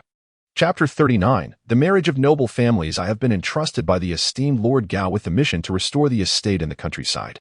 However, before I could even settle in, the local populace has gathered to assault me. We are strangers to each other. Why do they harbor grievances against me? To this day, there are villagers injured and recuperating in my estate, and since I have caused their injuries, I shall tend to them myself. They can all bear witness that the villagers resent me solely due to the instigation of the Shi family. As Li Tai took his seat in the hall, he slammed the table and declared, "The Shi brothers have relentlessly harassed me, inflicting numerous injustices upon my person. There are many witnesses among the nearby villagers. Their collective voices can forge a solid truth. How dare they concoct falsehoods to tarnish my reputation? I know not what connection exists between the Shi brothers and the official here, yet their enmity runs deep. Were it not for your companionship with my cousin, I would never allow you to step foot in this hall." Upon hearing Li Tai and Appo's fervent accusation, Shi Jing felt a twinge of unease, yet he steeled himself and retorted, But regarding the past incident of forcibly purchasing sesame, might I inquire if this is indeed true? Although my family and the rural branches dwell apart, our ancestors instilled in us the principle of upholding the land's cultivation and not engaging in mercantile pursuits. Unless compelled by external force, we would never resort to such measures. Do not boast of your family's integrity, for I too hail from a respectable lineage. My retainers lack industry. Thus I sought to procure materials from the countryside, and indeed, I have visited the Shi family. They provided me with substandard sesame, which still remains in the estate. Li Tai's indignation grew as he spoke, portraying himself as a victim of relentless oppression. Shi Gong has gained rewards from the officials and wields power, sending his brother to breach our agreement. My splendid estate, adorned with blue bricks and colored tiles, has been ruthlessly ravaged by his henchmen, leaving my doors shattered and my retainers dwelling under thatched roofs. Shi, with his bright demeanor and keen gaze, how could he not see the devastation upon entering? I now detain him in my estate, seeking merely justice. Should the law fail to restrain him, I shall take his life. Indeed, Lu Ro, having listened to Li Tai and Appo's accusations, rose from his seat in a fit of anger and pointed at Shi Jing, exclaiming, "Since the western expedition of the Wang family, I have witnessed the decline of righteousness in the world and the inevitable confusion of right and wrong. However, since we have gathered to uphold this legal authority, there must be a sense of justice and balance in the hearts of the people. My cousin has fled his home, standing alone in hardship. It is pitiful enough. Sure, you have not scrutinized the intricacies of this matter and instead have intruded upon another's family, decrying their noble lineage for lacking virtue. This not only undermines the reputation of the Li family, but also mocks the oversight of friends and kin. Were it not for my visit today, I would have remained oblivious to your deceit for much longer, jeopardizing our mutual affection. I truly do not know Shi Jing." Confronted with Lu Ro's fierce rebuke and accusations of turning truth into falsehood, found himself at a loss for words, filled with regret. Although the Shi family originated from the same lineage, they had long been living separately for generations. Previously, when Shi Gong went to Jingzhou for assistance, he merely claimed to have been wronged by a newcomer from Dongzhou. The Jingzhou branch had little inclination to intervene, but Shi Gong's pitiful pleas stirred them to feel that this newcomer, Li Tai, was overly arrogant, disregarding the Shi family. Thus, they dispatched Shi Jing, a young man, to mediate the situation. However, Shi Jing had not anticipated that the Cui and Lu families in Chang and Appo's, and, aside from being former associates of Yiba Sheng, had long-standing marital ties with the Li family of Longxi, particularly with Li Tai, which were more solid than those with Yiba Sheng. He had invited Lu Ro with the intention of acting as a negotiator, yet now Lu Ro's eyes were wide with fury, resembling a beast ready to tear him apart, inadvertently turning him into an ally for the opposition. I have come here at the behest of my esteemed elder, hoping for a benevolent resolution to this matter. However, I did not anticipate the depths of the hidden grievances within this rural community. Previously, I was misled by malicious words, leading to a misunderstanding with Li Lang and misguiding Lu Gong. Despite the myriad of regrets burdening my heart, I feel too ashamed to defend myself. I earnestly request forgiveness from Lu Gong and Li Lang. I must depart swiftly. Although my relatives lack the power to support me, I possess a righteous spirit that can be expressed through both writing and speech. Unbeknownst to me, my solitary youth entered this realm, suffering at the hands of local robbers. Now that I am aware, I shall not permit such malevolence to arise again. Lu Ro waved his sleeve dismissively, expressing his disdain. Seeing his cousin so resolutely supported, Li Tai felt a surge of joy, as Shi Jing left in a state of embarrassment. He hurriedly instructed his family to prepare a feast to welcome this unexpectedly reunited relative. "Ah Pan, you have truly endured much. In past years, although we entered the capital in a state of disgrace, we still had companions to look after each other. Yet now, you enter alone." Bereft of kin or allies, Lu Ro appeared relatively composed, albeit with a slight stutter that worsened after a few cups of wine. His emotions stirred. Though nearing 40, his feelings were profound, and upon hearing Li Tai and Li Zhuxing recount their experiences in the capital, his eyes grew misty as he patted Li Tai and Apos' hand. Sighing repeatedly, Li Tai, however, did not view himself as pitiable, having received recognition from several benefactors. He enjoyed the protection of Hebei Sheng and the trust of the Gao family, making him far more fortunate than the majority in this world. Even in the absence of his father, he found solace in the guardianship of various elders, feeling far from lonely in the western border. Today, upon meeting his cousin, he realized there were indeed several relatives residing in this area. Previously preoccupied with survival, he had not thought to pay respectful visits, and he hoped his cousin would not hold his inexperience against him. Li Tai poured another cup of village brew for Lu Ro and cautiously inquired, "Do we have another cousin in Chang'an?" Having heard Lu Ro mention the esteemed Cui Shijun, Li Tai's curiosity was piqued, as it seemed this cousin held considerable influence in Chang and Apos, and even the wealthy Shi family sought his favor. "That is my cousin, but not yours." Lu Ro and Apos, as stutter made his speech labored. Li Tai could not help but roll his eyes at this inconsiderate cousin, thinking how his cousin's uncle was also his uncle. After all, family connections transcend distance. What difference does it make if he is 6,000 miles apart rather than 3,000? Seeing Lu Ro struggle with his words, Li Zhuxing leaned closer to Li Tai and whispered, "If Luda refers to Cui Lu Lang, then indeed, you should not call him uncle. He is, after all, also your cousin." The stuttering Lu Ro nodded in agreement, then continued, In those years, I was with my uncle, and them speaking was laborious for him." And though it was somewhat challenging for Li Tai to grasp, he eventually understood. The Cui brothers were Lu Ro's cousins, but their mother was the daughter of Li Tai's great-uncle Li Xiao, making them Li Tai's cousins as well. Moreover, the wives of the Cui brothers also hailed from the Longxi Li family, further entitling Li Tai to call them cousin-in-law. After finally untangling this complex web of familiar relations in his mind, Li Tai could not help but marvel at the intricacies of such connections. It is no wonder that prominent families invest effort in compiling family genealogies. Once the lineage becomes entangled, the relationships among relatives become utterly chaotic. The reason why Emperor Gaozong of the Tang Dynasty issued prohibitive edicts against marriages among these families lies in the intricate web of intermarriages that has developed over generations. Among these families, Cui Lin thrived remarkably, having attained the position of Jing Zhaoyin at just over 30 years of age, and recently being promoted to the esteemed role of military governor, thus establishing himself as a significant military and political figure in Chang'an. Lu Ro, distinguished for his eloquent prose, served as a scholar in the Central Secretariat, responsible for drafting edicts and conveying imperial messages. However, under the Western Wei and Apos' hegemonic regime, the emperor seldom issued decrees, rendering their duties rather leisurely, which allowed Lu Ro the opportunity to visit Shangyuan and meet Li Tai. After entering the capital, the chief minister imposed strict regulations, forbidding former subordinates from visiting freely, and thus a considerable time had passed since their last meeting. It was surprising that he still remembered their old acquaintance and was willing to extend his care to a Pan. "How has the chief minister fared lately?" Lu Ro inquired intermittently, expressing nostalgia for Hebei Sheng, who had steadfastly accompanied him through various trials over the years, undoubtedly forging a bond between them. Upon hearing this, Li Tai sighed again. Encountering relatives in a foreign land should be a joyous occasion, yet the intricate and tumultuous political currents within the Western Wei court dampened his spirits.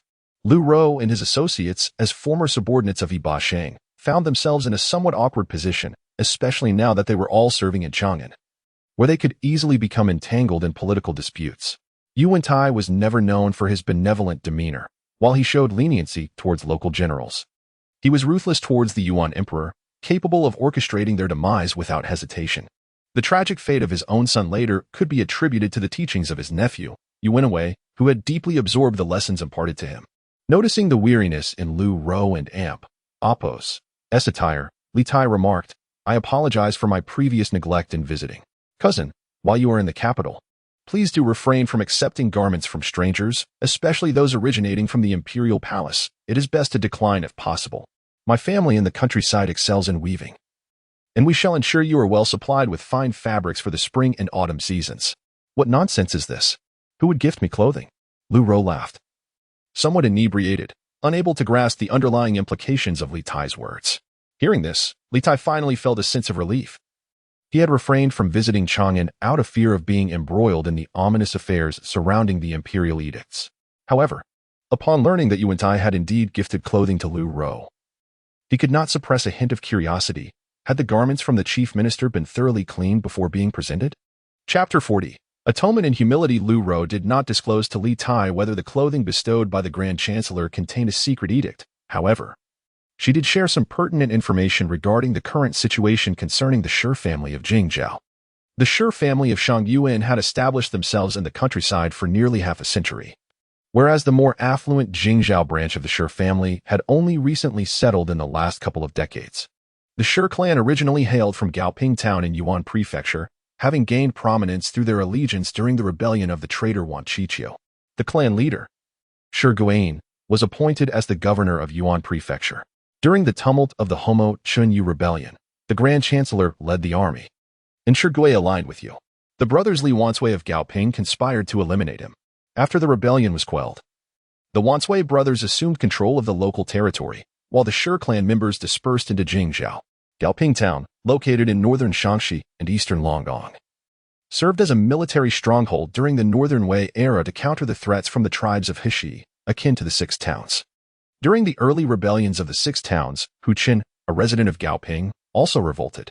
Following Hu Qin's death in battle, Wanqiqiu continued to lead his faction in rebellion. This insurrection lasted several years until the arrival of heir Zhu Tianguang, who, along with Hebei and Homo Qinyu, subdued the northern military factions and restored order. The fact that the Shi family was able to ascend to the position of governor of Yuan Prefecture after the rebellion speaks volumes about their influence. However, their misfortune stemmed from their misguided allegiance. After Homo Qinyu executed Hebei, they chose to support him, ultimately leading to their replacement by the Li family of the same town. Li Wansui, alongside his brothers Li Yuan and Li Xian, emerged as the most prosperous and powerful figures from the Gansu and Longxi regions in the Western Wei, earning the trust of Yu Wentai, with their bonds surpassing even that of Yu Wentai's fellow townsfolk from Wuchuan.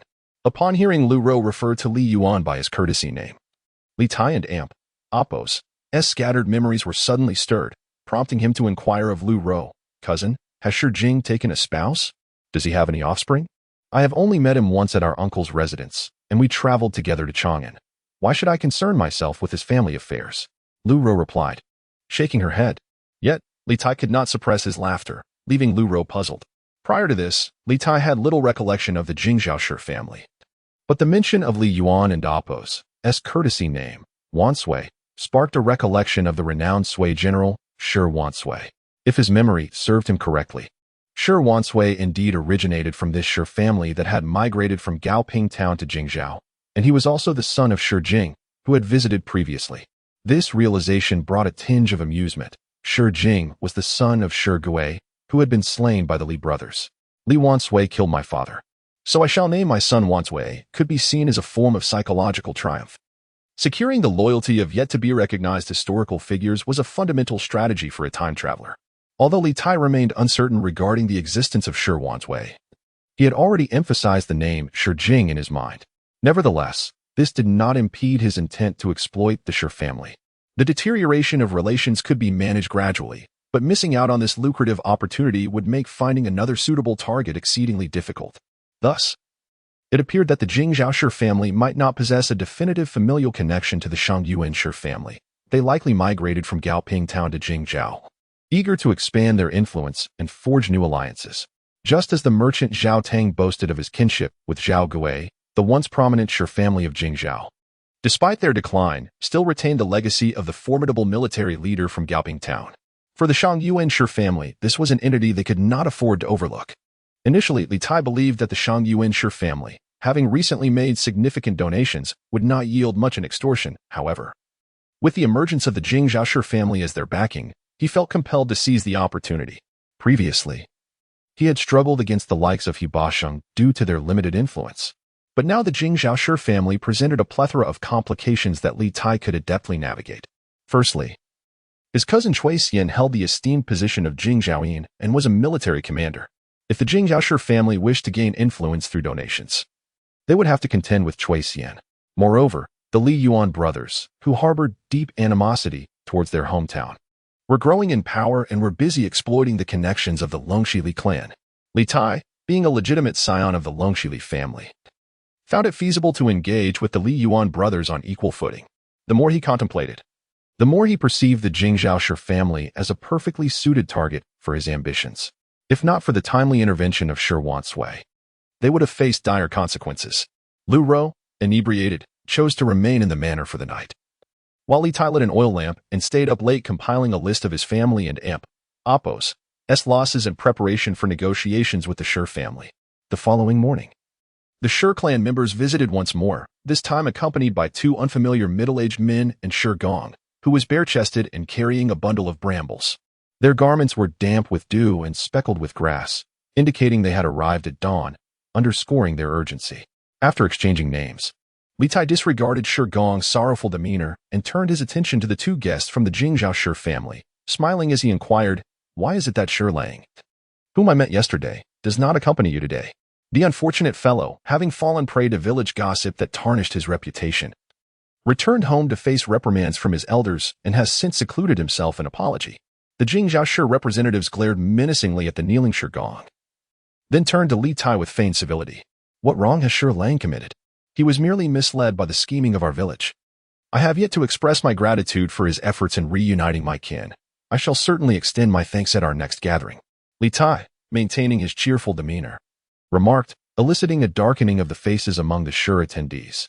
Once pleasantries had been exhausted, Li Tai shifted his gaze to Shi Gong and coldly stated, "I am neither as magnanimous as the Lin family nor as valiant as the Lian family. Such displays are unnecessary. Since your family has repeatedly disrupted my livelihood since my arrival, causing me unrest, and previously allowed the villainous servants to pillage my estate, had it not been for the bravery of my tenants, my family's fortune might have perished. Given the local strife, resorting to official arbitration might tarnish our community's morals. Since you are here, let us discuss compensation, for that is the matter at hand. All other sentiments need not be elaborated." Upon hearing these words, Shi Gong's brow instantly flashed with a hint of shame and anger. However, observing the sharp, cutting gazes of his companions from the Jingzhou clan, he prostrated himself on the ground and declared, "The foolish man from my countryside is fully aware of his grievous sins. If Master Li chooses to lessen the charges, I shall not dare to refuse." Just days ago, he had been haughty and proud at a banquet with his fellow villagers, yet now he found himself compelled to adopt a posture of submission. The anguish within Shi Gong was unbearable. Yet, the power to decide was no longer in his hands.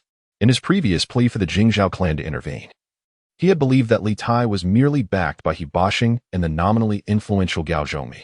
To his dismay, he discovered that he had unwittingly invited even more formidable connections to the table. Although Hebei held a prestigious position in the Western court, he was reluctant to become deeply involved in local disputes.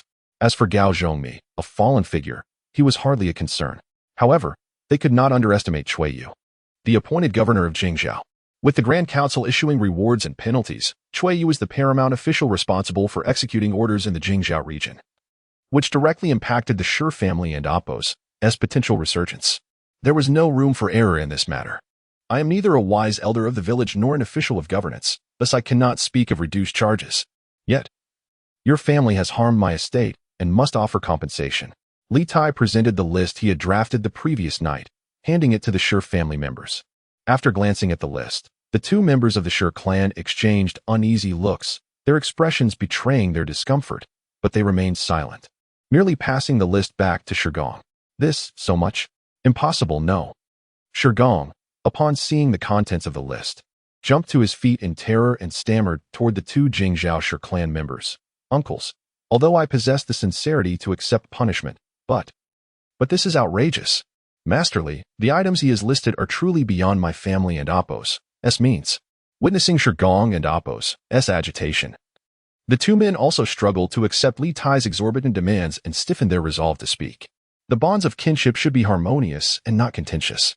"Today, we have come with genuine intentions to resolve our disputes, but could Master Li, what, do you think I am here to profit from this situation?" Li Tai retorted with indignation. "I would like to inquire of you both, whose household sustains itself through such means. If his household's treacherous servants remain within their walls, what grounds do I have to demand compensation? They trample my fields, damage my estate, and kill my laborers, yet I have chosen to endure, harming not even a single one of his vile servants." Li Tai, now fully enraged, stood up and declared, Is my demand truly excessive? I merely seek 3,000 stones of grain, 100 artisans and laborers, 30 head of livestock, 500 bolts of silk, and various quantities of bricks and timber, all of which are far less than what the Grand Council would demand. Previously, Shi Jing attacked me. My fields have been trampled, and countless seedlings destroyed. To this day, the fields remain bare, and my tenants are left in dire straits, languishing in makeshift shelters. These are visible afflictions. He called out, "Bring me 2 sets of counting rods. Let us enter the fields and ascertain the truth of these outrageous demands." In the fields, several acres of beans had just been harvested, preparing for the sowing of wheat. And the once thriving estate of over 500 individuals now dwindled to just over 300 laborers. As Li Tai spoke, he felt that his initial demands were still too modest. "This is unnecessary, entirely unnecessary," the 2 Jingzhou Shi family members replied, their faces contorted with difficulty. "However, our household's resources have recently been diverted to state use, and we are indeed facing shortages. Might we request a slight reduction or perhaps an extension for payment? I can provide you with a period of 10 days to gather the necessary resources, but everything must be settled before the end of the month. In August, I shall visit Lord Li in Yizhou, seeking his assistance in locating my kin, as I will not be in the village." Upon hearing this, several individuals turned pale as death. The title of Lord Li is broad in scope, yet when coupled with the specification of Yizhou, it unmistakably refers to Liuhun, who was assigned to guard the provinces of Yuxi following the Battle of Mangshan. The enmity towards the villagers is even greater than that towards the enemy. In the past, during the time at Gaoping Town, the influence of the Shi family slightly surpassed that of the Li family. However, presently, the Li brothers have risen to prominence, while the Shi family, now relocated to Jingzhou, has been declining steadily. Thus, the Shi family is eager to seek a modicum of influence while procuring materials for the Grand Secretariat, hoping to secure their own safety. Since you have expressed this, I wish to understand the sentiments of the villagers. The aftermath of calamity has made survival arduous. I earnestly beseech you to show mercy, and my family shall certainly arrange the necessary resources before the month concludes." The 2 members of the Shi family exchanged a glance, no longer daring to haggle, and bowed deeply to Li Tai. This plea bore a certain pathos, for Li Tai did not genuinely wish to condemn their family to ruin. Ultimately, those who provoke first are deemed lesser, and retaliation is without grievance. Had the Shi family not taken the initiative to provoke him, he would have had little inclination to regard them, as he is preoccupied with numerous significant objectives. Chapter 41. The Principle of Reciprocity in the 7th month of autumn. The flow in the irrigation channels dwindled significantly, necessitating the installation of a water wheel to draw water from the ditches. Li Tai, barefoot, perched himself atop the ox cart, skillfully maneuvering it. Spotting farmers at the edge of the field using buckets to draw water, he called out loudly, "Hot soup, make way." The farmers jumped aside to allow the cart to pass, watching the retreating water-laden vehicle with exasperation. What a wasteful young man, showing no regard for the labor of beasts. Traversing a distance of several miles to irrigate his family's vast expanse of land, how many oxen must be exhausted to complete this task? The impoverished laborers lamented. Worried for the wealthy, his family owned a textile workshop employing hundreds, producing several hundred bolts of fabric in a single day. They also operated an oil press, supplying the village's affluent families with materials. They could irrigate their land abundantly with oil. How is it that this family, having only recently settled in the village, has accumulated such wealth? One farmer, engaged in watering his fields, could not suppress his astonishment. The fortunes of others are their own concern. You should not linger here gossiping. If you fail to finish watering before dusk, you may miss your evening meal. Hearing this, the farmers hastened their work. Moments later, another farmer could not help but exclaim, "I cannot envy their thriving business." Even during busy seasons, the local gentry may hire laborers, yet who is as generous as this family? Providing ample food with meat and vinegar? A family that practices kindness will surely enjoy enduring prosperity. This young man is utterly inept at farming, even in a bountiful year. He risks starvation. Yet this family continues to flourish day by day. If there is no divine favor at play, I simply cannot believe it. Fortunately, Li Tai was adept at driving the ox cart and had already traveled a considerable distance. If he were to hear the locals disparaging his agricultural skills, he would certainly withhold feed for his sheep today.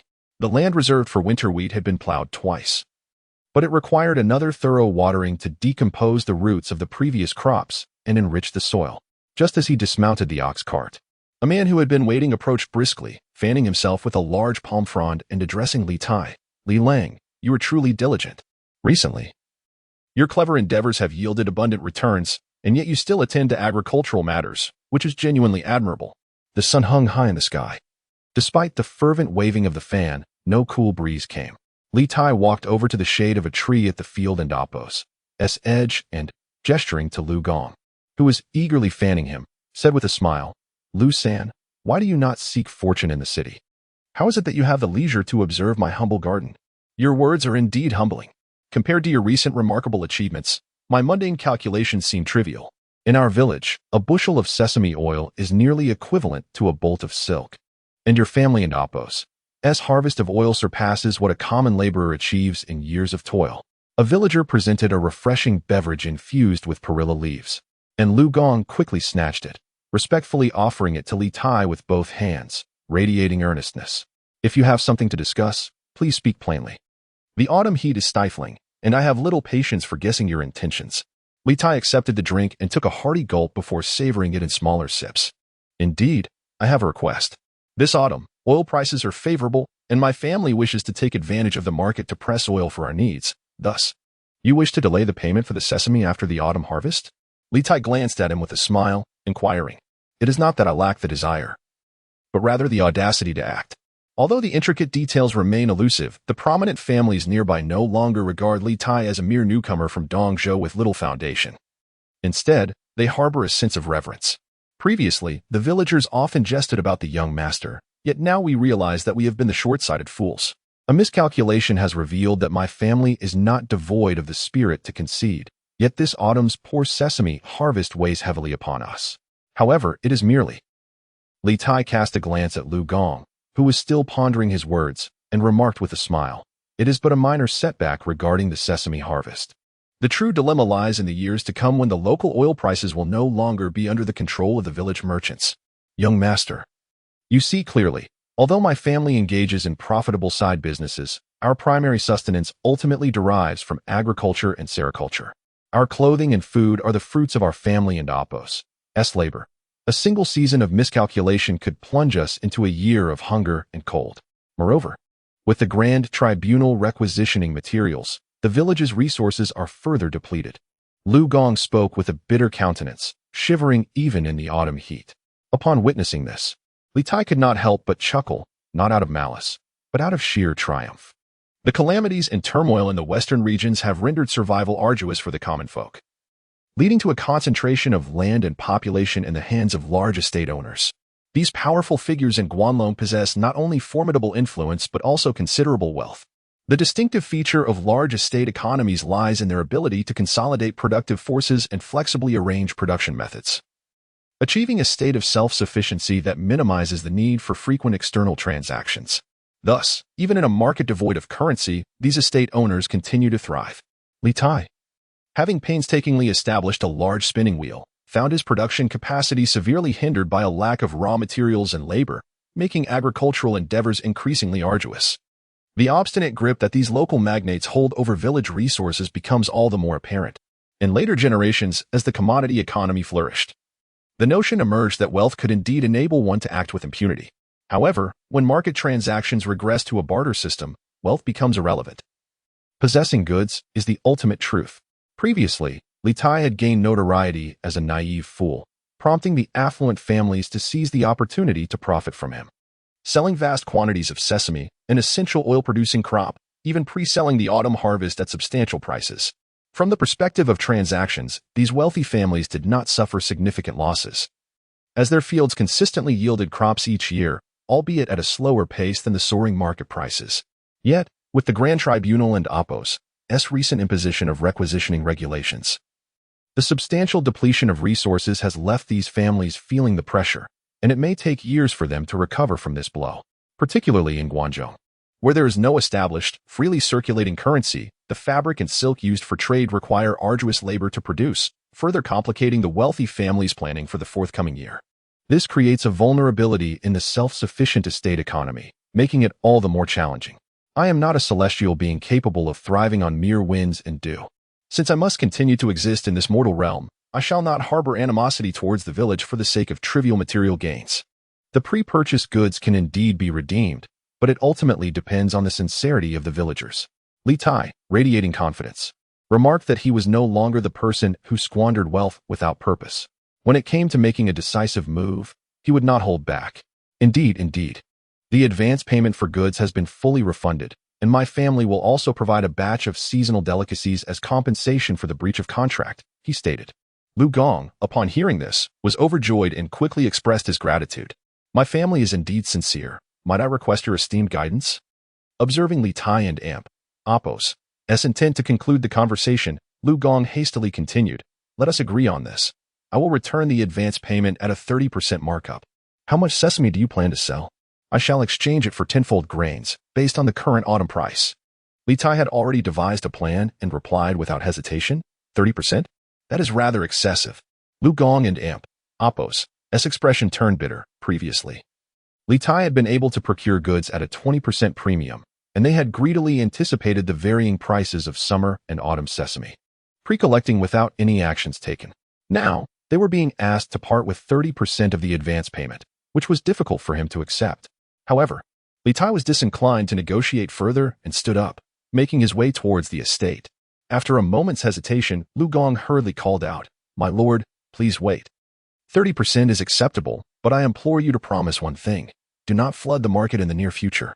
The winter days were dry and long, and even without the consumption of food, the maintenance of tools required substantial oil. Although sesame oil was not the primary maintenance oil, its price was bound to rise with current market trends. Newly harvested sesame, though high in moisture and unsuitable for pressing, was something these large households clearly did not wish to miss out on. Rest assured, my family will not release any oil into the market before the year and Appos' end. If you doubt this, we may establish a separate contract. This time, Li Tai was quite accommodating and directly stated his stance. Most of the oil he procured had already been supplied to the official channels, and the oil mill had yet to commence operations, even if there were some reserves. He preferred to wait and observe the regulatory measures imposed by the market authorities before deciding to sell. Moreover, while acquiring sesame oil, he had also gathered a substantial quantity of raw hemp materials, which needed to be woven into fabric promptly to enhance his purchasing power for conversion into cash. In the coming years, the livelihood in Guangdong was bound to undergo systematic changes.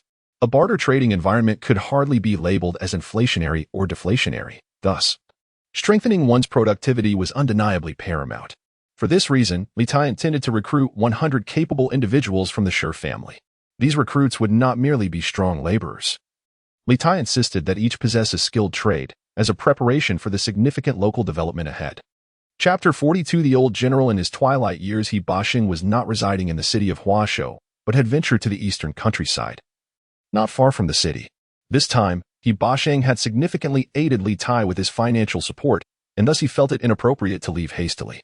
Consequently, accompanied by his personal guards, he galloped towards the town of Chaoyi, situated in the eastern outskirts of Huazhou, beneath the 5 springs. Chaoyi, bordering the Yellow River, derived its name from the high ridges of Chaos Han to the northwest. Although Chaos Han is not widely recognized in later times, it was, at that moment, the most crucial defensive stronghold in the eastern region of Huashou, adjacent to the Yellow River. Not far across the river to the northeast lay Yubi City, a place where the esteemed General Gao Shenwu had met with repeated misfortunes. He Bashing possessed an estate in the southeastern part of Chaoyi, and his visit today was to officiate the wedding of the veteran soldiers. By the time Li Tai arrived in Huazhou, it was already morning, and upon reaching Chaoyi, dusk had settled in. Huazhou was already a front line against the eastern way, and this area was even closer to the Yellow River, representing the very front of the front lines. Although the countryside was fertile, it was largely devoid of farmers at work, with only numerous estates enclosed by fences of various sizes. The layout of these estates often resembled fortified encampments, featuring moats, caltrops, watchtowers, and arrow towers, all exuding a somber atmosphere of military preparation. The riverbanks frequently faced disturbances, aside from the marauding eastern bandits. The regions to the north of the Fern River were also often troubled by the Chihu. Thus, the Grand Commandery allocated land to various generals, with troops remaining stationed here to utilize the advantages of the terrain while countering the bandits. Having visited Hebei and Appos, Shang and Appos' residence multiple times, Li Tai had grown familiar with his personal guards.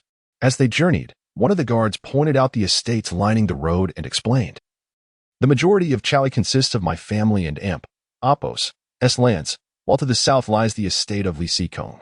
After the Battle of Shayuan in the third year of Datong, Li Xikong, alongside the Grand Chancellor, advanced into Hedong, capturing Fin and Jiang, thus securing Hedong for us. Consequently, the Grand Commandery allocated the two riverside towns to both families to station troops, ensuring the defense of Chaos Han. Li Xikong refers to Li Bai, one of the 8 pillar states in later generations. During the Battle of Shayuan, Li Bai fought valiantly, personally leading 60 cavalry to intercept the Eastern Wei forces when the left army, led by Zhao Gui, encountered difficulties. His actions were pivotal to the victory achieved by the Western Wei in that battle. Li Tai, unaware that Li Bai had also participated with He Bashing in reclaiming Hedong after the battle, felt a wave of excitement at hearing the guards recounting the romance of clashing swords and galloping steeds, of land grants and noble titles, stirred his heart, even if he could not be present in those moments. He Bashing's estate sprawled over a vast area, nestled at the foot of Chaos Han, encompassing at least 300 mu of land, far surpassing Li Tai's estate in Shanyuan. To the southwest of the estate lay a broad expanse of cultivated fields, stretching over 100 mu of fertile land, enough to make Li Tai salivate. This was indeed a true grand estate, a significant enterprise, with over 100 mu of irrigated land, rich in nutrients. It could yield tens of thousands of stones of grain annually. Adjacent to it was the ever-flowing Yellow River, abundant in water resources. With such assets, it would be challenging not to prosper. While envy coursed through him, Li Tai understood that such fertile lands were beyond his reach at present. He Ba and Apos, Sheng and Li Bai were among the top military leaders of the Western Wei, thus enjoying such privileges. At present, the Eastern Wei is delineated by the Yellow River, a region rich in resources yet also a front line of confrontation between two formidable powers. Even if Li Tai were to be granted stewardship over this area, he would find himself lacking the necessary troops to defend against disturbances. Regaining his composure, he mounted his horse and ascended the high slope of the estate accompanied by the personal guards of He Baixing. Below the slope, the land was cultivated. While the summit served as a dwelling, the entire elevation resembled a military encampment, with rows of houses clearly demarcated, capable of accommodating 2,000 to 3,000 individuals without difficulty. Upon reaching the main hall of the encampment, He Baixing inquired about their journey and, spotting Li Tai from a distance, burst into laughter, exclaiming, "You have quite the fortune. My young friend, I have prepared a feast, and yet you managed to arrive at the scent of it." Dismounting, Li Tai approached and bowed, replying, "To manage one and Apos' affairs requires diligence and thrift. If one can procure food and drink from others, it allows for greater frugality at home.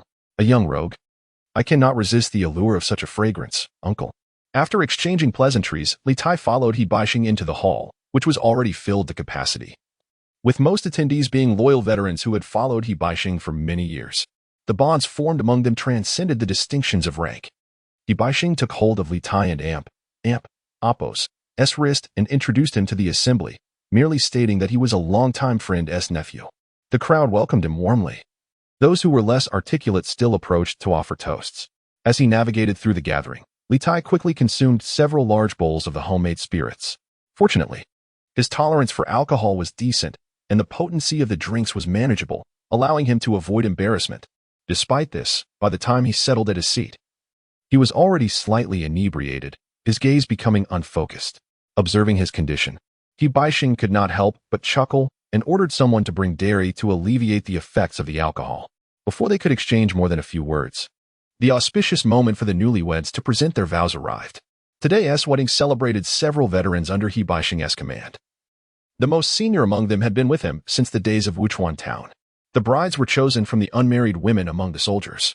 The first bride, named Axi, was a child of my clan. He was initially known as Jiojin, a name bestowed by his biological mother who abandoned him in the wilderness. Yet he learned to survive and thrive. In my youth, I found him amusing and adopted him. Unbeknownst to us, he grew to adulthood. After more than 30 years, upon moving to Jiangnan, he deemed his given name unseemly and sought the advice of a scholar to rename himself Axi. He Baixing pointed to the newlyweds entering the hall and cheerfully introduced them to Li Tai, indicating the groom with graying hair and jesting. "Your father has chosen you a beauty. Are you not delighted, Axi?" Axi, at over 30 years of age, stood beside a bride who appeared no older than 14 or 15, charming and delightful.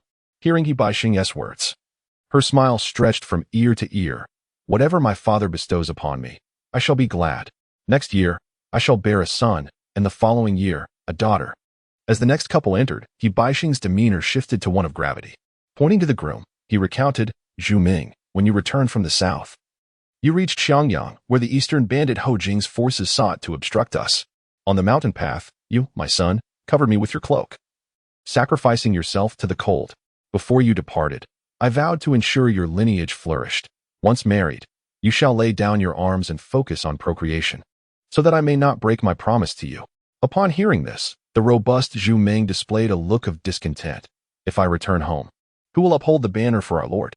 Upon hearing these words, the individuals present in the hall erupted into a chorus of scornful exclamations, though their language was coarse. The atmosphere was undeniably vibrant. The newlyweds ascended to pay their respects, and He Baixing generously bestowed gifts upon them.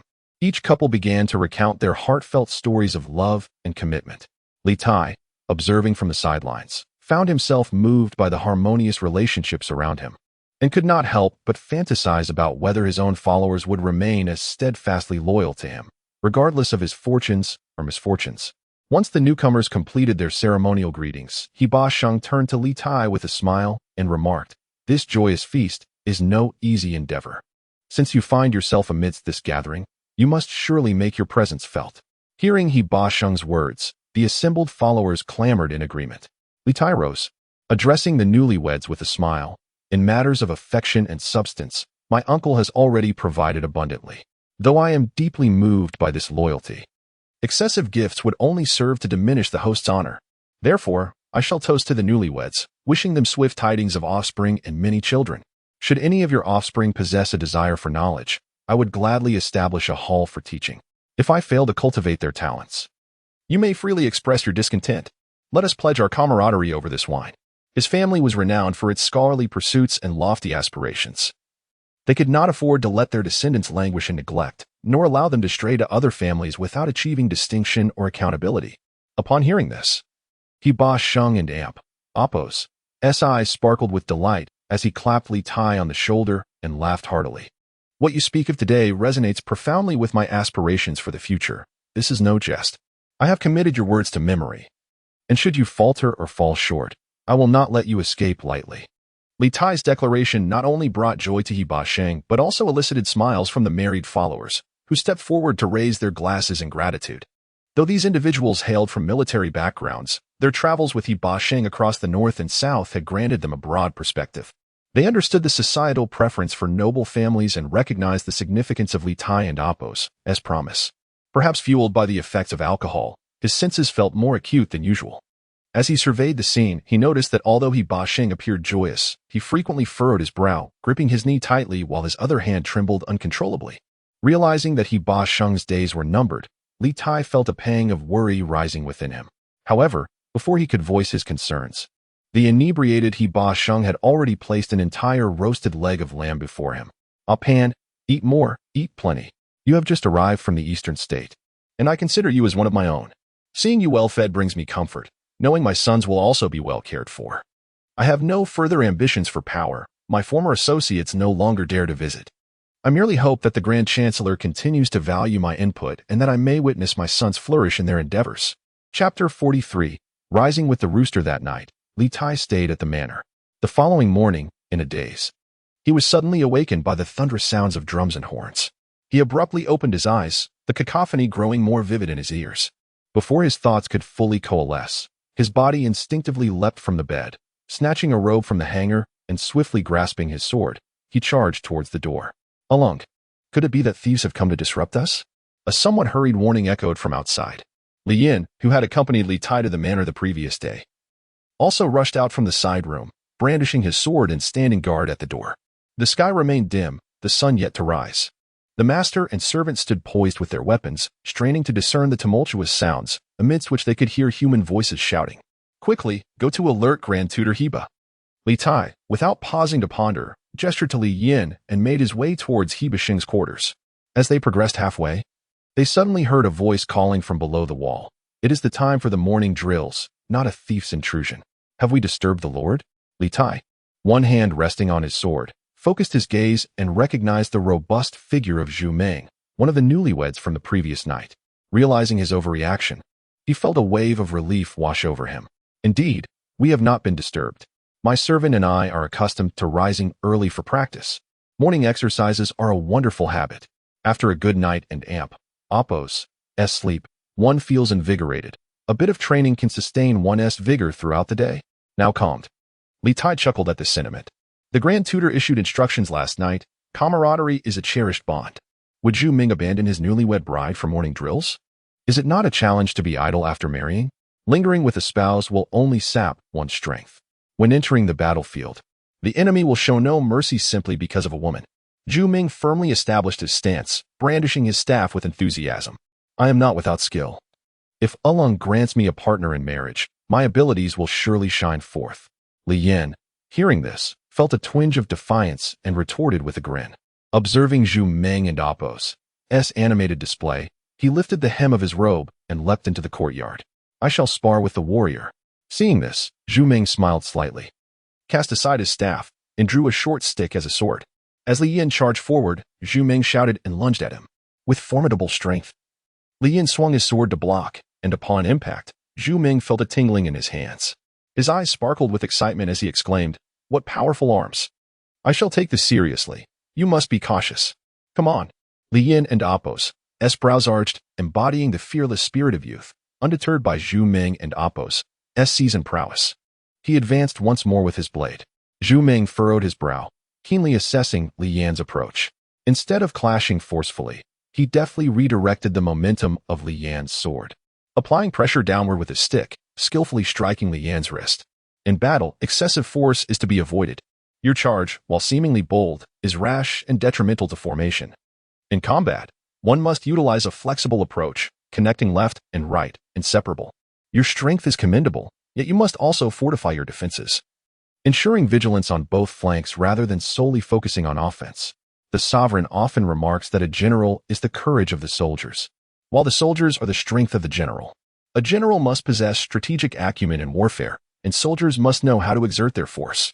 With deftness in maneuvering and tenfold strength, one can vanquish foes. However, if devoid of method, even 1,000-fold strength is but wasted effort. Zhu Ming gazed at Li Yan too, a mixture of admiration and regret in his expression. Li Yan too, having been defeated at the first encounter, felt a profound sense of dejection and shame. Upon hearing Zhu Ming's words, he appeared contemplative, and after a moment's pause, he sighed, I possess a modest understanding of combat techniques, yet a formidable opponent like you, who wields strength so skillfully, is indeed rare. I am at a loss regarding how to harness this tenacity. Might you elucidate further? To describe it in detail is complex. It is ultimately a matter of practice and familiarity. Is your wrist unharmed? Allow me to teach you some techniques for wielding a blade in the field. The position in the formation dictates the application of force.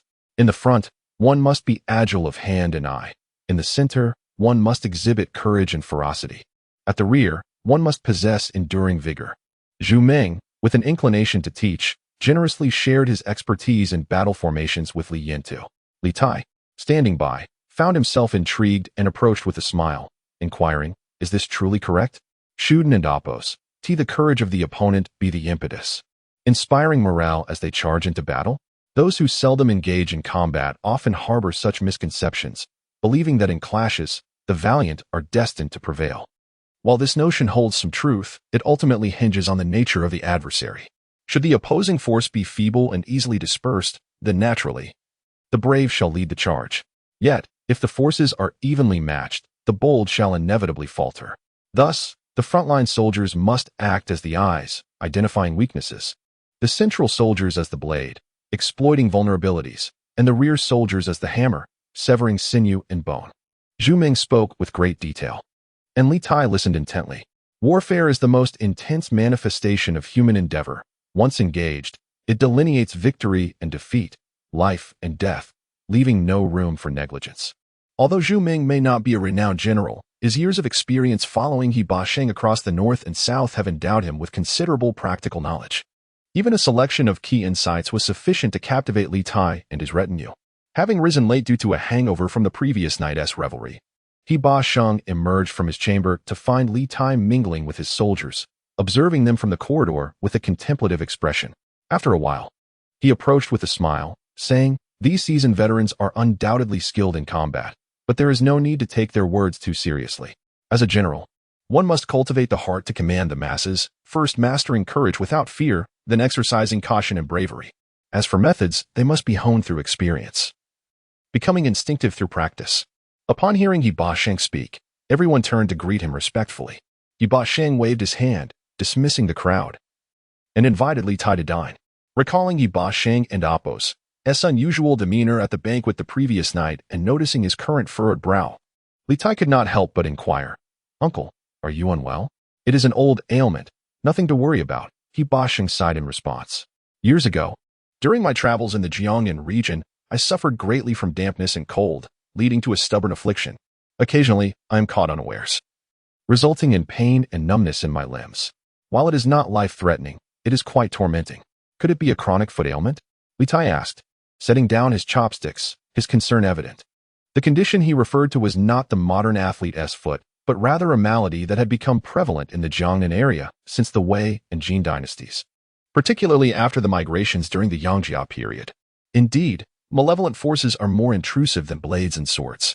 In my early years, the pain was so excruciating that I scarcely dared to tread upon the ground.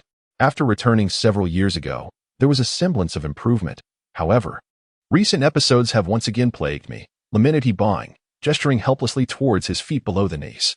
Upon hearing this, Li Tai and Apos' expression turned grave. In the medieval era, the affliction of podagra was not merely a consequence of fungal infection or vitamin deficiency. Rather, it represented a complex form of neural inflammation, classified as a type of qi disorder. Wind and qi ailments were prevalent maladies during this time, with the most notorious cases being those within the Li Tang lineage. The founder of the Tang Dynasty, Liuhun, succumbed to a stroke, while his successor, Li Shimin, endured years of torment from qi maladies. Empress Changsun also fell victim to such afflictions, and the same fate befell Emperor Gaozong, Li Ji, whose prolonged hypertension led to Wu Zetian's ascendance to power. Emperor Jiangdong, Li Xian, suffered gravely from podagra due to years of confinement in the southern mountains. The renowned physician Zhang Wenzhong, who treated Emperor Gaozong for his wind ailments, once remarked that there are 120 types of wind and 80 types of qi. Podagra, along with headwind and qi deficiency, necessitates an unending regimen of medication. When severe, it can indeed be fatal, often leading to acute toxic renal failure and congestive heart failure induced by rheumatism. Li Tai, aware of Yi Basheng's precarious condition, initially attributed his distress to the shocking news of his son's demise, unaware that Yi Bang harbored a chronic illness. It appears that the true cause of Yi Basheng's impending demise is a profound emotional sorrow compounded by the resurgence of his ailment. "Given your chronic affliction, uncle, you must refrain from consuming wine and meat, which exacerbate such conditions." Upon discerning these underlying issues, Li Tai could not help but feel a sense of concern for Yi Bang. He rose and approached the food table, removing the lamb and solemnly advising him. Yi Bang, witnessing this, could only stare in astonishment, eventually sighing, "Having surpassed 50, it cannot be deemed an early demise. Compared to my departed companions, I have already stolen extra years. Even if the fates urge me on, I shall await my time in tranquility. Young man, to snatch my food is rather presumptuous. I am neither kin nor blood to you, yet I find solace in your protection here. Even if you resent my indulgence in your favor, I would gladly assume the role of a villain, hoping to continue receiving your guidance." Chapter 44. Entrusting the family business. Li Tai was not an erudite master of medicine. His understanding of ailments related to wind and qi stemmed primarily from his research into the affairs of the early Tang Dynasty. There were over 200 varieties of wind and qi diseases, and conditions like athlete's foot varied in severity. Li Tai certainly lacked the ability to conduct a thorough diagnosis. Yet he possessed a fundamental grasp of medical knowledge. It was evident that Yi Basheng and Apos' current lifestyle and dietary habits were decidedly unhealthy, undoubtedly exacerbating his condition. As the saying goes, good advice is hard to offer to a doomed man. If he were merely an unrelated individual, Li Tai might counsel him. But he would not be particularly distressed. Seeing Li Tai adopt such a languid demeanor, Yi Basheng could only offer a wry smile. He was not inherently reclusive or indifferent. Rather, he derived a certain pleasure from the concern and oversight of younger generations. However, amidst his contentment, there lingered a sense of disappointment, as Li Tai had articulated. Their relationship lacked the depth of kinship, and even the relatively close interactions did not evoke profound emotions. Without lamb to accompany his meal, Yi Basheng settled for a bowl of rice with buttermilk. Once Li Tai had finished dining, he remarked, "The fabric has been returned to the warehouse. My apprentices have already informed me. There is no need to rush regarding the remainder, as I do not have significant needs before the year ends." Previously, Li Tai had borrowed nearly 7,000 bolts of fabric from Hebei, an undeniably substantial sum. Even Li Tai, the debtor, could not help but marvel at Hebei and Apos, as trust in him. Currently, over 100 women were employed in the workshops of his estate, and as the scale of production increased, the efficacy of the large spinning wheels became apparent. After deducting daily labor costs and material expenses, the daily profits exceeded 150 bolts. The oil mill was the next project set to commence, with Xiao, the local leader, assisting him in contacting artisans previously engaged in oil extraction. Li Tai did not necessarily require the oil extraction techniques of these individuals. Rather, he sought their skills in roasting seeds. The actual production of oil would utilize a wooden pressing method. Although the terms pressing and extracting differ by a mere word, the yield from extraction far surpassed that of pressing. The technology for oil extraction had witnessed significant advancements by the end of the Tang Dynasty and into the Northern Song period, rendering vegetable oil a staple in culinary practices. During the Northern Song, a trend emerged where virtually anything could be deep-fried. Even oysters were tossed directly into the oil. Despite the trepidation instilled in local gentry by Li Tai and Apos, as previous ventures, it was uncertain whether they would now be willing to sell seeds to him. However, the instinct to pursue profit and avoid harm is inherent to human nature. Li Tai was confident that his oil extraction method could outperform the pressing technique, allowing him to drive down oil prices to a level that would not meet the production expectations of these affluent families. His commitment to Lu Gong not to sell oil materials before the year's end was a strategic decision to lower market prices in the upcoming year, thereby preparing to acquire sesame seeds. It was his undeniable responsibility as a time traveler to ensure that the people of Huazhou had access to sesame oil. Of course, this statement was somewhat exaggerated. In terms of public demand, sesame oil was not a primary concern for the local gentry, which afforded Li Tai the opportunity to manipulate market conditions and operate with long-term profitability. In addition to these endeavors, Li Tai had recruited numerous local laborers, not only for the construction of buildings but also to erect several large kilns, gradually cultivating skilled workers from the production of bricks and tiles. The furnace previously used for smelting copper materials had not been dismantled, retained for future upgrades once the necessary technology and financial resources were secured. In summary, his grand vision for a prosperous career is constrained by his current capabilities and resources, compelling him to advance step by step. How much fabric does one need for a mere few feet? There is no need for haste. One must act within one and Apos' means. Hebei is a commendable creditor, not pressing for repayment. After a brief pause, he turned to Li Tai and said, "If we speak of expressions of gratitude, there is no need to defer until tomorrow. I have a matter requiring your assistance today. Will you oblige? Whatever my uncle requires, how could I refuse?" Li Tai responded with a smile. "That is good to hear. This task troubles me, yet I trust it will pose no difficulty for you." Hebei chuckled again, gesturing towards the expanse of the estate outside, and inquired, "What do you think of this estate, Apan? My uncle has earned this through merit. I heard of it just yesterday. The fertile land by the river, if not for the disturbances of war, is indeed a splendid estate for a long and prosperous life." Li Tai replied, not concealing his envy and regret. "I possess a few such estates myself.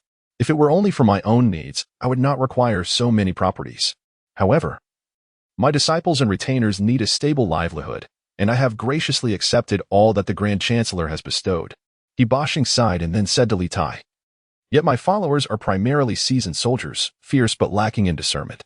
Thus, I wish to entrust the management of these estates to you, Apan, as long as you can ensure that the populace is well fed." Li Tai, still pondering what task Hebei was about to assign him, was taken aback by this request and shook his head with a rueful smile. "Uncle, are you jesting? Setting aside whether I possess the intellect for such an endeavor, managing this estate alone, merely through seasonal farming, would suffice to sustain thousands of people. Why would you delegate this responsibility to me? You are unaware of certain realities. Although this estate is formally mine, the majority of the yield must be contributed to support the military, with only about 10 to 12% making its way into the granary. It may appear as a bountiful property, yet the labor of my retainers is challenging to replenish." Hebei replied with a wry smile, revealing this hidden truth to Li Tai. Upon hearing this, Li Tai's eyes widened in astonishment. "Is it truly possible for matters to unfold in such a manner? You were given the land, yet the harvest belongs to me. Yu Wentai, have you lost all sense of conscience?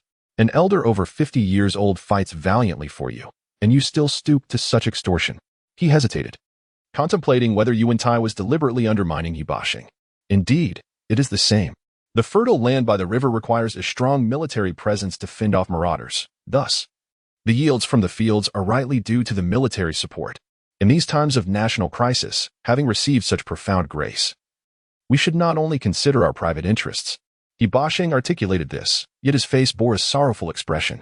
In previous years, additional estates could supplement our needs. But after the battle at Mangshan, our ranks have suffered losses, some injured, some fallen, causing significant strain. Liuhun and Apos' demeanor shifted. The realization that his second uncle bore part of this burden weighed on him.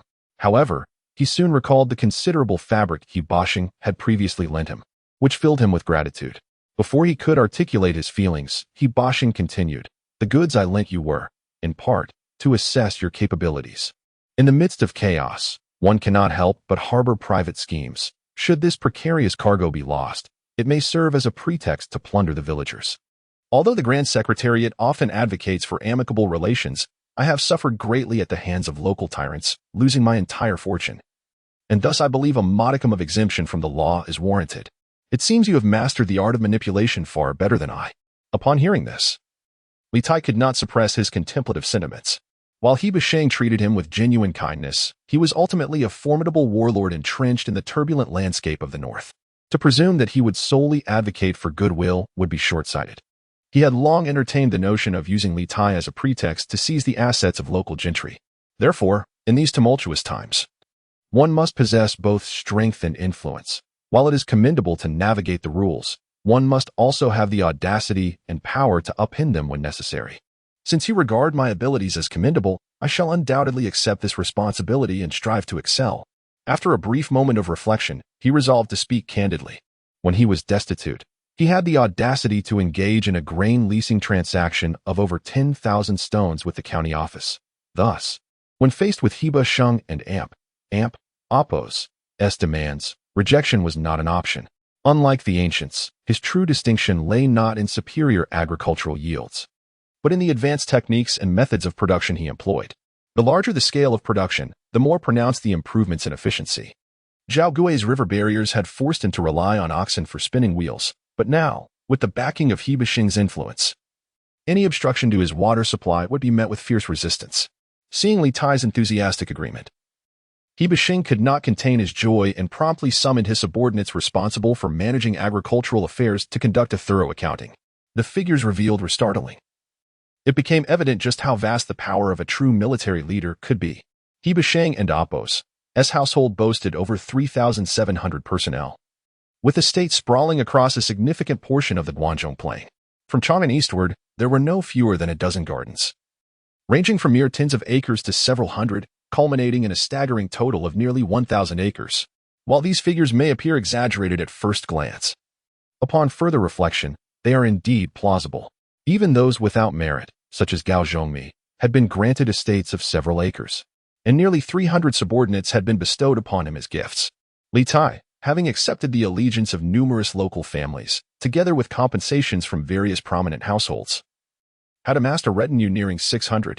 After all, the fiscal situation of the Western Way was dire. Lavish rewards of money and silk could lead to immediate bankruptcy. Yu Wentai and Apos' extensive grants of land to meritorious subjects served to strengthen control over the core regions of Guangzhou, while simultaneously allowing for the procurement of resources through taxation, truly a mutually beneficial endeavor. Chapter 45, The Legacy of Situgu. Liuhun spent yet another day at the estate of Hebei, acquiring a preliminary understanding of the affairs managed by Hebei and Apos' retinue. However, he did not immediately embark on taking over the relevant matters. He was acutely aware of the adage, "The king is easy to meet, but the little devils are troublesome." Regardless of whether the management of Hebei's family assets was thriving or faltering, the fact that they had sustained themselves for so many years implied a well-established system of personnel and methods. To abruptly alter this would inevitably provoke a series of conflicts and opposition. Having recently engaged in a contest of wits with the prominent families of the locality, Liuhun found himself devoid of patience and energy to involve himself in domestic disputes of others.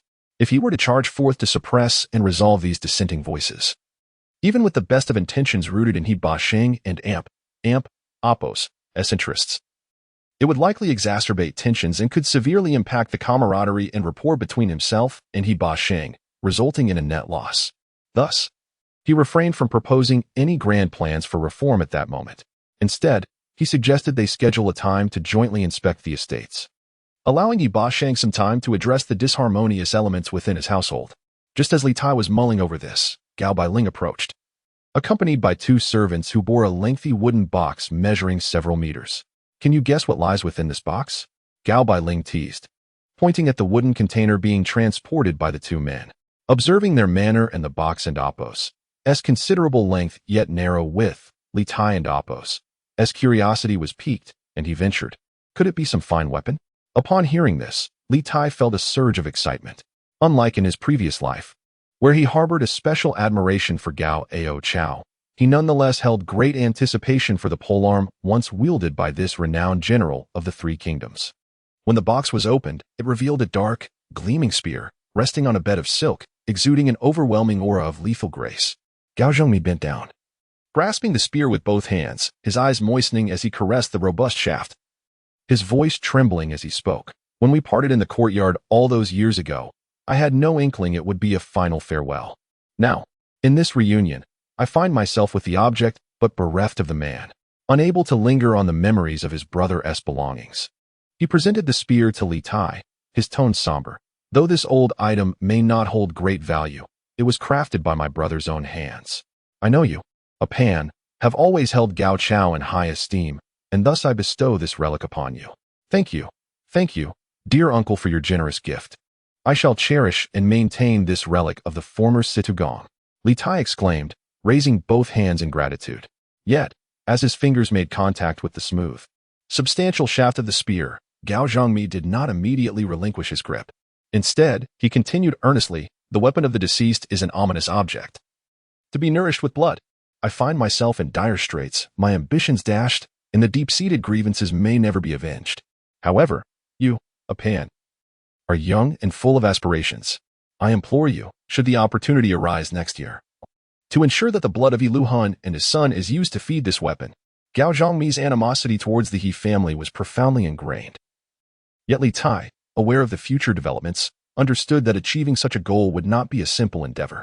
Let us not mention that Gao Huan is inherently difficult to control. At present, he wields little power in the Western way, rendering it nearly impossible to use the old spear of Gao Chao to slay his long-unmet elder brother and his nephews. However, upon seeing Gao Zhongmi's tear-filled eyes and his sorrowful demeanor, he solemnly nodded and declared, "Regardless of righteousness or personal affection, having received this, I must repay it. Rest assured, uncle, in this lifetime, I shall plunge this blade into the flesh and blood of his kin." Good. A Pan, take the spear." Hearing these words, tears streamed down Gao Zhongmi's cheeks as he handed the long spear to Li Tai. The moment Li Tai grasped the spear, he felt its weight, not merely psychologically, but physically as well. This spear measured over 10 feet in length, with a blade extending several feet, its edges sharp and glimmering ominously. It was nearly a meter longer and weighed over 20 pounds compared to an ordinary spear. The spear and Oppos' shaft was not made of the standard military-grade wood.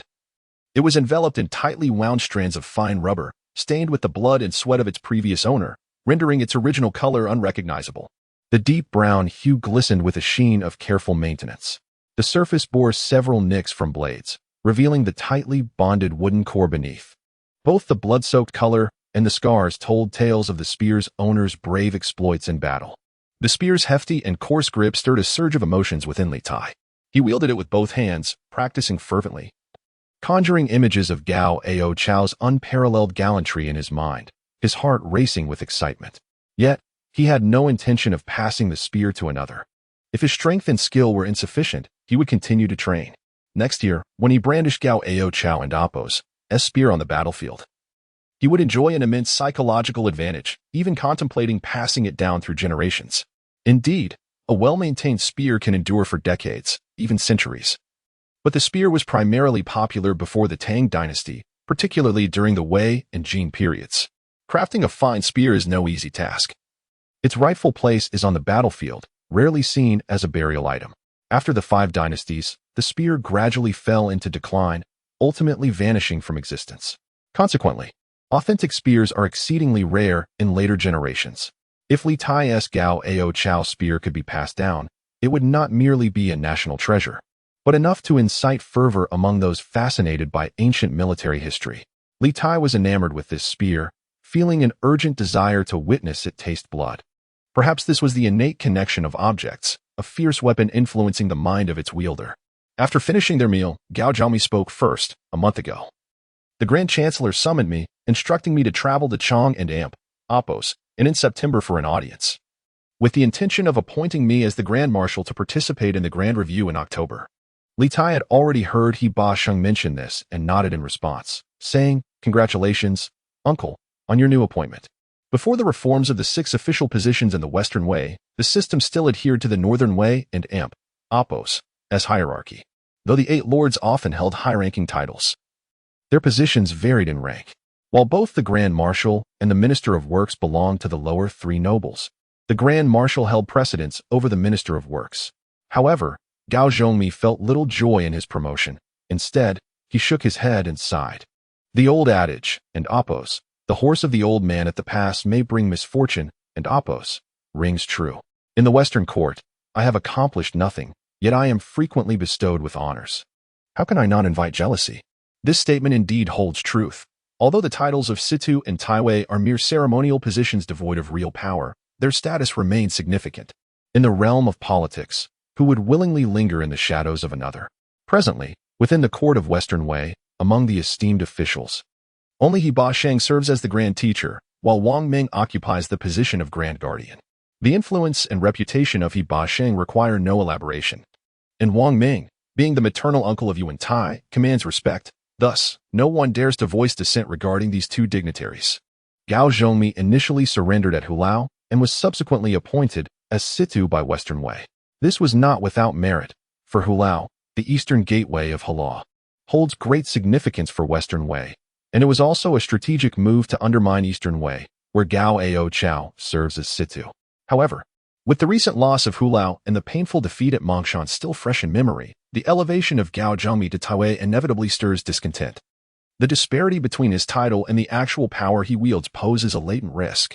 Yet, worry is but one facet of the situation. Since this is Yu Wentai's directive, Gao Zhongmi has little room to oppose or refuse. With his esteemed reputation and high position, he is unlikely to provoke public ire. Li Tai reflected for a moment, realizing that he could only offer solace to Gao Zhongmi. The circumstances are beyond individual control. Since one is at a disadvantage, one must exercise patience. However, whether such a stance would ensure peace remains uncertain. The small court of Western Way is a tangled web of intrigue, and merely observing from the sidelines can be disconcerting. For instance, a number of officials slated to assume the position of governor of Qinzhou were promptly reassigned to govern Beihua and no longer contend with Dugu Xian and Lanyu. Li Tai pondered whether history was inherently tumultuous or if his own actions, like a butterfly flapping its wings, had contributed to the chaos. When he inquired about the internal affairs involving He Ba Sheng, he merely waved his hand in dismissal. I certainly understand the reasoning. Yet there are times when the winds of fate do not relent, leaving one feeling helpless. Gao Zhongmi sighed, then, somewhat embarrassed, remarked, "Previously, your esteemed self, Pan, adeptly maneuvered against Grand Teacher He Ba, punishing the wayward locals with remarkable strategy. I confess, I possess no such tactical acumen. Now, however, there lies an impending issue within our ranks, and I seek your counsel on how best to navigate this predicament." Upon hearing this, Li Tai sensed the unmistakable aroma of a misguided ally surfacing and quickly replied, "Is there anything between us that cannot be discussed? If you have matters to address, do not hesitate to share. One person and Apos' insight may be limited, but the wisdom of many can illuminate the path forward." Chapter 46. Selling official positions to support one's family. Upon hearing Li Tai's words, Gao Zhongmi hesitated before revealing the details. The so-called recruitment was not a recognition of talent, but rather a transaction. To put it plainly, Gao Zhongmi had openly priced and sold a batch of official posts within the public office. A month ago, my master had tasked me with delivering 1,000 bolts of silk to the countryside, which was acquired through this means, Gao Bailing explained. Li Tai recalled this incident. At that time, he had been preoccupied with various tasks. The 1,000 bolts of silk that Gao Bailing delivered were promptly used to purchase materials. Although he felt a twinge of curiosity, he refrained from probing further. After all, he was not Gao Zhongmi and Apos' close relative. And if he were to inquire too deeply about the origins of the wealth, it might imply a reproach towards Gao Zhongmi for hoarding private funds. It turned out that this batch of goods was a result of Gao Zhongmi's selling of official posts. I see that a pan is toiling for the family's livelihood. As an elder, it would be unseemly for me to enjoy the fruits without contributing. I ought to find a way to alleviate my son's burdens, Gao Zhongmi said, a modest smile gracing his face, exuding a sense of pride. However, his expression quickly soured. But now, this matter has become a considerable hidden trouble. Could anyone hold me accountable for this? The estate and Apos' operations are gradually improving. If this bond of mutual trust cannot be maintained, I can slowly return the previous funds. Upon learning the truth, Liutai felt a sense of relief, considering it not a grave issue. The officials within the public office held titles without power. For instance, he currently served as a minor functionary in the Ministry of Works, yet had not attended a single day of work. Gao Zhongmi, the minister, spent most of his time idly at the residence, soon to be promoted to general. Furthermore, the previous regulations issued by the Grand Council regarding the distribution of rewards were similarly priced for sale, and the response had been enthusiastic, with no notable objections from the esteemed officials of the realm. These occurrences led Liutai to subconsciously perceive the ranks and positions within the Western Way as lacking in solemnity. Even if someone were to seek accountability, it would be akin to a monk touching what he cannot grasp. At worst, he could dismiss these subordinates before the matter comes to light and return the previously received goods. However, the reality was far more serious and complex than Liutai imagined. I had anticipated such contingencies, but the governance of the Western Dynasty differs from that of the Eastern Dynasty. Any public office's recruitment of subordinates must be recorded at the Grand Council. Even if one does not serve in the public office in the future, they must gather at the Grand Council for selection. Gao Zhongmi sighed, casting a somewhat shameful glance at Liutai. Hearing this, Liutai increasingly sensed the scarcity of capable individuals within the Western Way regime, compelling Yu Wentai to not only plunder the wealth of the noble families, but also to requisition subordinates recruited by the public offices, refusing to allow either personnel or resources to drift away. What other perilous secrets lie beneath, uncle? Please share, Liutai urged, feeling a pang of emotion before directly stating. If it were merely a matter of sending these subordinates to the Grand Council, Gao Zhongmi would not need to be so anxious. The issue with these newly recruited subordinates lay not in their origins, but in their abilities. Gao Zhongmi's expression remained troubled. While the Grand Council is lenient towards the noble warriors, they maintain strict oversight over local civil administration. Previously, I heard the esteemed Helan Chanshu recount that as early as the first year of the Dotting era, the Grand Chancellor had exhibited a vigorous approach to governance. The governor of Qinzhou, Wang Chaoshi, a maternal cousin of the Grand Chancellor, was found guilty of negligence and corruption, leading to his execution by a decree from the Grand Chancellor. Following this, the administration maintained strict oversight, ensuring that any transgressions were met with appropriate punishment. Upon hearing this, Liutai immediately recognized the gravity of the situation as he became aware of his own dubious conduct. During his dealings at Shangyuan, he had bribed Zheng Man with 2 young lambs, illicitly acquiring over 10 acres of mountainous land. Observing the somber expressions of Gao Zhongmi and his entourage, he resolved to keep this matter in mind and discuss a resolution with Zheng Man at a later time. The first year of the Dotting era coincided with the assassination of the Northern Wei Emperor Xiao by Yu Wentai, who subsequently installed the current Emperor Yuan Baoju of the Western Wei. At that time, Yu Wentai and Apos' power was precarious, and he faced the formidable threat posed by Gao Huan of the Eastern Wei. The fact that he executed his own cousin due to issues of corruption highlights his unwavering commitment to reforming the administrative practices in Guanshi. Given the limited number of Yuan family members who had entered the region, Wang Chaoshi's role as the governor of Qinzhou during that pivotal year indicates his capacity and strength, making him a vital ally for Yu Wentai in maintaining control over the Western Wei. His downfall, however, served as a stark warning to others. The administrative landscape in Guanshi was frail and poorly established, compelling Yu Wentai to tread a path distinct from Gao Huan regarding governance. Should he relax oversight, the very existence of the Western Wei regime would be called into question. During his tenure in the Eastern Wei, Gao Zhongmi had also engaged in favoritism and was sanctioned by Gao Cheng, yet he managed to secure an appointment as the governor of Baiyuzhu. possessing the means to offer land to the Western Wei and surrender. However, such practices were evidently unacceptable in the Western Wei's stringent administrative environment. Those whom Gao Zhongmi had recruited from Guanshi were evidently not distinguished individuals. Under the Grand Chancellor and Appo's directive for merit-based rewards, the recruitment of lesser talents indicated a troubling trend of prioritizing cheap favors over genuine capability. In the serious milieu of Western Wei governance, these unremarkable subordinates posed latent threats, as any dereliction of duty could lead to severe repercussions that might also implicate Gao Zhongmi. Furthermore, Gao Zhongmi and Appo's current influence and status were already mismatched. Should jealousy or scheming arise against him, the consequences could be dire. After hearing Gao Zhongmi and Appo's account, Li Tai too fell into a state of worry. He chastised Gao Zhongmi for his recklessness, acknowledging that the funds for selling official positions had indeed been his expenditure. Li Tai then spoke. "Uncle, I understand your loyalty. But hear me out. I am but a solitary soul, capable of burying this decaying body anywhere, yet you, Pan, cannot afford such a fate.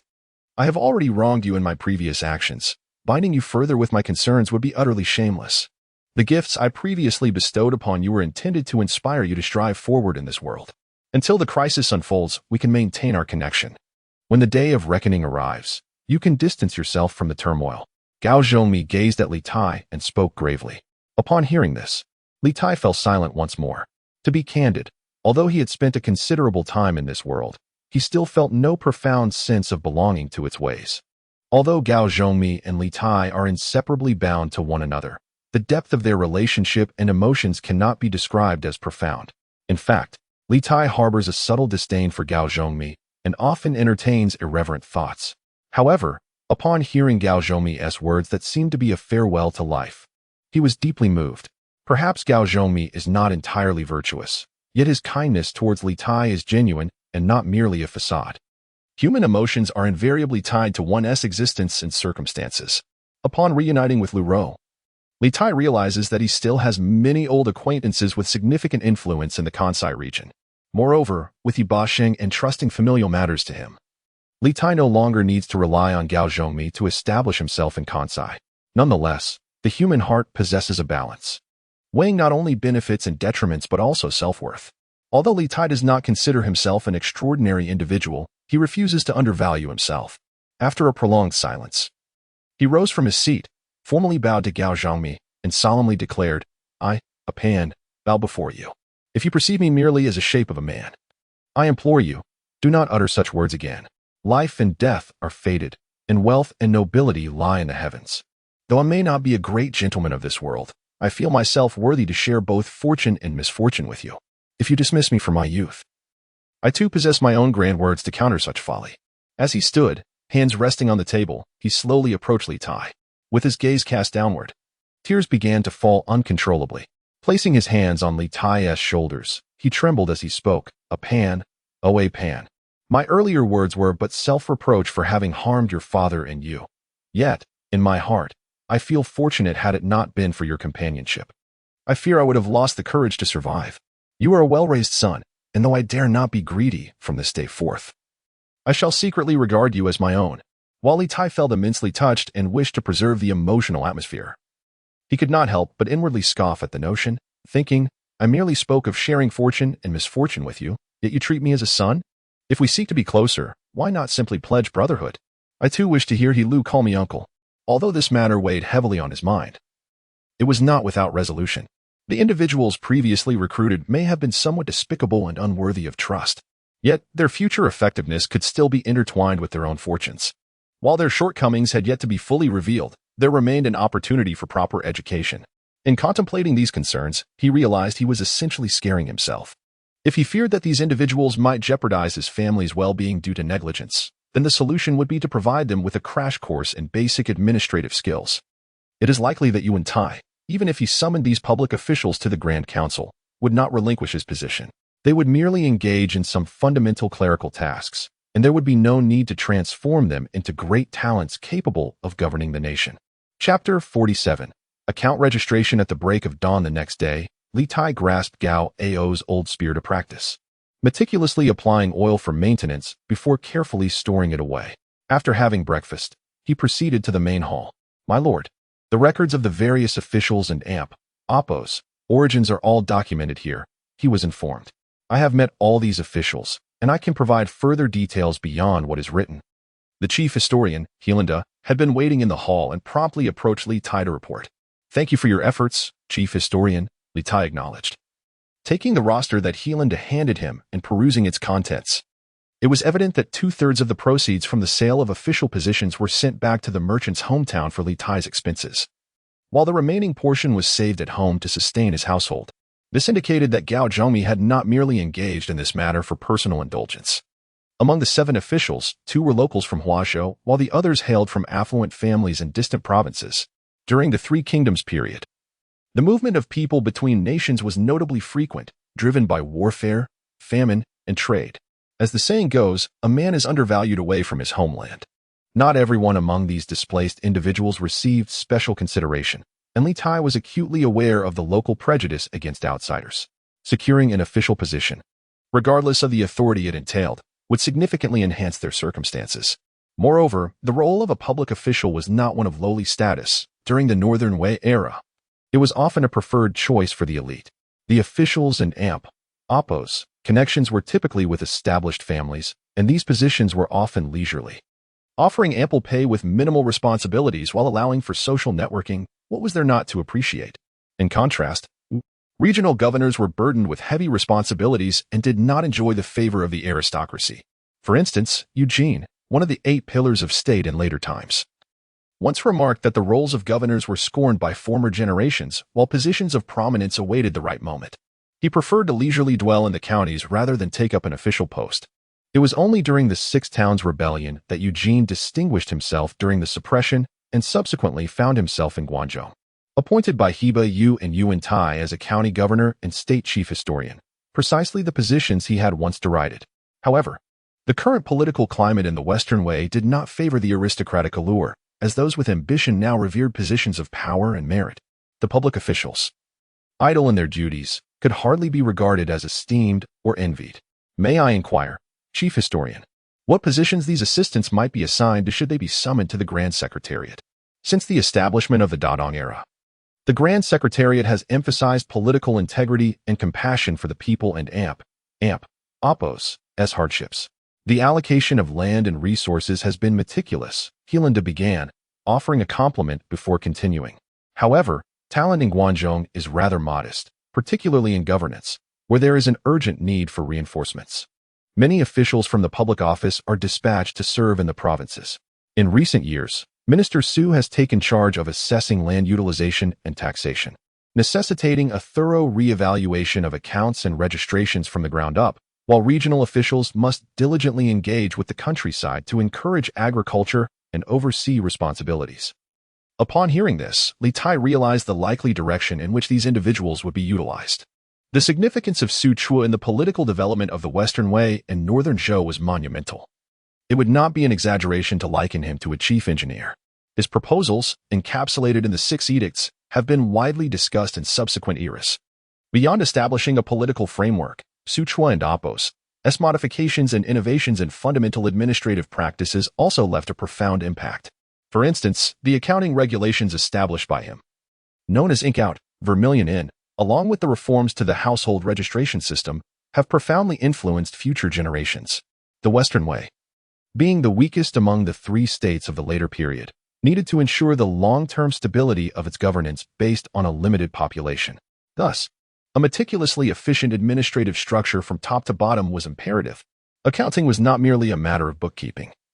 It entailed recording the tax obligations due from each household in accordance with the national tax regulations. The financial auditing was detailed down to each household, resulting in a series of documents collectively referred to as the household accounts.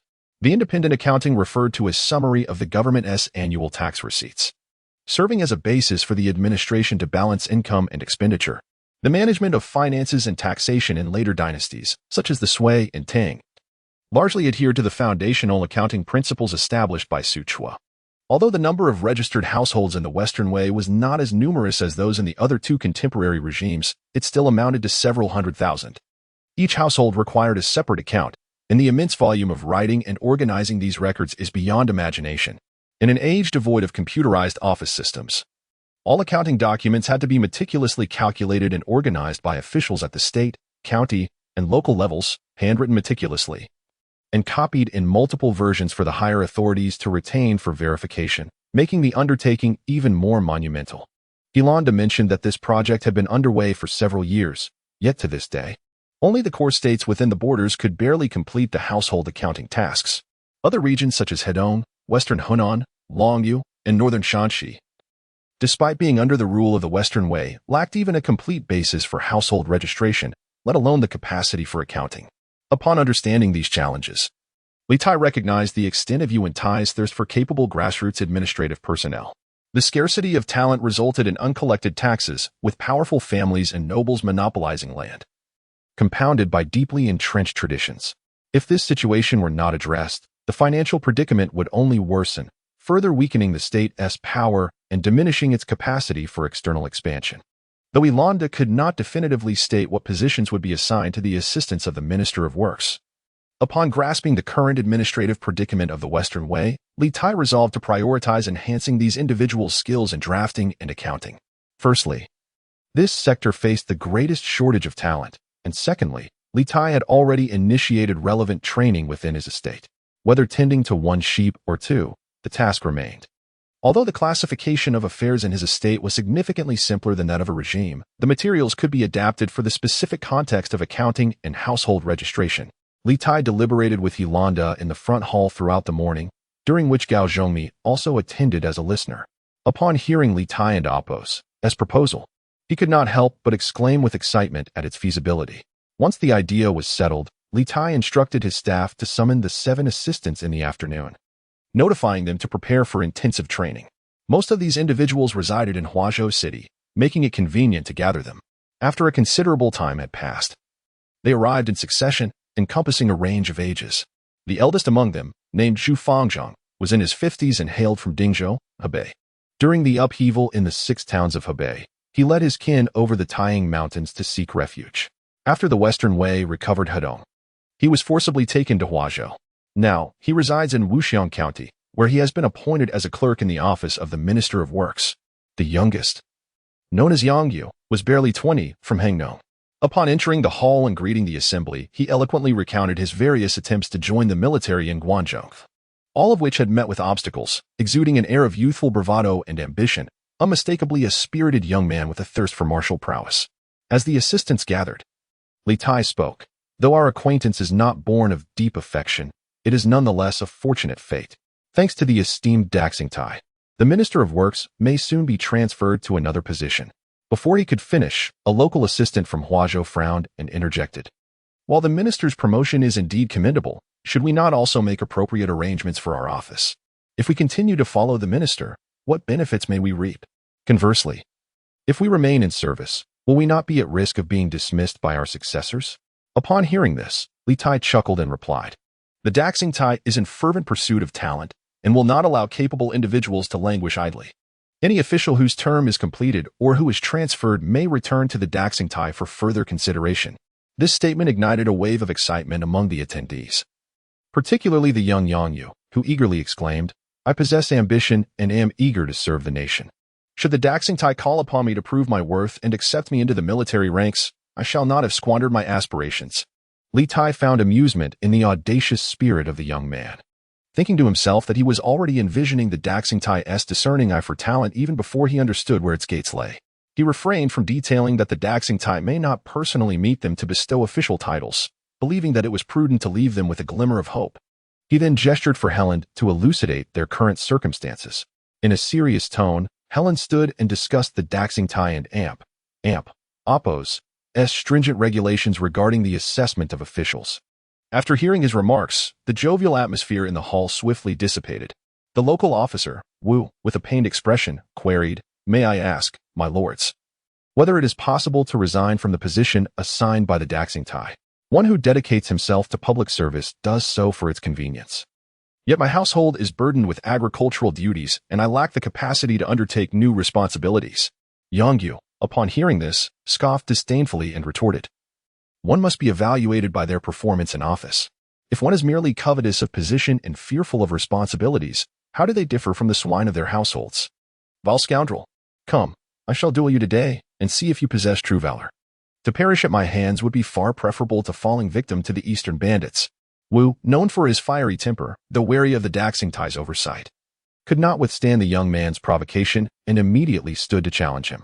Fisticuffs and brawling could lead to dire consequences. Grant them each a blade, and if one falls, it would alleviate my burdens. If both perish, I shall be even more at ease. Seeing the two prepare to clash, Li Tai felt a surge of irritation and slammed the table, exclaiming with anger.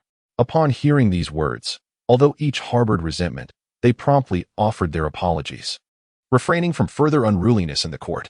Regardless of your individual grievances, having dedicated yourselves to public service, it is apparent that you hold a shameful position. The Minister of Works, in his noble pursuit of cultivating talent for the nation, graciously accepts you. It is also his concern that upon assuming your official duties, you may feel disoriented. Therefore, I am tasked with imparting several essential skills necessary for governance. Should you excel in your studies, the minister may even provide a written recommendation on your behalf. As the crowd fell silent, Li Tai then spoke in a grave tone. Your future glory and disgrace, as well as your life and fortune, rest entirely in your hands. I hereby instruct you all to return home and prepare. Tomorrow morning, you shall accompany me to the academy. Should anyone dare to neglect this summons and absent themselves, I shall promptly report your names for removal and punishment. Chapter 48: The Value of Humanity. After half coaxing and half intimidating the assistants, Li Tai spoke again with Gao Zhengmi that night regarding his impending assumption of Yiba's enterprise. He subtly cautioned Gao Zhengmi to act with prudence and to refrain from engaging in actions that might foster hidden risks. Upon hearing this, Gao Zhengmi felt a tinge of bitterness. Many of Hiba and Apos, as former subordinates, were fierce soldiers from Beijing, and they might not readily heed his counsel. However, since you, a Pan, have already consented, I shall not hinder you. Just remember, if his men prove truly unruly and difficult to tame, there is no need to overly concern yourself with the affairs of others. One must understand that distance breeds detachment. Li Tai nodded and smiled in response. He had no intention of directly confronting or resolving the personnel disputes within Hiba and Apos' ranks. Another night passed, and come morning, 7 assistants arrived as scheduled. Li Tai led them back to the village of Shangyuan. The estate had transformed dramatically since his initial arrival. The fields were diligently cultivated, and the residences were neatly arranged. The bricks and tiles extorted from the Shi family had all been invested in the estate and Apos' construction, resulting in imposing stone walls that were both pleasing to the eye and grand in stature, a sight that many local ancestral estates lacked. Upon entering the estate and observing the rows of brick houses, the accompanying assistants could not help but express their astonishment. Having willingly purchased their positions from the Sima estate, they were not without their own holdings, and witnessing the orderly and impressive accommodations of the estate and Apos' servants prompted them to marvel at the management of its affairs. Yet, in truth, the estate was still operating under considerable debt. The only visible profits came from a few acres of millet soon to be harvested in the textile workshop on the southern slope. Li Tai had also heard some local residents criticize his extravagant use of resources, deeming it wasteful. Constructing grand brick houses for his subordinates, which were more lavish and comfortable than those of many wealthy locals, drew disdainful remarks. Li Tai merely smiled in response. He was far from capable of universally benefiting the world, yet enhancing the living conditions of his subordinates was certainly within his means. He was neither a native scion of the ancient aristocracy nor a mere cog in the wheel of a modern corporate machine. He found it difficult to comprehend the mindset of those capital magnates who were addicted to amassing wealth. There is always a limit to material indulgence. Even in the throes of excess, one cannot transcend the mortal realm. Although the inequitable distribution of societal resources has proven difficult to alter throughout history, there will always be those who hoard and monopolize, devouring all benefits while neglecting their conscience. It is indeed despicable. The Shi family, for instance, would rather provoke conflict and then appease through extortion than improve the living conditions of their own subordinates, sacrificing both face and substance, which reflects a fundamentally wretched character. The 7 assistants were assigned by Li Tai as transfer students to the estate school, where they would study mathematics and arithmetic while practicing basic document writing under the guidance of Chief Historian Helland, primarily focusing on accounts and registries. Li Tai perused the accounting documents of the Western way. While the format was clear, the content was exceedingly intricate. Compiling a household account often required hundreds of characters, and for affluent households, it could easily exceed 1,000. This complexity arose from the extensive scope of land distribution and taxation in the Western way, where not only the heads of households and their spouses but also their subordinates, servants, and even plowing oxen were granted land. This cannot be regarded as a purely benevolent agricultural policy aimed at encouraging farming. Rather, it primarily seeks to expand the tax base within a limited population structure. For once land is granted, the obligation to pay taxes inevitably follows, whether it be from individuals or livestock. In the sparsely populated regions with ample land, the households can still rely on equitable land distribution to augment their income, thus bearing a relatively light burden. However, in densely populated areas with limited land, the equitable land allocation often falls short, compelling even the male and female servants, as well as livestock, to shoulder tax obligations. A slight downturn in yield can lead to the bankruptcy of a middle-class family. Consequently, in the fertile and prosperous regions of Guangdong, the issues of population evasion and the protection of households by local elites become increasingly severe. After a few months of residing in the village, Li Tai's relationship with the locals improved somewhat, leading to the accommodation of several households under protection. The broad scope of taxation complicates the organization and management of household registrations, thereby exacerbating the administrative costs and manpower shortages faced by the Western Wei government. Frankly, had it not been for the turmoil instigated by the Ho Jing rebellion unsettling the southern Liang and thereby presenting an opportune moment for the Western Wei to collect taxes from Bashu and Jiangling, Li Tai would find it difficult to envision a future where the Western Wei regime could surpass its competitors given the current state of affairs. At present, he is neither a minister of the court nor a commanding general. He merely reflects on the situation without the means to enact change or the motivation to improve it. However, considering his own interests, he begins to entertain new thoughts. Could he possibly carve out a share of the substantial administrative expenditures of the Western Way? The raw materials, which are unsuitable for textile production and occupy valuable storage space, seem wasteful to incinerate. Li Tai had contemplated utilizing them for papermaking, but he is not well versed in the craft. In the local market and Appos, demand for paper appears minimal. Even if he were to establish this industry, the profit margins would be exceedingly narrow. Yet, upon realizing the meticulous nature of the Western Way as household registration processes, he surmises that the consumption and demand for paper must be considerable. He cannot help but fantasize about the prospect of the government becoming a potential client, thus positioning himself as a supplier for official procurement. Of course, the bureaucratic processes of household registration are not new. The government has likely already developed a relatively stable and mature supply chain.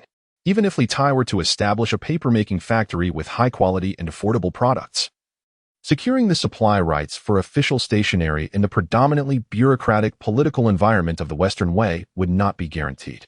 However, what if this paper were not merely blank sheets, but rather printed with content? Although the task of documenting household registrations is cumbersome, the format is exceedingly standardized. The number of male and female dependents, the amount of land allocated, and the tax situation are largely fixed elements. Li Tai had previously contemplated producing printed forms at home, and this endeavor could easily be adapted for the creation of household registration documents. By simply printing the relevant official documents in a specified format, officials would only need to fill in the variable information, which would undoubtedly enhance the administrative efficiency of the government significantly. This indeed holds promise. Had he previously harbored such thoughts, he would have lacked the means to implement them. However, with the arrival of cousin Lu Rou, some previously severed familial ties were rekindled, particularly with his other cousin, Cui Zhan, who currently holds the esteemed position of Jingzhao Yin, undoubtedly an exceptional candidate for promoting printed documents. Furthermore, recently He Ba Sheng entrusted him with managing his estate, creating a splendid opportunity to draw He Ba Sheng into the venture. This not only compensates for his shortages in materials, craftsmanship, and manpower, but also provides invaluable political protection. The more Li Tai contemplated this approach, the more feasible it appeared. After arranging for the public office assistants to enroll, he called upon Li Zhuxing and inquired about the progress of the ink preparation. However, the ink intended for writing must undergo adjustments in its formulation for optimal results when applied to printing. Please take a look. Li Zhuxing, having anticipated this request, promptly produced a sample of the printed material and presented it to Li Tai. Upon receiving it, Li Tai observed the clear lettering and uniform color, which instantly brought him joy. Excellent. This ink formula must be meticulously preserved. We should also procure various types of paper from the market and experiment with them one by one, continuing our research. In the realm of printed documents, whether in concept, woodblock carving, or paper usage, there exists little technical barrier. The sole challenge lies in the ink, which may be difficult to replicate in the short term. As long as this advantage is maintained, seizing the market first and stabilizing the benefits alliance will mitigate concerns over potential competitors. Days later, as agreed, Hebei Sheng led his entourage to Shangyuan, accompanied by Li Tai to inspect the industries under his name. Hebei Sheng and Oppos S enterprises spanned several provinces within the borders. And this excursion presented a valuable opportunity for him to broaden his horizons and gain a comprehensive understanding of the livelihoods in the region. I finally understand why you possess such an affinity for material goods. While others advocate frugality as a virtue, who dares to squander resources as you do? Li Tai chuckled in response. Indeed, frugality is a virtue, but the nature of materials is diverse. They must be utilized to reveal their worth. A person devoid of desires is akin to withered wood. A constant sense of insufficiency fuels relentless diligence. Among all things in heaven and earth, humanity is the most precious. No matter how exquisite the goods, if they fail to convey meaning, they become mere lifeless objects. I believe my approach is far more astute than many who claim wisdom. Well said. I have not misjudged your character. With such a mindset, you are indeed worthy of trust, Hebei Sheng remarked, laughing, his expression a blend of excitement and anticipation.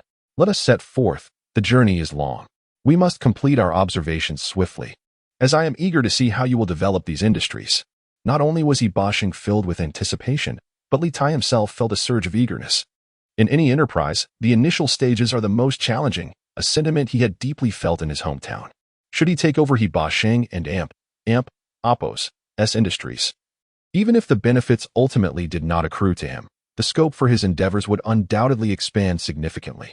Chapter 49. The dominance of the Luo River. The group first journeyed north along the Luo River, their initial destination being Xinjiang County, situated in the midstream of the river. The Luo River stands as one of the principal waterways north of the Weishui and the Guanzhong Plain, traversing regions renowned for their fertile lands and advanced agricultural practices. The fields they passed were a continuous expanse, resembling a sprawling green satin tapestry. The distribution of rewards by the Great Administrative Office had nearly concluded, and the mobilization of local militias was gradually being implemented. Consequently, throughout their journey, one could frequently observe groups of local soldiers, either hastening to their posts or gathering for training.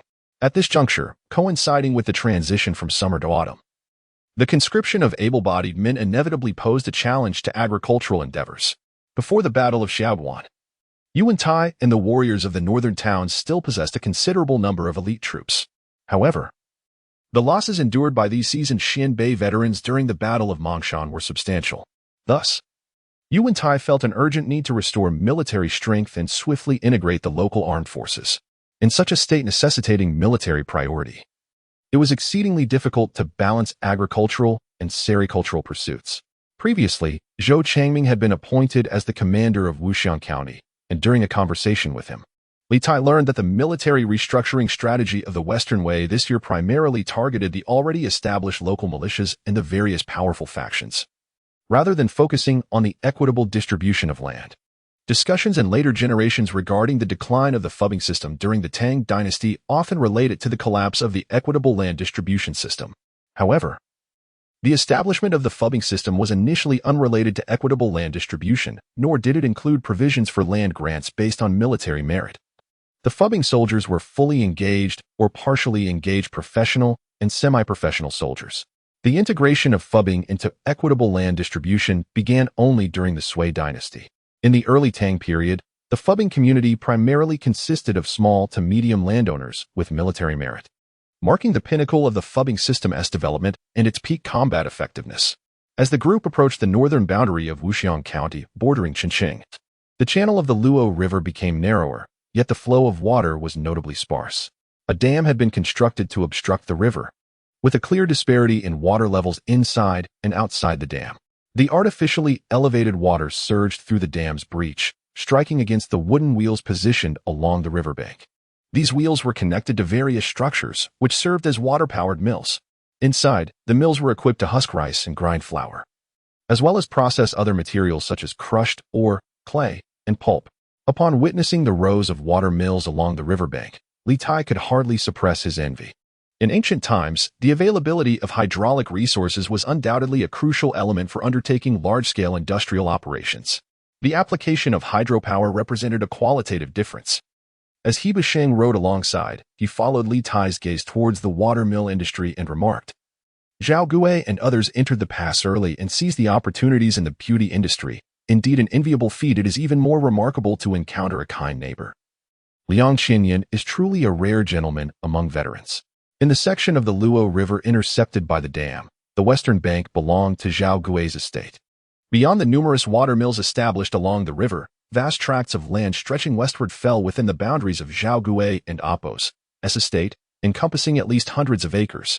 The estate's network of irrigation channels resembled a spider's web, with various irrigation tools such as water-lifting devices scattered throughout, fertile fields extending endlessly, and grand residences standing tall.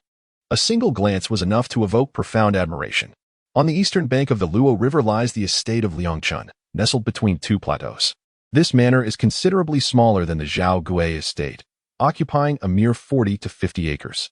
The hydraulic facilities along the river are scant, with only a modest watermill constructed over the channel that diverts water from the Luo River into the estate. Compared to other estates, this one is certainly not lacking, as it boasts more grandeur than Li Tai and Apos' own commercial manor. However, when juxtaposed with the Zhao Gui estate across the river, it appears somewhat meager in comparison. Despite both estates being adjacent to the Luo River, the disparity in their development is striking. Li Tai, intrigued, inquired whether the Zhao family's domineering and intimidating demeanor had deterred Liangchun's family from fully harnessing the river's resources. Zhao Gui indeed possesses a certain arrogance and greed, but this also reflects Liangchun and Apos' temperament. He Basheng smiled and elucidated that, in contrast to other martial figures of the northern town, Liangchun is known for his humility and lack of contention, showing considerable compassion towards his subordinates, earning him the reputation of a gentleman among veterans. After hearing this, Li Tai pondered deeply, noting these observations for future reference. As he aspires to make his mark within the Western Wei regime, it is prudent to gain a deeper understanding of these northern town warriors. After circumventing Liangchun's estate, the group entered the jurisdiction of Qinsheng County. Continuing along the Luo River for several hours, they crossed at a ferry and arrived at their first destination. This estate was granted in the 7th year of Datong, subsequently dispatching 300 laborers for cultivation. As He Basheng rode into the estate, he cheerfully introduced it to Li Tai. Li Tai attentively surveyed the surroundings. The estate, also located on the western bank of the Luo River, spans 70 to 80 acres. A tributary of the Luo River, the Bai River, flows nearby, measuring about 10 meters in width. The estate comprises half river-formed alluvial plains and half undulating hills.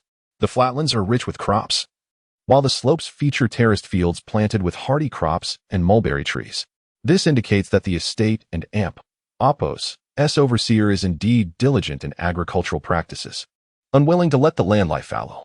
Upon learning of the Lord's impending arrival, I had eagerly awaited his approach, sending my son to the ferry to greet him. As the group approached the estate, a contingent of sturdy men stood ready to receive them. A middle-aged man in his 40s stepped forward, grasped the reins of the horse, and assisted He Basheng dismount. He Basheng first shared a light-hearted remark with Li Tai, then gestured for an attendant holding a wooden box to present it to the steward, Zhu Ziyong, saying, "Your son remains in Chaoyi, and your new daughter-in-law has yet to return. Zhu does not wish for you to think me stingy. Please accept this modest gift for your grandson, hoping for his health and longevity." Upon hearing these words, Zhu Ziyong was touched and promptly called for his daughter-in-law, who was cradling a child, to come forward and pay her respects. He Basheng personally retrieved the gift from the box, a radiant little Buddha statue, which he placed gently in the arms of the peacefully sleeping infant. As the group entered the estate, the evening breeze carried with it the scent of medicinal herbs. Within the confines of the estate, numerous medicinal plants were drying on various fences, while clusters of vibrant perilla and other herbal plants thrived in the shaded areas along the walls. In front of the grand manor, several large stoves were already set up, with roaring bonfires either steaming grains or roasting lamb. The rich aromas of food wafted through the air, irresistibly enticing the weary travelers who had journeyed all day. Li Tai and his companions followed He Basheng into the hall, where shortly thereafter, servants began to present an array of dishes. Although the cuisine was not particularly exquisite, the portions were generous. A large earthenware bowl of tender lamb, a fragrant platter of fish paste, dried game, and a sizable box of pickled vegetables. He Baixing surveyed the spread with a conflicted expression before finally, gesturing with his hand, dispersed the lamb and fish paste to other tables. Serve me a bowl of corn rice. Tonight, I shall dine without wine. Zhu Ziyong, seated beside him, expressed both surprise and delight. The servants have long urged you to abstain, yet you have never heeded their advice. What brings about this change today? Some jest that my palate is too simple, promising to serve me delicacies, and I am simply awaiting that. He Baixing chuckled heartily at this remark and nodded towards Li Tai. Li Tai, witnessing this, rose with a smile, approached He Baixing's table, retrieved a small bamboo tube from his waist, uncorked it, and poured out crystalline white granules. He sprinkled a pinch into the box of pickled vegetables, mixed it thoroughly with chopsticks, and pushed it forward with a grin, saying, "Uncle, please taste and see if this box of pickles is more delectable than usual." He Baixing had no fear of being poisoned by Li Tai. He picked up his chopsticks, sampled the chopped greens, and after a moment and Appo's chewing, his eyebrows lifted in surprise. He swallowed a few bites and pointed at the bamboo tube still in Li Tai's hand, exclaiming, "What is this? How does it make the food so exquisite?" "I call it monosodium glutamate, derived from fermented soybeans. The longer the soybeans are stored in earthen jars, the more flavorful they become, thanks to this ingredient." The contents of the bamboo tube were certainly not the industrial-grade monosodium glutamate of later generations. Fermented products like soybeans, when aged, dry out and yield some salt crystals. These crystals primarily consist of salt, but also contain another substance, glutamic acid. Glutamic acid is the chief component of monosodium glutamate and is responsible for its flavor-enhancing properties. Although the small amount of crystalline granules in the bamboo tube appeared modest, they were collected from scraping dozens of aged earthen jars of fermented soybeans. The flavor-enhancing qualities, while not as potent as industrially refined monosodium glutamate, still offered a notable improvement in taste. With this homemade flavor enhancer, He Baixing found his appetite invigorated. He no longer minded the absence of wine and meat, devouring 2 large bowls of corn rice alongside the pickles, patting his stomach in blissful satisfaction. After dinner, as darkness enveloped the sky, He Baixing addressed Zhu Ziyong, saying, "Li Lang is my cherished junior, possessing considerable wisdom in managing household affairs. Previously, to maintain this establishment, I had your family separated for years. Now that I bring him into the manor, he may oversee its affairs, and you, Ziyong, can accompany me without being confined to the countryside." Upon hearing this, Zhu Ziyong nodded eagerly. "Rest assured, my lord. I shall cooperate with Li Lang to expedite the transfer of estate responsibilities." Chapter 50. A desolate twilight. The soil here is loose and unstable, compelling Li Lang to tread cautiously. On the rugged mountain path, Zhu Ziyong strides ahead, leading the way, while Li Tai follows with a bamboo staff, exercising utmost care. The estate covers an expanse of 68 acres, divided evenly between terraces and flat land. There are 26 acres of fertile plains, 13 acres of dry land on the slopes, 832 mulberry trees, and 300 fruit trees including peaches, plums, apricots, and jujubes. As they walk, Zhu Ziyong elaborates on the details of the estate's holdings, articulating specific figures with ease, indicating his meticulous attention to the management of the estate. Li Tai stands at a vantage point, surveying the surroundings, and remarks, "Surely, the area of the estate exceeds this? I have heard that the administration of the Grand Council is notably vigorous." "Indeed, it surpasses this," Zhu Ziyong replies. "However, the Grand Council's governance, while strict, remains lenient concerning both personnel and material rewards. After all, cultivation leads to yield. The willingness of the populace to expand land and labor is a commendable affair for both family and nation." Zhu Ziyong, well-versed in the ways of the world, elevates the issue of land encroachment to a matter of justice with a single statement. It appears that this situation is a commonality in societal dynamics. You and I may not be unaware, yet has chosen to overlook it for certain reasons. Ultimately, the local gentry in Guangdong possess their own estates, while substantial land grants primarily benefit the northern warriors and newly affiliated guests. To be overly harsh towards these groups would hinder the consolidation of power and unity. This can be seen as a contradiction in the governance of the Western Way regime, which, while strict, also embraces a degree of ambiguity in its handling of such matters. "May I inquire, Zhu, why is the soil here a grayish-white, distinct from other areas?" Li Tai had noted the peculiar color of the soil on the slopes upon his arrival the previous evening, and now, from his elevated position, he observes it more distinctly. Indeed, the The soil here exhibits a whitish hue, its texture granular yet noticeably smooth, reminiscent of the earthen materials discovered on the slopes of Taihang Mountain. However, unlike the clump distribution of that area, here the entire slope is uniformly composed of such soil, which likely contributes to the pristine quality of the flowing white water. Presumably the source of its name. Upon hearing Li Tai and Apos' inquiry, Zhu Ziong halts and gestures towards the slope, explaining with a smile. Li Tai and Apos' eyes light up at this revelation. It can treat diarrhea and stave off hunger. Could this be the revered guanine soil? Guanine soil, also known as kaolin, contains a certain proportion of montmorillonite, which in later generations became one of the common remedies for diarrhea. When ingested, guanine soil indeed provides a feeling of satiety. Yet excessive consumption can be fatal. Besides serving as sustenance during lean years, this soil is also of the finest quality for pottery. Clay, apart from its conventional use in ceramics, serves another significant purpose as a filler in papermaking. The inevitable gaps between the fibers of paper can be filled with high-quality kaolin, which, when mixed with water and applied to the surface, enhances the paper and Apos' fineness, smoothness, and flexibility, while also improving its brightness and ink absorbency. The geographical proximity of Xuanqing, renowned for its papermaking, and Jiangdong, famed for its porcelain, can be attributed in part to the abundant supply of superior kaolin in the region. The region is abundant in kaolin reserves. As Li Tai stands upon the sloping terrain, he observes the surrounding hills and highlands, all displaying varying shades of this earth. With such fertile soil nearby, what ceramic endeavors could the estate undertake? After surveying the environment, Li Tai inquires further. In response, Zhu Ziong gestures towards the western slope, where the Baishui River flows through a valley, and smiles as he explains, there are 2 kilns established there, where during the agricultural off-season, dozens of villagers gather to create pottery for personal use. Furthermore, upstream, there is a graphite deposit that can serve as a substitute for charcoal. Upon hearing this, Li Tai and Apos' excitement intensifies. The presence of quality kaolin mounds combined with nearby coal resources creates an exceptionally favorable environment. My uncle has entrusted me with this enterprise, and I must not approach it lightly. Let us venture further ahead. Eagerly, Li Tai descends the slope, following the course of the Baishui River upstream, walking for over 10 miles without feeling fatigued. The Baishui originates from the southern ridges, flowing eastward into the Liuhun River, traversing the northern outskirts of the Guanzhong Plain. Aside from the fertile fields near the river's mouth, the surrounding area is predominantly characterized by terraced hills. The only slight drawback is the underdeveloped transportation infrastructure, where winding paths have been formed by the passage of local villagers, devoid of any straight roads.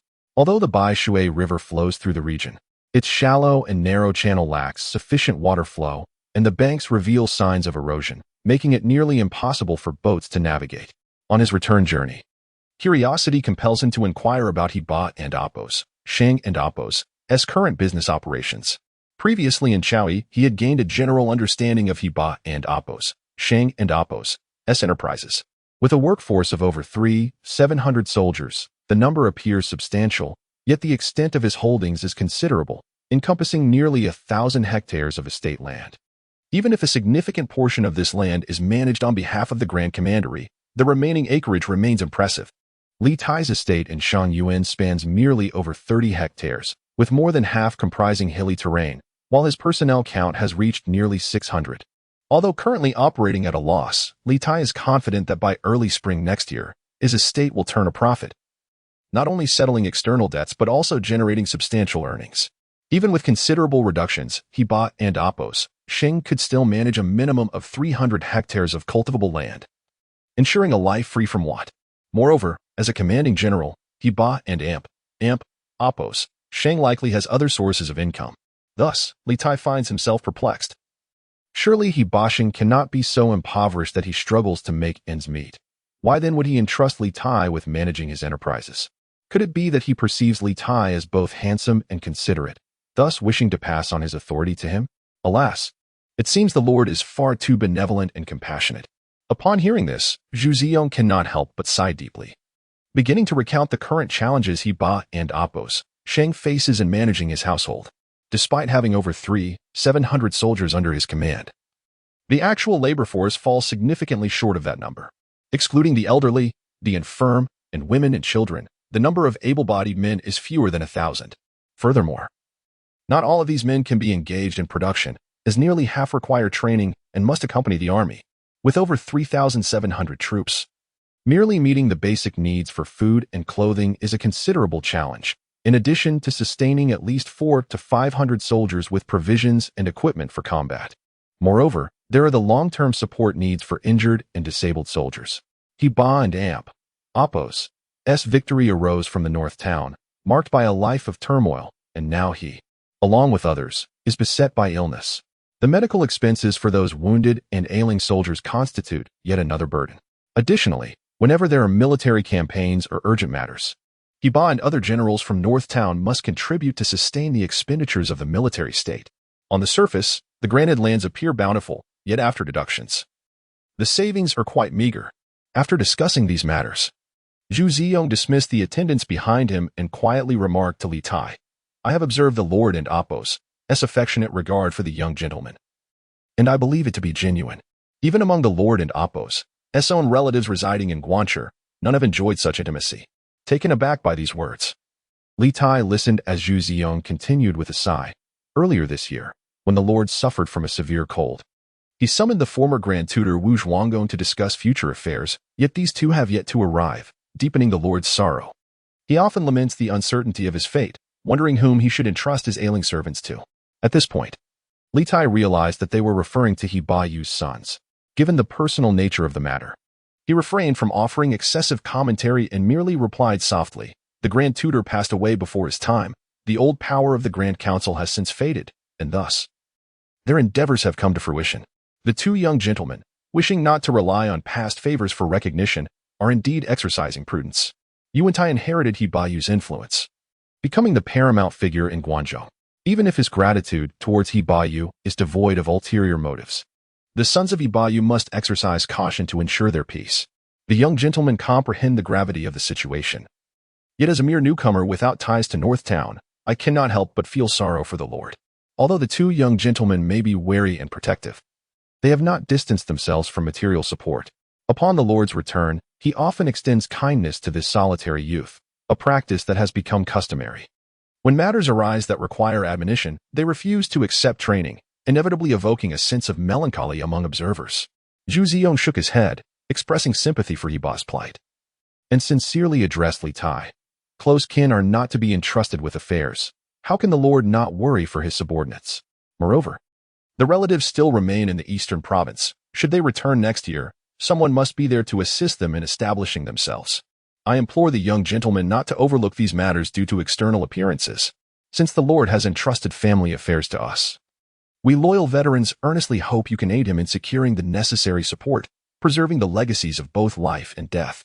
Upon hearing these words, Li Tai was deeply moved. Hebei and Appos' life has indeed been tumultuous, and as he approaches his twilight years, his circumstances are visibly disheartening.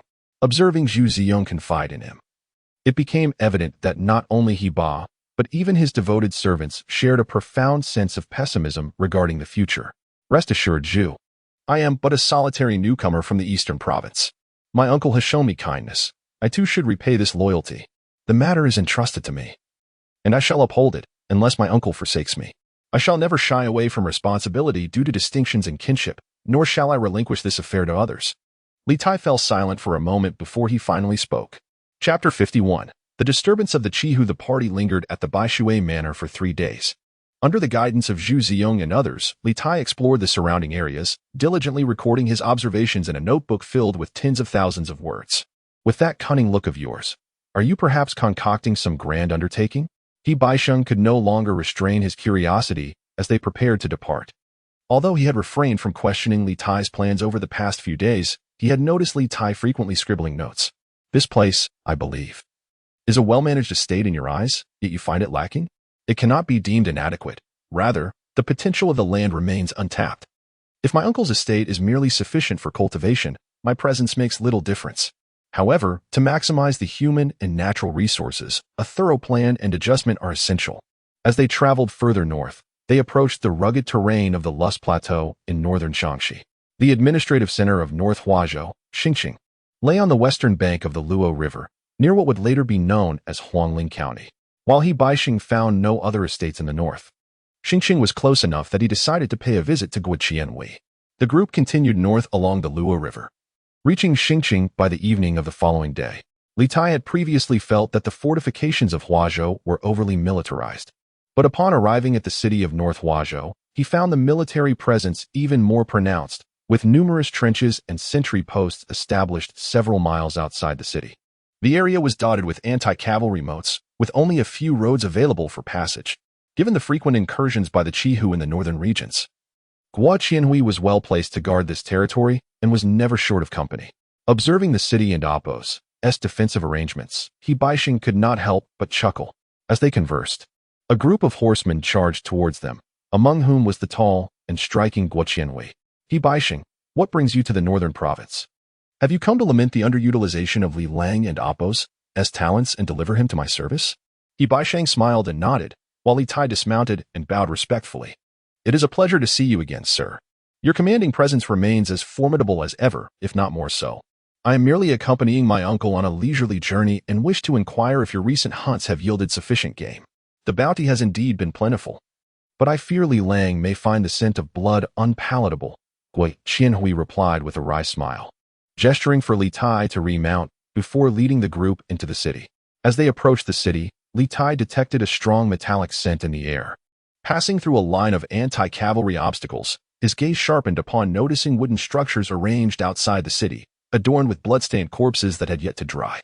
Li Tai, taken aback, shook his head in disbelief and could not suppress his inquiry. Could there be rogue bandits roaming the area? The unquenchable Qihu have plagued us for too long. Just a month ago, they gathered in numbers to raid and slaughter the salt traders of the northern territories. These bandits, scattered across the north, frequently conspire to wreak havoc. When I received word of their activities, they had already dispersed, and I could only pursue a few groups to surround and eliminate them. Guo Qianhui expressed his frustration. Since taking office, I have been overwhelmed with military and administrative duties, only to be further disrupted by these bandits. Truly infuriating. The Qihu, also known as the Buluo Qihu, are said to be a distinct branch of the Xiongnu, tracing their origins back to the chaos wrought by Liuhun of the Xiongnu during the Five Barbarians and Appo's incursions into Han China. The tribe is numerous, residing in the northern regions of Fun and Shaanxi. As early as the late Northern Wei period, the Qihu chieftain Liu Lixing took advantage of the mutiny of the six towns to rise in rebellion, proclaiming himself emperor. This regime persisted for nearly a decade, until the separation of the eastern and western Wei, when Gao Huan finally found the opportunity to eradicate it. The Qihu rebellion in northern Shaanxi was akin to a nuisance. The renowned generals of the Western Dynasty, such as Yu Jin, Hou Maching, and Li Bai, all achieved military merit against them, yet they were not completely extinguished. Even during the reign of Emperor Gaozong of Tang, the Qihu in northern Shaanxi rose in rebellion once more, only to be quelled by the esteemed generals Wang Fangyi and Cheng Wading. The tenacity of their desire to rebel and restore their former power is comparable to that of Murong Fu from Suzhou during the Northern Song period, as he indeed took up arms. Li Tai lamented the obstinacy of the Qihu bandits, yet felt a twinge of discomfort at the scene. Opting not to linger and instead followed behind He Baixing and several others into the city. The city of Beiwa was not particularly grand. Its walls barely reached 2 meters in height and bore many signs of damage. Within the city, the barracks were predominantly tents, and though numerous, they appeared rather disordered at first glance.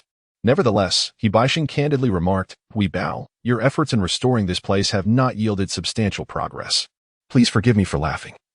I am not one of great talent, and since the Grand Chancellor has entrusted this to me, I can only strive to do my best, seeking merely to avoid mistakes rather than to excel. As for governing the people and providing for the masses, I indeed fall short compared to you." Upon hearing this, He Baixing chuckled and replied, "Indeed, Reunite is a capable leader in governance and compassion, and we are quite few who can surpass him. However, the strengths you possess, Hui Bao, are not something he can contend with." Li Tai, trailing behind, couldn't help but smile at the exchange between the two, finding amusement in their banter about a companion and Appo's capabilities. Reunite had already attempted to recruit Li Tai on more than one occasion, the last time at the Shaiwanchang military camp.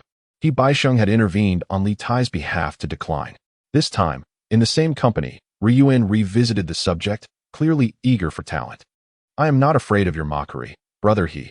The affairs of this state are truly chaotic, more so than in previous years." After settling down, Reunite began to express his grievances. I can manage the city affairs and oversee the people and Oppos' defenses, yet now I am overwhelmed with concurrent tasks. By mid-month, the local factions from the northern territories are to gather here for a grand review, and the Grand Chancellor Su is pressuring the provinces to compile their registers. They must be submitted after autumn. Liuhun and Oppos' frustrations revealed the shortcomings of the northern military leaders. While they excelled in siege warfare and battle formations, they faltered in governance and political administration. Liuhun and Oppos' repeated invitations highlighted his sincerity. Had Li Tai just entered the Guanshi region, even with Hebaixing's discouragement, he might have been tempted to accept. However, at this juncture, Li Tai had developed a clearer vision for his future path and was no longer inclined to pursue opportunities that, though visible, were ill-suited for him. Hebaixing refrained from offering any objections this time, likely sensing the sincerity of Ruo Ganhui and realizing he could hardly provide Li Tai with any substantial political prospects. Upon hearing Li Tai and Oppos' words, Ruo Ganhui slightly furrowed his brow, while Hebaixing prepared to speak. Before either could voice their thoughts, Li Tai produced a scroll, presenting it with both hands. Regarding the governor and Oppos' concerns about the complexities of governance, I too have felt the weight of such matters since my return to my hometown. I have a proposal for your consideration, hoping it may benefit the governance of our province. At these words, Ruo Ganhui's expression softened, yet skepticism lingered. He was acutely aware of the intricate and cumbersome nature of provincial affairs and doubted Li Tai possessed a strategy capable of simplification. As he unfurled the scroll and revealed its contents, his confusion deepened. What is this? It appears to be the foundational ledger for accounts and registrations. Li Tai, taken aback, questioned, You do not recognize this? How does one serve as an inspector without such knowledge? Ruo Ganhui retorted, I am indeed aware this is an accounts ledger. But how does it pertain to our provincial affairs? Wait, what is this? Ruo Ganhui scrutinized the ledger for a moment, his gaze lingering on the blank spaces of the documents, only then catching a glimpse of the underlying ingenuity. Li Tai stepped closer, pointing to the empty sections of the documents. In local governance, alongside education, the establishment of registries and oversight is of utmost importance. Previously, officials had to create these records with painstaking detail, writing each entry by hand, which was labor-intensive and resource-consuming. Now, with this ledger, one simply needs to record names and figures, making it efficient and expedient. This indeed presented a convenient solution, yet Ruo Ganhui pondered aloud. But do these ledgers not still require clerks for documentation? At his words, Ruo Ganhui initially relaxed his brow, only to furrow it again. Currently, our provincial office employs merely a handful of clerks, around 30. If not utilized in the countryside, they are overwhelmed with duties at the office, and we are still short-staffed. With over 30 clerks responsible for drafting all military and administrative documents for an entire province, the enormity of the task was evident. And Li Tai increasingly regarded this as a promising approach. If we merely shift the labor around, I would not dare to claim to offer advice. Please examine the ledgers closely. They were never intended for manual replication. Li Tai laid out the sheets on the table and continued with a smile. Previously, I was vexed by the tediousness of family accounts, which prompted this clever strategy. When my uncle tasked me with reorganizing local industries, I recently traveled to Baishui and discovered an abundance of quality materials for papermaking in the village, inspiring yet another plan that could benefit both the state and my family's finances. Hebaixing and Li Tai spent only a day in the city of Beiwa, and recognizing the genuine demands on Ruo Ganhui's time, they bid farewell after finalizing their discussions. As they resumed their journey, Hebaixing appeared somewhat pensive, his brow knitted in contemplation. Observing his demeanor, Li Tai inquired, Are you concerned that the exchange of properties might raise suspicions of encroachment? Or that rivalry with Zhao Gui over water rights could jeopardize local camaraderie? Earlier in Beiwa, he had persuaded Ruo Ganhui to engage in this plan, asserting that if they could acquire the garden estates of Lianshan on the eastern bank of the Liuhun River, it would facilitate unobstructed passage from Baishui to Shangyuan. With the water resources provided by the Liuhun River, their industries would complement each other, greatly enhancing the logistics of material distribution. Ruo Ganhui had assured him he would handle the matter, promising that by mid-month, he could secure the garden estates of Lianshan, offering larger estates from elsewhere in exchange. Hebaixing shook his head, gazing deeply at Li Tai before speaking. Previously, I believed you possessed the cleverness for governance, yet lacked the instinct for grand matters. Entrusting my family's affairs to you would surely offer a chance for growth and guidance. However, it appears I was mistaken. You not only comprehend the art of woodcutting and the innovation of forms, skills that even Su Lingchua could not match, but you also understand the merit of presenting such techniques to several benefactors. How could you not grasp the advantages this brings to national governance? Upon hearing Ba Sheng contemplate this matter, Li Tai felt a wave of relief wash over him. Uncle, I am truly humbled by your praise. In truth, I too harbor schemes that serve both public and private interests, hoping for abundant resources at home while seeking recognition from the Grand Chancellor. The application of this method will benefit the government, and even if not directly acknowledged, the Grand Chancellor will eventually come to know of it. Ba Sheng, however, shook his head repeatedly. There is a significant difference between being informed by others and presenting oneself proactively. While I may be currently constrained by material means, I certainly do not wish to impede the future of the younger generation for my own gain, though I was indeed hesitant to speak of affairs. Now that you possess such talent, presenting yourself to the Grand Chancellor is, in fact, a service to the nation. This is entirely unnecessary. Li Tai hastily gestured. Not out of politeness, but from genuine concern about becoming too prominent in Yu Wentai's eyes too soon. Since you believe in my abilities, please trust that I have my own plans for the future. I would never forsake the pursuit of serving my country for mere personal gain. Oh, I am curious to hear what remarkable plans you have for your career, Ba Sheng said, intrigued, as he urged his horse closer to Li Tai to listen intently. When I first aligned myself with Dongzhou, I was merely a leisure seeker in the officialdom and a newcomer in the community. Had it not been for the generous care of you and others of virtue, I would have found no place to establish myself in the vast expanse of Guanshi. This sentiment, tinged with sorrow, only grows more profound over time. Li Tai took a deep breath, filled with emotion as he continued. My father endured the calamities of Heian last year and often warned us, his sons, that without the capability to bear significant responsibilities, one should not covet transient power. Though the shade of our family is thick, it will eventually wane. When the path narrows, it is better to remain humble in the countryside than to chase after fleeting nobility. You are indeed a wise scholar. Ba Sheng, moved by his own reflections, first uttered a sigh, then turned to Li Tai with a smile. So, do you believe that there are still unfulfilled paths in this world? Each person has their own plans. I ask for your understanding as I keep some thoughts to myself. Li Tai replied, shaking his head. He then added, the Grand Chancellor is generous in employing talent, not solely valuing familial background. I am still unworthy of being called distinguished in my family, to seek advancement recklessly. Even if I temporarily gain something, I may still falter in the storms of fate. Only through self-cultivation and building a solid foundation can I hope to serve my country in the long run. Ultimately, Li Tai was not content to be merely a favored idle official due to his family status, nor did he wish to be a simplistic bureaucratic figure. The true prospects for significant advancement in the future of Western Wei and Northern Zhou lay within his native region of Guanshi. If he entered Yu Wentai's dominant court or the Western Wei government too early, the entanglements of an official position would hinder him, making his endeavors less convenient than they were now. If there was previously some uncertainty, after a trip with Ba Sheng, his thoughts became markedly clearer. The foundation of his future endeavors should not be confined to a single city or region, but rather established along the banks of the Liuhun River.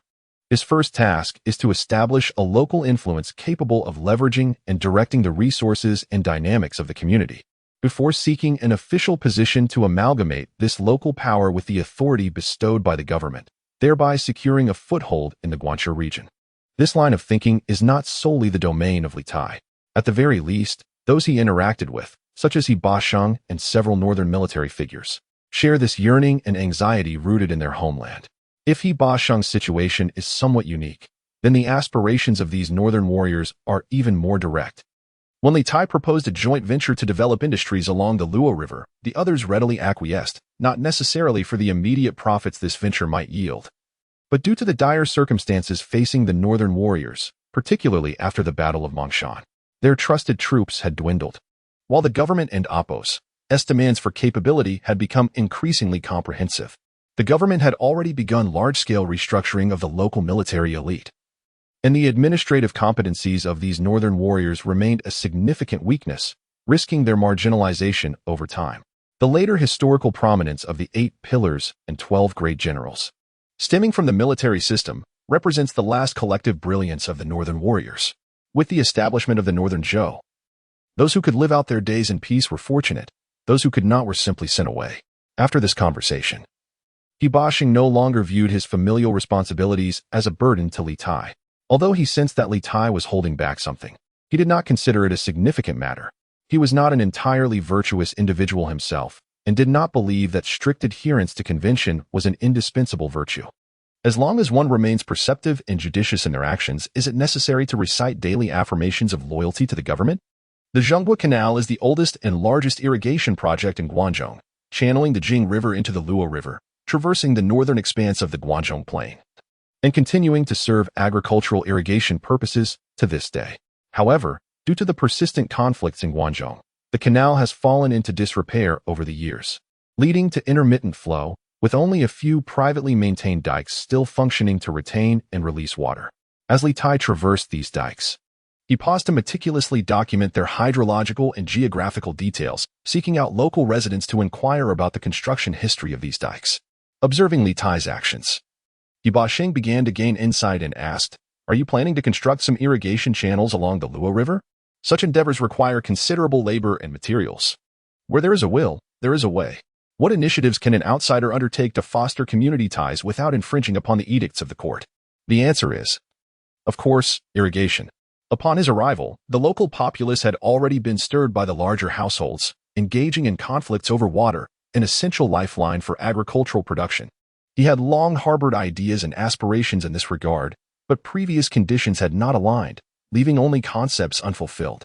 With the presence of Yu Baxing and several influential figures, there now exists a considerable opportunity for action. Such matters can be pursued on a grand scale or a modest one. If one can ensure mutual benefit, why not embrace it? As the Weishui River draws near, the atmosphere in the countryside has grown increasingly tumultuous. Military fortifications, such as watchtowers and garrisons, are more prevalent here than elsewhere, particularly along the banks of the Weishui, where one can find a range of camps and fortifications every few miles. Some of these defenses have fallen into disrepair, while others still have soldiers stationed within, representing a variety of clans. Some remain steadfast within their posts, while others wander the nearby fields in groups, resembling hunters or perhaps brigands in search of prey. The personal guards accompanying Yu Baxing have also taken on a serious demeanor, riding swiftly while keeping their weapons at the ready for any potential conflict. Given the prevailing conditions, one cannot help but feel a sense of disappointment. Li Tai observed a band of Hu's soldiers passing by, one of whom, appearing to be a leader, scrutinized them closely, as if contemplating whether to engage. He found it difficult to formulate an opinion. Initially, he believed the security in Huazhou was already poor, but upon arriving in Jingzhou, he realized that Huazhou could be considered a relatively peaceful place. The sight of these roving bandits in the countryside prompted him to reflect that his earlier reluctance to seek opportunities in Chang'an was indeed justified. Although Shanyang also faced provocations from local tyrants, the area surrounding Chang'an seemed to be a den of thieves. With his meager forces, had he ventured into Chang and Amp, Oppos, and to establish himself, he might have been quickly devoured by these predatory factions. After crossing the Weishui, the chaotic atmosphere in the countryside only intensified. Though the vicinity of the military garrisons around Chang'an remained relatively tranquil, these garrisons were not merely occupied by common brigands, but by the elite troops of the Six Guards, which served as a formidable deterrent to the surrounding marauding groups. Upon reaching the outskirts of the city as dusk settled, they chose not to enter directly but instead took refuge in a manor under Yu Baxing's name, opting to rest for the night before proceeding into Chang'an the following day. Chapter 53. The radiance of the Buddha throughout the city early the next morning. As Li Tai rose and stepped outside, he observed the villagers bustling about, diligently transporting goods. The courtyard was already filled with 2 large carts, while Hebei and Oppos, Sheng continued to supervise the counting and loading of the cargo. After days of travel, fatigue was inevitable. Let us first enter the city and stay for a few days. A pan will accompany me, and I shall introduce you to 2 young gentlemen of my household. You, being of similar vigor, shall naturally find common interests among yourselves, Yu Baxing remarked with a smile as Li Tai approached. Following the passing of Yu Baxing's brother, Hebei, his sons, Hebei and Hebei, had been residing in Chang'an. Li Tai had previously heard of this from Yu Baxing and his subordinates, and learned that the relationship between Hebei and Amp, Oppos, Sheng and his nephews was somewhat strained. However, regardless of their familial ties, witnessing a reunion was bound to evoke a sense of awkwardness, particularly since Li Tai himself had relatives in Chang'an. Thus, he shook his head and replied with a smile. Previously, my cousin informed me of the family matters. Now that I am in the capital, it is only fitting that I pay my respects. Please excuse my absence from the gathering, as I shall visit the esteemed clan in due time. Heba and Apos, Sheng, upon hearing this, tapped his forehead and gestured for Li Tai to follow him into the residence. He instructed his attendants to retrieve some scrolls, a bowl, and various goods to be placed in a box. Each of them has their own duties. I shall not intrude upon their affairs. Please take these modest items as gifts.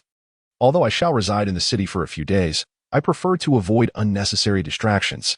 After our meeting, you may proceed to your own quarters in the city. He explained.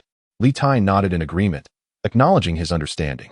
The security situation around Chang'an had deteriorated to the point where many were hesitant to venture out. Heba and Apos, Sheng assigned a few trusted soldiers to accompany them, and along with Li Tai and Apos, as own attendants, a party of over 10 departed the manor and made their way toward Chang'an. Presently, Chang'an still retained the essence of its ancient Han-era city, though it lacked the grand scale of the Sui and Tang dynasties. Nonetheless, it was considerably larger than the towns Li Tai had traversed, such as Huazhou. Surrounding the city were numerous military fortifications, resembling a constellation encircling the moon. Yet, the city bore visible signs of decay. Many walls had crumbled, some replaced by fences, and others bore gaping holes, with traces of both human and animal passage evident, resembling an informal entryway. The Han-era Chang'an was characterized by its palatial structures, such as the Weiyang Palace and the Changla Palace. These grand palaces were encircled by fortified walls, with the inner palace city and outer city collectively forming the imperial capital. However, the passage of time had inflicted significant damage upon Chang'an's layout.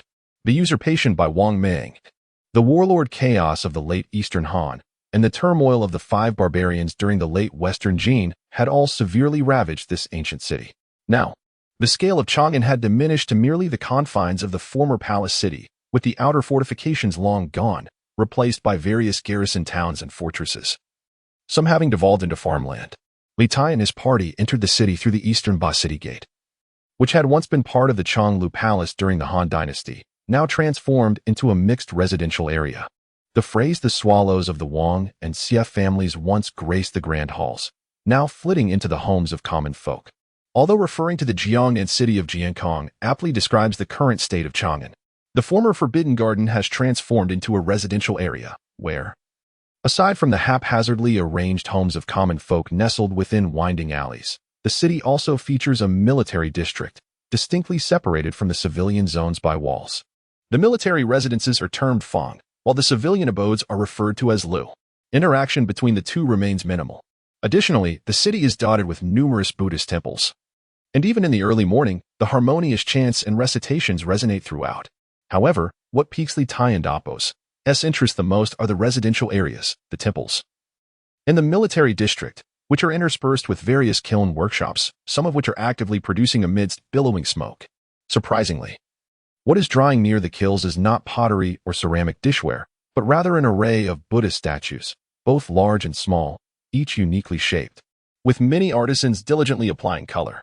As the capital of the Western Wei regime, it is remarkable that the predominant craft in present-day Chang and Apos, and is not related to food or clothing, but rather the production of Buddhist statues. With approximately 40 to 50% of the local populace engaged in this trade, a true spectacle. At this moment, Li Tai finds himself merely a transient visitor in Chang and Apos, and possessing neither the inclination nor the capacity to instigate change, even if he were to feel a sense of wonder, observing the abundance of skilled craftsmen in Chang'an. He cannot help but feel inspired. His own kiln specializes only in the production of bricks and simple ceramics. If he could recruit a team to source materials from the Baishui Manor and focus on the fabrication of ceramic ritual vessels, there would undoubtedly be a substantial market for such endeavors. Situated alongside the Wei River, the terrain of Chang'an slopes from south to north. Consequently, during the Han Dynasty's planning of the city, significant structures like the Weiyang Palace and the Changla Palace were established in the southern region. Today, these palatial grounds have long since vanished, devolving into civilian quarters, and the social landscape of the southern aristocracy has shifted. The palatial estates have relocated to the low-lying northeastern corner of the city, prompting the residences of the powerful to migrate northward. This transition is a result of years of habitation in Chang and Apos, and leading to a decline in the underground water table, making it increasingly difficult to access water at higher elevations. Lu Ro has provided Li Tai with an address located in the northwest of the city, near the Jianan Temple. under the guidance of He Baxing's personal guards. Li Tai and his companions successfully navigated their way to the temple upon entering the city and dispatched some of their members to inquire within nearby residential areas. The Jianan Temple is of moderate size among the city's temples, yet its incense offerings are notably vigorous, with a steady stream of worshippers arriving even in the morning hours. As Li Tai stood beside the temple, he overheard the discussions of those entering and exiting. Speaking of the temple and Appos' auspiciousness in fostering marital harmony and ensuring greater peace among couples. Though he finds himself in this world, he does not consider himself entirely materialistic.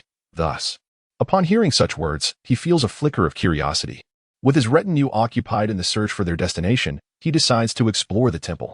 Just as he approaches the main hall, preparing to enter and pay his respects, he hears a voice calling from behind. Turning, he sees Lu Ro, disheveled and bearing the telltale signs of a hangover, approaching him. "Ah, so you two have an interest in Buddhism?" Lu Ro remarks with a smile as he notices Li Tai lingering before the temple. Li Tai shakes his head in response, stating, "I have merely heard that this temple is known for safeguarding marital bonds. Whether it truly possesses such efficacy remains to be seen, but the aspiration is certainly commendable." Upon hearing this, Lu Ro's expression shifts to one of peculiar intrigue as he pulls Li Tai aside, guiding him to the temple's outer wall before saying, "Even with a heart full of reverence, one must recognize the proper entrance for worship. Do you know whom this temple venerates?" Upon hearing this, Li Tai shook his head, while Lu Ro gestured for him to lean closer for a quiet explanation. After listening, Li Tai's expression grew peculiar, and he instinctively stepped back, distancing himself from the temple. It turned out that this Jian and Appos and temple was built in honor of the current Western Wei Emperor Yuan Baoju and Appos' wife, the Yifu clan. Yifu was originally the emperor and Appos' queen. But in the fourth year of the Dachuang era, after a political alliance with the Ruin, Yuan Baoju deposed his former queen and elevated a Ruin princess to the position. Ultimately, the former queen was compelled to take her own life by the Ruin princess. Later, when the Ruin princess died in childbirth, Yuan Baoju commissioned the construction of this temple on a high vantage point overlooking the imperial city to commemorate his late wife. It speaks to a long-standing affection. Yet the most worthless kind of love is that which exists in powerlessness. It can lead to sorrow or even death. This truly reflects the adage, while one is muddled, another sees clearly. Unable to safeguard his own marital fate, how could he possibly protect his followers? Lu Ro and Appos' wife, from the Yuan clan of the Northern Wei royal family, was dignified and courteous, warmly welcoming Li Tai and Appos' visit. When Lu Ro expressed his desire to host his cousin, Yuan personally lifted her skirts to prepare a meal. Although Li Tai often held reservations about the Northern Wei royal family, he could not deny that his sister-in-law was indeed graceful and amiable. He hastily insisted that there was no need to prepare a meal, as he had plans to visit another cousin, the Chui family. Recently, the Lord returned home, frequently praising Pan and Appos' admirable demeanor, asserting that even without familial support, she could stand independently in a distant land. The prior lack of hospitality had already left him abashed. How could he leave without partaking in a meal today? Yuan stood in the hall, smiling at Li Tai, her tone imbued with an undeniable authority. Observing this, Lu Ro added, "My uncle has been busy with official duties of late. He might not be home right now. Let the servants announce our arrival, and in the evening, Pan and I shall pay a visit together. Although your sister-in-law hails from a noble household, she is not overly pampered. I lack the talent for managing affairs. And the household and Appos' provisions are entirely at her discretion. If you refuse to acknowledge her domestic skills, she might take offense." Upon hearing this, Li Tai could only express his gratitude once more before returning to his seat, and Yuan, observing this, slightly inclined her body before exiting the hall. Living in the capital while serving in an official capacity, their household was modest, and their provisions were inevitably humble. "Pan, are you accustomed to drinking milk?" Lu Ro asked, somewhat embarrassed, as he instructed an elderly servant to bring a jar of tea.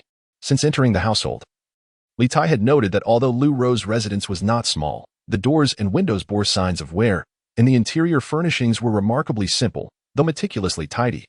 This indicated that, while the family could not be deemed affluent, the mistress of the house was diligent and dignified. "My apologies for visiting unannounced. It was thoughtless of me.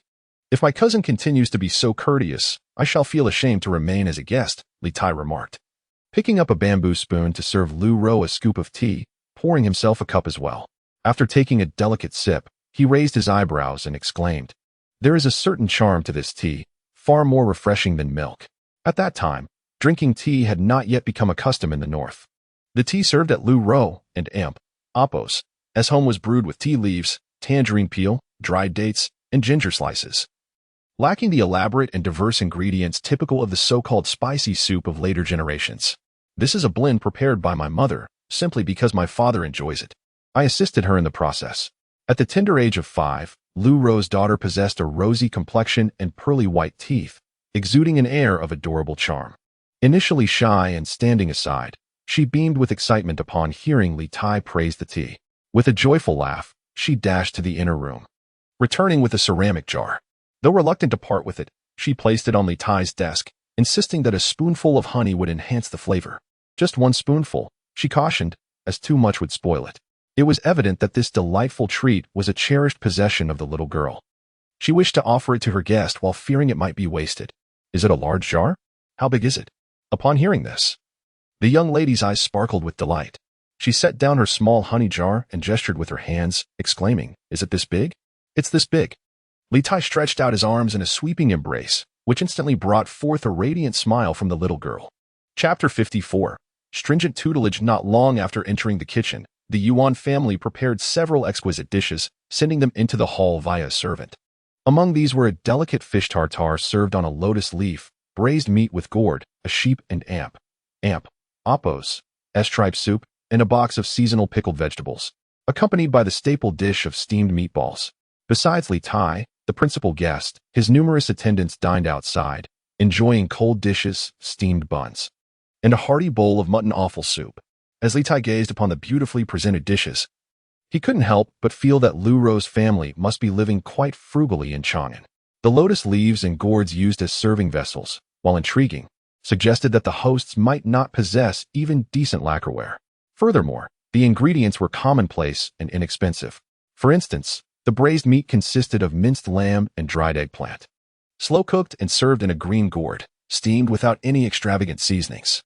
It was the skill in cooking that transformed these humble ingredients into a flavorful feast. The saying "a clever housewife cannot cook without rice" seemed to resonate here. The family likely seldom entertained so many guests and, given their modest means, had limited provisions. Yet, they endeavored to prepare a thoughtful meal, showcasing their hospitality.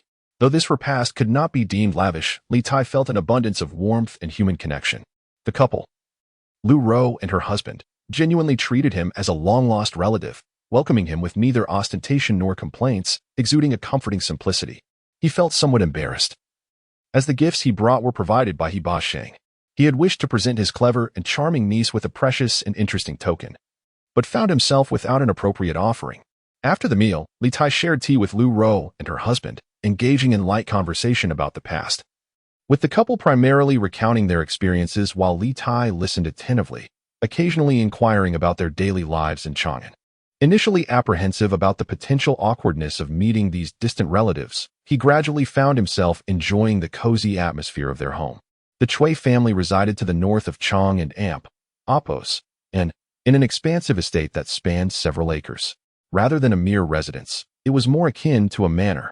This estate straddled both the inner and outer city, forming part of the city's defenses, though it paled in comparison to a larger estate to its east. Lu Ro pointed out this grander residence to Li Tai, who found himself drawn to the impressive scale of a domicile that rivaled a military fortress.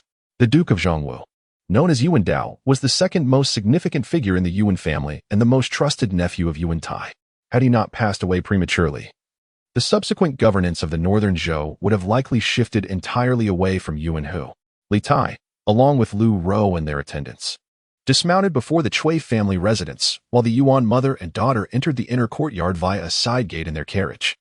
Though the brothers Chui Qian and Chui Zhen held significant positions in Western Wei, they adhered to the customs of the prominent families of Hebei, living together in the grand estate rather than separating. However, Chui Qian served in Hebei and was not present in the capital. From the facade alone, the Chui family and Apos' estate appeared far more imposing than Lu Ro and Apos' home. The Chui brothers, known for their martial prowess, held both civil and military positions after entering the capital and had directly participated in several major battles between the two Wei dynasties, amassing considerable military achievements. In the present day, Cui Jin holds the esteemed position of Jingzhao Yin and concurrently serves as the commander, overseeing military and political affairs in the capital.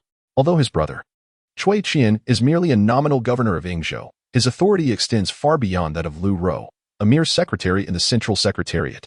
For the new arrivals from Guanshi seeking to enhance their economic standing, the primary means lies in military achievements, followed by establishing a foothold through local enterprises. Li Tai is acutely aware of the considerable challenges associated with local ventures. Lu Rou lacks the capacity and opportunities for martial accomplishments. And the noble titles granted by the Western Wei court offer no substantial fiefdoms, with only sporadic stipends from the court and the meager returns from agricultural rents. It is entirely reasonable that his living conditions are inferior to those of the Cui brothers. Thus, Li Tai feels justified in his reluctance to pursue an official position. If he were to become entangled in bureaucratic affairs before solidifying his local standing, he might find himself leading a life of poverty akin to that of his cousin, Lu Rou, waiting for the day when the grand officials might graciously provide him with garments, without first establishing his independence in his homeland. And notwithstanding the scarce opportunities for military merits in the coming years, even if such opportunities did arise, the mere 100 or so valiant retainers from his household would scarcely withstand the demands of a few arduous battles. Several students from the Cui family welcomed them and guided the two to take their seats in the main hall. After a brief exchange, a middle-aged man clad in official robe strode in with vigor. This man stood at an impressive height of nearly 6 feet 3 inches. With robust arms and a commanding presence that exuded strength, his thick beard gave him the appearance of a valiant warrior. Had it not been for Lu Rou and the other students rising to pay their respects, Li Tai might have failed to recognize him as the esteemed host, Cui Jin. "Greetings, Boss San," he acknowledged. Previously, he hesitated to determine whether to address the man as cousin or brother-in-law, but seeing Cui Jin at home exuding such authority, he opted for the latter. Cui Jin nodded to Lu Rou before scrutinizing Li Tai with keen interest, exclaiming with enthusiasm, "The former Grand Chancellor has circulated a magnificent essay among the various prefectures, which I was fortunate to peruse.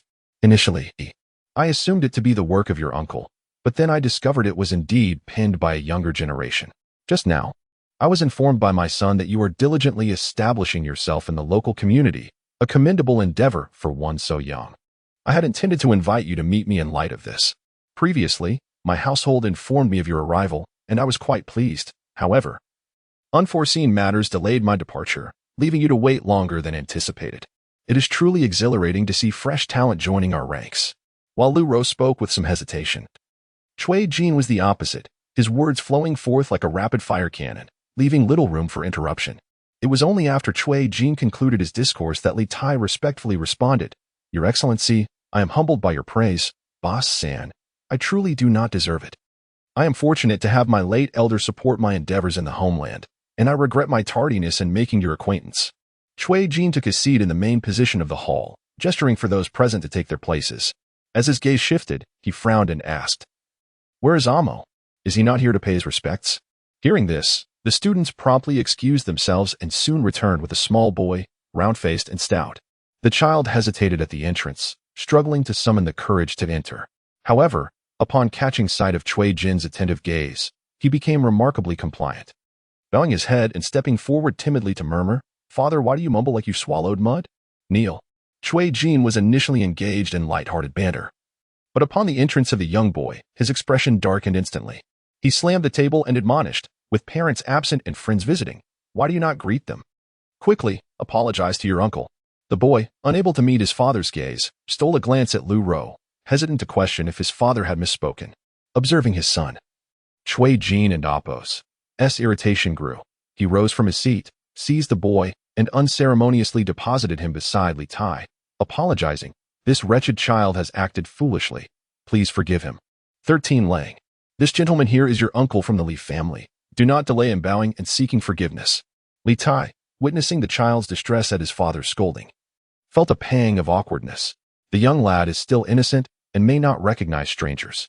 With such strict upbringing, he will surely mature well in time. 13 Lang. "There is no need to excuse him. Who among us has not been foolish in youth? Should we wait a decade behind closed doors before allowing family and friends to gather?" Li Tai, observing the rigid and stern nature of this household, felt a twinge of pity for the young cousin. Enduring such harsh treatment from an early age could leave a significant psychological scar. After returning to his seat, Cui Jin inquired about Li Tai and Amp, Apos, recent circumstances since entering the capital, especially mentioning the earlier petition from the Shi family of Jingzhou, that household of whose slaves is truly detestable. They took advantage of my ignorance and slandered my loyal disciples. Such vile behavior is unworthy of recommendation. However, the Grand Council and Apos' rewards are clear. Their contributions cannot be easily dismissed, and they must be sent to the border garrison in Longxi, where they shall not disturb us here. Upon hearing this, Li Tai could not help but mourn for the Shi family. Why provoke me when they could have chosen anyone else? Such misfortune only adds to my losses. Despite his elder cousin's somewhat hasty temperament, there was a clear sense of justice in his grievances, and he was quite capable of providing protection. When he presented the gifts prepared by He Ba Sheng, Cui Jin gently caressed the bow, falling silent for a moment before exhaling a heavy sigh. The circumstances compel us. Hence the emotions run cold. Although the fault does not lie with me, I cannot help but feel a sense of melancholy. Since our interactions have grown sparse, I do not wish to burden myself with material possessions. Seeing that you, 13 Lang, are strong and robust, unlike the delicate scholars, I shall have my family restoring this bow and present it to you, hoping you do not bring shame to the legacy of the Grand Master. Despite Cui Jin's straightforward nature, he exuded a commanding presence, and Li Tai found their conversation lacked the warmth he experienced with his cousin Lu Ro, revealing an underlying distance that made intimacy difficult to achieve, rendering the discourse somewhat tedious. Deciding to shift the topic, Li Tai produced the documents he had previously showcased in Beihua Prefecture to several influential figures, providing a brief overview of the enterprise he and He Ba Sheng were pursuing. Upon seeing the tangible materials and hearing Li Tai's explanation, Cui Jin was immediately intrigued, though he furrowed his brow, asking, "Is it not yet operational? Before October, can you supply 100,000 copies? If so, 13 Lang, you would be doing me a tremendous favor." At present, the technique still lacked sufficient paper-making artisans. Cui Jin adopted a serious demeanor, firmly stating, "There is but one condition. Before this year, the supplies may only be allocated to Beihua Prefecture and Jingzhou. From next year onward, you may operate freely."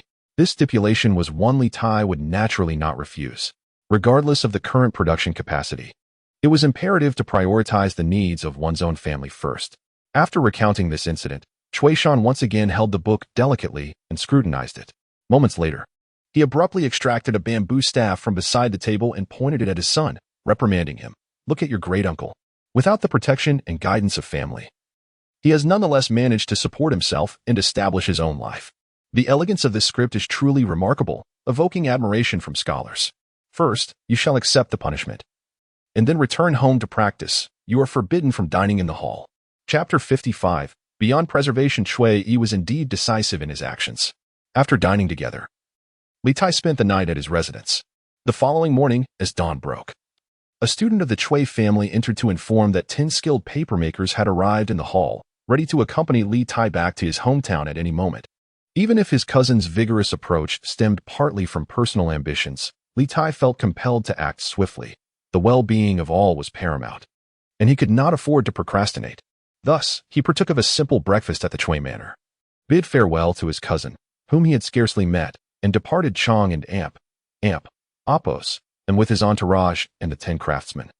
Reflecting on how He Ba Sheng had expressed his desire to linger in the city a few more days, Li Tai felt an odd sensation, anticipating that their next meeting might not be particularly joyous. Upon arriving at He Ba Sheng and Amp, Apos' residence, Li Tai dismounted and approached the door, where he was met with a strong medicinal scent wafting from within. Zhu Ziyong, in charge of preparing the medicine, quickly rose and whispered as Li Tai drew near. Understanding the implications, Li Tai entered the room, maneuvering around a bamboo screen, and found He Ba Sheng reclining on a couch, his legs elevated and his breathing labored and heavy. Hearing the footsteps, He Ba Sheng turned his head, wincing as a sudden movement exacerbated his pain. Once Li Tai reached him, he managed a faint smile, remarking, "Reunions with dear friends should be joyful, should they not?" Li Tai feigned a sigh, taking a seat at the edge of the couch. He Ba Sheng and Apos' smile broadened at this. Cui Shuriwa suffers from such chronic ailments. His family and Apos' strong disposition has always kept him distant from the masses. It is not a deliberate attitude towards you. With time, you will come to realize that he approaches people and matters with sincerity, surpassing many who are prone to pretense. At this juncture, He Ba Sheng's voice trailed off into silence. Li Tai sat quietly, contemplating before he spoke again. I have merely grazed the surface of worldly foolishness and do not presume to flaunt my social wisdom before you.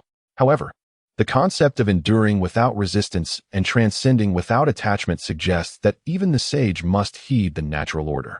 If you persist in your obstinacy, uncle, might it not border on arrogance? Taken aback by Li Tai and Apos' words, He Baixing and Apos' initial surprise turned into a scoff. Do you mock me for my aging decline? Devoid of offspring to support me? I merely observe that every person and situation has its unavoidable constraints. As you lie here, aged and ailing, it is crucial to recognize the limitations of human strength. With vitality waning, no amount of fervor will be of aid to oneself or others. Many still rely on your influence for their livelihoods. Considering your life's journey, you are far from perfect. To engage in such self-destructive indulgence now only brings harm to others. As Li Tai spoke, he noticed He Baixing clenching his fists in agitation, prompting him to leap aside, lamenting the visibly distressed state of his uncle. In times past, you were always receptive to agreeable words. Now, a mere hint of opposition stirs your ire. This is unwise. A lifetime's worth of intellect has now become futile. It is time to learn to liberate oneself from such burdens to avoid a life of emptiness. He Baixing, unable to pursue Li Tai, fell silent for a moment before striking the bed with frustration, exclaiming, while the reasoning may hold true, must the lad not express it more eloquently? Whether people slander or resent me, I have never wronged you. Uncle wishes to hear kind words. I possess countless, yet I must still seek tranquility within your influence. However, those two young gentlemen dare to confront their elders in anger, revealing their wisdom to navigate life beyond this sphere of power, undeterred by their immaturity. Li Tai stepped forward, gently patting He Baixing's arm, saying, Times change, and what one can predict is but a handful, while the unforeseen is boundless.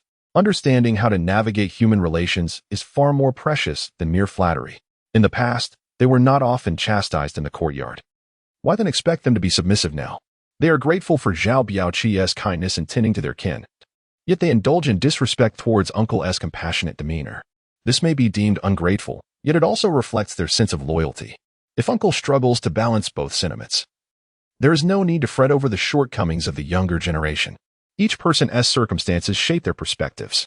To He Baoyu's two sons, He Baixing is merely their rarely seen, distant second uncle, while Zhao Gui is a dear friend who aided in avenging their father and nurturing them as they grew up. Now, as a figure of power and influence in the Western court, their grievances against He Baixing for provoking and humiliating Zhao Gui are not without merit. If one were to delve deeper, they might even harbor resentment towards He Baixing had he entered Guangdong in a timely manner. Family grievances need not be resolved through outsiders, and the Heba clan's influence could have been preserved, allowing them to attain prominence akin to the Yuan brothers. Avoiding a life of caution and obscurity. If one were to let emotions cloud their thoughts, reason becomes increasingly elusive. Whether He Baixing can achieve this is inconsequential, for he has not done so. In years past, when he cried for milk and was ignored, now that he has weaned, he brings the milk bottle in a show of goodwill. Who needs it? Apan's admonitions filled me with shame and perspiration, more potent than any medicinal brew. Some matters should not be muddled with emotions. At this juncture, the weight of frivolity cannot be shifted by my singular desire. He Baixing lay in silence for a considerable time before heaved a long sigh, although his physical state had not yet improved. The tension in his brow and eyes had dissipated significantly. Just then, Zhu Ziyong entered with herbal medicine, and Li Tai moved aside to allow the maid to assist with the serving. After taking the medicine, He Baixing rested a while longer, feeling slightly rejuvenated. Before addressing Li Tai, regarding the nearby estates in Jingzhou, I cannot accompany you on the inspection, but I shall send my subordinates with you. The nearby farms should be fundamentally similar. As long as the farming and sericulture are timely, consistent harvests should not be difficult. If I were to intervene suddenly, it would inevitably complicate matters. It is better to maintain the existing management. Upon observing He Baixing's strained relationship with his two nephews, Li Tai realized that his earlier commitment to fully assume the management of He Baixing's affairs had been rather rash. Perhaps He Baixing and his trusted followers had intentions of involving him in managing the family's affairs to leave a legacy for the sons in Dongzhou. Yet Li Tai understood in his heart that He Baixing's sons were likely no longer present. This implies that He Ba's influence and official rank in the Western dynasty can only be inherited by his nephews. As Li Tai assumes control over these assets, he is bound to confront numerous familial and legal entanglements in the future. If they disregard their uncle's stature, how can they possibly regard Li Tai with any respect? Although Hebei remains alive at present, Li Tai must leverage his influence for further advancement. However, it is prudent to prepare for potential disputes that may arise. After a moment of contemplation, he spoke again. Though the enterprise by the Luo River has yet to commence, I anticipate a bountiful yield will not be difficult to achieve. The Baishui estate boasts both beautiful terrain and suitable conditions for habitation and cultivation, whereas Jingzhou is fraught with noise and disturbance. Uncle can certainly relocate the ailing and elderly there. The remaining agricultural endeavors can be managed based on capacity, and as long as the accounts are transparent, there is no need for dedicated oversight, though Hebei commands a retinue of over 3,700. The actual proportion of productive labor is not substantial after accounting for various deductions. The population burden is considerable, and each year a significant quota of tribute must be fulfilled. Unless the structural issues within the industry are fundamentally addressed, even Li Tai's stewardship will struggle to yield immediate improvements. Li Tai intends to relinquish a portion of the mulberry and silkworm cultivation, either leasing the estate or returning it directly to the Grand Administrative Office, thereby alleviating some of the tribute burden while ensuring the sustenance of the retinue, concentrating limited labor on advantageous industries. Last night, he discussed the administrative conditions of various states within the territory with Cui Yin and found the venture of printing official documentation registers to be exceptionally promising. According to Cui Yin, in neighboring Qizhou, the magistrate who took office in the 5th year of the Datong era presided over merely 3,000 households. By the 8th year, the number had surged to over 30,000, underscoring the immense potential of the Western Way in the management of household records. The magistrate of Qizhou, Zheng Daoyong, hails from the Zheng family of Xinjiang. His remarkable achievement in expanding the household registrations is attributed not only to his own exceptional abilities, but also to the support of a well-equipped advisory team provided by his family, allowing for meticulous governance and consistently high rankings in annual assessments. According to the regulations of the Western Way, which mandate promotions based on the results of the 4 annual assessments, this year marks a pivotal moment for Zheng Daoyong's career. With Qizhou already a significant state within the territory, Zheng and Appos, as successful governance positions him as a likely candidate for promotion to Jingzhouing. Thus, Cui Yin places great importance on Li Tai's endeavor of printing official documentation registers. Only by excelling in his role as Jingzhouing this year can he hope to secure his position. He conveyed to Li Tai that providing 10,000 accounting registers would be a tremendous assistance, as this would enable the addition of 10,000 new households to Jingzhou County in the autumn. However, he mentioned this conservative figure due to uncertainty regarding the production capacity of the printed documents, the actual demand being considerably higher, in both sentiment and reason. Li Tai must support his cousin Cui Yin, as he hopes that his cousin will remain in this position to grant him the Long's Ho Yuan in the coming year. Jingzhou County currently has over 40,000 households, and with Cui Yin and Appos' goal of adding another 10,000, that would total over 50,000. Accounting records are not merely reproduced. Aside from the annual new production, the subordinate counties and towns require documentation. The county government must retain copies, and a report must be submitted to the Grand Administrative Office for budgetary purposes. This results in an annual demand for hundreds of thousands of official documentation registers, representing a substantial business opportunity. Chapter 56, A Turn of Fortune. Li Tai gave little thought to the matter at hand. It was now the middle of August, and he assumed that the local militia was simply gathering in preparation for the grand review scheduled for October. As he observed the villagers busily harvesting millet in the fields, a sense of disconnection washed over him. Unbeknownst to him, he had spent over 4 months in this world. During these months, a myriad of events had unfolded, some initiated by him, others imposed upon him, leaving him overwhelmed with hardly a moment to pause. This relentless activity was poised to continue for an extended period. Master, the oil mill has commenced operations.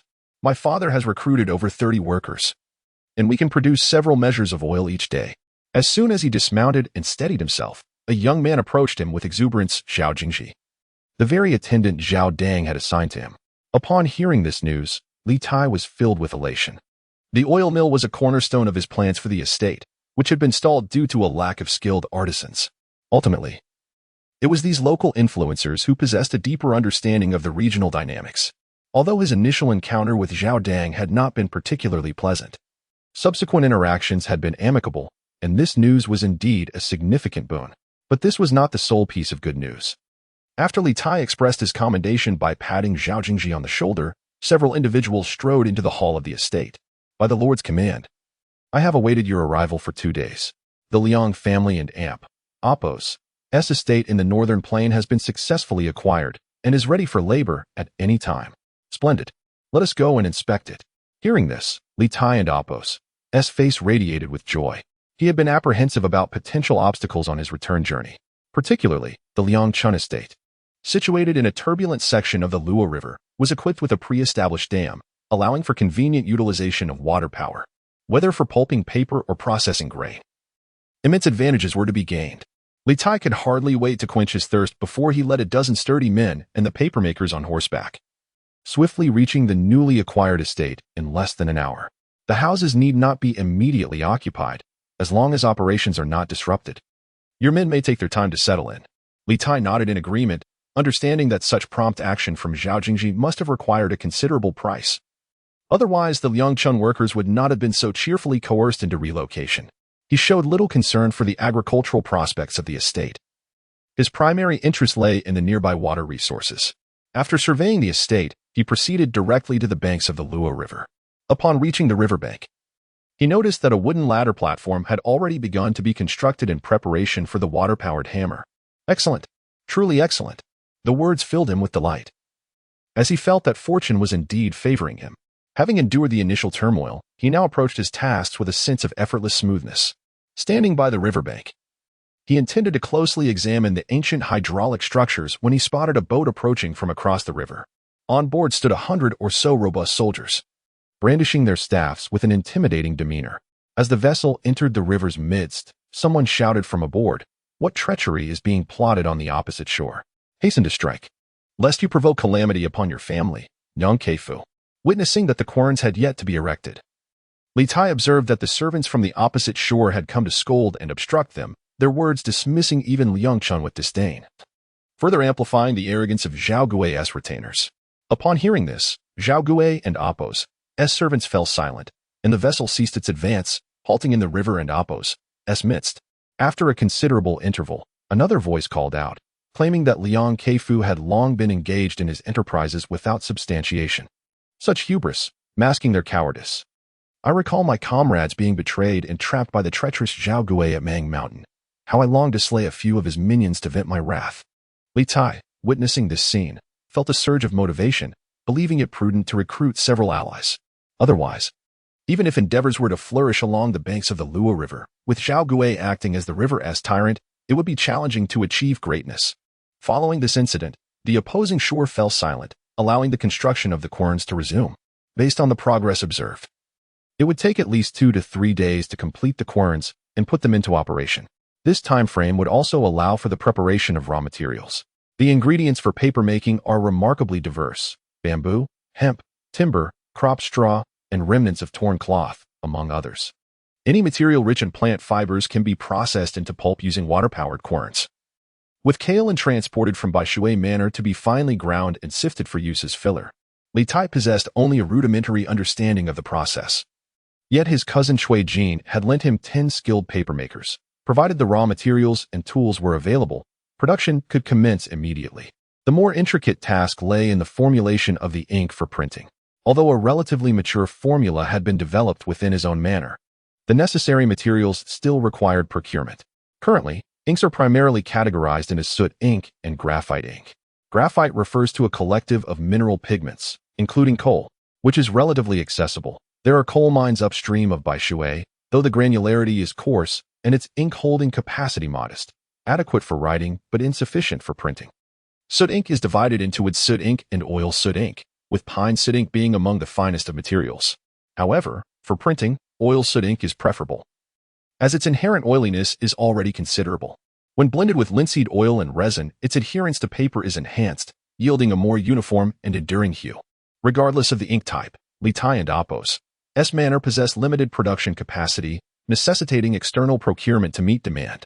In everyday life, ink is indeed a minor commodity, primarily confined to writing. In the cultural wasteland of the Western Way, any substantial local production is virtually unheard of. Presently, apart from the government, only temples might maintain a certain scale of production, as they require vast quantities of paper and ink for transcribing scriptures. Li Tai was reluctant to seek assistance from the authorities. Engaging in trade with them would mean ceding control over material supplies and thus relinquishing power. While dealing with temples also posed challenges, a suitable candidate came to mind, Lu Gong, a wealthy landowner and merchant. Ah, what astute calculation from the gentleman. Lu San is truly in admiration, no longer daring to flaunt his clumsy schemes before the gentleman. Upon seeing Li Taik riding towards him, Lu Gong approached with exaggerated hops, clasping his fists overhead from a distance, and shouted in an ostentatious manner. Chapter 57. The arrival of the D. Lu Gong's posture of profound reverence left Li Tai utterly perplexed. Could it be that the innate aura of a sovereign, characteristic of my transmigrated self, could no longer be concealed? Before he could voice his inquiry, Lu Gong donned an expression of deep sorrow and frustration. Earlier, upon our initial encounter in Huazhou City, I indeed harbored ulterior motives. The goods were delivered at a steep price. However, at that time, following the defeat at Mangshan, prices had surged. The transaction had already settled. Lu San, what exactly do you wish to convey? Li Tai was well aware that they had indeed been swindled. Yet time had passed, and he had also taken advantage of Lu Gong, leaving him somewhat bewildered as to why Lu Gong was resurrecting old grievances.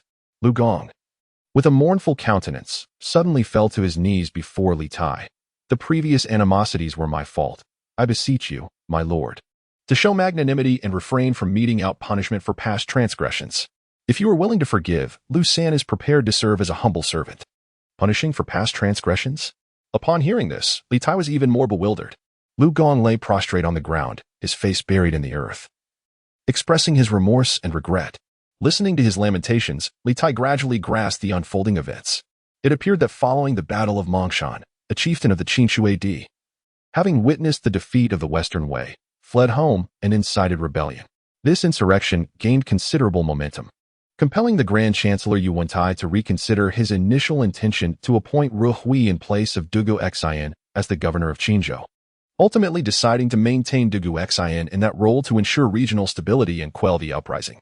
Months passed without Dugu Xian subduing the rebels, prompting Yu Wentai to contemplate leading a personal campaign. Ultimately, it was Zhao Chong, an official from the Chancellor's office and a member of the Zhao clan from Tianshui, who was dispatched to negotiate peace, successfully persuading the rebellious factions to surrender. This event transpired over a month ago, and in light of the volatile nature of the Qishui Di, the Grand Chancellor ordered the relocation of the resubmitted Dihu chieftains to Huazhou for resettlement. Upon their arrival, these Dihu found themselves bereft of production resources, compelled to exchange their accumulated livestock products for essential living supplies. Coincidentally, the market price for oil was favorable, making animal fats their primary commodity for trade, consequently causing a significant drop in the previously promising oil prices.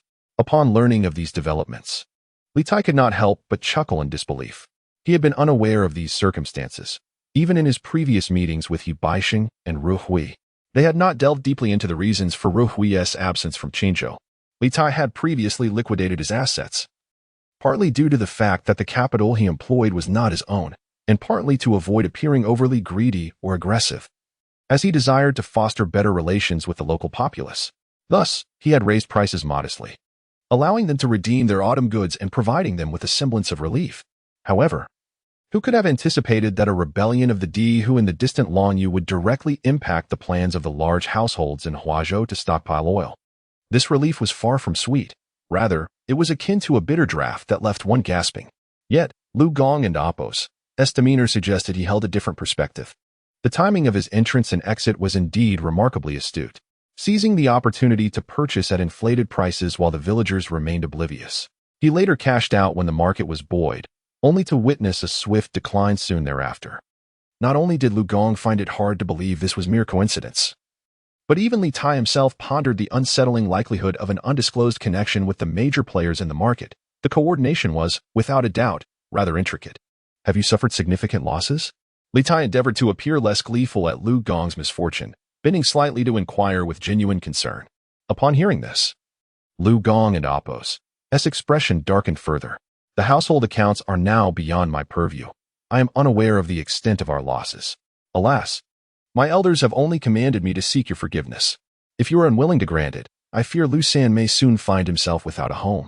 Hearing his lamentable plight, one might expect Li Tai to feel sympathy, yet he could muster only amusement. In the eyes of the Liu family, Liu Gong was undoubtedly a harbinger of calamity, residing in Nambai County. It was unlikely they would have crossed paths with Li Tai had Liu Gong not taken the initiative to engage and trade in Huazhou. Your family, being seasoned merchants, should comprehend the unpredictable nature of profit and loss. One rejoices at gains and laments losses.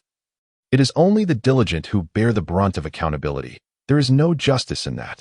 Li Tai could not be bothered to explain the coincidence, merely uttering this in passing. Is that not the truth? Were it not for the trust placed in me by my kin and the urgency of family affairs, who would willingly abandon their spouse and children to toil externally? In past years, I merely fulfilled my duties when profits were evident. Now, for losses incurred, I am deemed incompetent. Liu Gong and Amp, Oppo's eyes nearly brimmed with tears upon hearing this. In previous transactions, the nature of trade was consensual, devoid of blame or absolution. I am aware of your astuteness and diligence, Liu San.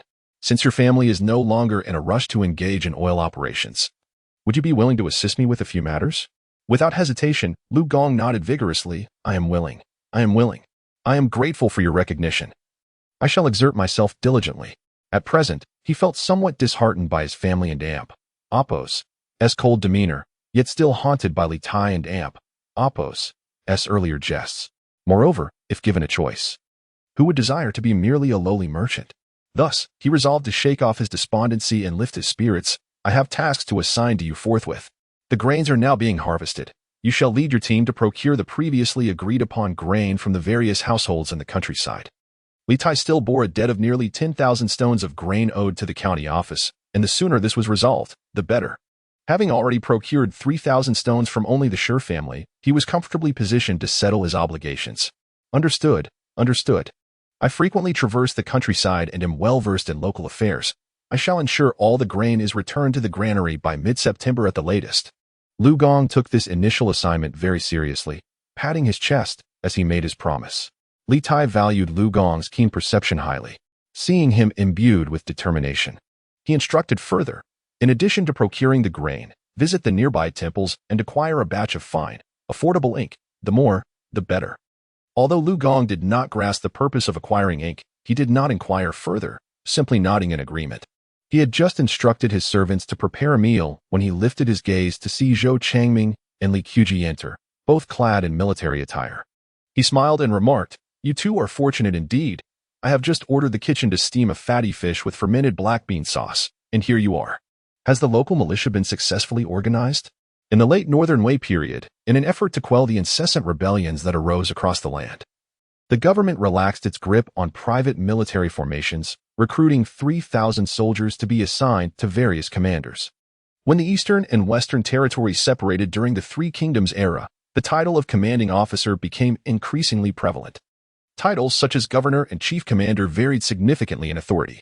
For instance, while Cui Jin held the same title as chief commander, Zhou Changming, despite his designations, evidently lacked the power of a Jingzhaoyin, possessing only the authority to coordinate the local militia within Wuxiang County. Even so, Zhou Changming's abrupt elevation from a garrison leader to chief commander was fraught with challenges, as he lacked both the capability and experience for such a role. Consequently, Li Tai lent his most competent confidant, Li Quji, to Zhou Changming to assist in the reorganization and management of the militia, alongside several formidable subordinates who also served as vital members of the county's militia, with over 1,600 local soldiers. Though inferior in number to the troops of the Northern Jin commanders, they were nonetheless robust and capable, marking the first reorganization of militia in the region. After the devastating defeat at the Battle of Mangshan, it was rare for the Northern Jin commanders to muster such a number of elite soldiers, indicating that it was merely a matter of time before the powerful factions of Guanzhong would politically and militarily supplant the Northern Jin commanders. Li Tai gestured for the two to take their seats and then turned to Zhou Changming with a smile, saying, "Can your subordinate commanders be relied upon to act with due diligence? I come from humble origins in the countryside. How can I possess the prestige to unify such a multitude? Fortunately, with your lordship's influence and the exemplary model set by Shigong, all commanders are willing to follow military orders without daring to question them. With such a precedent, even if the other local commanders begrudge Zhou Changming and Amp, Oppo's ascendancy, they would not openly express their dissent. This is prudent, for the current situation is not yet stable, and the upcoming autumn review is a critical juncture. Should the commanders fail to demonstrate effective leadership, a number of them will face immediate dismissal following the review. Hearing this, Zhou Changming became anxious, however. There remains an issue with our militia. We are lacking sufficient provisions for training and review, which may adversely affect our performance during the Grand Inspection. Chapter 58. Securing military provisions before the army moves. The provisions must precede. The supply of military rations is undoubtedly the most critical factor in maintaining a military force. Upon hearing Zhou Changming and Apos' remarks, Liutai could not help but furrow his brow. Was it not said that the prefecture would allocate provisions? Indeed. The county was originally supposed to provide the local militia with 2 months and Apos' worth of provisions to support the autumn training and grand review. However, not long ago, due to the relocation of the Chishu AD from the border region to Huasho, it became necessary to appropriately settle them this year, which necessitated a reduction in the supplies allocated to the local militia. Consequently, for this autumn's review ceremony, the county could only allocate 1 month's worth of provisions. Li Qiuji explained, having recently engaged in extensive negotiations with the prefectural government to achieve such an outcome. Initially, Liutai had felt a sense of schadenfreude regarding the misfortunes of the local households, but was now unable to find joy in the situation.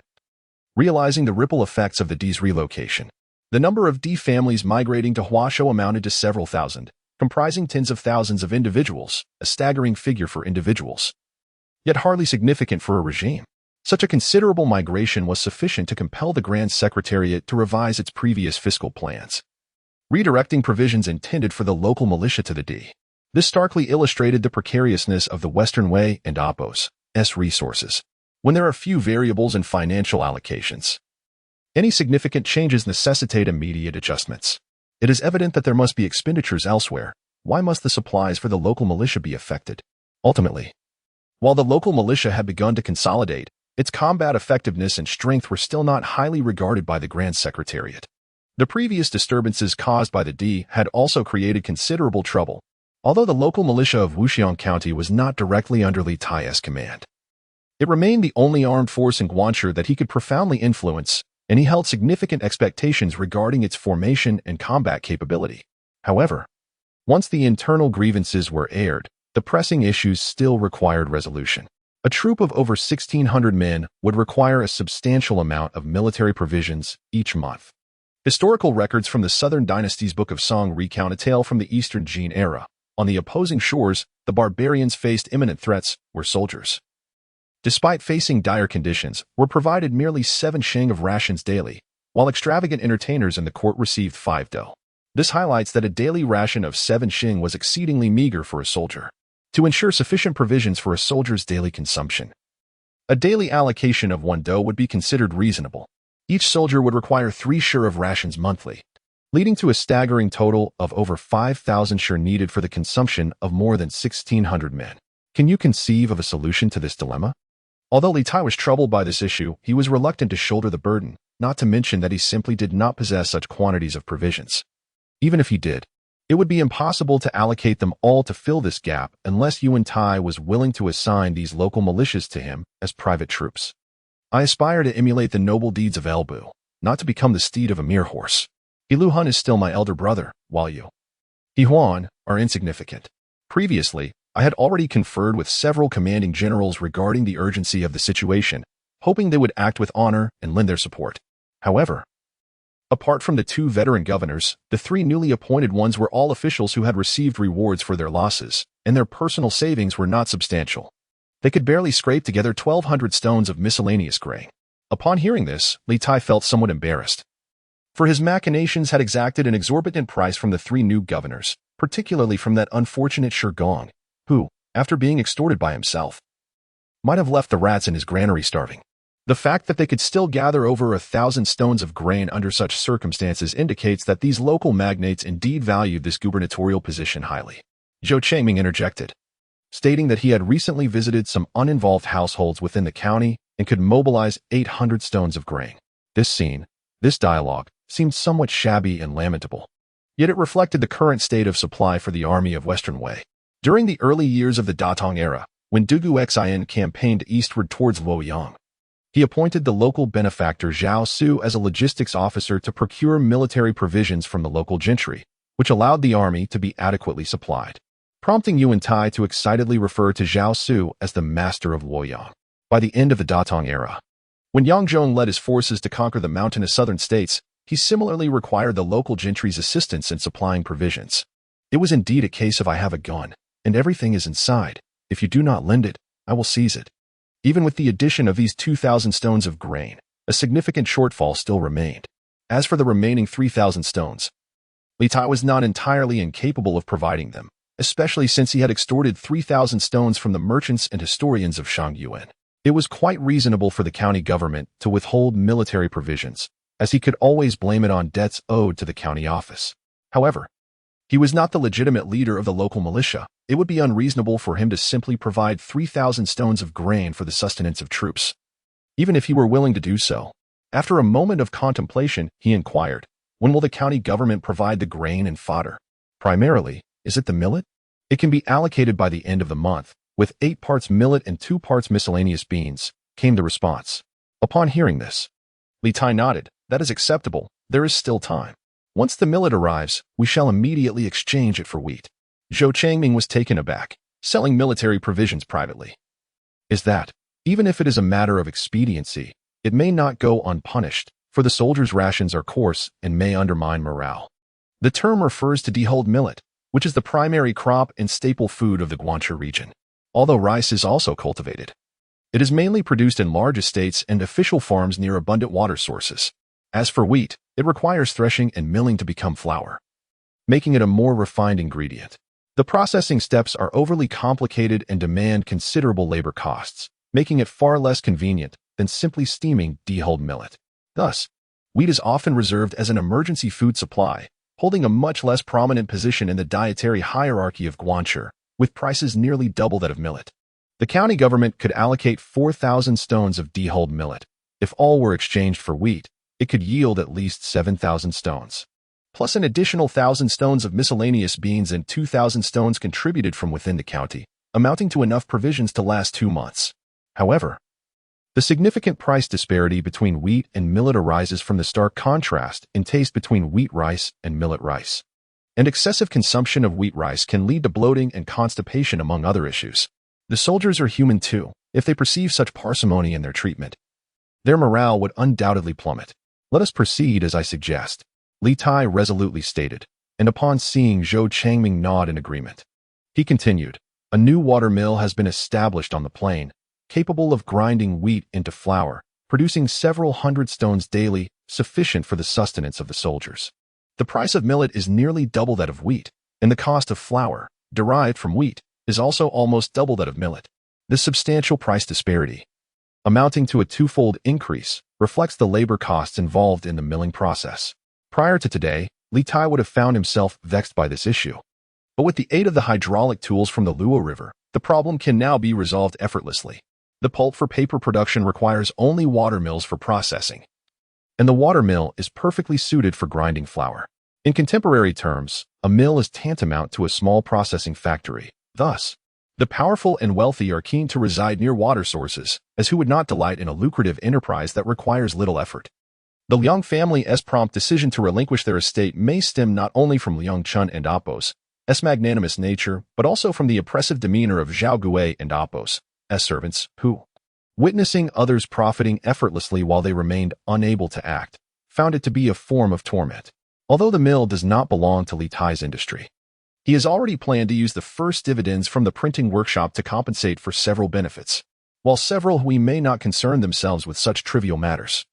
The numerous family members in his retinue necessitate fair and transparent distribution of financial dealings to sustain both business and goodwill in the long run.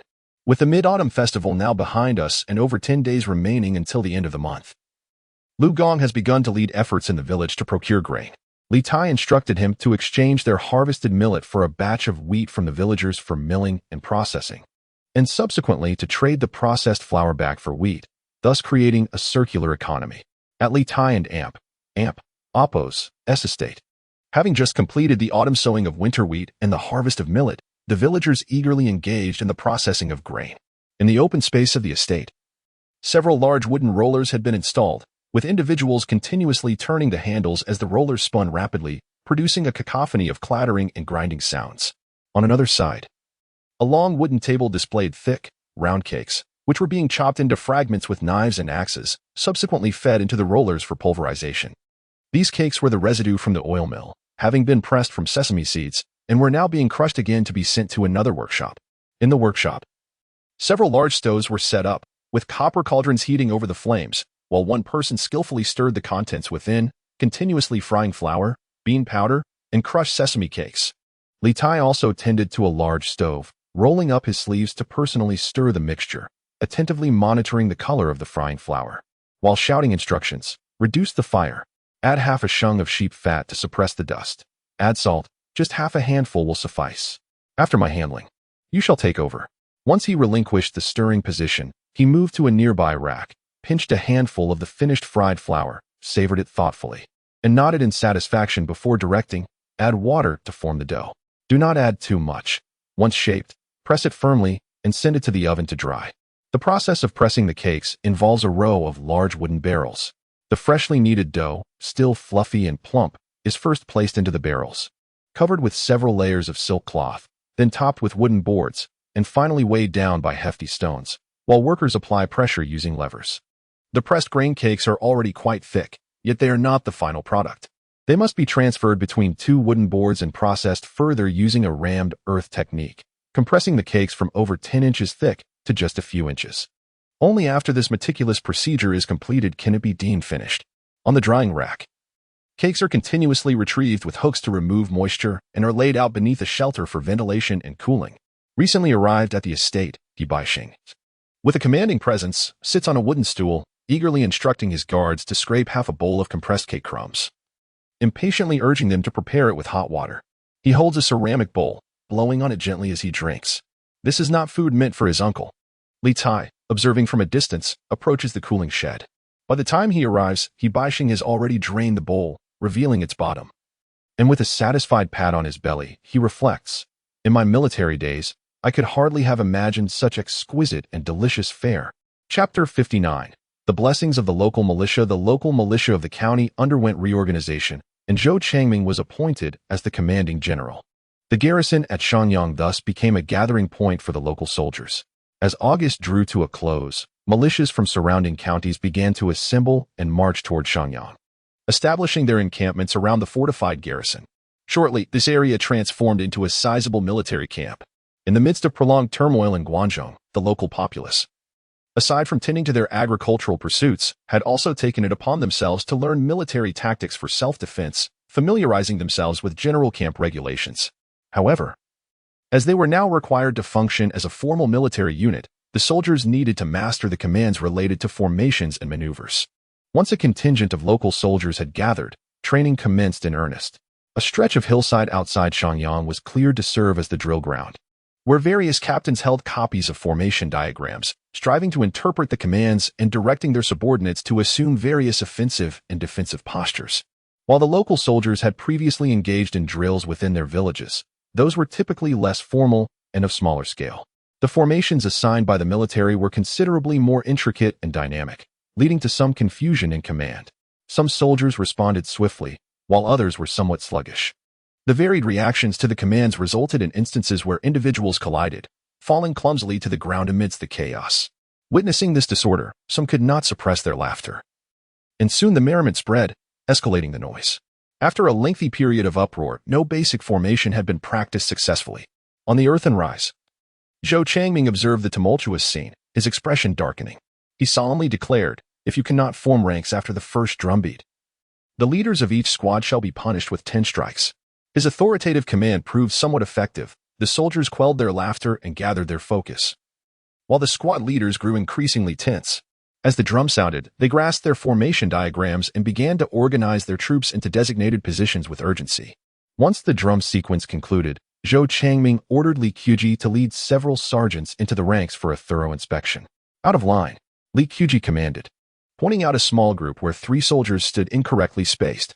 Following his order, the squad leader was seized, his arms wrenched behind him, and he was dragged from the formation to face punishment. Nearby, the squad leader was brought to a concealed punishment platform, and soon, the dull thuds of the punishment echoed from behind the curtain. Although the soldiers on the drill ground could not see the specifics of the punishment, The ominous sounds resonated within their hearts, instilling a sense of gravity, rendering them silent and solemn. Several squad leaders were subjected to punishment, and those soldiers who had erred in formation were not spared either. They were removed from their ranks and relegated to a corner of the drill ground for remedial training, deprived of their afternoon rest. As the day's training drew to a close, the once imposing Zhou Changming and his accompanying sergeants began to show signs of concern. Seizing the opportunity while the soldiers continued their drills, one sergeant approached the garrison and voiced the pressing question: "How shall we arrange for tonight's meal?" At present, the consumption of grain by the local militia amounts to several tins of stones, and due to the extensive selling of military provisions, the past few days have seen the troops subsisting on some stale and mixed grains, leading to a growing discontent among the soldiers. If this situation persists, the potential ramifications are truly uncertain. Upon hearing this inquiry, Zhou Changming's expression darkened slightly, and he solemnly replied, "Li Lang from Shangyuan has assured us that the military provisions will arrive shortly." Li Lang, yet again, he is merely a newcomer from Dongzhou, and his resources in the locality are not unknown to everyone. A former commander of the local militia, hearing these words, furrowed his brow and addressed the assembly with varied expressions. "Regardless of your opinions, if the issue of military provisions is not resolved by tomorrow at the latest, I shall lead my troops away. Even if the Grand Council punishes me, the fault lies not with me. The Grand Council entrusted me with this military command, and I shall fulfill my duties to the best of my abilities. Li Lang is a man of integrity, and I trust his solemn promises. Should anyone act out of anger and disrupt matters, I shall not acquiesce." Zhou Changming's countenance darkened further upon hearing this, as his hand instinctively rested on the hilt of his sword. "Ladies and gentlemen, please remain calm. We have not yet reached a deadlock, and discussions may still continue." Observing the atmosphere grow tense, Shigong swiftly stepped forward to mediate. Addressing the challenging commander with a friendly smile, "General Zhou oversees the militia at the behest of the Grand Council. Commander Wu has long commanded the local forces and possesses deep insights. You are both remarkable figures. This restructuring of the militia represents a splendid opportunity for our local strength to rise and flourish, and we ought to unite our efforts to amplify our voices." After a moment of silence from Commander Wu, seeing no further objections, he slowly raised his arm, clasped his hands, and bowed slightly to Zhou Changming. "Witnessing our fellow villagers' toil and fatigue, I momentarily spoke out of turn in my frustration. I humbly ask for General Zhou and Appos as forgiveness." Zhou Changming's demeanor softened slightly upon hearing this, and he responded in a measured tone. "Though our origins may vary, righteousness is a universal principle. Although Li Lang has only recently joined us, he has greatly benefited our community, and I am not the only one grateful for his kindness. Since he is willing to take on this responsibility, I believe he will resolve it properly." Upon hearing Zhou Changming's words, Shigong's expression turned awkward. He contemplated mustering the courage to retort but lowered his head and focused his gaze inward as Li Qiuji approached with long strides. "General, my lord and amp, Appos' emissary has conveyed that the military provisions are currently being transported from Shangyuan and will arrive by evening. The camp need not rush to prepare meals. The soldiers shall dine on fresh rice tonight." As Li Qiuji drew nearer, a look of joy graced his face as he spoke to Zhou Changming. With the sun setting in the west, a convoy of over a dozen large carts emerged slowly from the north, coming from Shangyuan. Although the sight of the convoy brought joy to the soldiers, a tinge of disappointment lingered. With only a dozen carts, each carrying a mere 20 to 30 stones, it would barely sustain them for a few days before they would face scarcity again. "A few meals are better than none," one soldier grumbled. "But it's hardly satisfying. Had I known the hardships of soldiering, I would have preferred to work for others back home." Amidst the soldiers' various murmurs, the grain-laden convoy gradually entered the garrison. The camp commanders had long awaited at the fort and amp, Appos' gate, and upon seeing the limited supply of grain carts, their expressions varied. The previously discontented Governor Wu stepped forward, frowning as he addressed Li Tai. "Pray tell, Li Lang, is this all the provisions delivered? I have heard that the county had ample supplies ready, and the grain alone amounts to several thousand stones." Li Tai cast a glance at him, but remained silent until Li Qiuji approached and whispered a few words, after which a faint smile graced his face. It turned out that the Governor Wu of Nan Wuqian was informed that only this meager supply of military rations had arrived, with no further shipments anticipated. Li Tai regarded Governor Wu and remarked, "I have heard that you do not wish to cooperate with your fellow villagers, which is indeed lamentable. The imperial office has issued its orders, and we must, for the time being, endure this situation. Once the autumn review is completed, I shall certainly advocate on your behalf to seek a better opportunity for you. That will not be necessary, Li Lang. However, if I can demonstrate my merit, I shall certainly expose the local malfeasance and the embezzlement of military rations directly to the imperial office. Upon hearing this, Governor Wu's expression shifted once more. He brandished his sword and pointed to the several grain carts, addressing the gathered individuals. The outcome is evident before your eyes. How can you still remain oblivious? The others present turned pale at his words. Those few carts could hardly transport several thousand or even tens of thousands of stones of grain, indicating that previous promises had been broken, and even the military supplies originally meant for their village had been partially withheld. Li Lang, this Shigong, who had been timidly standing in the background, could no longer restrain himself and stepped forward to question. Silence. You may either stand there or remain here. Li Tai shot him a sidelong glance, his voice icy. Shigong flinched at the rebuke, his expression conflicted for a moment before he silently moved behind Li Tai. The other two newly appointed commanders, witnessing this exchange, also stepped back to stand behind Li Tai, affirming, I trust in Li Lang. There will certainly be an explanation. The remaining old commander surveyed Shigong and the others, then glanced at the stern-faced Governor Wu, ultimately fixing his gaze on Li Tai as he clasped his fists and solemnly stated, the matter of grain for the village is of utmost importance. I earnestly beseech you, Li Lang, to uphold our village's interests. I shall provide you with an explanation. Li Tai replied with a hearty laugh, turning to sever the hemp rope binding the carts with a swift stroke of his blade, commanding, unload the goods. As the burlap covering the cargo was lifted, it revealed neatly stacked large round cakes on the carts. Li Tai picked up one of the hefty cakes with both hands and cheerfully remarked to Shou Changming, this cake is made from crushed sesame seeds mixed with wheat and bean flour, fried in mutton fat, and compressed. One cake weighs 2 jun, sufficient for 10 days and Appo's sustenance. Each cart carries 8,000 cakes, along with various grains, enough to sustain the village for 2 months. Zhou Changming, trusting Li Tai completely, accepted the substantial cake, weighing it in his hands before holding it up to his face, humorously quipping, this cake could serve not only as food but also as a shield. The other commanders, intrigued, gathered around to closely examine the unfamiliar military provisions, touching and weighing them with curiosity. A pancake of such dimensions, with a diameter of 1.5 feet and a thickness of several inches, weighs approximately 60 pounds by contemporary standards, which translates to over 20 pounds in later generations. Due to thorough drying and compacting, it provides significantly more caloric energy than an equivalent weight of grains, and it induces a greater sense of satiety. However, it is important to note that this is not a compressed biscuit manufactured by future technologies, and thus it cannot match the energy and nutritional value offered by such products. Nevertheless, a single pancake can sustain one and Appo's rations for 10 days. Before long, the entire camp was filled with the enticing aroma of food, as dishes sought ed with lamb fat, salt, and minced ginger undoubtedly proved to be far more delectable than the monotonous grain dishes. Moreover, the soldiers had already endured several days of stale grain and chaff, making the contrast in flavor all the more pronounced. As the soldiers of the Li family, tasked with distributing military rations across the encampments, overheard the soldiers and Appo's enthusiastic praises, they could not help but express their pride, exclaiming, these delightful military rations are provided by our esteemed master, Li Lang, residing in Shangyuan. You soldiers are indeed fortunate. Chapter 60. Prosperity and Wealth. Outside the printing house, a group of individuals anxiously awaited, with 2 officials from Jingzhou County particularly fidgeting and pacing. At last, the doors of the printing house creaked open, and Li Tai stepped forth, followed closely by several attendants pushing 2 carts laden with crates filled with neatly stacked papers.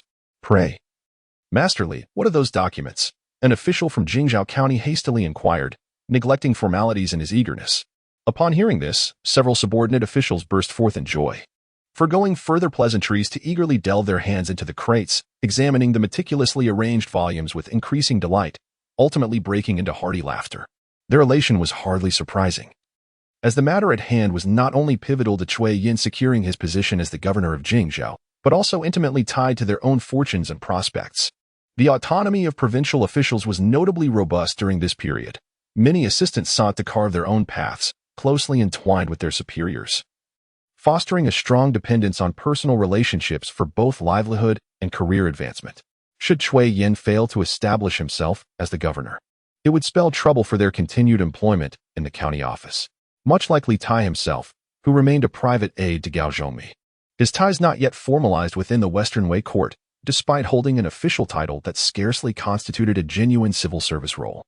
This circumstance stemmed from the Western Wei's insufficient administrative strength and talent pool, compelling Yu Wentai to concede to these officials, even with a desire to consolidate power. He lacked the necessary grassroots administrative talents at his disposal. Approximately 70,000 volumes were prepared, of which 15,000 were to be delivered to various governors in Beihua Prefecture, while the remainder could be sent to Jingzhou. This is splendid, absolutely splendid. On behalf of the governor, I extend my heartfelt thanks to Master Li, exclaimed one of the subordinate officials, joy evident in his voice. As Li Tai had anticipated, although Cui Yin had mentioned a mere 10,000 documents, the demand for such official papers in Jingzhou, being the capital, was immense. Doubling the output would still likely be met with enthusiasm. It is indeed a privilege to contribute to the governor and Oppos as political endeavors while also supporting my family. Our mutual satisfaction in this arrangement renders further gratitude unnecessary. However courteous the exchanges, financial matters must be addressed.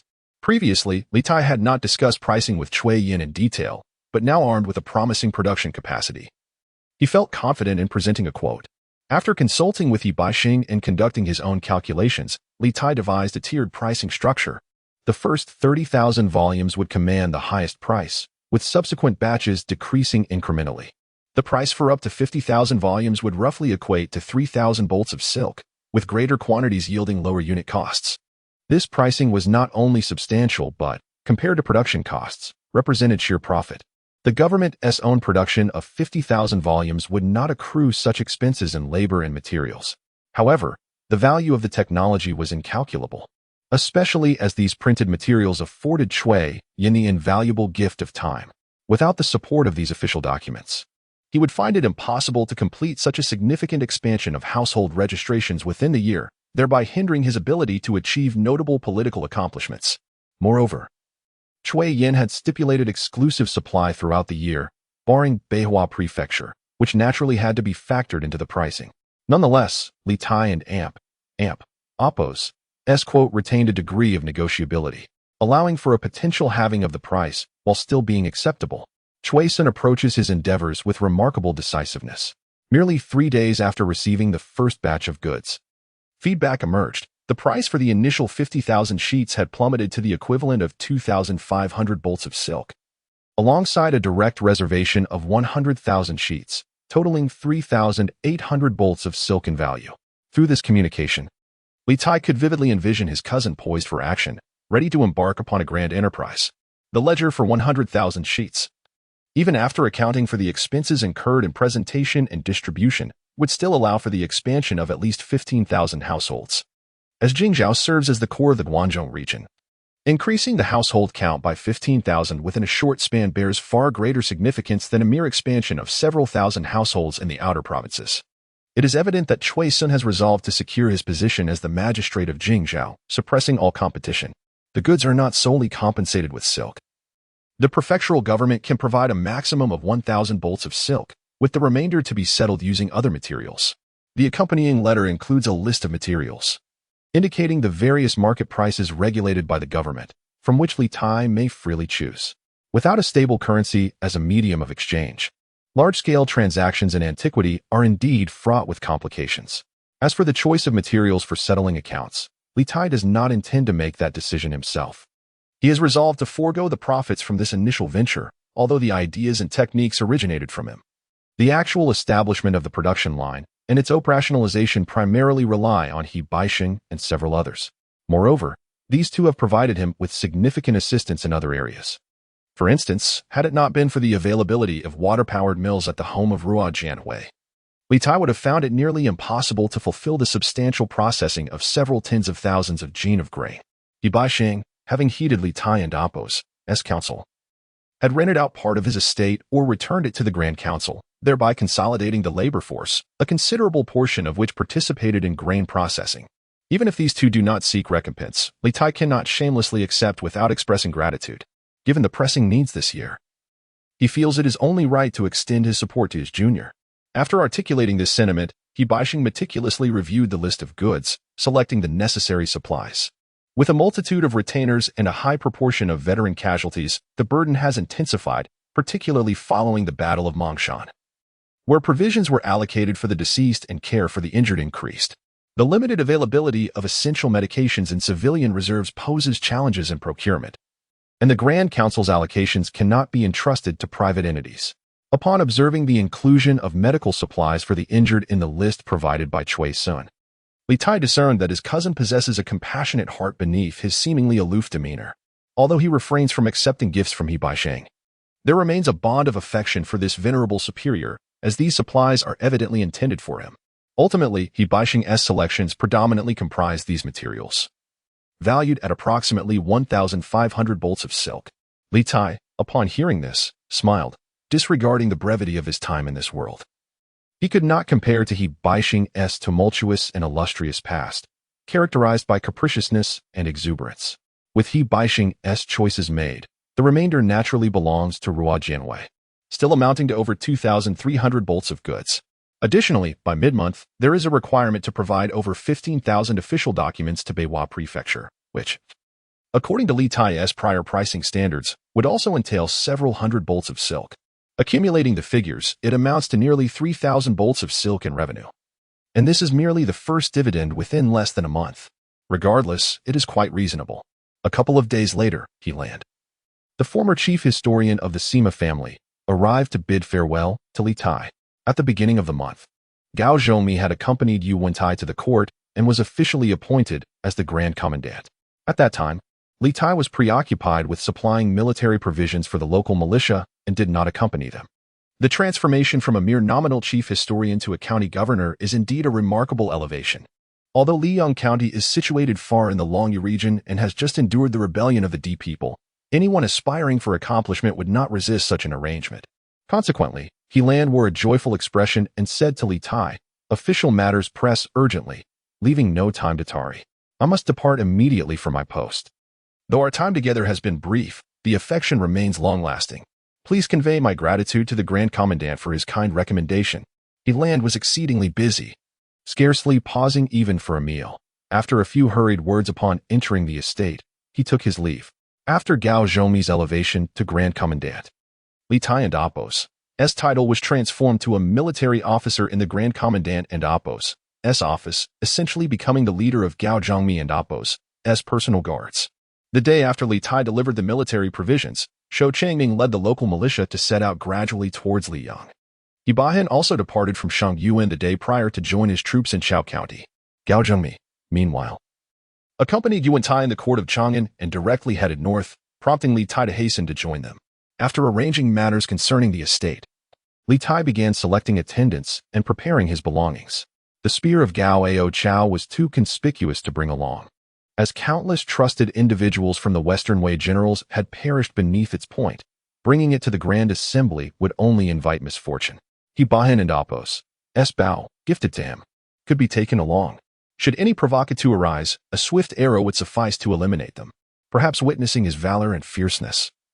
You and I might be pleased enough to grant him an official title. Just as Li Tai was readying himself to depart, a young man rushed towards him, throwing himself before Li Tai's horse and calling out, "I request to accompany you, my lord, to the Grand Assembly." Li Tai regarded the youth with some unfamiliarity, and after a moment and Apos' reflection, he recalled him as one of those previously assigned by the Sima family to study bureaucratic techniques at the estate. His expression immediately darkened. "How far have you progressed in your studies?" "Withdraw. The studies imparted by the academy have been thoroughly grasped by me, surpassing my peers. However, my aspirations lie solely in martial prowess, not in the art of administration.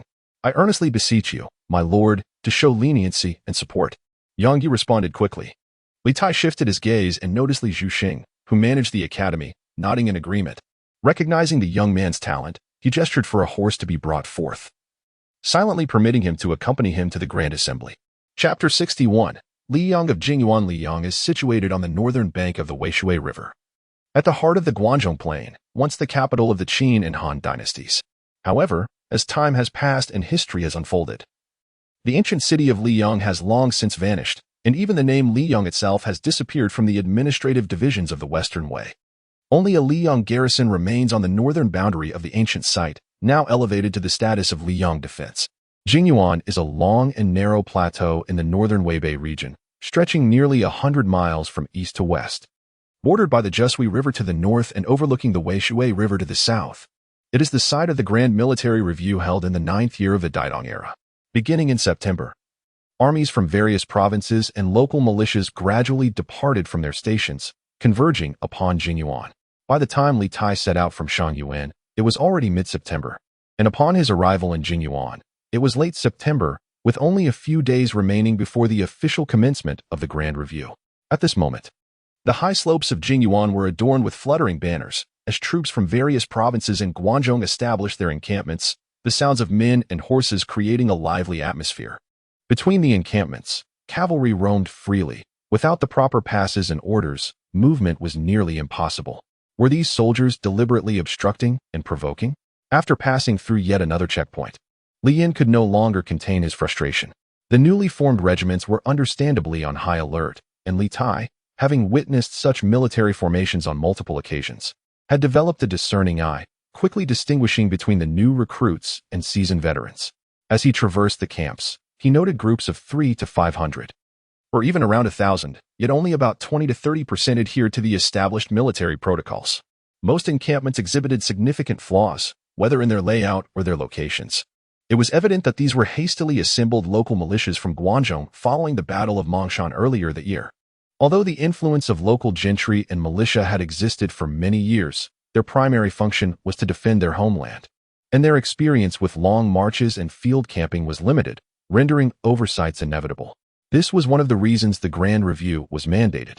Since the conclusion of the Mangshan battle in the 9th year of Taihang, the Western Wei Court had conducted annual military reviews.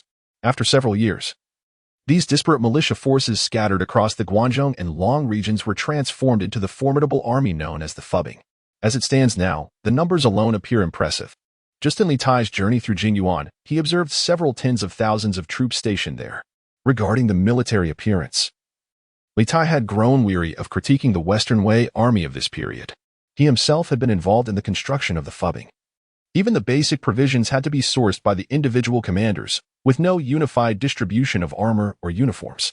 The only item centrally distributed by the military was a piece of black cloth, 2 feet in length, which was cut and tailored by the soldiers to sew onto their military garments, signifying a semblance of uniformity. The sergeants were given black leather materials, tied with ropes at the front and back, creating an appearance that was both somewhat comical and rather shabby. The reason why Li Tai and his companions endured scrutiny along the way was due to their lack of the unified insignia of the Western Wei military attire. They merely wore ordinary trousers, which immediately marked them as outsiders. Once back on the road, they traversed 2 valleys, only to encounter another checkpoint ahead. Before Li Yin could voice his complaints, he spotted the captain leading the troops and burst into laughter. "Sanji, so it is you stationed here?" Lu Sanji, equally surprised to see the party, hurriedly invited Li Tai into the pavilion erected outside the camp and dispatched someone to relay the message within. Before long, Li Qiuji and several commanders emerged, first exchanging greetings. Then Li Qiuji cheerfully remarked, "Our unit arrived at Jingyuan a few days ago, and morale is commendable, as we have been stationed here by the esteemed General Yuan of Huazhou." General Yuan, at that time the governor of Huazhou, along with the governor of Yangzhou, Homach and Chong, was responsible for convening the troops and overseeing the Grand Review. Hearing that their local militia had garnered Yuan and Appo's recognition, Li Tai felt a surge of joy. While quenching his thirst with some buttermilk sent from the camp, they prepared to continue their journey. Li Qiuji procured some military attire bearing 2 black patches for them to change into and arranged for a contingent of soldiers to escort them. This time, their passage was considerably smoother, as they encountered almost no further checks, finally arriving outside the defense city of Liang by evening. The vicinity of this military city was teeming with camps of elite soldiers, unmistakably formidable in appearance. While awaiting entry into the city, Li Tai stood outside the various camps, meticulously observing and recognizing many banners of the northern Jin generals.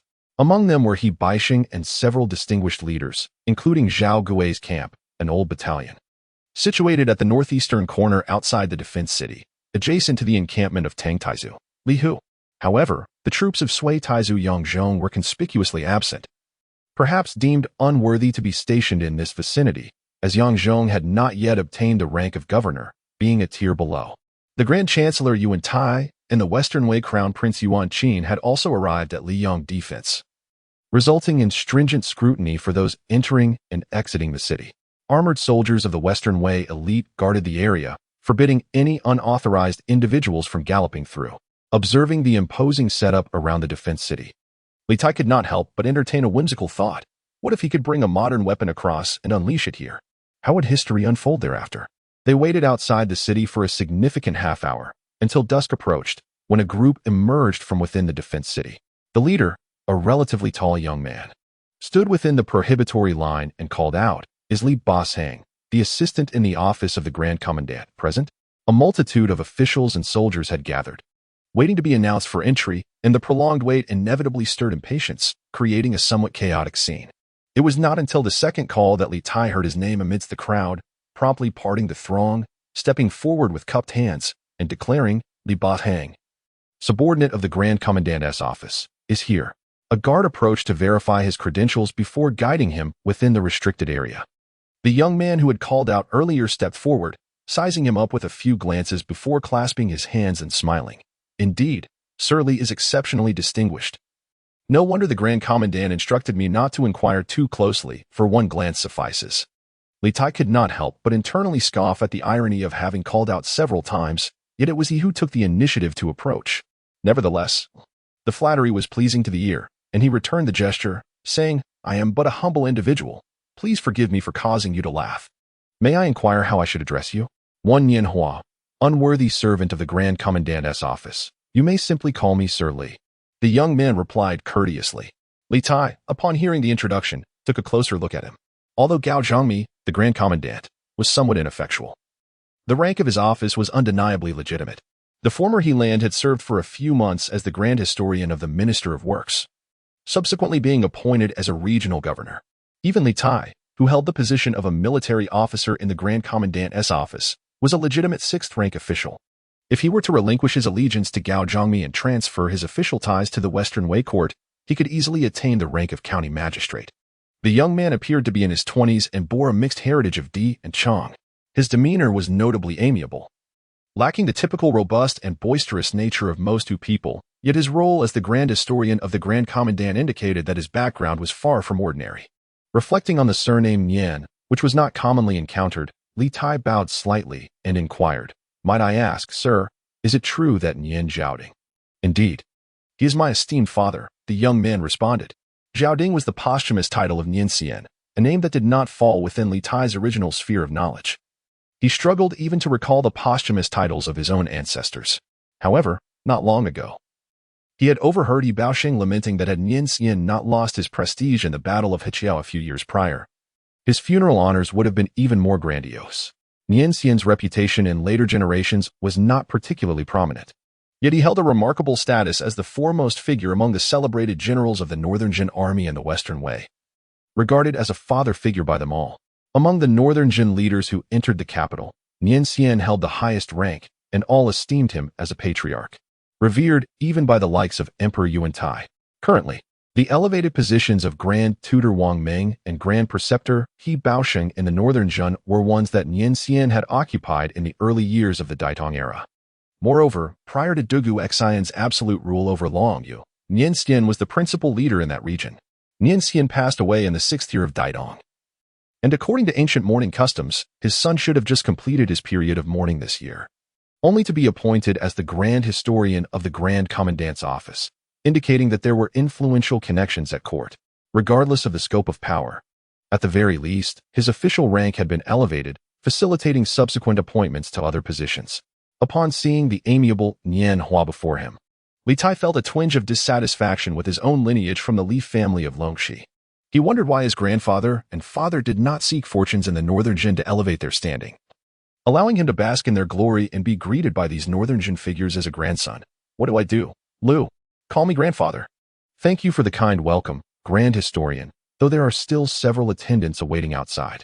Putting aside his musings, Li Tai gestured towards the line of guards beyond the caution tape, indicating the presence of Li Yintu and others. Upon hearing this, Nian Hua remarked, The layout of the fortress is rather limited, with only a few official residences available. The entry of officials into the city is restricted, while the remainder must be accommodated in separate camps outside the city. As he spoke, he summoned a captain from the Imperial Guards to relay a few instructions. Li Tai also presented a token to be delivered to Li Yantu. Once he noticed that the attendants were being guided to another camp outside the city, he proceeded alongside Nianhua towards the fortress. Chapter 62. Expansion and strengthening within the walls of Liang. The city is divided into 5 districts, with the arrival of the Crown Prince of the Western Wei and a host of influential officials. The soldiers who were originally stationed here have moved their encampment outside the city. The newly appointed Grand Minister, Gao Zhongmi, has been assigned to reside in the southwestern district. As Li Tai entered the city, the curfew had already begun. The streets were mostly deserted, save for the patrolling Imperial Guards, navigating through alleys. They soon arrived at Gao Zhongmi and Appo's residence, a modest barracks comprised of 3 rooms, guarded by a dozen Imperial soldiers. It seemed that Yu Wentai harbored concerns that Gao Zhongmi, despite his high rank, might be the target of envy and resentment from the fierce generals of the northern town, prompting a potential midnight assault. Gao Zhongmi awaited Li Tai for a shared meal and, upon his arrival, invited the new chief clerk, Nianhua, to join them. Nianhua was notably more courteous than the previous chief clerk, Heland, as he possessed considerable connections within the Western Wei. After their meal, the group engaged in light conversation, during which Li Tai observed Nianhua closely. Should this new chief clerk prove difficult, it would certainly complicate Gao Zhongmi's tenure. Fortunately, Nianhua exhibited a commendable demeanor, displaying politeness and respect towards his superior. After a brief exchange, Li Tai began to yawn, fatigued from days of travel. Noticing his weariness, Gao Zhongmi gestured for the others to disperse and rest. Before long, Nianhua was startled by the sound of galloping hooves outside. Given the strict security measures in place due to the presence of the Crown Prince and the governing officials, it was unusual for anyone to ride within the city. As the sound grew closer, Nianhua quickly rose to investigate. Upon seeing the approaching figure, he strode forward and clasped his hands together in greeting, exclaiming, "Ah, Brother Huibao, forgive my lack of proper welcome. Why have you come here instead of attending to matters at the official residence? Why is the esteemed Gao Taiwei and Appo's abode the place of your visit?" Nianhua continued, noticing Huibao dismounting in surprise. In response, Huibao expressed his regret for not having visited sooner, explaining, "I was recently appointed as the chief clerk of the Grand Minister's office and have been accompanying him for official duties. Time indeed flies," Huibao mused. "I had been preoccupied with my previous responsibilities and had not the opportunity to visit." Upon hearing this, Huibao's demeanor shifted slightly, revealing his frustration. He handed his steed to an attendant and accompanied Nianhua to the residence, casually inquiring about recent events. Once inside, Nianhua offered Huibao a seat and, noticing his tense expression, inquired, "The Grand Minister has already entered the office this morning. May I ask the purpose of your visit? If it is not urgent, I can inform the Grand Minister of your arrival shortly." "I do not seek the Grand Minister. I wish to see his subordinate, Li Buoxing. I know he entered the city last night. I require him to come forth." As Huibao spoke, his frustration became apparent. "I had thought him astute and worldly. Yet he has misjudged the situation. If he will not come to me, then I shall go to him." Nianhua felt a wave of anxiety wash over him. Prior to his own appointment, he had gathered insights regarding Gao Zhongmi, discovering that many held reservations about his elevated position. Now, witnessing Huibao's aggressive demeanor, he instinctively sensed a potential provocation. After a moment of contemplation, Nianhua rose from his seat, offering a deep bow to Huibao before stating solemnly, "I have long distanced myself from the world and find myself unfamiliar with its affairs. In this moment of entering a new realm, I am filled with trepidation, fearing I may disappoint expectations. Although I am unaware of the depths of the entanglements you speak of, I believe there remains some affection between us that can address the matter. If you feel it is appropriate to mend this situation, I kindly ask that you refrain from disturbing the other members of the household." Upon hearing this, Wang Ganhui could not help but widen his eyes in astonishment as he gazed at Nianhua. After a brief moment, he chuckled, saying, "Nianda, your time in the household has been short, and I doubt you have forged any profound connections with Li Buoxing. Is it truly worth exerting yourself for him in front of your fellow townsfolk? The affairs within the household are intertwined by fate. If it is merely a trivial disturbance, I earnestly implore you to remain at ease and be forgiving. However, if it runs deeper, I would like to take the liberty of acting as a mediator, hoping to resolve the matter amicably." Nianhua then clasped his hands in respect and replied. Ruan Ganhui, upon hearing this, burst into hearty laughter, exclaiming, I have often heard of Nian Da's integrity and benevolence, and your words certainly affirm those claims. Rest assured, I harbor no animosity towards Li Boshan. His safe passage into the borders is indeed due to my protection. Nianhua remained somewhat skeptical, but nonetheless gestured for his attendant to fetch Li Tai from the guest quarters. Li Tai, having endured days of fatigue, had enjoyed a deep and refreshing slumber, only waking when someone knocked on the door. Upon learning of Ruan Ganhui and Appo's morning visit, he hastily attended to his grooming before stepping out to meet him. As he entered the room, he first noticed Nianhua giving him a discreet signal. And just as he was filled with curiosity, he turned to see Ruan Ganhui seated with a serious demeanor. He approached and greeted. The accounts and documents amount to 15,000 forms, which have already been dispatched to Beihua Prefecture. Should you encounter any difficulties during your journey, you may verify them upon your return. If you have already encountered them on the road, there is no need for concern. What, then, do you mean by your inquiry? Li Lang? Ruan Ganhui and Appo's expression did not improve. He raised a hand and placed a scroll on the table, stating, Do you truly perceive me as a mere seeker of fleeting gains, unworthy of being a steadfast friend? Li Tai leaned forward and recognized the scroll as the previously devised profit-sharing plan, which included the invoice provided by Jingzhou County. My decision to invest in Luo Shui was solely for you, Li Lang, and I instructed my family to heed your guidance. Are they? Ruan Ganhui interjected, his countenance darkening. That is not the case. The farmers have been quite cooperative, which is why I feel a sense of obligation to show my appreciation. Li Tai gestured towards the accounts, saying, If the household consists solely of your family, I might take advantage of your favor and withhold goods. However, the other families rely on these provisions, and to enrich oneself at the expense of others is morally indefensible. I humbly request you to accept this. Otherwise, I would fear losing face in future dealings. Who does not appreciate abundant resources? Yet, I do not wish to exploit your intellect to sustain my family. There are valid reasons for not taking everything. Ruan Ganhui, however, continued to present the accounts and produced a piece of dry bread, placing it on the table. Is this what you prepared as military rations for the Xiang Tuan in Wuxiang County? I tasted it previously at the Grand Tutor's residence and was indignant at the thought that Li Lang was hoarding supplies. I had no time to pay my respects at the Grand Council before coming to see you. Can this type of food continue to be produced? This winter, I plan to leave the borders for a hunt in the northern regions, and I require such provisions to supply the troops. The mill in Luodong is at your disposal, and my household will cover the necessary expenses. Is it feasible for you to ensure a steady supply of food?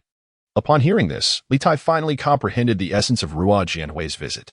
He picked up the piece of cake and tapped it lightly before responding with a smile. Rest assured, it shall not hinder your military endeavors. Ruo Jianhui, elated by his words, gestured for Li Tai to come forward and sit.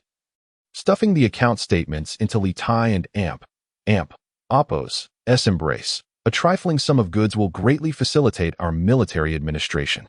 If you refuse further, it would imply that you deem me unworthy of such enduring support.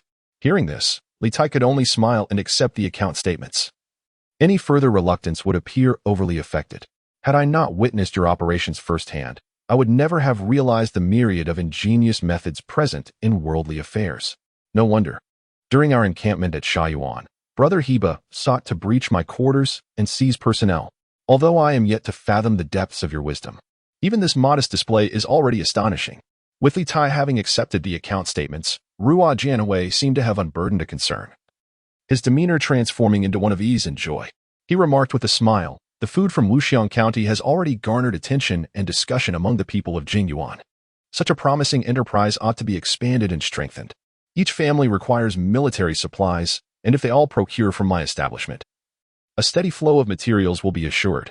I aspire to emulate the virtuous, and with such an ingenious plan for business, what do you think, Li Lang? Upon hearing this, Li Tai's eyes sparkled. Involving himself in too many financial disputes alone would only bring harm without benefit. The protection Hebei Sheng could offer him was hardly sustainable in the long term. Even if his enterprise were to flourish, it would inevitably attract envy. However, now that Ruo Jianhui had proposed it, the situation was markedly different. Although historically Ruo Jianhui was not known for longevity, he could at least afford Li Tai several years to strengthen his foundation, if, after several years, he still could not safeguard his own enterprise. it would reflect poorly on him. It was no longer merely a matter of wealth. His very existence might be in jeopardy. Yet, after the grand review, winter had set in, and the rivers of the western region were largely frozen, leaving production reliant on manual labor. It would not be until the following year, when water levels surged again, that he could contemplate further expanding production capacity. Liutai conveyed his calculations to Ruo Jianwei, who remained unfazed, as he too would be preoccupied with overseeing the population expansion in Beihua Prefecture and guarding against winter incursions by the Qihus. However, we can collect advance payments. Ruo Jianwei continued, noticing Liutai's peculiar gaze. He chuckled, I have also heard from Brother Hebei of your clever dealings with local gentry. In matters of commerce, mere words are insufficient. Receiving a batch of materials in advance will secure our interest for the forthcoming production surge after the new year. Liutai laughed in response, acknowledging that his dealings in the village had somewhat tarnished his reputation, leading many to hesitate in engaging him for advance sales. Nevertheless, the military leaders of Beijing remained in untapped territory. Since Ruo Jianwei had voluntarily offered his services, it was indeed prudent to allow him to manage the operations and reap the benefits.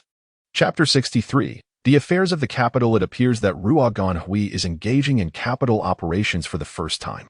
As the saying goes, the more one knows, the more one craves, and he animatedly discusses this matter with Liutai. From the advance payments received to the types of goods collected, and even to storage methods, Ruo Ganhui fervently expresses his opinions on a myriad of issues. Initially, Liutai would chime in with a few remarks, but as the conversation delved into increasingly trivial details, he chose to remain silent and listen to Ruo Ganhui and Appo's monologue. This fellow may not genuinely care about the profits. Rather, he seems to relish the thrill of brainstorming. If one were to meticulously address all the questions he raised, ensuring every detail was flawless, the substantial management costs might easily eclipse any potential profits. It was not until the staff from the Grand Council arrived to summon him for a meeting that Ruo Ganhui reluctantly concluded the discussion. Yet they agreed to reconvene the following day. Not only was Nianhua astonished, but Liutai also found it quite alarming how loquacious a seemingly honest person could be. Rising from his seat, he engaged in conversation with Ruo Ganhui, and before he realized it, the hour had turned to noon, leaving him acutely aware of his hunger. The compressed military rations that Ruo Ganhui had brought remained on the table. Liutai, feeling too lazy to prepare a meal, had a bowl of hot water brought to him and proceeded to chop the ration into small pieces with a knife, mixing it with the boiling water. Nianhua, observing curiously from the side, glanced at the remaining half of the ration and the crumbs, and asked in surprise, "Is this the military ration that Brother Hui discussed with Li Lang? It hardly seems extraordinary. After all, it was merely a convenient food source meant to stave off hunger. Not a delicacy. If you are interested, Longsure, you might as well give it a try," Liutai replied, sipping the hot porridge with a smile. Seeing this, Nianhua did not hesitate to follow suit, taking the knife to attempt chopping the ration, but as the ration was quite compact, he found himself at a loss after several attempts. Noticing his struggle, Liutai had a small stone mortar brought in, placing the ration inside and pounding it with a pestle, before handing the resulting powder to Nianhua. "Thank you, Li Lang," Nianhua politely expressed, displaying manners befitting a gentleman rather than a warrior from Beijing. He poured the powder into a ceramic bowl and added hot water. The powder quickly expanded upon contact with the water, and after a bit of stirring, it transformed into a rather thick and hearty porridge. After tasting a couple of spoonfuls, Nianhua's interest waned somewhat, though he politely remarked, "It does possess a certain flavor." Liutai, observing his reaction, took it in stride, for he had gleaned some insights into Nianhua and Appo's background during their earlier discussions. He came from a lineage that predated the upheaval of the Six Towns. Although his childhood was marked by turmoil alongside his father, by the time he was of age to comprehend his surroundings, life had stabilized. When Zhu Rong entered Luoyang, his father had already attained a high position among the 9 ministers. Unlike other youths from Beijing, Nianhua spent several years in Luoyang as a young nobleman, only relocating to Guangdong with his father following the westward migration of Emperor Xiao. His mannerisms and speech were somewhat distinct from those of his peers. Although he hailed from a military family, he was somewhat unfamiliar with the intricacies of military affairs. Those well-versed in military logistics would undoubtedly recognize the significance of such rations for troop sustenance. In the grand hall of the defense headquarters at Liuhun, after a day in Appo's meeting concluded, a bowl of congee and half a dry cake lay forlornly on the table, stirring a sense of discontent within me. The attendant, standing by and observing my demeanor, sensed my reluctance to partake and, in a state of unease, was about to withdraw to prepare a more suitable meal when a general clad in military attire strode in. "Uncle, have you not yet dined? I specially had provisions brought in for you, eagerly awaiting your taste." This general was none other than Yu Wentai. Upon noticing the untouched food before Yu Wentai, he approached with a smile. I retorted, who was so inconsiderate as to neglect my appetite. "You, a busy commander, why disturb my meal?" Yu Wentai cast a disdainful glance at the meager offerings and began to reproach Yu Wentai, though they shared an uncle-nephew bond. Yu Wentai was only a few years younger than Yu Wentai, allowing for a rapport more akin to that of brothers than formal relatives.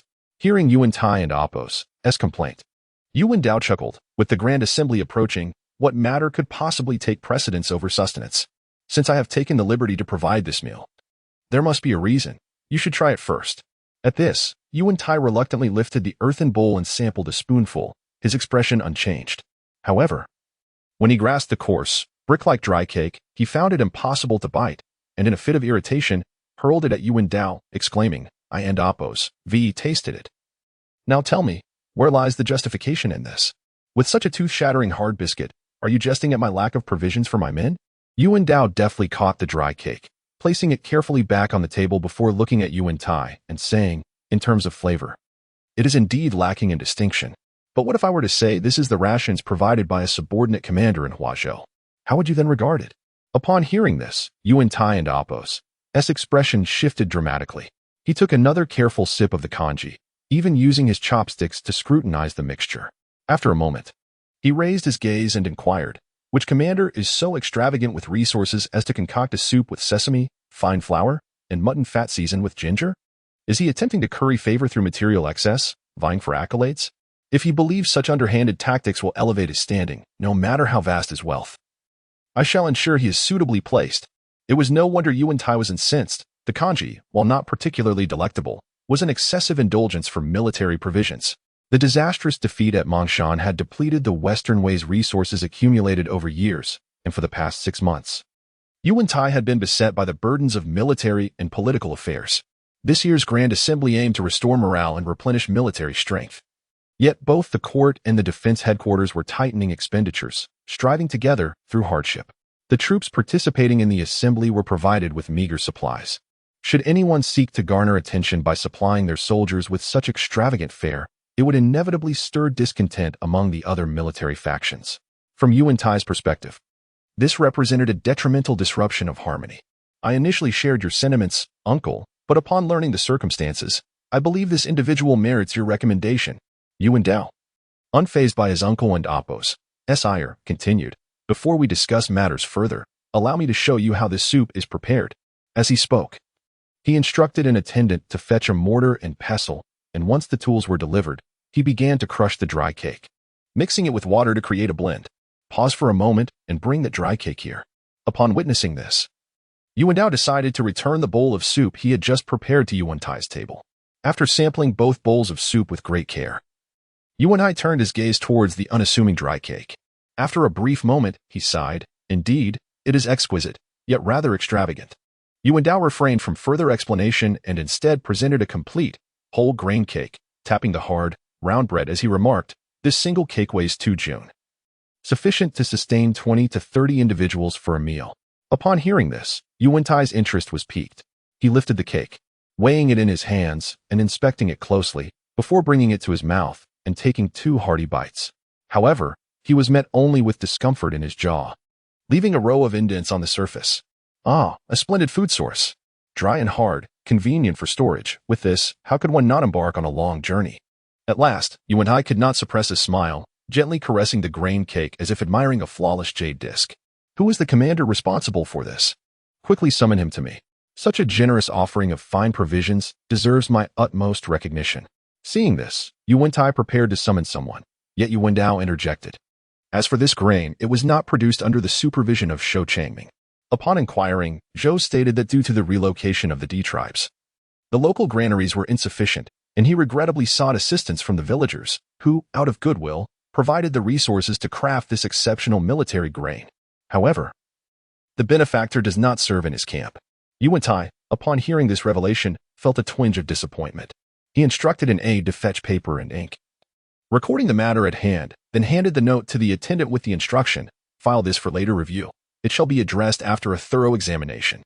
He oversaw military and political affairs, dealing with a multitude of tasks daily, and thus had developed the habit of jotting down important matters that could not be immediately resolved to avoid forgetting them. Once recorded, Yu Wentai commended Yu Wentai for his perceptiveness, then picked up the now lukewarm bowl of soup and began to consume it heartily. Upon finishing the thick porridge, he felt quite sated and marveled further at the seemingly ordinary grain cake. A gentleman is not defined by his uniqueness, but by his adeptness in utilizing resources. Let this cake be divided evenly among the officials, so they too may experience this remarkable provision. Yu Wentai reflected, complaints and ailments abound among the court and the populace. Yet if everyone possessed such ingenuity in their endeavors rather than merely expressing grievances, how could our undertakings not flourish? To hesitate before challenges is indeed unbecoming of a minister. Must all difficulties be resolved solely by my hand? Why then foster so many idlers? Chapter 64. The elusive Liuhun in the days leading up to the Grand Review. Officials gathered within the modest confines of the Liuhun defensive city, presenting a rare opportunity for camaraderie and socialization among many ministers. Although Gao Zhongmi, the Grand Minister, bore a title that belied his actual influence, his prominent position could not be overlooked. Hailing from a distinguished family in Hebei, his elder brother, Gao Qian, had long established close ties with notable figures in Luoyang during the reign of Emperor Xiaozhuang of Northern Wei. As for Li Tai, despite his illustrious lineage, his tender age rendered him a poor representative of the Longxi Li clan, lacking any significant standing. Except for a few acquaintances such as Hebei, he garnered little attention. Nevertheless, he remained active, either accompanying Gao Zhongmi as a guest or mingling with the martial figures of the north alongside Hebei. Ruo Ganhui was undeniably excited, eager to seize this opportunity to make a notable impact. However, Li Tai did not share his optimism. He felt that Yu Wentai's actions were merely complicating matters. Constrained by limited military grain production capacity, it was challenging to capitalize on the current enthusiasm to seize market share through large-scale distribution. The heightened awareness of this new product, rather than facilitating a measured selection of ideal clients, could instead hinder it. This was not a product of groundbreaking technological innovation. Its absence in the market stemmed from a lack of concept and excessively intricate processes. Yet, with the Grand Secretariat endorsing it, compressed military grain had gained an additional layer of significance beyond its intrinsic nutritional value. It was inevitable that a plethora of similar imitations would soon flood the market. In an era devoid of copyright concepts, Yu Wentai's recommendation to the generals likely aimed to promote such replication. Upon hearing Li Tai and Oppo's analysis, Ruo Ganhui felt a wave of disappointment wash over him, yet still harbored a glimmer of hope.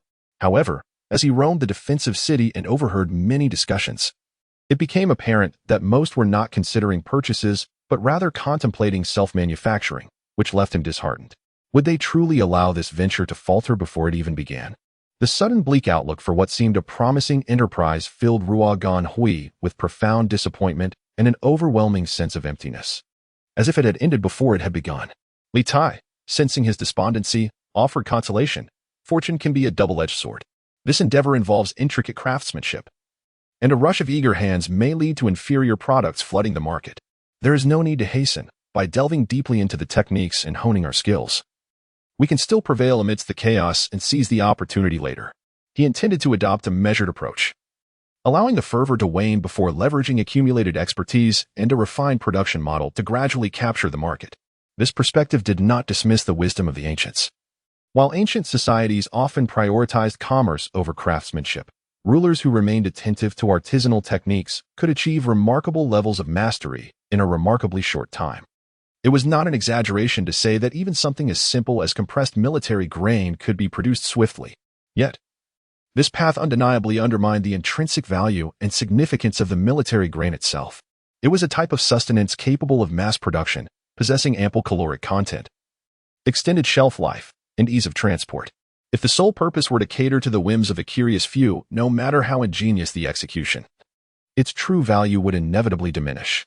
Furthermore, the current capacity for grain processing raises the question of whether it has reached the scale necessary for the large-scale distribution of military rations. The intricacies of compressing military food production may not be immediately apparent, yet it is evident that substantial quantities of flour, bean powder, and other ingredients are essential. It is inevitable that only through harnessing hydropower can production costs be significantly reduced. Engaging in unfounded recommendations without understanding the nuances could lead to unforeseen losses. Although Li Tai felt a tinge of displeasure, this variable was not without its benefits for him. Firstly, since Yu Wentai has taken note of this nascent phenomenon, he is likely to harbor curiosity about its creator, which may soon necessitate Li Tai's preparation for an audience with the Grand Chancellor. Secondly, the local militia of Wuxian County, being the first to supply these military rations, can reasonably anticipate that as long as their performance in the forthcoming Grand Review is satisfactory, they will avoid disbandment or a change in leadership. While short-term interests may be compromised, the realization that his actions have evolved from striving for mere sustenance upon his arrival in Guanshi to now possessing the capacity to subtly influence the political trajectory of the region fills Li Tai with a sense of accomplishment. With this momentum, how far could the subversion of the Yuan family's hegemony be? Thus, as the topic of compressed military rations became a focal point in the city, the initiators remained reticent, their presence in the discourse minimal. On the eve of the Grand Review at the end of September, Li Tai and chief historian Yanhua visited the governor of Yongzhou, Ho Machin-chong, to obtain the ceremonial armor and troops required for the Grand Chancellor and Apos' participation in the event. Coincidentally, He Baixing was also present, affording them the opportunity for a brief audience. Like several others, Ho Machin-chong belonged to the younger generation of the Northern Jin warriors, boasting commendable military achievements.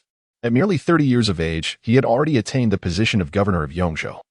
Unlike his contemporaries who perished just before being conferred the title of Grand General, Ho Machin-chong would, in the 15th year of the Taihang era, be bestowed the title of Grand General, becoming one of the 8 distinguished pillars of state, only to ultimately meet a tragic end at the hands of Yu Wenhui's agents due to his indiscreet remarks.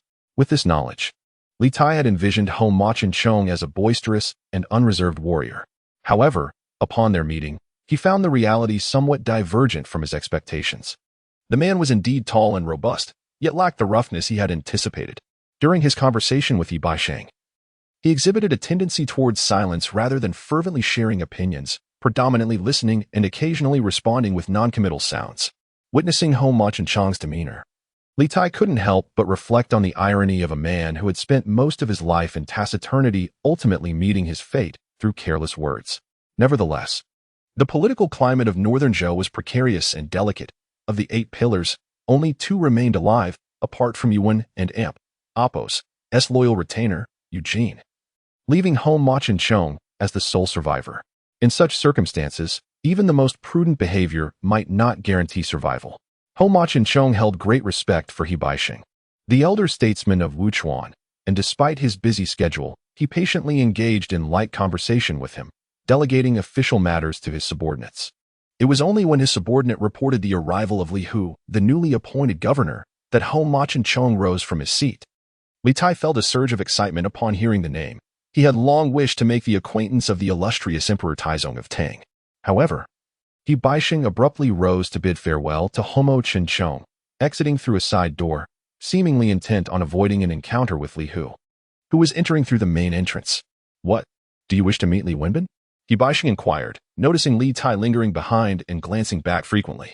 Taken aback by the question, Li Tai had not previously inquired about him and had overlooked the fact that Li Hu's name was so formidable, while his courtesy name was so refined. After a moment, he replied with a smile, "The Duke of Longxi has been conferred his ancestral lands, and his reputation is quite renowned. I am indeed curious to witness his demeanor." Upon hearing this, He Baixing chuckled in response. Li Tai glanced at his companion, Yanhua, and quickly waved his hand, saying, "I would not dare to entertain such wild thoughts. I merely aspire to emulate the virtuous." He Baixing, amused, refrained from commenting further.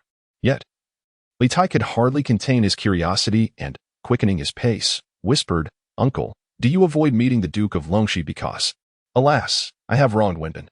He does not wish to see me, and I have no desire to intrude and provoke annoyance. It is better not to meet at all." He Baixing sighed deeply, unwilling to delve further into the topic. Observing this, Li Tai's mind brimmed with questions, and after some contemplation, he began to piece together the situation. Liuhun was, without a doubt, a devoted supporter of the Hebei family, sharing a profound bond with Hebei. When Hebei was slain by Homo Chunyu and the powerful factions of Wuchuan were left leaderless, Liuhun took decisive action. Journeying to Jingzhou to inform, and implore He Baixing to rally the troops in Guangzhou. Yet, He Baixing did not heed Liuhu's counsel, resulting in Yu Wentai gaining control over Hebei's former forces. On his return journey, Liuhu was captured in Luoyang and subsequently sent back to Guangzhou by Emperor Xiao. This tumultuous experience left him feeling estranged, and given such circumstances, any lingering affection between them had inevitably faded, leading Liuhu to harbor resentment towards He Baixing. The He Baixing that Li Tai encountered today bore the weight of weariness. His aspirations diminished, while he still showed considerable concern for his own affairs, naturally fostering a decent relationship. However, had their positions been reversed, placing He Baixing in Liuhu and Appos, instead, it is likely he too would sever ties with He Baixing to mitigate the suspicions of the new leader. Surely, uncle, your relationship with General Yang Zhong is not too strained? Realizing that a significant ally had distanced himself, Li Tai could not help but inquire. Although he aspired to carve his own path, he wished to secure a safeguard before fully committing to his endeavors. Chapter 65. The grand purpose illuminated. On the first day of October, the long-awaited grand ceremony commenced in earnest. The previous evening, Li Tai and the guards from the public office departed from Fangcheng, busily preparing the ceremonial display in the designated camp outside the city. Although Gao Zhongmi was lacking in personal influence, his high official rank ensured that the ceremonial entourage of the Grand Commandant's office was substantial. Comprising 10 armored soldiers at the forefront, 30 swordsmen, a grand standard, a troop of drummers and pipers at the rear, and 14 attendants flanking either side. As the chief of the ceremonial unit, Li Tai served as the military officer in charge of the Grand Commandant and Appos' office. Attending such a prestigious ancient ceremony for the first time, he felt a sense of anxiety, meticulously counting the artifacts and personnel repeatedly. Upon receiving these items, he had initially felt a surge of excitement at the sight of the exquisitely crafted and imposing armor. Following the Battle of Mangshan, the Western Wei army had been plunged into dire poverty, with no further compensations forthcoming. After all, as Li Tai did not partake in the fighting, providing him with a set of armor would be a waste. This time, however, the Grand Commandant's office had allocated protective gear for the grand ceremony, and Li Tai was eager to experience the sensation of being fully equipped. Yet, when his hands touched the armor, he was met with profound disappointment. While the armor appeared fierce and striking, it was merely lacquered ceremonial garb, producing a hollow sound with little to no protective capability, easily lifted with one hand. Despite its lack of practicality, donning the attire made him feel quite formidable. With the assistance of his subordinates, he secured the armor onto his body, and for a moment, he fancied himself akin to Erlangchen, only missing the celestial hound to complete the image. Even his stride felt imbued with newfound vigor. This was no jest, indeed. There were dogs present at the ceremony, over 100 hunting hounds, albeit not belonging to the noble families, but rather under the purview of the 6 military divisions reporting directly to the Grand Commandant. Though lacking the essential props to fully embody Erlangchen, Li Tai was equipped with a wooden staff, known as a shu, measuring over a yard in length with copper rings affixed to both ends. The phrase "Bo Yu wields the shu, leading the king," refers to such a weapon, signifying that he would clear the way with his staff, while the king could proceed without concern. Reflecting on the young Emperor Guangwu of Han, who once admired the gallant young men wielding staffs as they cleared the path, Li Tai felt a tinge of envy. The Imperial Guard was indeed a step above his current position as a public officer. In addition to the staff and ceremonial armor, he bore a decorative sword and a bow that was not strung. The sword was merely a lacquered wooden strip adorned with carvings, lacking a sharpened edge, while the bow was entirely unstrung, both tucked within the leather pouch at his waist. In other words, all the ceremonial artifacts provided were devoid of any combat utility. Even if he desired to attempt an assassination during the ceremony, it would be utterly impossible. As dawn broke, the sound of drums echoed thrice throughout the city. Li Tai and his chief assistant, Nian Hua, swiftly directed the ceremonial unit to take their positions at the designated site, conducting a thorough inspection to ensure no detail was overlooked. After a tense half-hour of bustling activity, the resounding call of drums and horns filled the air like thunder. The resonant waves of sound reverberated, causing a tingling sensation in the ears. Li Tai, tethered to his horse amidst the ceremonial procession, found himself swept away by the powerful atmosphere, despite the somewhat ostentatious nature of his attire. As the city gates swung open, the 6 regiments advanced, armed with halberds and spears, forming ranks of 100, each bearing a standard. The night breeze rustled the flags, creating a harmonious accompaniment to the martial music that filled the air. Following the ceremonial troops, a grand chariot emerged from the city gates, bearing a large drum. A drummer raised his arms to strike the drum, while various instruments filled the pauses with their resonant notes, heralding the approach of the royal procession. This prelude boasted an impressive ensemble of over 600 musicians. As the musicians passed, the 6 regiments of soldiers escorted a grand chariot that carried nothing but an intricately carved imperial desk, upon which lay the emperor and Apos' edict and the sacrificial text for the ancestral temple. The empty chariot, representing the emperor, was followed by 2 more chariots, which housed the crown prince Yuanqing of the Western Wei and the prime minister, Duke Wentai of the Yuan clan. As these chariots rolled forth, the music grew even more exuberant, and the soldiers of the imperial guard began to sing praises in loud voices. Li Tai had witnessed grand spectacles before, yet standing before such a magnificent display made his palms damp with perspiration. The ceremonial weight of the occasion had a profound impact on the heart, prompting Li Tai to silently contemplate his own potential to ascend to such heights, which gradually alleviated his anxiety. The entire procession traveled eastward for several miles until they reached a raised earth mound, the main venue for the grand review. The imperial guards had already surrounded the mound, which was adorned with various ceremonial artifacts. Li Tai and the other official attendants formed ranks on the left side of the mound, while troops from various provinces arrayed themselves clearly on the southern side. In the impending dawn light, banners stood tall, and the dark formations of soldiers filled the space, stretching infinitely into the horizon. As the first rays of sunlight pierced the clouds, the sounds of drums and horns erupted once more. The Minister of Rites, Liu Bian, along with various ceremonial officials, ascended the platform to perform rituals of prayer, followed by the reading of the emperor's edict. Li Tai, positioned at the side of the platform, strained to listen, catching only fragments of the words carried by the morning breeze. He surmised that the soldiers stationed further away could only see a high-ranking official shouting hoarsely, without grasping the meaning of his proclamations. Once the reading concluded, other officials in the training grounds reiterated the contents of the edict. Observing this, Li Tai contemplated the necessity of introducing a loudspeaker, yet, given his modest knowledge of physics and mechanics, he could manage nothing more than a makeshift megaphone. The text of the edict was arcane and obscure. Although he could hear it, few could comprehend its meanings. Li Tai gleaned a vague understanding, which seemed to convey a sentiment of distress. Brothers, I am beset by difficulties, as there are always schemers wishing to harm me. Let us eliminate Liuhun and divide the spoils of power and women. The attendants of the public office, including Li Tai, dismounted to escort the dignitaries closer for the ceremony. However, standing too close, they were obscured by the elevated platform, rendering them unable to see much of the proceedings. Originally, I intended to closely observe the imposing presence of Yu Wentai, to witness the figure of the person I aimed to conquer.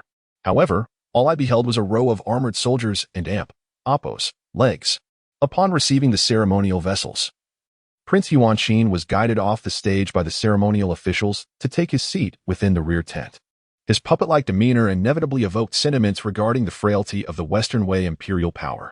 Once Yu Wentai assumed control of the proceedings, the officials once more called the names of the dignitaries, who ascended the stage in succession to receive the ceremonial vessels symbolizing their respective authority. Taking advantage of Gao Zhoumi's ascent, Li Tai stood at the edge of the earth mound, casting a distant glance at this formidable minister of the Western Wei. Clad in a dark armor cloak and seated behind his desk with a sword in hand, Yu Wentai's stature was merely average compared to the truly towering generals, though his arms were indeed quite long. Aside from the honorific titles of various generals, the highest military ranks within the Western Wei were those of the Grand Governors, many of whom later became the 6 pillars of state. This ceremony of authorization and delegation, aside from its solemn grandeur, also reflected the essence of the Western Wei regime and Apos' power.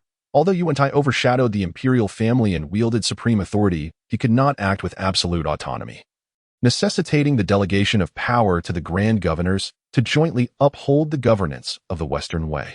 After the dignitaries, who bore no responsibility for military command, made their appearances, they retreated behind the scenes to accompany Prince Yuanqing, enjoying the ensuing grand review from within the tent.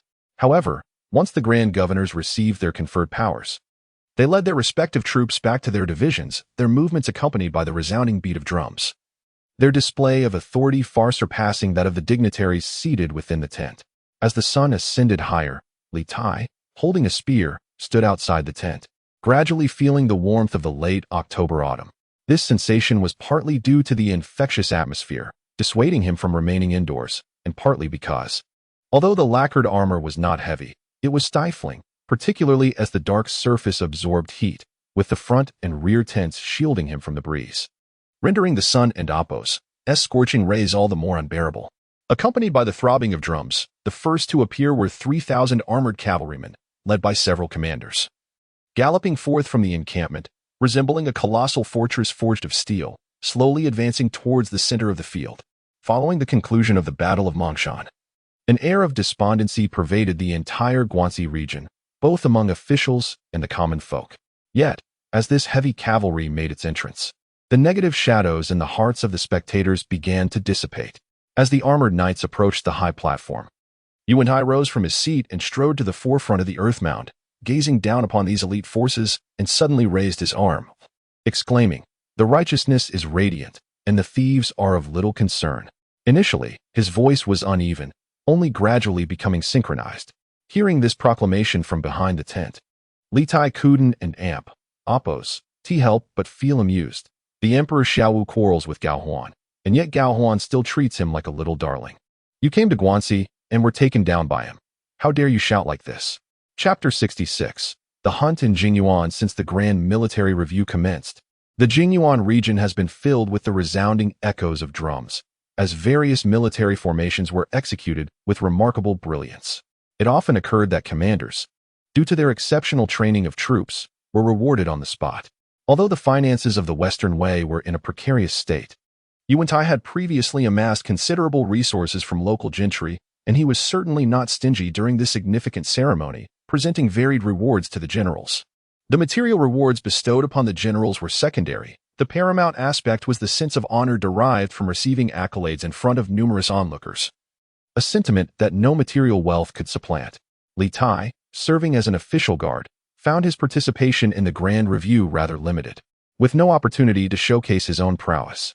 Driven by a desire to observe the combat capabilities of the Western Wei army, he attended daily, merely standing by as Yu Wentai endeavored to win the hearts of the people. Witnessing the gratitude of the rewarded generals, who appeared fervently loyal to the Grand Commander, Li Tai could not help but internally scoff. What are you all so moved about? Aren't these riches simply what you submitted earlier? It's quite a bargain to use your own money to win your allegiance. Setting aside his envious sentiments, after several days of observation, Li Tai did glean some insights, particularly a more tangible understanding of the current military strength of the Western Wei. The participating forces, both internal and external, numbered between 50 to 70,000. However, this was not the entirety of the Western Wei and Apos' military might. Notable generals such as Dugu Xin and Liuhun, also holding high offices, abstained from the review due to pressing local responsibilities.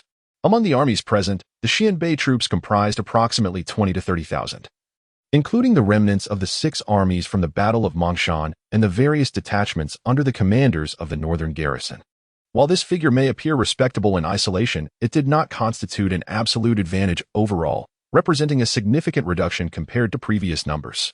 In the 7th year of the Dynasty era, Yu Wentai restructured the 6 armies, an endeavor that began with his stewardship of the Hebei troops, culminating in years of diligent accumulation of elite forces. However, following the Battle of Mangshan, the 6 armies were left with little more than a skeletal framework.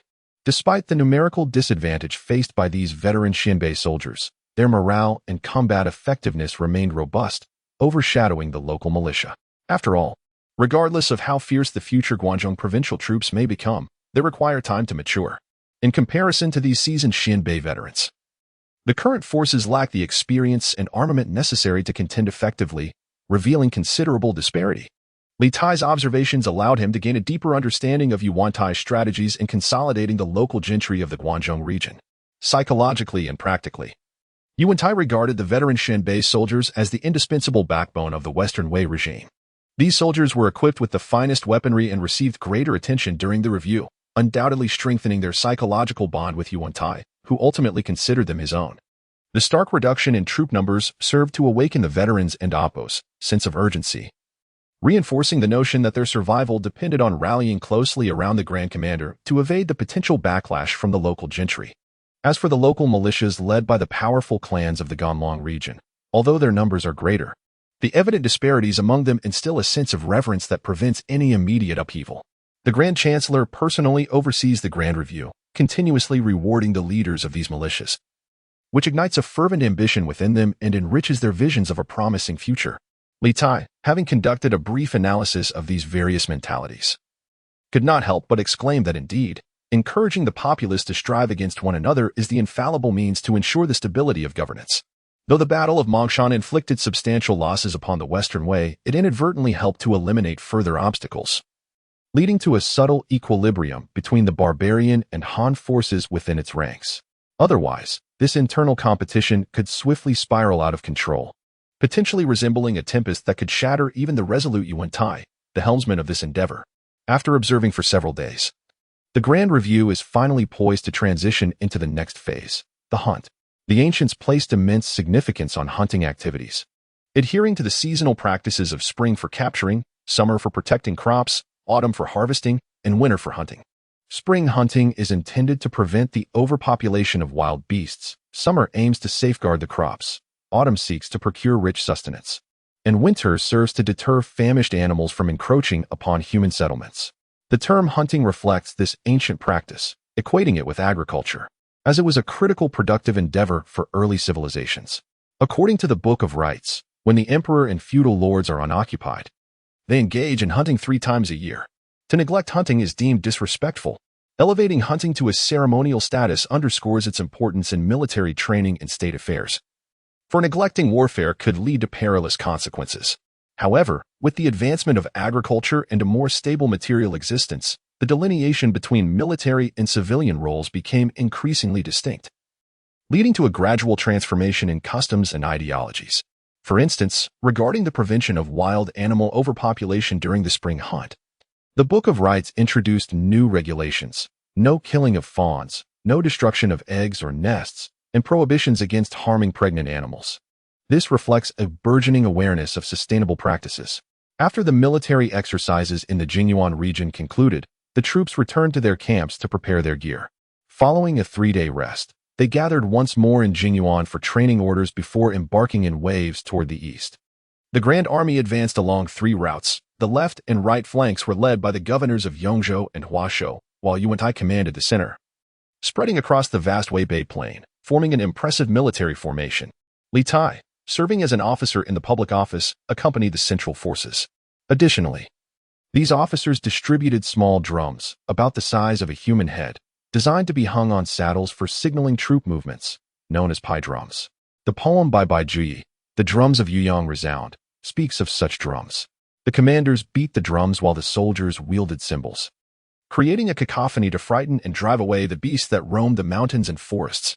The hunting grounds were extensive, and the soldiers primarily continued to practice the art of formation during their march, skillfully maneuvering to corral the wild animals into central areas.